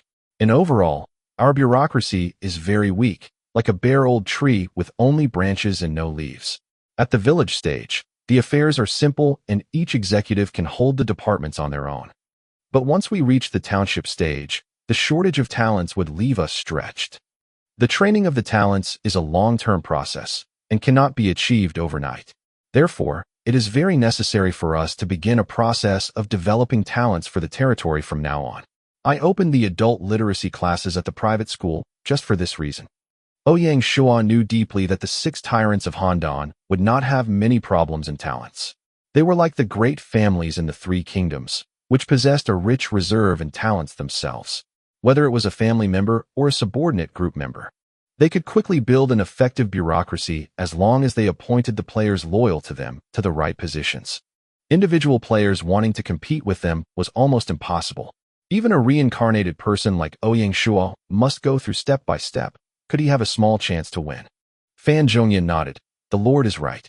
To cultivate talents, we must run the basic education system and implement the imperial examination system. The latter is too early, and we should give priority to basic education first. We are far from being able to meet our needs with only one private school, just providing the crudest education. Yes, my idea is to start a comprehensive college in the territory. The college will set up basic classes, intermediate classes, and advanced classes. The basic class will be like the adult literacy classes, mainly focused on reading and literacy. Intermediate class mainly develop basic governmental talents and basic professionals like the ones you two mentioned. And the advanced class will be there for teaching people how to be department executives." Fan Zhongyan applauded. "Wonderful. In accordance with the idea of the Lord, we will be able to cultivate talents quickly and set up a new echelon for training talents. I very much agree with you." Yingyu was puzzled and said, "Big Brother's idea is excellent. However, where are we going to find the faculty? The territory only has one great scholar, Master Fan." Ouyang Shuo smiled mysteriously. "So far yet so near." Yingyu stared incredulously. Big brother, you aren't referring to the three of us, right? Why not? You can teach a crash course on maths, Shuwen could teach a course on politics, and I could teach a course on laws and legal matters, Ouyang Shuo said. Yingyu sighed under big stress. Fan Zhongyan was peaceful because he once was the head teacher in an institute. He was familiar with teaching. I have already thought of the name, Lianzhou Institute. Although it just started, I hope that in the future, the Lianzhou Institute can become the cradle of our civil officers. Shiwen will be our first principal. Fan Zhongyan got up and saluted. The Lord has spoken, I just can't refuse that. But I have only one request. I hope that the Lord can act as the honorary principal to show some orthodoxy. Ouyang Shuo smiled. I promise you. The preparatory work for the college will be the responsibility of the administration division with the help of the financial division. The three of them discussed some more details, then dispersed. Ouyang Shuo was ready to go to the market. This time, he wanted to buy all sorts of building blueprints with sufficient funds and also wanted to see what interesting things might be available. He first spent 10 gold coins to buy the pottery workshop blueprints, the only thing missing in the grade 3 village infrastructure. Then he was ready to buy an intermediate barracks building blueprint and an intermediate shipyard building blueprint. Prices for buildings that required blueprints to upgrade would increase 10 times every grade. As a result, an intermediate barracks building blueprint was worth 20 gold coins, and an intermediate shipyard building blueprint was worth 50 gold coins. Then, the blueprints of the 3 grade 1 town infrastructure, grain shop, butcher shop, and clothing store, each cost 20 gold coins. In addition, the building blueprint of the bank, which belongs to the grade 2 town infrastructure, is sold for 50 gold coins. The last was the college building blueprint. A college or an institute belongs to the grade 3 town infrastructure and was worth 1,000 gold coins. He naturally couldn't afford that, so he bought a blueprint of a school, which belongs to grade 1 town instead, using 20 gold coins. After a round of shopping, he had spent 210 gold on the building blueprints. Now he only had 490 gold left. Apart from 200 gold reserved the 4 Cs bank and some for the militia's class change fees and the following cavalry's class change fee, there were not many funds available. Ouyang Shuo sighed. As long as he came to the market, it was like he was never going to have enough money. Fortunately, in more than 10 days, the first batch of salt from the salt pans could be sold. At that time, he would get another 400 to 500 gold as a return. Since a number of workers demanded in the salt pan was large, there had to be 1 worker for every 2 mu. Hence, as of this stage, Ouyang Shuo had no plans for salt pans phase 3 to expand the scale and would only be maintained at 500 mu. Ouyang Shuo opened the goods manufacturing technology column, searching for the priced at 20 gold coins. The wooden ox horse 1 was just an upgraded version of the wheelbarrow and was not so magical as the book described. Although it didn't have this kind of exaggerated effect, the wooden ox horse was still a practical means of transport hauling. Just like Yingyu mentioned before, as the timber and other resource demands are increasing, transporting would become a major problem. Moving hundreds and even thousands of units of wood, stone, and iron ore from the collection points to the village was very costly in manpower. Transporting all the stuff would be much easier with wooden ox horse. Not to mention, moving all the salt in the fields from the port to the market was going to be a big project. Ouyang Shuo spent 20 gold coins and purchased the. He then had a look at the properties of the wooden ox horse. Name, wooden ox horse. Materials needed, 20 units of wood. Capacity, 200 kg. Durability, tens of miles daily for individuals, 30 miles for groups. Evaluation, a transportation vehicle of detailed craftsmanship, able to overcome various terrains and save manpower. Lastly, Ouyang Shuo turned to the other items column in the special items trading platform. After tens of minutes skimming through the list, he had his eyes on a certain item. It was a token with a very simple use. Class change token. Civil officer. After using this token, the user may class change directly to a civil officer. In the Shanghai village, persons like Yingyu and Zhao Yufeng, who were already designated as civil officers, were still in their original jobs. They were not class changed to an official civil officer yet. Although it did not affect the duties they had to perform, it did affect their administrative efficiency. Ouyang Shuo did not hesitate to spend 20 gold coins to buy the class change token. This token was intended for Cui Yingyu, her current career as a businesswoman, which did not match the position of the financial secretary. Although it was a little expensive, making Ingyu a civil officer in advance was worth it. Looking over the other special items longingly, Shuo touched his purse and sighed. He then picked his purchased goods from the other transportation formation, put them in his storage bag, and left the basic market. Walking on the road, he could hear the villagers occasionally gossiping in small groups. "Hey, Auntie, have you heard about that? Our village is ready for privatization." What is privatization? Privatization is not something. It is a big thing. Mr. Gu said that we will all be living on our own, rather than in groups anymore.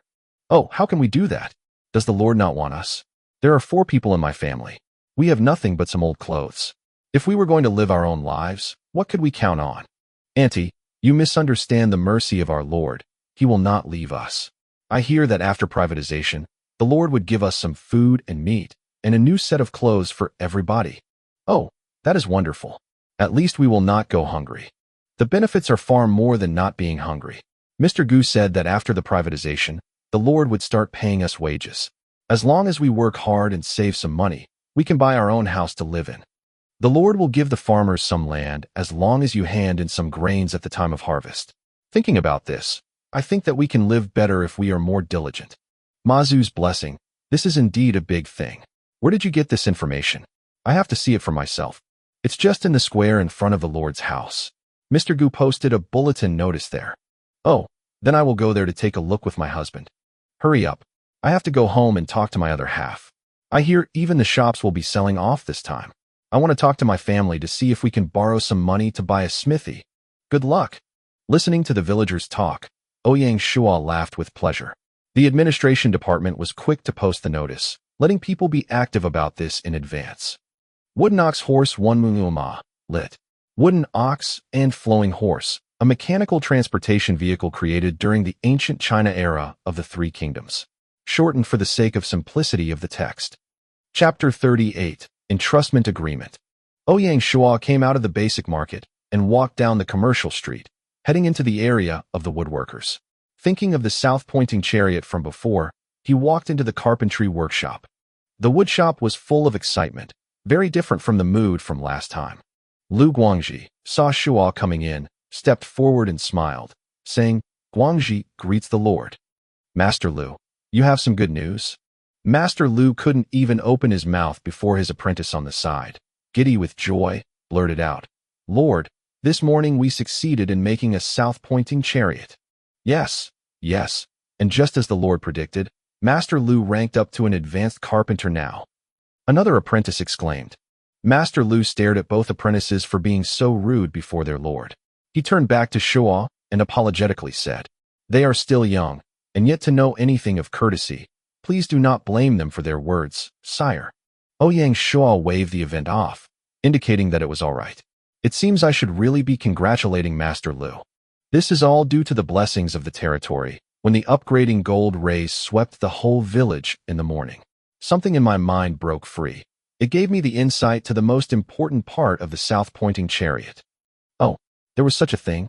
The upgrading rays of the territory could also help talent breakthroughs? This should be part of the hidden settings of the system." Shuo thought.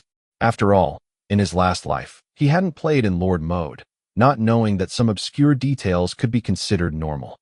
He guessed that, having such a big effect, it was somehow related to Shanghai Village being a gold-class village.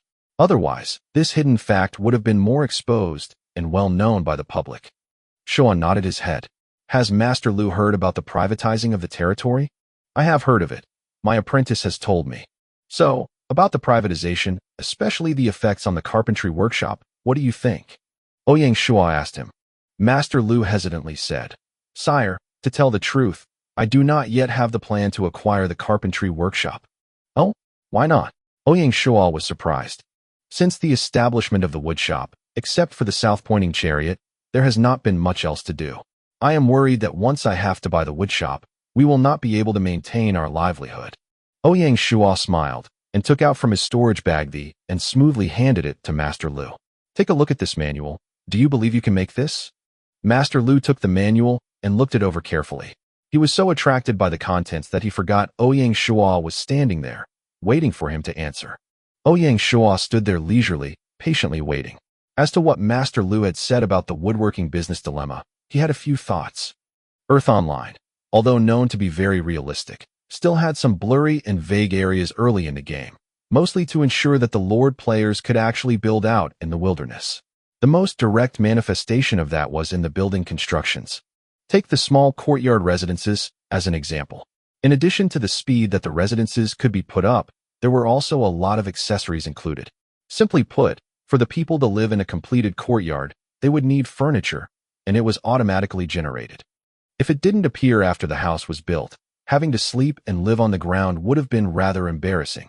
For some simple things, like pigsties, fences, and the like, because there was no need to generate internal furnishings, they didn't need building blueprints to be built directly. Of course, with the passing of time, after the territories were increasingly built up, the rules would change and be less fuzzy, becoming more consistent with reality. It was because of this design that the villagers didn't need to find a carpenter to build furniture. It was no wonder that Master Lu was worried about his prospects after privatization. 20 minutes later, Master Lu finished reading the manual. Looking up and finding Ouyang Shuo still there, he fearfully said, "The contents were too attractive, I couldn't pull myself out from it. I beg the Lord's forgiveness." Again, Ouyang Shuo waved his hand. "Do you think you can make it? If it was before today, I would not dare to boast. But now, with the lucky promotion to an advanced carpenter and the experience I have developed from the south-pointing chariot, I have the confidence to craft the wooden ox horse just like the descriptions of it in the manual. Well, if that is the case, I have a proposal. I hope that Master Lu can consider about it." "Please, my lord." "Well, the territory requires a great number of these wooden ox horses. So, my proposal is that you will not only acquire the workshop, but also expand its scale. Then, the territory will use the name of the Material Reserves Division and sign a commission processing agreement with your workshop. The Material Reserves Division will provide the manufacturing technology and raw wood as materials, and your workshop will be responsible for the production of wooden ox horses. For each wooden ox horse, the department will pay you 20 copper coins. This will keep you busy and solve the plight of the woodworkers, you see?" Ouyang Shuo inquired of him. Master Lu, after listening to all this, was very excited. He was a carpenter, and carpentry was his roots and sustenance. Not only could he solve the plight of being a woodworker, but he now had the chance to climb the ladders. Immediately, and without hesitation, he said directly, "I don't need to consider anything. I promise this will be done. As for the specific entrustment agreement, the people of the Material Reserves Division will talk to you later. I will be there when both parties sign the agreements." Master Lu nodded in agreement, still looking very excited. Leaving the woodshop, Ouyang Shuo found out that it was already around noon. After getting lunch, he took a short nap in his quarters. After waking up, he didn't return to his office. Instead, he walked into the next administrative office. The area had become a bit crowded, as the administration department, financial division, and material reserves division all had to operate out of here. Ouyang Shuo had spent the morning buying 8 sets of building blueprints. He presented them together with the weapons workshop blueprints he already had to Zhao Duong, telling him where he wanted the buildings constructed. He wanted them completed as soon as possible. After that, there would be a big project waiting for the construction division. Since his formal appointment as Secretary of Construction, Zhao Duong had become more motivated. After Ouyang Shuo gave him the task, he swore to complete it.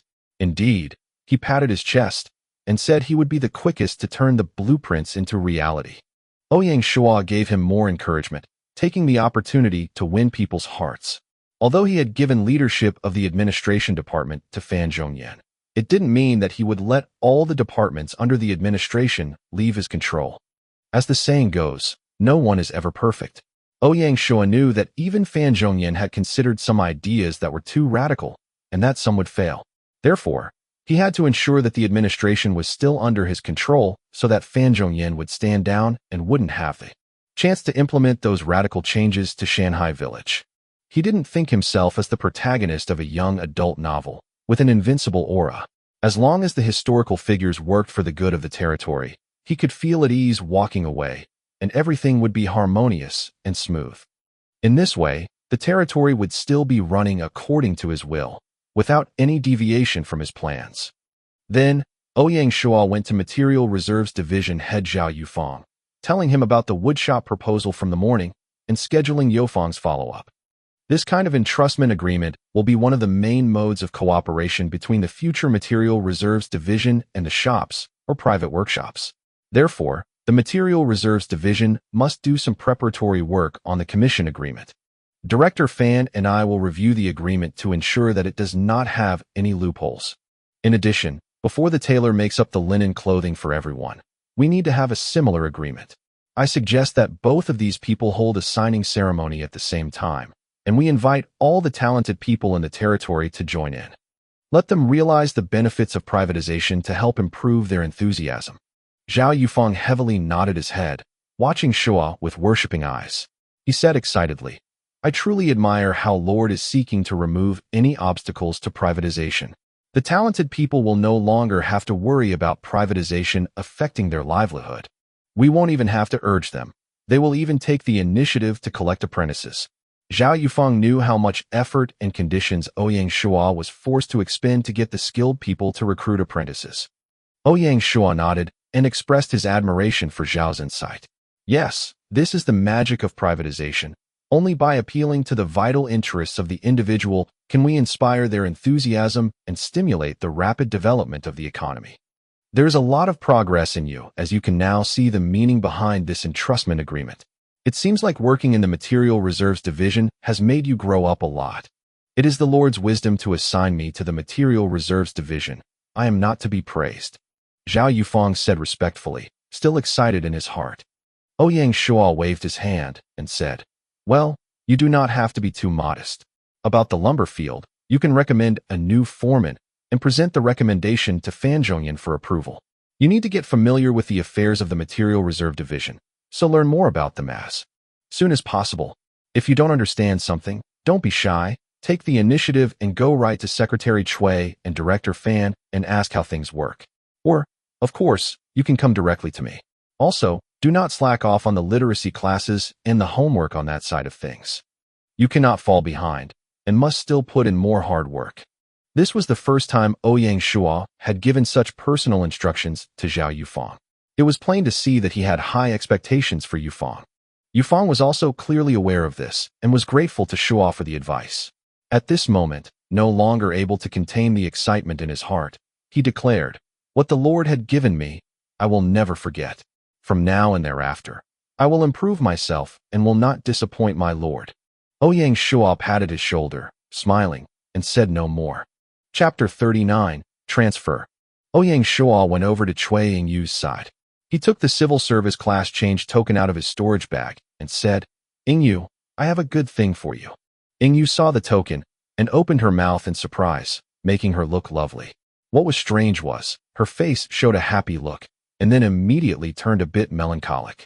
Seeing these inexplicable changes, Ouyang Shuo was completely puzzled and asked, Is little sister unhappy about being able to transfer to the civil service?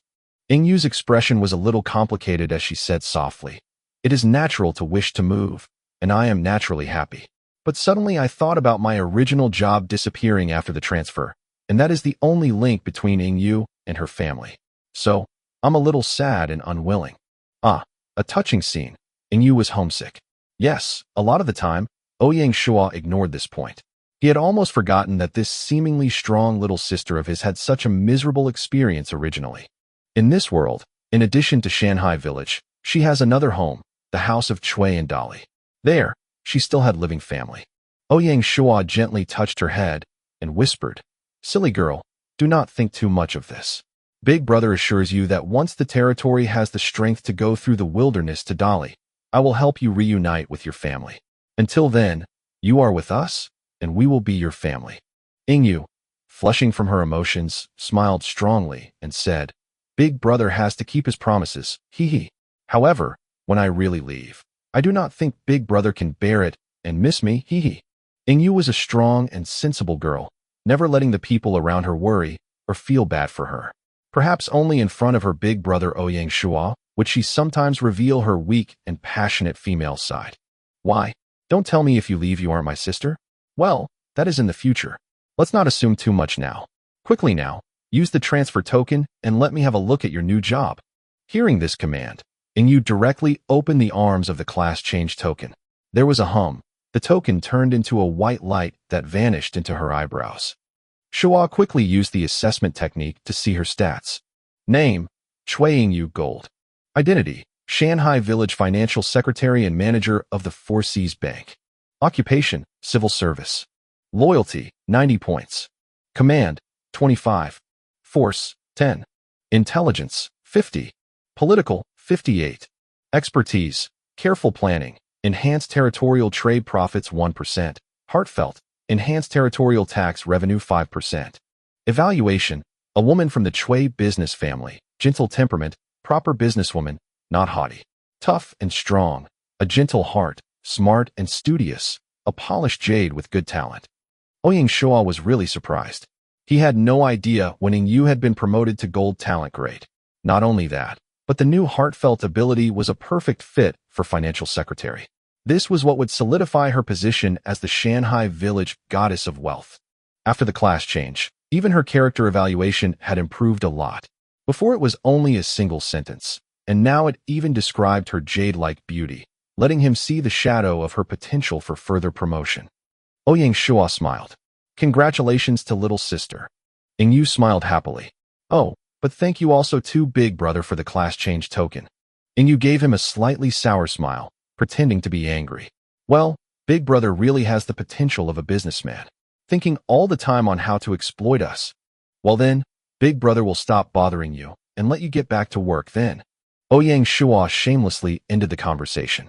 Yu smiled reluctantly, glared at him, then returned to her work.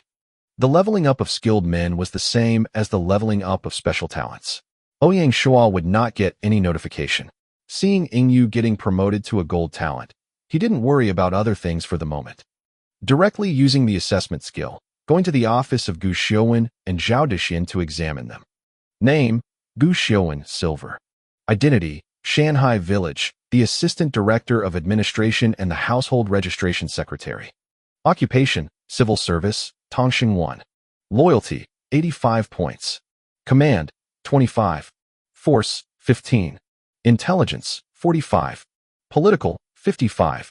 Expertise, Bureaucratic Knowledge, enhances territorial administrative efficiency, 5%. Evaluation, a poor young scholar, skilled at poetry and literature, and a modest gentleman of character. Sure enough, Zhu Xiuwen had been promoted to a silver-level talent. Because he had been given an area of expertise when he was at the black iron level, he hadn't been given a new area of expertise this time. Similarly, Zhao Dixin had been smoothly promoted from the bronze grade to the black iron grade. Unfortunately, he was not like Gu Xiuwen who had gained a specialty early on. Name, Zhao Dixin, Black Iron. Identity, Shanghai Village Secretary of Reclamation Division. Loyalty, 85 points. Command, 20. Force, 20. Intelligence, 30. Political, 38. Evaluation, the former chief of Zhao Jiago Village, well-mannered, skilled in village governance, adept at agricultural water management. After viewing their stats, Ouyang Shuo took Fan Zhongyan for a quick chat. Having given instructions to the Secretary of Construction and Material Reserves Division, he also had to inform Fan Zhongyan of this matter. As the primary officer in charge, he had to show him the respect he deserved.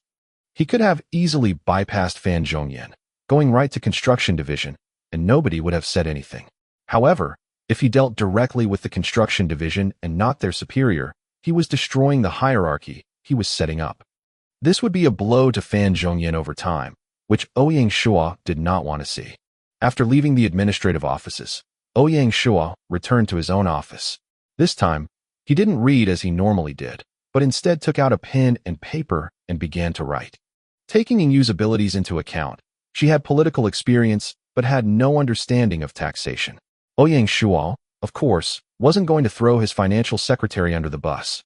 In the early days, he was prepared to help her until she was on firmer ground. Once she came on track as the financial secretary, he would slowly let go. Therefore, using his afternoon free time, he prepared his own understanding of the tax system, combined the real world's advanced fiscal and taxation systems with the ancient dynastic methods of the same, sorting a realistic and forward-looking financial division work guide for her. In this working guide, he defined the roles of finance and taxation, how to carry out taxation works, and what to be careful about. and gave a clear explanation on how to establish a sound tax system around these core issues. He wrote in the work guide that finance was a kind of economic behavior with the territory as the body, and it was the income and expenditures of the territorial collectors meeting public demand in the territory in order to achieve the goal of optimizing the allocation of resources and further economic stability and development. Financial income included taxes, government-exclusive income, and other income forms.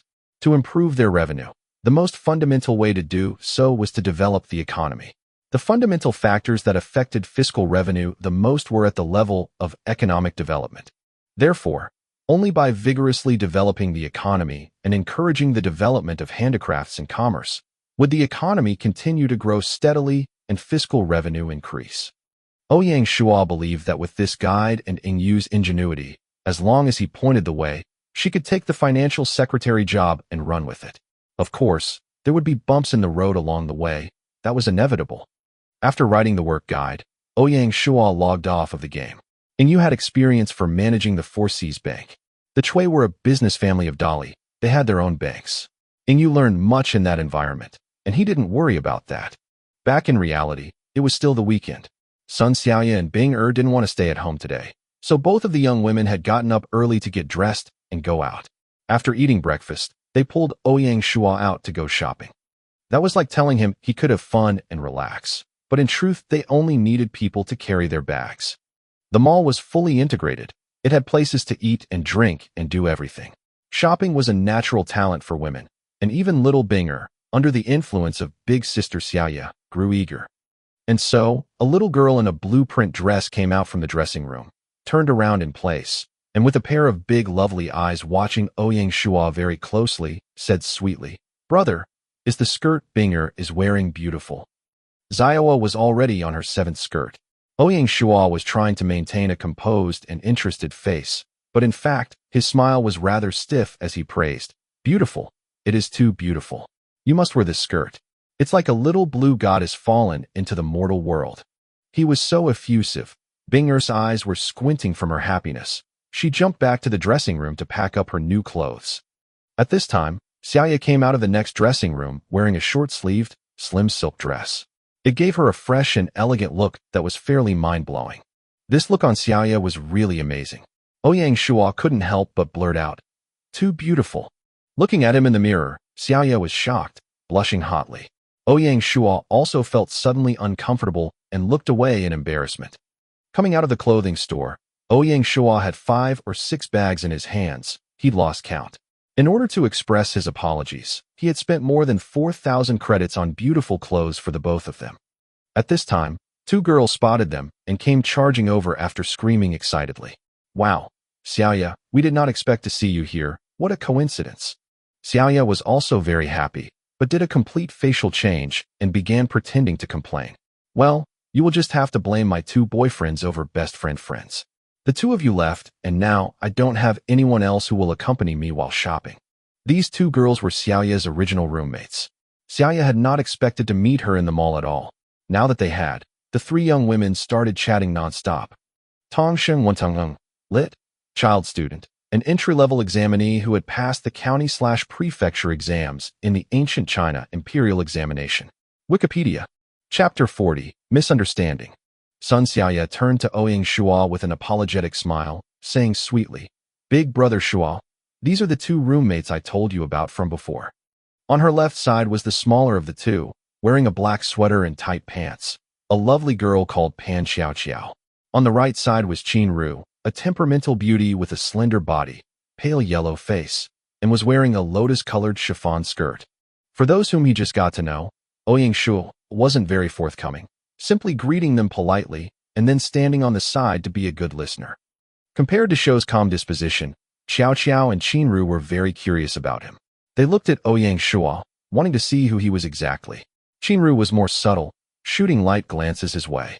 Xiaoqiao was more daring, with aggressive eyes, looking presumptuously at Ouyang Shuo. His heart was strong enough to bear with this judging. If not, his face would have definitely flushed red. They knew Sun Xiaoya had never had a boyfriend, and yet now she had actually agreed to share a room with one? It was too strange. For this kind of situation, there were only 2 possibilities. Either the man was too innocent to cause any troubles, or he was attractive enough to drive her crazy. Ouyang Shuo was about 1.8 meters tall, finely boned, and calmly tempered. Although he wasn't an extremely handsome man, he definitely couldn't be considered a harmless animal. Therefore, the only answer was that Sun Xiaoya's lovely springtime had come. Xiao Xiao was relatively pure, with a straightforward personality. She directly pulled Xiaoya aside, asking sneakily, "Hey, you, tell the truth. You're calling him Big Brother, but isn't he your boyfriend?" Xiaoya put on an angry face, pinched her waist, smiled, and said, "He really is just a friend and my roommate. Keep speaking such nonsense, and see how I shut your mouth." "Xiaoyu, you are trying to hide something. It is as obvious as a cat in heat. Don't blame me." Xiao Xiao wasn't going to be outdone. Her sharp words caused Ouyang Shuo standing there to feel ashamed. He could not help feeling a little stumped and old, completely unable to keep up with them. Qinru looked at the politely smiling Ouyang Shuo, saying, "I will also follow Ziyu in calling you Big Brother. Do you mind it?" Ouyang Shuo replied with a smile, "I am honored. I have heard Xiaoya talking about you before, but seeing you in person, you really are true beauties." All women, no matter what kind, didn't have much resistance to words of praise. Qinru, of course, was no exception, teasingly saying, "Complimenting me so, are you really pursuing our Ziyu here? If you are looking for information about her, if I know I will tell." It seemed that women, no matter what kind, couldn't let go of the potential for gossip. Desperately, he tugged Binger forwards, saying, "You are really misunderstanding things. This is my sister Ouyang Bing." Xiaoya took into account Binger, and that was the reason she let us share. It is not so complicated. In front of strangers, Binger was instantly a good little girl, and said crisply, "Beautiful sister, hello." Binger's sweet good looks could kill both males and females. Qinru bent over to take her little hands, saying, "Wow, what a cute little sister. Come give sister a hug." She did not care about whether Binger allowed, and immediately embraced her. Not satisfied, she squeezed Binger's cheeks and kissed them too. Poor Binger struggled to turn her little head, giving Ouyang Shuo a look asking for help. Ouyang Shuo stood on the side, unable to do anything. Binger made a little bitter face, staring at the big brother who could not save her. At this time, Sun Xiaoya and Pan Xiaoqiao finished their conversation and walked back. When Pan Xiaoqiao saw Binger, she couldn't resist too. Just like that, Binger had escaped the wolf's jaws, but had fallen into the tiger's den. What resulted was, of course, merely more suffering for Ouyang Shuo. Accompanying two girls shopping was more than enough for him, and now all of a sudden there were four of them. He was like a free mule heaped up with stuff, following four girls, shuttling from one shop to the next with them. Everyone watching him could only stare. So many men were envious of him, not knowing that he would have happily swapped spots with them. As they say, the one born with the blessing wouldn't know how to cherish that blessing is. Later that night, Ouyang Shuo treated everyone to a sumptuous meal. Before leaving, Binger patted her belly in satisfaction. Ouyang Shuo knew that his little sister had been walking for an entire day and had to be tired. He squatted down, smiled, and said, "Come, your brother will carry you back." Binger immediately grinned, laughing as she ran behind Ouyang Shuo and jumped up into place on his back, her little arms wrapping skillfully around his neck. Xiaoya stood aside, watching Ouyang Shuo, each hand adorned with 5 or 6 bags, 2 more around his neck, and now carrying Binger, finding the sight secretly funny. However, she had no intentions of helping Ouyang Shuo carry things. He was a boy, and she was exercising a girl's privilege. After wandering all day, although he was a little tired, Ouyang Shuo was still happy in his heart. Seeing Xiaoya had become more cheerful watching him carry Binger, this was a good thing. He also started a rare joke, turning back to Xiaoya and saying, "It's time to go." "What? Are you waiting for me to carry you too?" Xiaoya kicked his foot and walked away. Ouyang Shuo smiled on seeing that and hurried to keep up. Back home, he brought Binger back into her room. She had already fallen asleep after her busy day. He took off her coat and covered her with a quilt. "This time," she mumbled, "Binger still has to brush her teeth. She doesn't want bad teeth." Amused, Ouyang Shuo patted her little head and said softly, "Little sister, you can brush your teeth in the morning. They will not be bad before then." Her worries dealt with, the little girl wasted no time falling asleep. Because it was already 9 p.m., Ouyang Shuo wasn't going to stay and was ready to return to his room. Xiaoya stopped him in the hall. "Brother Shuo, In a few days my school will be on winter vacation, and I will be going home for New Year's. Ouyang Shuo was a little shocked, saying softly, "Time really flies. In a blink of an eye it is already New Year's. Don't worry about anything. Anyway, Binger will also be on vacation soon. I will be around in the day to accompany her every day." Xiaoya had specifically told him that she was leaving not because she was reluctant to leave Ouyang Shuo, but had been worried that Binger would have no one to play with her. Anyways, his territory was on the right track, so he didn't have to log in so early every day. He could take over her job. They talked about some matters, and then he went back to his room. Ouyang Shuo could feel that during the day Pan Xiaoqiao's teasing had unsettled Xiaoya. Between the two of them, it was less of a bond and more of an awkward atmosphere. He was barely online when the system announcement filled his ears. Congratulations to player Di Chun for becoming the second lord in China to upgrade to Grade 3 Village. Special reward of 1,000 merit points. Congratulations to player Di Chun. Congratulations. They had moved so fast. In just one day, Di Chun had overcome the damage and population loss from the battle and quickly upgraded to Grade 3 Village status. After the Siege of Beasts, Di Chun's Handan village ranked 4th in the world, winning 450 gold coins. Several of the other 6 tyrants of Handan would also be getting financial rewards. It could be said that the financial burden of the village stage had, for them, ceased to exist. If the system had not set a requirement on territory index points to upgrade to a township, Ouyang Shuo would believe that the Handan Alliance might be able to get in front of him and be the first to upgrade to a township. Ignoring the news and disturbance from the others, Ouyang Shuo called Cui Yingyu into his office with a friendly greeting and handed his financial secretary the work he had written yesterday. Yingyu took the document to look over, smiled, and said, "Big brother is so precise. This will help me a lot." They exchanged some ideas on what the financial secretary should be doing. Yingyu originally wanted her apprentice, Du Xiaolan, to be her assistant financial secretary. Unfortunately, Ouyang Shuo had already promoted her to assistant secretary of the Material Reserves Division. "How has Qian Lifei been doing recently?" Ouyang Shuo asked about Yingyu's other apprentice. Ouyang Shuo didn't have much contact with him, so he wanted to know what she thought of him. Yingyu said cautiously, "Qian Lifei is still good and is very motivated to do and learn things. Only, for some reason, he seems to suffer from low self-esteem and is too cautious." "That's good. Nobody is perfect. As the financial secretary, it is necessary to be careful.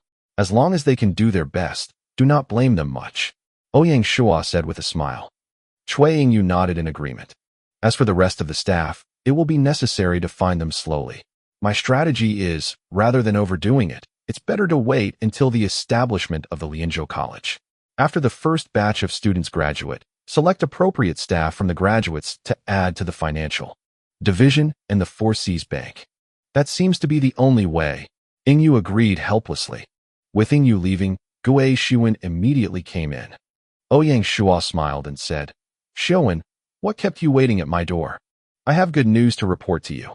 "Oh, what good news?" "Just as you said it would, today's quota of people was a large amount, a full 63 people. This group of displaced people not only had someone with territory needs, such as a beginner potter, but also an advanced blacksmith," Gu Xiuwen answered with a smile. "What are the names of the 2 people and their origins?" "The potter is called Zhu Yoji, nothing special about him. Advanced blacksmith Wang Gao had originally settled in the Qingshan village of a lord player, but it was destroyed in the Siege of Beasts, so he arrived here." Ouyang Shuo nodded. "All of a sudden, all 3 of those buildings can now be put up. Go down to the construction division and let them know to get them done as soon as possible." Gu Xiuwen nodded and clearly agreed. Chapter 41, Recruitment. Chapter 41, Recruitment. Translator, Team 2. Editor, Levs. Ouyang Shuo was now ready to go to the barracks and see the newly selected recruits. On the way, he saw that little Black Fong had grown up quite a bit. He followed Ouyang Shuo out of the courtyard, his feet rustling behind Ouyang Shuo. Since Wazi was in the private school, he had no one to play with during the day. The little dog could only chase himself around the courtyard. Since Gu Sanyang was presiding over the manor's kitchen, Black Fang's food had improved greatly, always having meat in his meal. In less than a month's time, he had grown quite big and sturdy.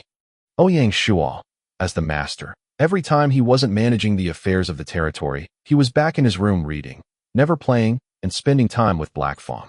Seeing how often its owner ignored it, Black Fong had built up some resentment. Seeing its owner going out, Black Fong moved pitifully along after him, not wanting to be separated from him. Ouyang Shuo did not care about this, letting the dog follow, heading straight out. Along the way were many construction sites, a busy scene. On the commercial street, a bakery, butcher's shop, and clothing shop had already been started being built. The wave of privatization was intensifying, and it was being talked about everywhere. At the bakery's construction site, two teens were in deep conversation. "Hey, little Wong, why do you seem to have so much energy today?" "Haha, it's all because of privatization. Yesterday, I talked to Chui Hua secretly. She said that, as long as I can buy a house for us, she would marry me and be my wife."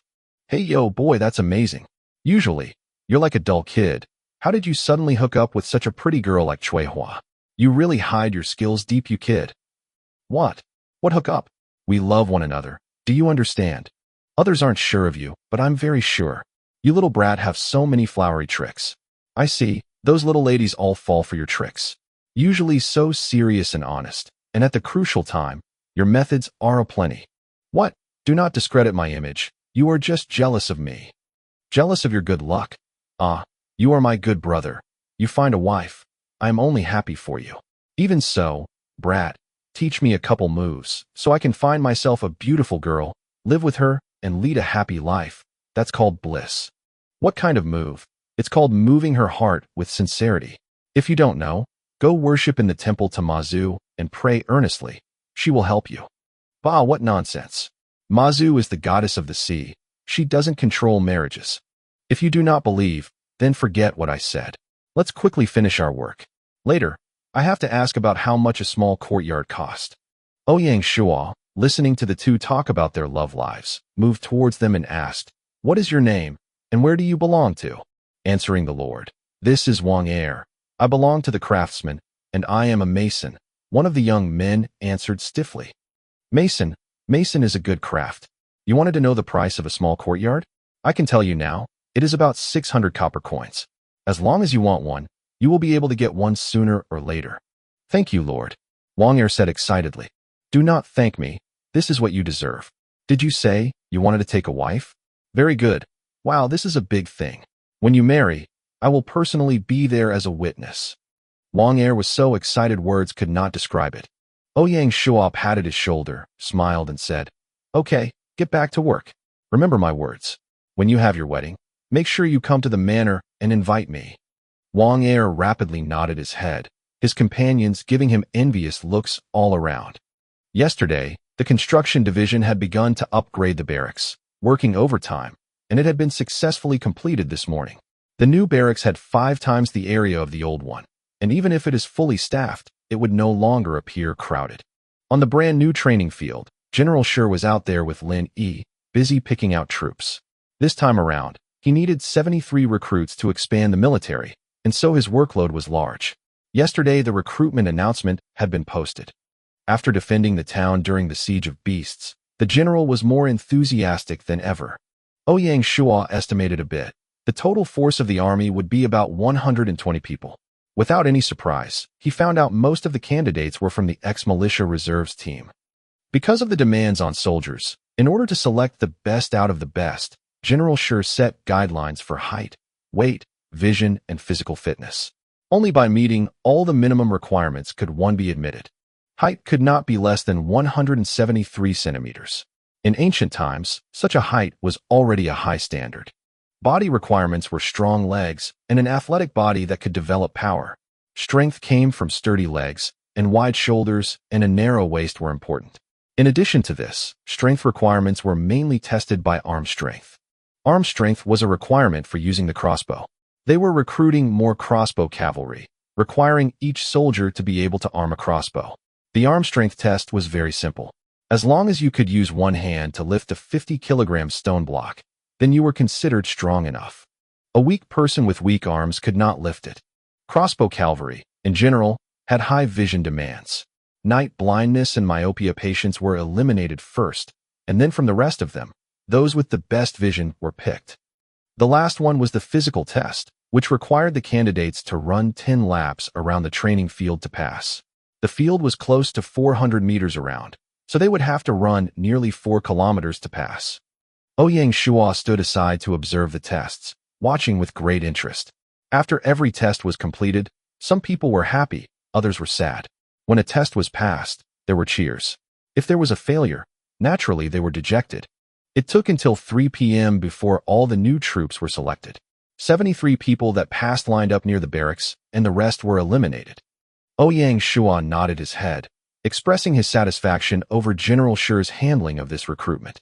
He did not make any impromptu speech, but instead walked directly to the class change chamber and placed his right hand on the door. System notification. Congratulations for player Chiyu Wui for opening the barracks class change chamber. With the intermediate barracks, farmers can be converted into militia. Transfer costs 10 silver coins. A level 10 militiaman can also be converted into a rank 1 soldier, cost 1 gold coin. Please choose your transformation. Transforming militia. System tip. Transforming confirmed. Please select the number of transformations. 73 people. System tip. The number of transformations is confirmed, deducting from player Chiyu Wui 7 gold and 30 silver coins. On the training field, the new recruits were led one by one into the class change chamber and began their conversion. The militia would not go directly into the military intelligence or the cavalry division. They would be focused on leveling and training together. After their level had been raised to 10, they would be distributed according to their performance level. This was very similar to how recruits were handled in reality. After the recruits had all been processed, Ouyang Shuo called General Shi, Lin Yi, and San Guzi into the barracks. For the next stage of military duties, he felt the need for a separate arrangement. In the village stage, a cavalry squadron was enough to cope with all kinds of challenges. When our territory expanded, it was likely that there was a new raiders' camp near to us. This time, I will not participate in the destruction of the bandit camp.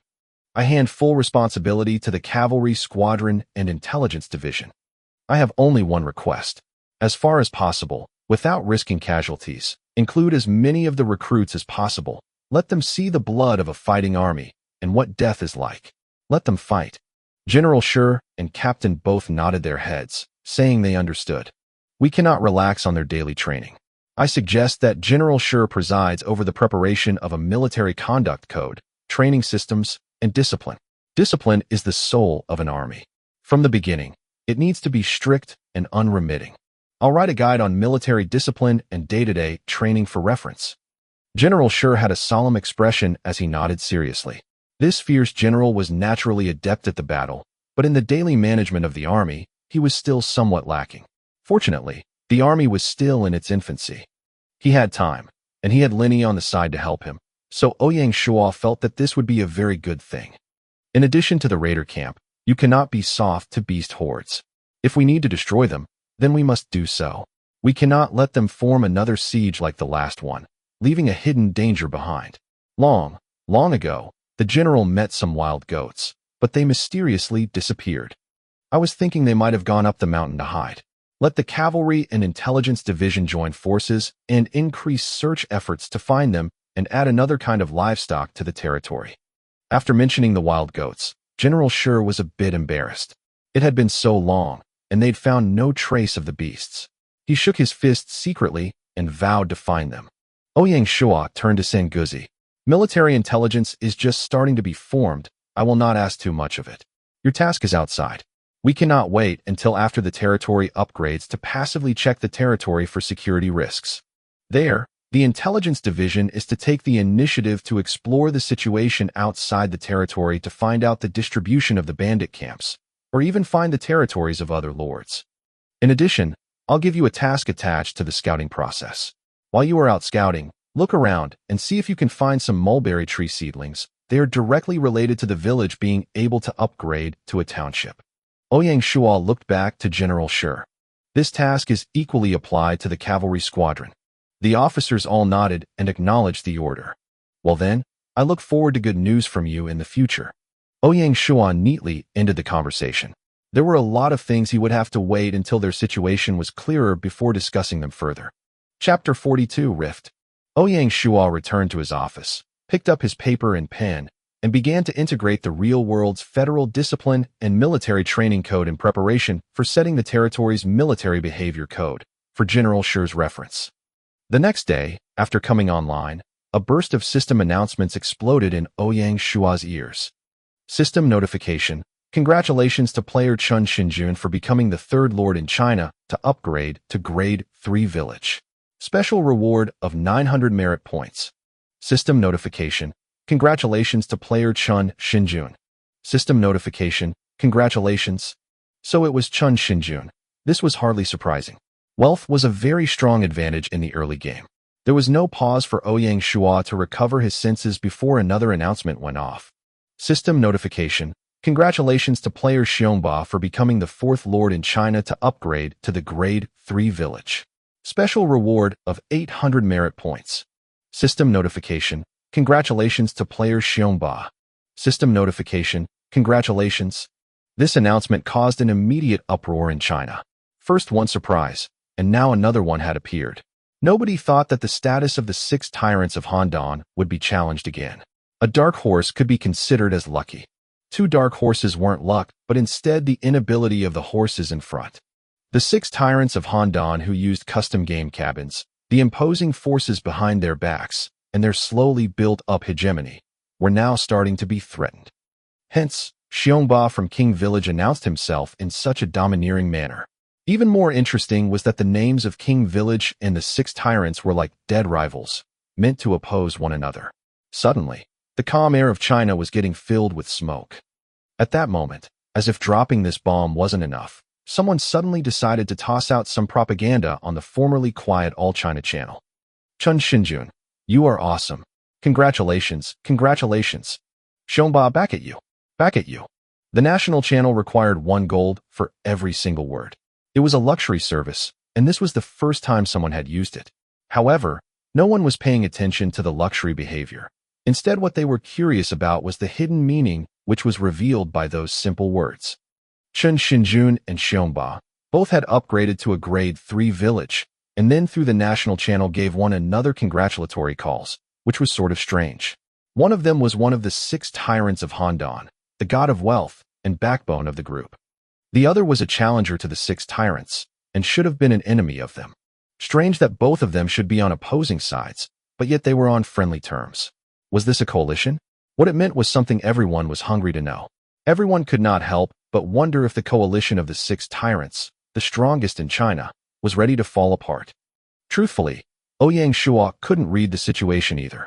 In his past life, the 6 tyrants were unshakable, destroying all challengers. At the same time, because of the lack of challenges, it was difficult for outsiders to speculate on the relationship between the 6 tyrants. Even if they had problems, they had always resolved it privately, giving no one a glimpse of their internal politics. Di Chen of the 6 had often played the role of mediator. This time, though, the 6 had not bonded so strongly when Ouyang Shuo struck them successively 3 times, and then when they were successfully struck by Xiongba. Whether the 6 people would be able to maintain that level of trust was really pretty hard to say. At the same time in Jingdu, near the Handan Village Council, Di Chun was sitting on the throne, his face gloomy. In the chamber, the backbone of his village staff was gathered. They were just about to begin their meeting, but met with such a situation. Is second brother trying to challenge me? Di Chen's voice was cold, making people stiffen in fear. It was no surprise why he was so angry. Other people did not know the identity of Xiongba, but he was crystal clear on who it was. The family of Xiongba was also a political family, and they had always had a hostile relationship with him. Between them, there would always be rivalry and animosity. Now, a member of the Handan Alliance, Chun Xinjun, had even openly spoken with Xiongba, which was, as far as Di Chen was concerned, a naked betrayal. The sudden emergence of Chiyu Wui did not make Di Chen so angry. After all, as long as the Handan Alliance stayed together, there could be no forces in China who could shake them. But now, a crack in the wall was before them, and he could not erase it. The atmosphere of the chamber was exceptionally solemn. No one dared to speak out. Sitting next to him, Juedai Fenghua broke the deadlock, saying, Chun, now is not the time to be angry. We have to find out as soon as possible what Chun Xinjun intended with his words. More importantly, we have to see what the other 4 members are thinking. This, I am afraid it is not so simple. Xinjun dared to speak this time. He may already be ready to move. It is also possible that in this matter, he is simply blowing smoke, deliberately confusing us so that he can profit from disorder, Dichen calmly analyzed. The idea is that, while stabilizing the interior of the alliance, you could also find new allies to fill the gap left by Chun Shinjun. Dichen frowned, hesitating to say, "You speak of new allies, you mean Chiyu Wui?" "Yes. As long as we succeeded in drawing Chiyu Wui over, then the strength of the alliance will not only not be damaged, but strengthened," Juedai Fenghua said. "But if we can't even find out his identity at this point, how can we figure out if we can trust him?" Dichen habitually retorted. Juedai Fenghua smiled beautifully. "In fact, we are blinded by our inertial thinking in reality. Think about it. In Earth Online, is the real identity so important? A year from now, our real identities will basically no longer exist and will reshuffled into a new life." Dichen realized her point. "Yes, I want to see if we can rope him in. As long as we have a common goal in the game, even if we don't know his real identity, it really doesn't matter. Chiyu Wui needs to expand in the game. He is going to need to find allies. In the whole of China, what could be more attractive than our alliance? So it seems that for this matter, I should send him a message and invite him to join the Handan Alliance. Shinjun, this act of yours, I must make you regret it." Juedai Fenghua nodded her head. Her heart was not as confident as Dichen. But this was not the time to speak, so she could only stay silent and make calculations in her heart. While Dichen was thinking about how to counter the actions of Shinjun, Chun Shinjun had already been a step ahead of him and already sent a message to Ouyang Shuo. Receiving invitations from both Chun Shinjun and Dichen did not surprise Ouyang Shuo, but it was impossible for him to join either party. Ouyang Shuo was very clear that the moment they found out his bottom line, they would turn on him and eat him until not even his bones were left. To be in an alliance, you had to be with similar people. It was difficult for people from different circles and status to come together. Ouyang Shuo's pride was strong and wasn't the kind of person who wanted to be under someone else. Likewise, whether it was Dichen or Chun Shinjun, they would want the dominant position in any alliance. Between them, there were irreconcilable differences. Ouyang Shuo immediately sent messages back to both Dichen and Chun Shinjun, casually noting that now wasn't a good time to talk about alliances, but they might be able to talk about such things at a later date. As Ouyang Shuo was sending his replies, in Dali's Consonance Village, the 4 core members of Consonance Studio, green, red, purple, white, were all gathered together. "Sister, this person Shenjun is trying to start an alliance with Xiongba. What do you think?" The one who spoke was Tsingy. She looked like a little girl, but she held the studio together. According to their previous contact in other games, Chun Shinjun had been a strong controller of other people. In the Handan 6 Tyrants, only he and Zhang Lang were old game players. The other 4 were all first-timers. Chun Shinjun had long been accustomed to being the dominating, king player in games, and even Zhang Lang had been defeated at his hands. But in Earth Online, Dichen had won the leadership position, and even the alliance's name was based on Chin's domain name, which made him the spokesman. Actually, what he did was nothing as long as they still had a common interest. Even though he had problems, he wouldn't retaliate. Who would have thought that a freak like Chiyu Wui would emerge? The 6 Tyrants have lost 3 times in a row. Their dominance is now crushed. Chun Shinjun is naturally unwilling to stick with them. It's not a surprise he is making a move here. Baihua was truly a leader among professional players, and her analysis of Chun Shinjun was crystal clear.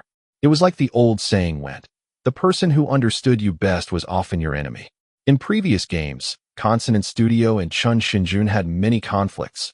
The two could be considered old rivals. Second sister Zi Luolan smiled and said, "Sister, the freak you talked about is in Dali, just like us." Of the sisters, Luolan was the most lively, the team diplomat, and second in command, so she dared to talk back to Baihua. She giggled at Baihua, who remained serene and calm, but frowned. Purple left her with something to think about. Baihua glanced at the other sisters, her commanding presence on display. Second sister, we could try to talk to Chiyu Wui. Even if we could not enter an alliance, we could indicate our goodwill. Third sister, Hong Ying was a militant, and hearing this, was a bit unhappy, muttering, "Why do you want to show goodwill? Yeah, we are not afraid of him. I really want to fight him, and make him run away." Sing Yi raised her hand, saying helplessly, "Third sister, please stop only thinking about fighting and killing. From everything eldest sister has learned from the closed beta, this game is not simple, with many hidden secrets. Before the situation is clear, one friend is better than one enemy. Of the four, Hong Ying was the fearless one. But in eloquence, she was still far behind Xingyi. She just muttered and didn't say anything else. Baihua laughed and shook her head. What Xingyi said is right. Second sister should contact Chiyue Wui and test his attitude, and we shall then decide. Zi Luolan nodded. External contact was her job, and she was naturally going to handle this. Chapter 43, Alliance. When Ouyang Shuo received the message from Zi Luolan, he was a bit shaken. The alliance offers from Di Chun and Chun Xinjun. He could ignore, but the one from Consonance Village, he had some interest in. The four flowers of Consonance Studio came from non-special backgrounds. Their credibility in the industry was also recognized, and so much more in line with his alliance conditions. Ouyang Shuo immediately sent back a message that he was willing to accept the terms of an alliance. At 10 a.m., Fan Zhongyan and Zhao Dexian came into his office together. After they sat down, Zhao Dexian was the first to speak. Lord, we are here to talk about the farmland situation. What is the plan for the farmland? According to the distribution of the people, the current number of farmers is about 180 people, and the existing farmland is 2,000 mu. Therefore, the opinion of the Reclamation Division is that the distribution of the farmers is 10 mu of farmland per person. The extra 200 mu will be held out as public property, to be sold at a later date or to reward people as desired, Zhao Dexian told him. Ouyang Shuo frowned, looked over at Fan Zhongyan and asked, what is the opinion of the administration department? Looking at his lord's attitude, he seemed to be less than satisfied with the distribution plan. But Fan Zhongyan had already gone over this program with Zhao Dexian and agreed to it. Therefore, the scholar could only bite the bullet and say, the administration department has no objection to this allocation program. Ouyang Shuo sighed. It seems that your development strategy and understanding of the territory is not thorough enough. You are still thinking that farming is the core of our assets, and you want to guard it instead of letting it go as part of this privatization. What is the purpose of privatization? It's not to split farmer fields, but to inspire the handicrafts and commerce of the territory. The territory doesn't need public land, and ministers are not allowed to reward land for meritorious service. Therefore, the provisions of your plan are strictly prohibited in order to curb this conservative thinking about the land. All of the farmland should be assigned to farmers.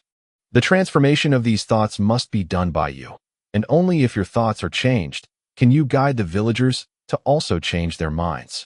Fan Zhongyan and Zhao Dexian hung their heads before him, ashamed.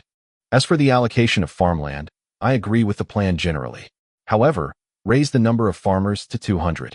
Each farmer will be allocated with 10 mu of farmland. That way, an ordinary family of 3 will have farmland of 20 mu. This is far more reasonable. Use it as a standard for distributing farmland. Use the amount of farmland to determine the number of farmers, like salt workers. Zhao Dexian nodded his head, showing he understood. Then he asked, Sire, there is a need to report on another matter. These last couple of days, speaking with the farmers, we found that there is a concern. Prior to the ripening of potatoes, farmers will have no source of income, and now it is the farming downtime. Relying on the one benefits of territory basic welfare, they fear that it is not enough to survive. Look, more inherent thinking at work. Are they only farmers? The territory is building up. There is a demand for construction workers everywhere. In the slack season, the farmers can go to the building sites to help the workers to earn money for their families. Zhao Dexian understood suddenly and buried his face in his hands. He said embarrassingly, what the Lord said is right.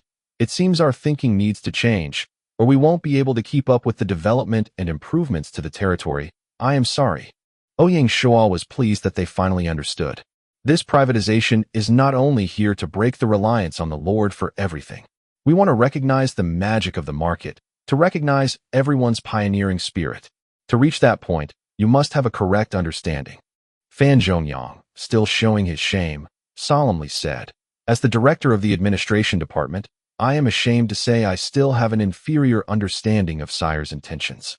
I originally wanted to make my report to Sire about the privatization program, but after Sire's instruction, I found that a lot of content in the program is too conservative, and I need to readjust things. Please forgive me, my lord, and grant me an additional 2 days' time. Ouyang Shuo smiled and said, do not blame yourself. In the face of new things, things will obviously be different from usual. Your ability, I am very trusting of. Fan Zhongyan nodded, and with Zhao Dexin, rose and left the office. At 2 p.m., Ouyang Shuo went out to the barracks. He had finished writing the military behavior code of conduct and wanted to deliver it to General Shuo, as well as see the training situation of the recruits. Leaving the barracks, Ouyang Shuo thought about the news he'd received from General Shuo. After 2 days of scouting, the cavalry team finally found a raider camp. It was located in the northwest corner of the territory, an intermediate camp on the shore of the Friendship River. The intermediate raider camps generally numbered 300 people in the area, including a large number of combatants. Compared to the basic raider camp, the level of combatants had clearly increased. There were level 20 ordinary raiders, level 25 elite raiders, and at least level 30 leader types, including the boss. In accordance with General Shuo's plan, they would wait until the cavalry squadron was fully formed before moving in, destroying the camp in one fell swoop. After all, things were different now. They had cavalry now. It was nothing like last time when militia were the only troops they could use. The cavalry soldiers were not only armored, but was also skilled with bows, mounted, and had experienced a baptism of war. Their individual combat effectiveness was greater than elite bandits. The most experienced veterans of the Siege of Beasts had been promoted to the 4th rank. How could the raiders compare? Whether it was attacking or field warfare, they had the advantage. This was the gap between a regular military and those living in the wild. Ouyang Shuo had agreed with General Shuo. He didn't want to lose his strategic advantage. He also did not want to push the raiders into a corner. He deliberately told General Shuo that, if the conditions permit, he could try to recruit the raiders.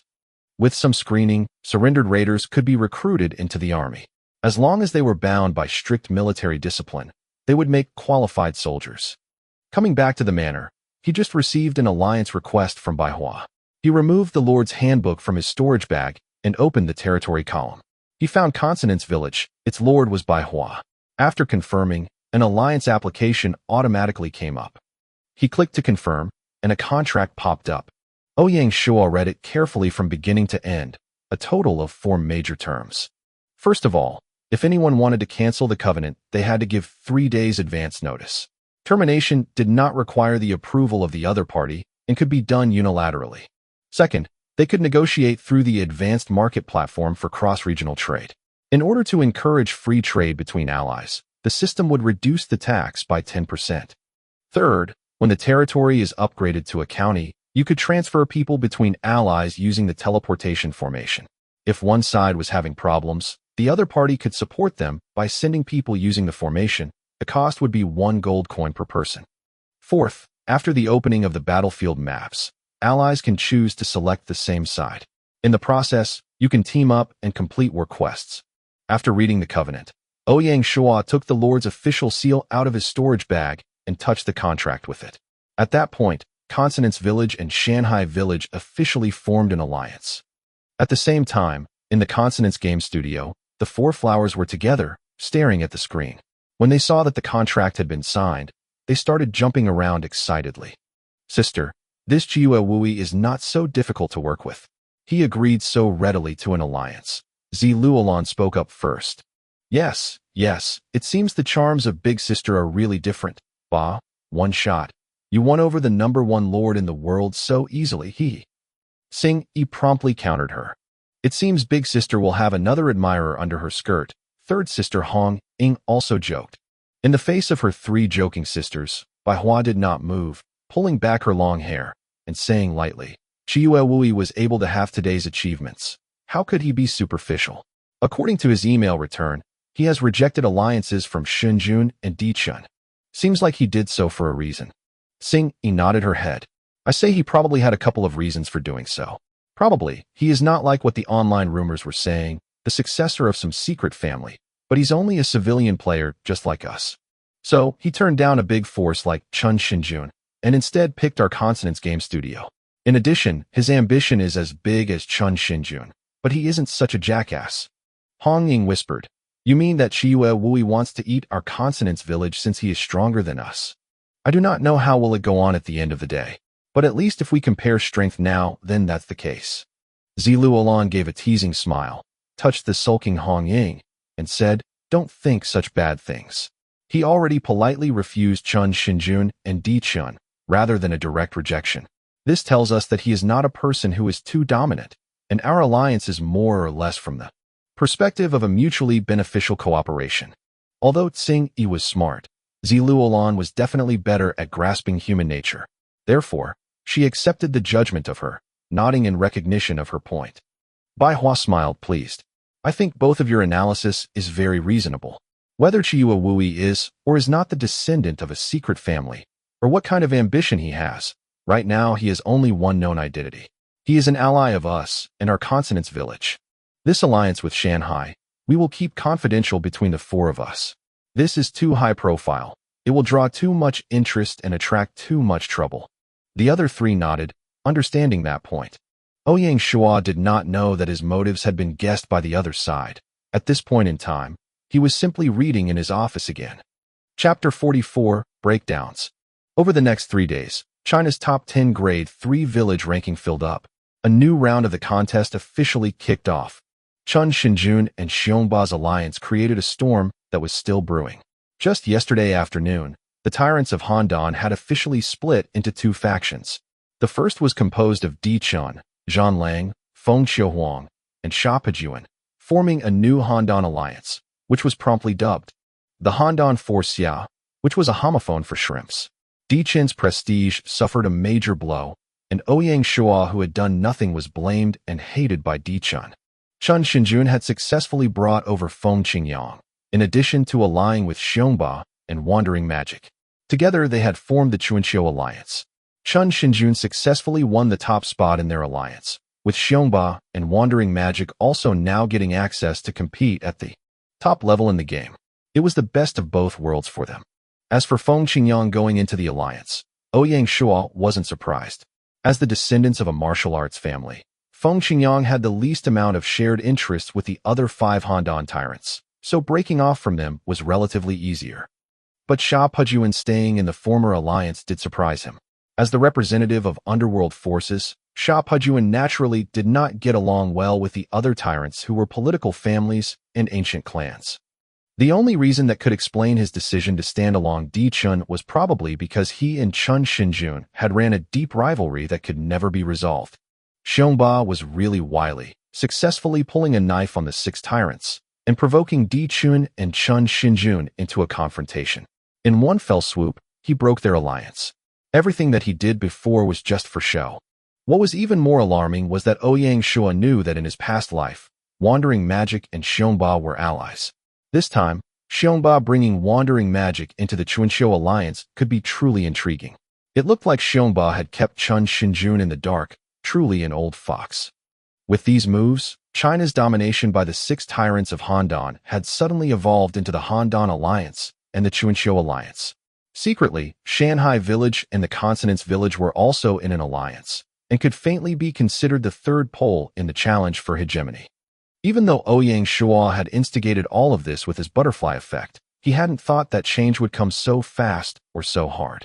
He could only say that ambition was a wonderful thing. With only a slight move, you could really churn up the ground. Even as the situation was changing outside, Ouyang Shuo remained low-key, obsessed with territorial affairs every day. He did not mind Di Chen's spite at all. Not wanting to provoke trouble didn't mean that he was afraid of trouble. With the split of the 6 tyrants of Handan, there was no longer one superpower in China. Inadvertently, Ouyang Shuo had become the biggest winner of the ongoing drama. Yesterday, the wave of immigrants had finally reverted back to normal. For 5 consecutive days, Shanghai Village had brought in 255 displaced people, saving 12 days' time building his population for the next big upgrade to the level of the township. Because a large amount of the migrants had come from other players' territories, the number of skilled migrants was particularly large. Not only did he get members of the basic classes of carpenters, masons, miners, and so forth, but also an intermediate shipbuilder and a former official. The intermediate shipbuilder was called He Miao, a 23-year-old young man that Ouyang Shuo promptly sent off to the intermediate shipyard as Zheng Dehai's deputy. His shipyard could currently create not only fishing boats that could hold 10 people, but also small warships. Unfortunately, Shanghai Village had no sailors or marines, so, for now, he had no use for warships. The former official's name was Su Zhe. Ouyang Shuo originally wanted to send him to the Material Reserves Division, serving as the secretary. Yet Mr. Su surprised him by saying he had gone through the ups and downs of political offices and had no intention of being an official again. Given no choice, Ouyang Shuo respected his decision and had arranged for him to work in Lianzhou College instead, serving as a professor. He was glad to accept the work of educating people. Name: Su Zhe Gold. Identity: Shanghai Village Lianzhou College Professor. Occupation: Civil Servant, Jiren. Loyalty: 75. Command: 25. Force: 15. Intelligence: 55. Political: 65. Features: Education Preacher, enhances the quality of residents in the territory by 10%. Evaluation: A poet, with full knowledge of classic poetry and literature. Retired after getting tired of the ups and downs of political office. With the addition of Mr. Su, coupled with the construction of Lianzhou College, Shanghai's cultural index flew up to 30 points, satisfying one of the minimum requirements to upgrade to a town. In fact, with Fan Zhongyan's name, he could have directly pushed Shanghai's cultural index to 30 back then. Unfortunately, Fan Zhongyan had administrative duties, and his position of principal of Lianzhou College was part-time. So his ability to enhance the culture of the territory was greatly reduced. But as soon as Mr. Su joined the college as a professor, his ability to enhance local culture was applied to great effect. Now, of the 4 indices, only the economic index had not yet reached the required standard. With the gradual progress of his privatization efforts, Ouyang Shuo believed that the economic index would soon reach 30 points. This would happen sooner or later. At 10 a.m., Ouyang Shuo was in his office, and Fan Zhongyan, Zhao Duong, and Zhao Yufang were all there, ready to discuss the purchases and sales of the materials. As the Deputy Secretary of the Material Reserves Division, Zhao Yufang spoke first. During the first 3 months, food, clothing, and other materials can only be purchased through the basic market. It is the Secretary's opinion that these primary materials should be bought and sold by the reserves division until the territory is self-sufficient, at which time the market should be completely opened. Ouyang Shuo nodded.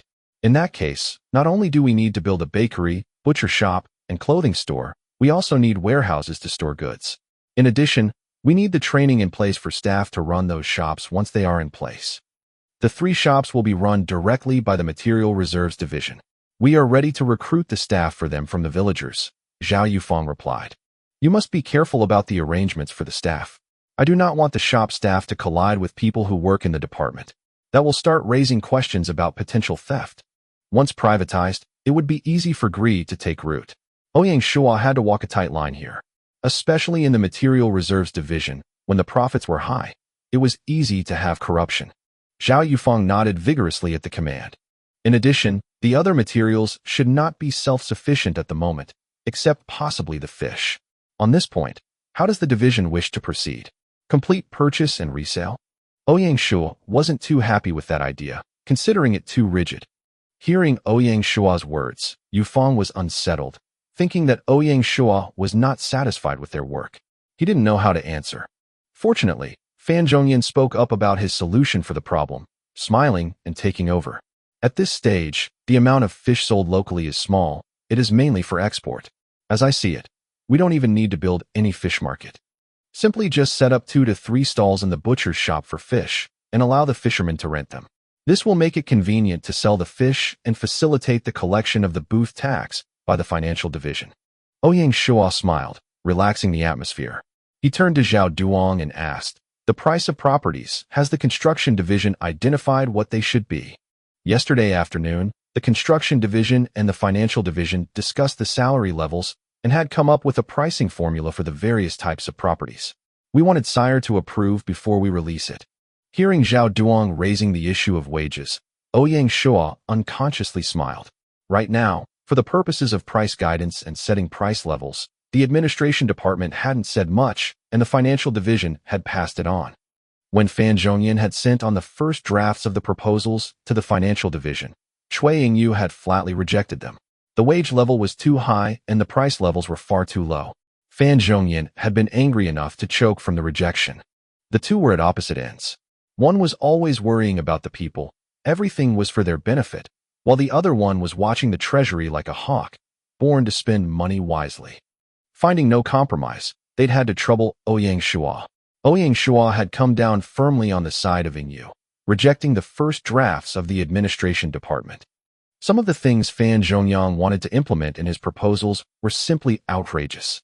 If he had followed the view of the implementation, it wouldn't have been long before Ouyang Shuo would be eating and drinking air. He could not help but say, the great scholar's worries about his country must have a limit to them. He practically treated the people like treasure and the ruler like dirt. This was the first time Ouyang Shuo showed his temper, rescinding the rights of setting living costs and wages from the administration department and requiring them to discuss with the financial division before calming this storm.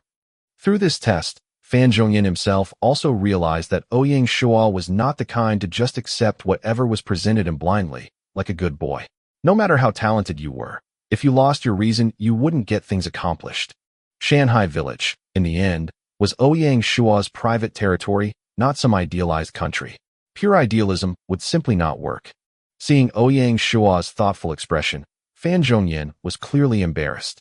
Ouyang Shuo knew that he had lost his temper and smiled apologetically. In any case, he still respected the few secretaries. As long as they worked together a few more times and found one another's bottom lines, they could resume working harmoniously and things would proceed more smoothly. Ouyang Shuo turned to look at Zhao Duong. This is a good idea, very efficient. Announcing the real estate prices earlier would reduce the villagers' suspicions and reassure everyone.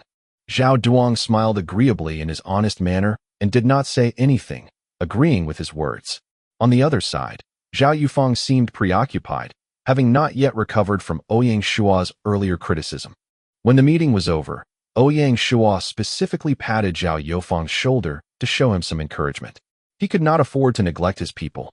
Although this time things had not met his approval, it could be considered as a learning opportunity. Chapter 45, Master. Ouyang Shuo strode directly into the barracks. Recruits were lined up on the training field. With an apologetic smile, he moved straight to the class change chamber and placed his right hand on the door. System notification. Congratulations to player Chiue Wui for opening the class change chamber of the military barracks. The intermediate barracks can transform a farmer into a militiaman for 10 silver coins, and also transform a level 10 militia into a rank 1 ordinary soldier for the cost of 1 inch. Gold coin. Please choose what you would like to do. Transform militia to rank 1 ordinary soldiers. System notification. Transformation confirmed. Please select the number of transformations. System prompt. Detected the basic soldier token. 53 job change uses remaining. Do you want to use them first? Yes, prioritize them. System notification. Please choose the direction of the remaining 20 people you are transforming. You can choose infantry, sailors, or cavalry. Infantry will cost 50 silver, sailors will cost 100 silver, and cavalry will cost 150 silver. I choose cavalry. System notification. The number of transformations is confirmed, deducting from player Chiue Wui 30 gold coins. After opening the class change chamber, 73 militiamen marched inside in an orderly manner and began their transformations. The last batch of 20 people were transformed into ordinary cavalry, and Ouyang Shuo glanced at their stats. Name, Gonghu. Identity, Military Intelligence Division 2nd Squad Soldier. Occupation, Cavalry. Level, Rank 1. Combat Power, 15. Consumption, 5 units of food/day. Note, including mount. Skills, basic riding. Equipment, ordinary horse, ordinary javelin, ordinary armor, ordinary wooden shield. Evaluation, this is the most basic cavalry unit. In order to use the advantages of cavalry in battle, in addition to rigorous training, they also need to be equipped with better gear. Compared to the crossbow cavalry, ordinary cavalry was like being raised by a stepmother. Not only did they not get the 5-point power bonus, they only got basic riding as a skill. Even their equipment had a large difference. It was about equal to that of an elite raider. Fortunately, when they destroyed the last raider camps, they'd seized a number of wooden bows and iron swords, barely enough to train these new 20 cavalry within the Bao cavalry. General Shi revealed that he would be using 2 days to train up the team before taking the whole team in 2 days and commence exterminating the new raider camp. He would promote a new sergeant, as per previous practice, based on how well they performed in combat. Ouyang Shuo naturally had no objection. Leaving the barracks, Ouyang Shuo was ready to walk around the town and visit everything. In the last 3 days, most of the infrastructure buildings had been completed, and as a lord, he needed to look over everything. He first entered the wine workshop. The manager of the workshop was from Recruitment Hall, the advanced winemaker Du Chun. Seeing Ouyang Shuo, Du Chun greeted him with his 2 new apprentices, bowing respectfully and saying, "Sire has come in person. We did not welcome you well." Ouyang Shuo said with a smile, "I have been busy recently and neglected Master Du. I am sorry. I am terribly honored. There is no need for my lord to visit me." Du Chun said excitedly, "You need not be so humble. Your workshop, when will it begin its operation? Are there any difficulties?" Ouyang Shuo asked directly. Du Chun was embarrassed as he answered, "I cannot hide this from the lord. I am ashamed. We have not yet officially opened." "Oh, why is this?" Ouyang Shuo wondered if there had been an accident. The wine workshop should have been upgraded during the Grade 3 village upgrade, but it had been several days, and yet it had not even opened. It is because of the grain. On average, 3 units of rice can brew 1 unit of wine. The territory now has a shortage of food and is relying entirely on purchasing food from the external market. Therefore, the Material Reserves Division said that purchasing grain this way is not suitable for alcohol. Ouyang Shuo slapped his forehead. The Material Reserves Division's short-sighted nature was a constant headache. Since Cui Yingyu had left, the Material Reserves Division had been making constant mistakes. It really seemed he had to reorganize it. Unfortunately, Mr. Su had refused the position, so he really couldn't find a suitable person to take it over. In front of Du Chu, Ouyang Shuo also couldn't criticize the division on their mistakes, and instead asked, "Has Master Du heard of Gillen 3-flower wine?" "My lord is referring to what is also known as Rulu 3-flower wine." Du Chun asked carefully. "Yes. Does Master Du think that Shanghai's conditions would allow you to brew it here?" Master Du was clearly informed about the 3 flowers wine, and said confidently, "As the saying goes, water is the blood of the wine, rice is the meat of the wine, and yeast is the bones of the wine. To make it, we will need water, rice, and yeast. Lijiang River, especially the underground spring water, has smooth and clear water with no smell of debris and trace minerals, which will provide a fine blood for the 3 flowers wine. The rice of Lijiang River Valley is fine, with large full grains and a high starch rate, forming the ideal meat of the wine. Moreover, the specialty of the unique taste of 3 flowers wine is its herbal yeasts, the bone of the wine. It is said that after the initial making of the wine, it is loaded into stone cylinders and stored in rock caves for a year or 2. After it ages, the wine is more aromatic, with a higher alcohol content. Shanghai Village is located in the Lianzhou Basin, similar to Gillan region. The 3 conditions of water, rice, and yeast should not be a difficulty. The water of the Friendship River is crystal clear and comes from springs, much like the Lijiang River." Ouyang Shuo laughed and said, "Master Du is indeed a wine expert, able to analyze a wine from the inside out. Since you have confidence in Shanghai being able to make 3 flowers wine, we will naturally give you our full support. I will go to the basic market and buy the. For rice supplies, do not worry. I will personally go to the Material Reserves Division and have them cooperate with you. Right now, I need you to find the right spring and cave." Du Chun had not really expected he would have the opportunity to brew the 3 flowers wine. Hearing all this, he said excitedly, "Du Chun thanks the Lord for his trust. I will promise all my efforts to this task." Ouyang Shuo nodded and headed to the basic market, spending 20 gold coins to buy the. He brought it back to Du Chun before noon. Ouyang Shuo said nothing more, returning directly to the manor for lunch. At the table, little sister Mu Qingxi was playing with the chopsticks, knocking on the table, laughing and saying, "Dang dang. Everyone be quiet. I want to announce some good news." Cui Yingyu was still very indulgent of little sister Mu, and asked, "Let's let little Mu declare her good news. I will listen." Last time, during the siege of beasts, for all the wild dogs, wolves, wild boar, and bison, a lot of them dropped fur. Well, I have sewn them all into leather armor. I did not expect that. Just after I finished sewing a suit of bison leather together this morning, I was promoted to a master. Tailor, hee. Little Mu looked extremely excited and proud. There was a clatter as Ouyang Shuo dropped his chopsticks. He looked rather stunned as they fell to the ground, looking at Mu Qingxi opposite him. He was really shocked. He knew that little Mu would be promoted to master tailor someday. but he never thought the day would come so fast. Sitting next to her, Yu put down her chopsticks and reached out to pinch little Mu's small face, proudly saying, "You are indeed the little monster of our family. What a feat. Look, your big brother is scared silly of you." Mu Qingxi did not bask in her praise, saying, "Sister, how can you say this? What little monster? It sounds so ugly, aw." She made a little panicking sound, like a child scolded by adults. At this reaction, Ouyang Shuo deliberately coughed and said, "Yes, little sister really gave us a big surprise this time. Hey, 18-year-old master tailor. In order to reward you, big brother promises to grant you a wish. What you want, as long as I can buy it, I will get it for you." Little Mu didn't say anything. Yu said teasingly, "Oh, our stingy brother is willing to splurge this time. Little Mu, think about what you want. It could be tearfully expensive. Even if big brother is bleeding, he cannot take it back."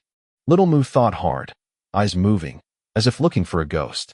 She gave Ouyang Shuo a malicious look, saying with a sweet voice, "Big brother, I have heard that there is a legendary dark gold class tailor kit in the market, so good and convenient. Oh, it is also said to enhance one's skill proficiency."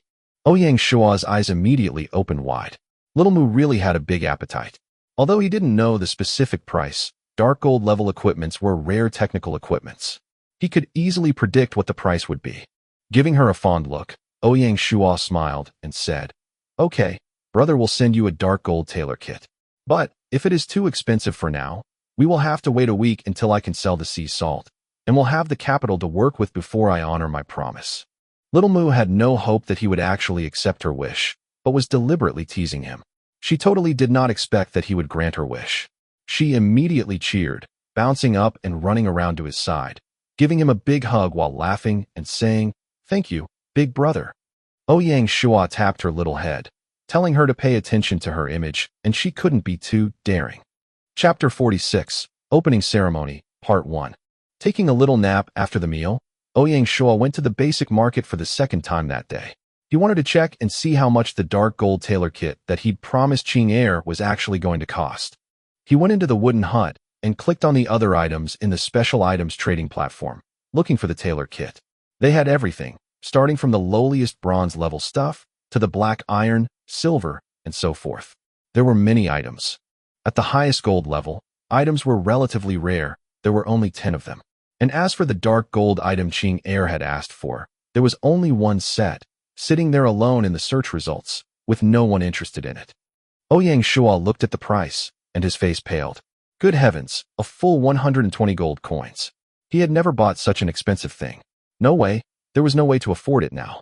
He would have to wait for a week before he could afford it. Leaving the market bitterly, Ouyang Shuo was ready to complete the study tour that he had started that morning. The second leg involved going to the weapons workshop. This was located close to the barracks, run by the advanced blacksmith Wang Gao. Unlike the mid-level smithy run by Li Taizhu, the weapons workshop was specifically designed for military use and was not open to the public. It was also naturally not subject to privatization. Talking about the pros and cons of the two businesses, you could only say that each had its advantages. After the smithy was privatized, it was self-supporting. As long as it had sufficient orders, its profits were very impressive, and naturally could not be compared to the fixed income of the weapons workshop. The advantage of the weapons workshop was equally obvious. It had an unlimited supply. It did not have to worry about the pressure of the market and business. In addition, it created high-level weapons, and so the improvement of the skill proficiency of the blacksmith was not comparable. Therefore, if you were pursuing the height of smithing, the weapons workshop was undoubtedly more attractive. Wang Gao naturally belonged to the latter mindset, and was still less than 30 years old. Seeing Ouyang Shuo, he greeted him warmly with a smile, and said, "Ah, the Lord finally has time today to visit the workshop." Wang Gao was undoubtedly confident. In the eyes of Ouyang Shuo, he was polite, thoughtful, and not too humble, and just right on the scale. He wasn't like Lu Guangshi, Du Chun, and the like, who upon seeing Ouyang Shuo were like mice once again seeing the same cat, treating him with utmost respect. Ouyang Shuo liked the relaxed atmosphere, smiled back, and said, "Since the workshop was established, I indeed have not been here. How about introducing me to everything?" Wang Gao nodded, showing him around while talking. "We've only been open a few days, so the staff is not really in place. I am going to recruit 4 or 5 apprentices. One can help with miscellaneous tasks, and two can be considered reserve staff for large forging projects in the future. Very good thinking. Compared to other workshops, your workload is going to be very heavy in the future. We must prepare early for this, Ouyang Shuo said happily. It seemed that choosing Wang Gao to preside over the weapons workshop had been a very good choice. This advanced blacksmith was not only skilled, but had a sharp mind as well. At present, my workshop can only turn out iron swords, spears, javelins, and other simple weapons. For more complex weapons and armor, we will need the relevant technical manuals, Wang Gao said, showing off his equipment. Ouyang Shuo nodded. Weapons forging technology had always been kept highly confidential by the government. Only in the government-owned weapons workshop could the relevant technology be mastered. Once in the official workshop, the need to keep it controlled meant that you could not leave easily. Therefore, this technical bottleneck of Wang Gao didn't surprise Ouyang Shuo at all. Don't worry about this matter. Within 2 months, there will be progress in this area. Wang Gao was happy to hear that. With the Lord's permission, I have even more motivation. Then, I will take this time to cultivate some apprentices and get the preparatory work done. Wang Gao was excited to see a plan ahead. Ouyang Shuo smiled, seeing in this man a fanatic about his trade. Finishing his visit, he immediately left the workshop and did not linger. For his last stop, Ouyang Shuo chose Lianzhou College. As for the pottery workshop, it had been built outside the village, and it was too late to visit it. He would have to do so when he had some time. Lianzhou College was built in the school area next to private school, about the same size as the Mazu Temple nearby. Over the main entrance of the college hung the name plaque, inscribed by Fan Zhongyan. Originally, Fan Zhongyan had meant to let Ouyang Shuo personally inscribe the name of the college. However, as a modern man, Ouyang Shuo's calligraphy was awful and ugly, and turned down the job. In cases where you need to decline at all costs. For the couplet to be put on the door, Ouyang Shuo proposed to choose one of Tang Song 8 Hanyu's verses in the ancient and modern Yinwen passage, and wrote, "The road to the book mountain is covered by hard work, and the boat in the sea of knowledge is struggle." The back area had a dedicated dining area for the students, and 4 bedrooms for the teachers at the college and their families to rest within. Because there were no classes, the whole college was extremely quiet. Throughout the entire building, not a single student was to be seen. Ouyang Shuo walked through the main entrance and the front hall, and went straight to the backyard. In the backyard near a small plot of bamboo, Mr. Su was leaning on an ornamental stone, focused upon reading a scroll. His look of leisure, almost hermit-like, was a source of envy for Ouyang Shuo. Seeing Mr. Su reading so intently, Ouyang Shuo did not rush forward to disturb him, quietly standing to the side and waiting. He did not expect that after 20 minutes, Mr. Su had not made the slightest move. He could only cough reluctantly to remind Mr. Su of his existence. Mr. Su looked up to see Ouyang Shuo and calmly put his scroll aside. He rose and straightened his clothing, bowing immediately thereafter. "Mr. Su has seen sire." Ouyang Shuo nodded and smiled in return. "Mr. Su is found living in the college comfortable. There is much room. I am quite fond of this place. Away from the bustle of officialdom, this is almost paradise. It is like throwing off a yoke and running away from the fence, suddenly gaining my freedom." Mr. Su smiled back at him. Ouyang Shuo complimented him in turn, and then said, "Tomorrow the college officially starts classes. For tomorrow's arrangements, I wonder what Mr. Su is thinking." "Whatever is arranged is naturally appropriate," Mr. Su said indifferently. Ouyang Shuo sighed and nodded. It seemed that Mr. Su was hell-bent on staying away from anything smacking of officialdom. All his tests were avoided with no signs of temptation.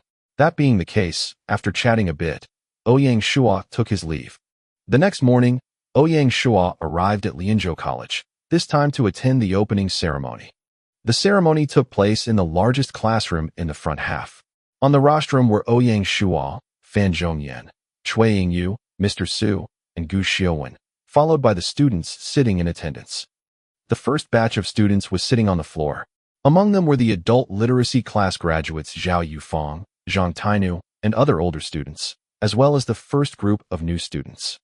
One of them was already employed as a clerk by the Agriculture Division. Another was a villager taking the initiative to apply after seeing the enrollment brochure.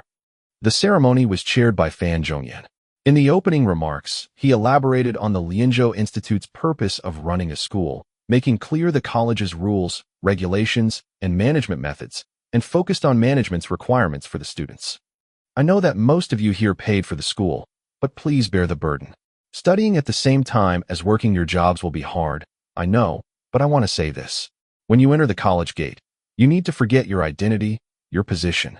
No matter who you are, and regardless of your birth, as long as you come to this college, you have only one identity, and that is as an ordinary student of Lianzhou College. Learning is your only task in this college. You are not permitted to help other students, nor are they to help you, but you are to strictly rely on your own efforts. You will not come here drunk, and you will show respect for your teachers at all times. If you are disrespectful at any time, you will be immediately dismissed. His wording was quite harsh. Once Fan Zhongyan finished, the class lecturer spoke in turn. In addition to his own political affairs division, Fuzi was responsible for teaching classics, Su was responsible for classics training classes, and Ouyang Shuo was responsible for legal literacy classes. Gu Xiuan was appointed as a temporary teaching instructor, equivalent to the modern teaching director. He was responsible for the daily teaching activities of the college and the supervision and management of student discipline. After the instructor's speech was completed, the elected representative of the students, Zhao Yufeng, began to speak. Ouyang Shuo found the choice of Zhao Yufeng a bit strange, but he had won first place in the adult literacy graduation exam, and that was why he had been elected as the outstanding student representative. Zhao Yufeng was obviously prepared, taking a speech out of his sleeve before he began to speak.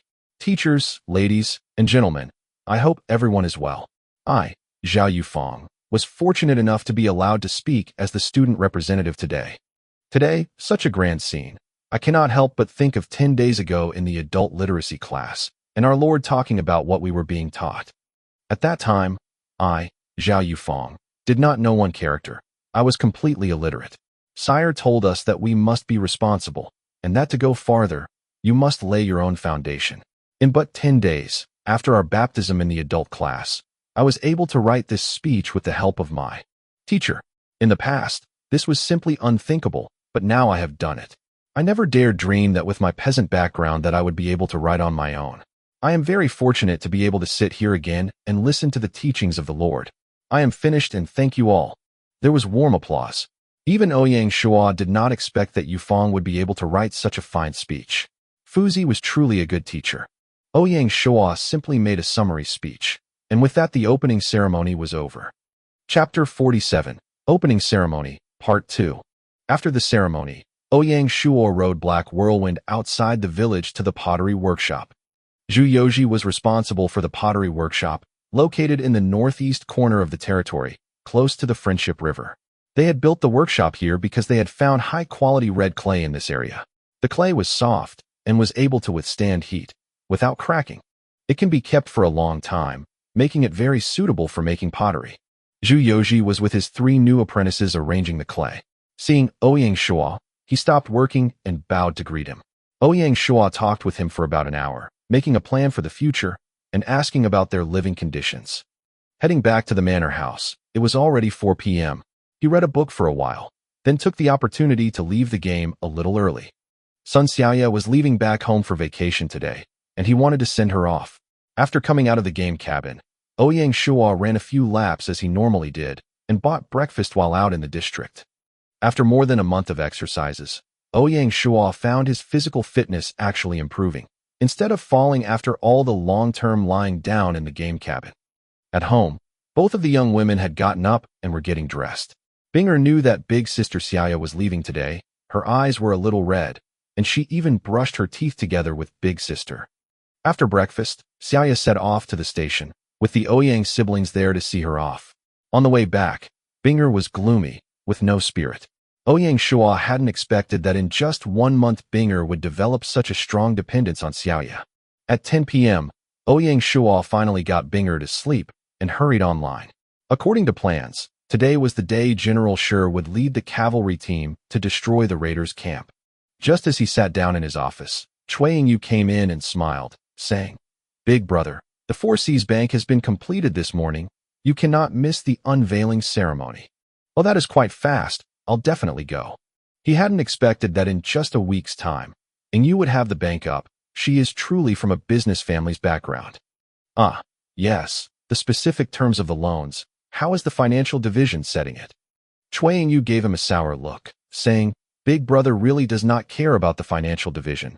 The bank is already going to open, and you are thinking to ask this only now? We are working with a few years, mainly low-interest loans.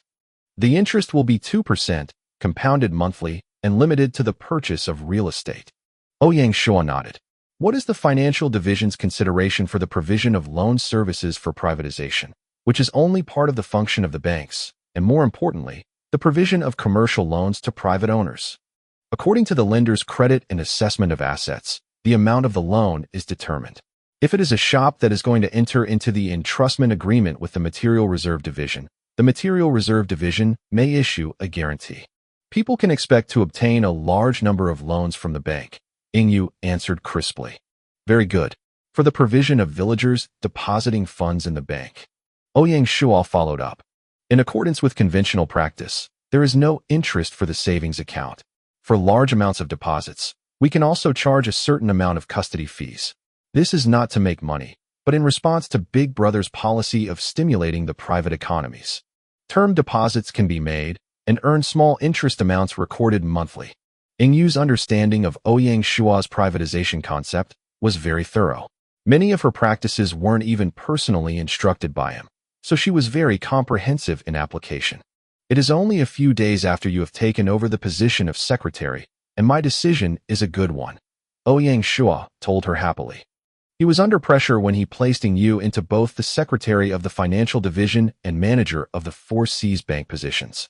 Truthfully, he was also worried, as she had no direct experience in financial matters before. Still, as the saying goes, where gold goes, it will shine. Yu had not let him worry when managing the Material Reserves Division, either.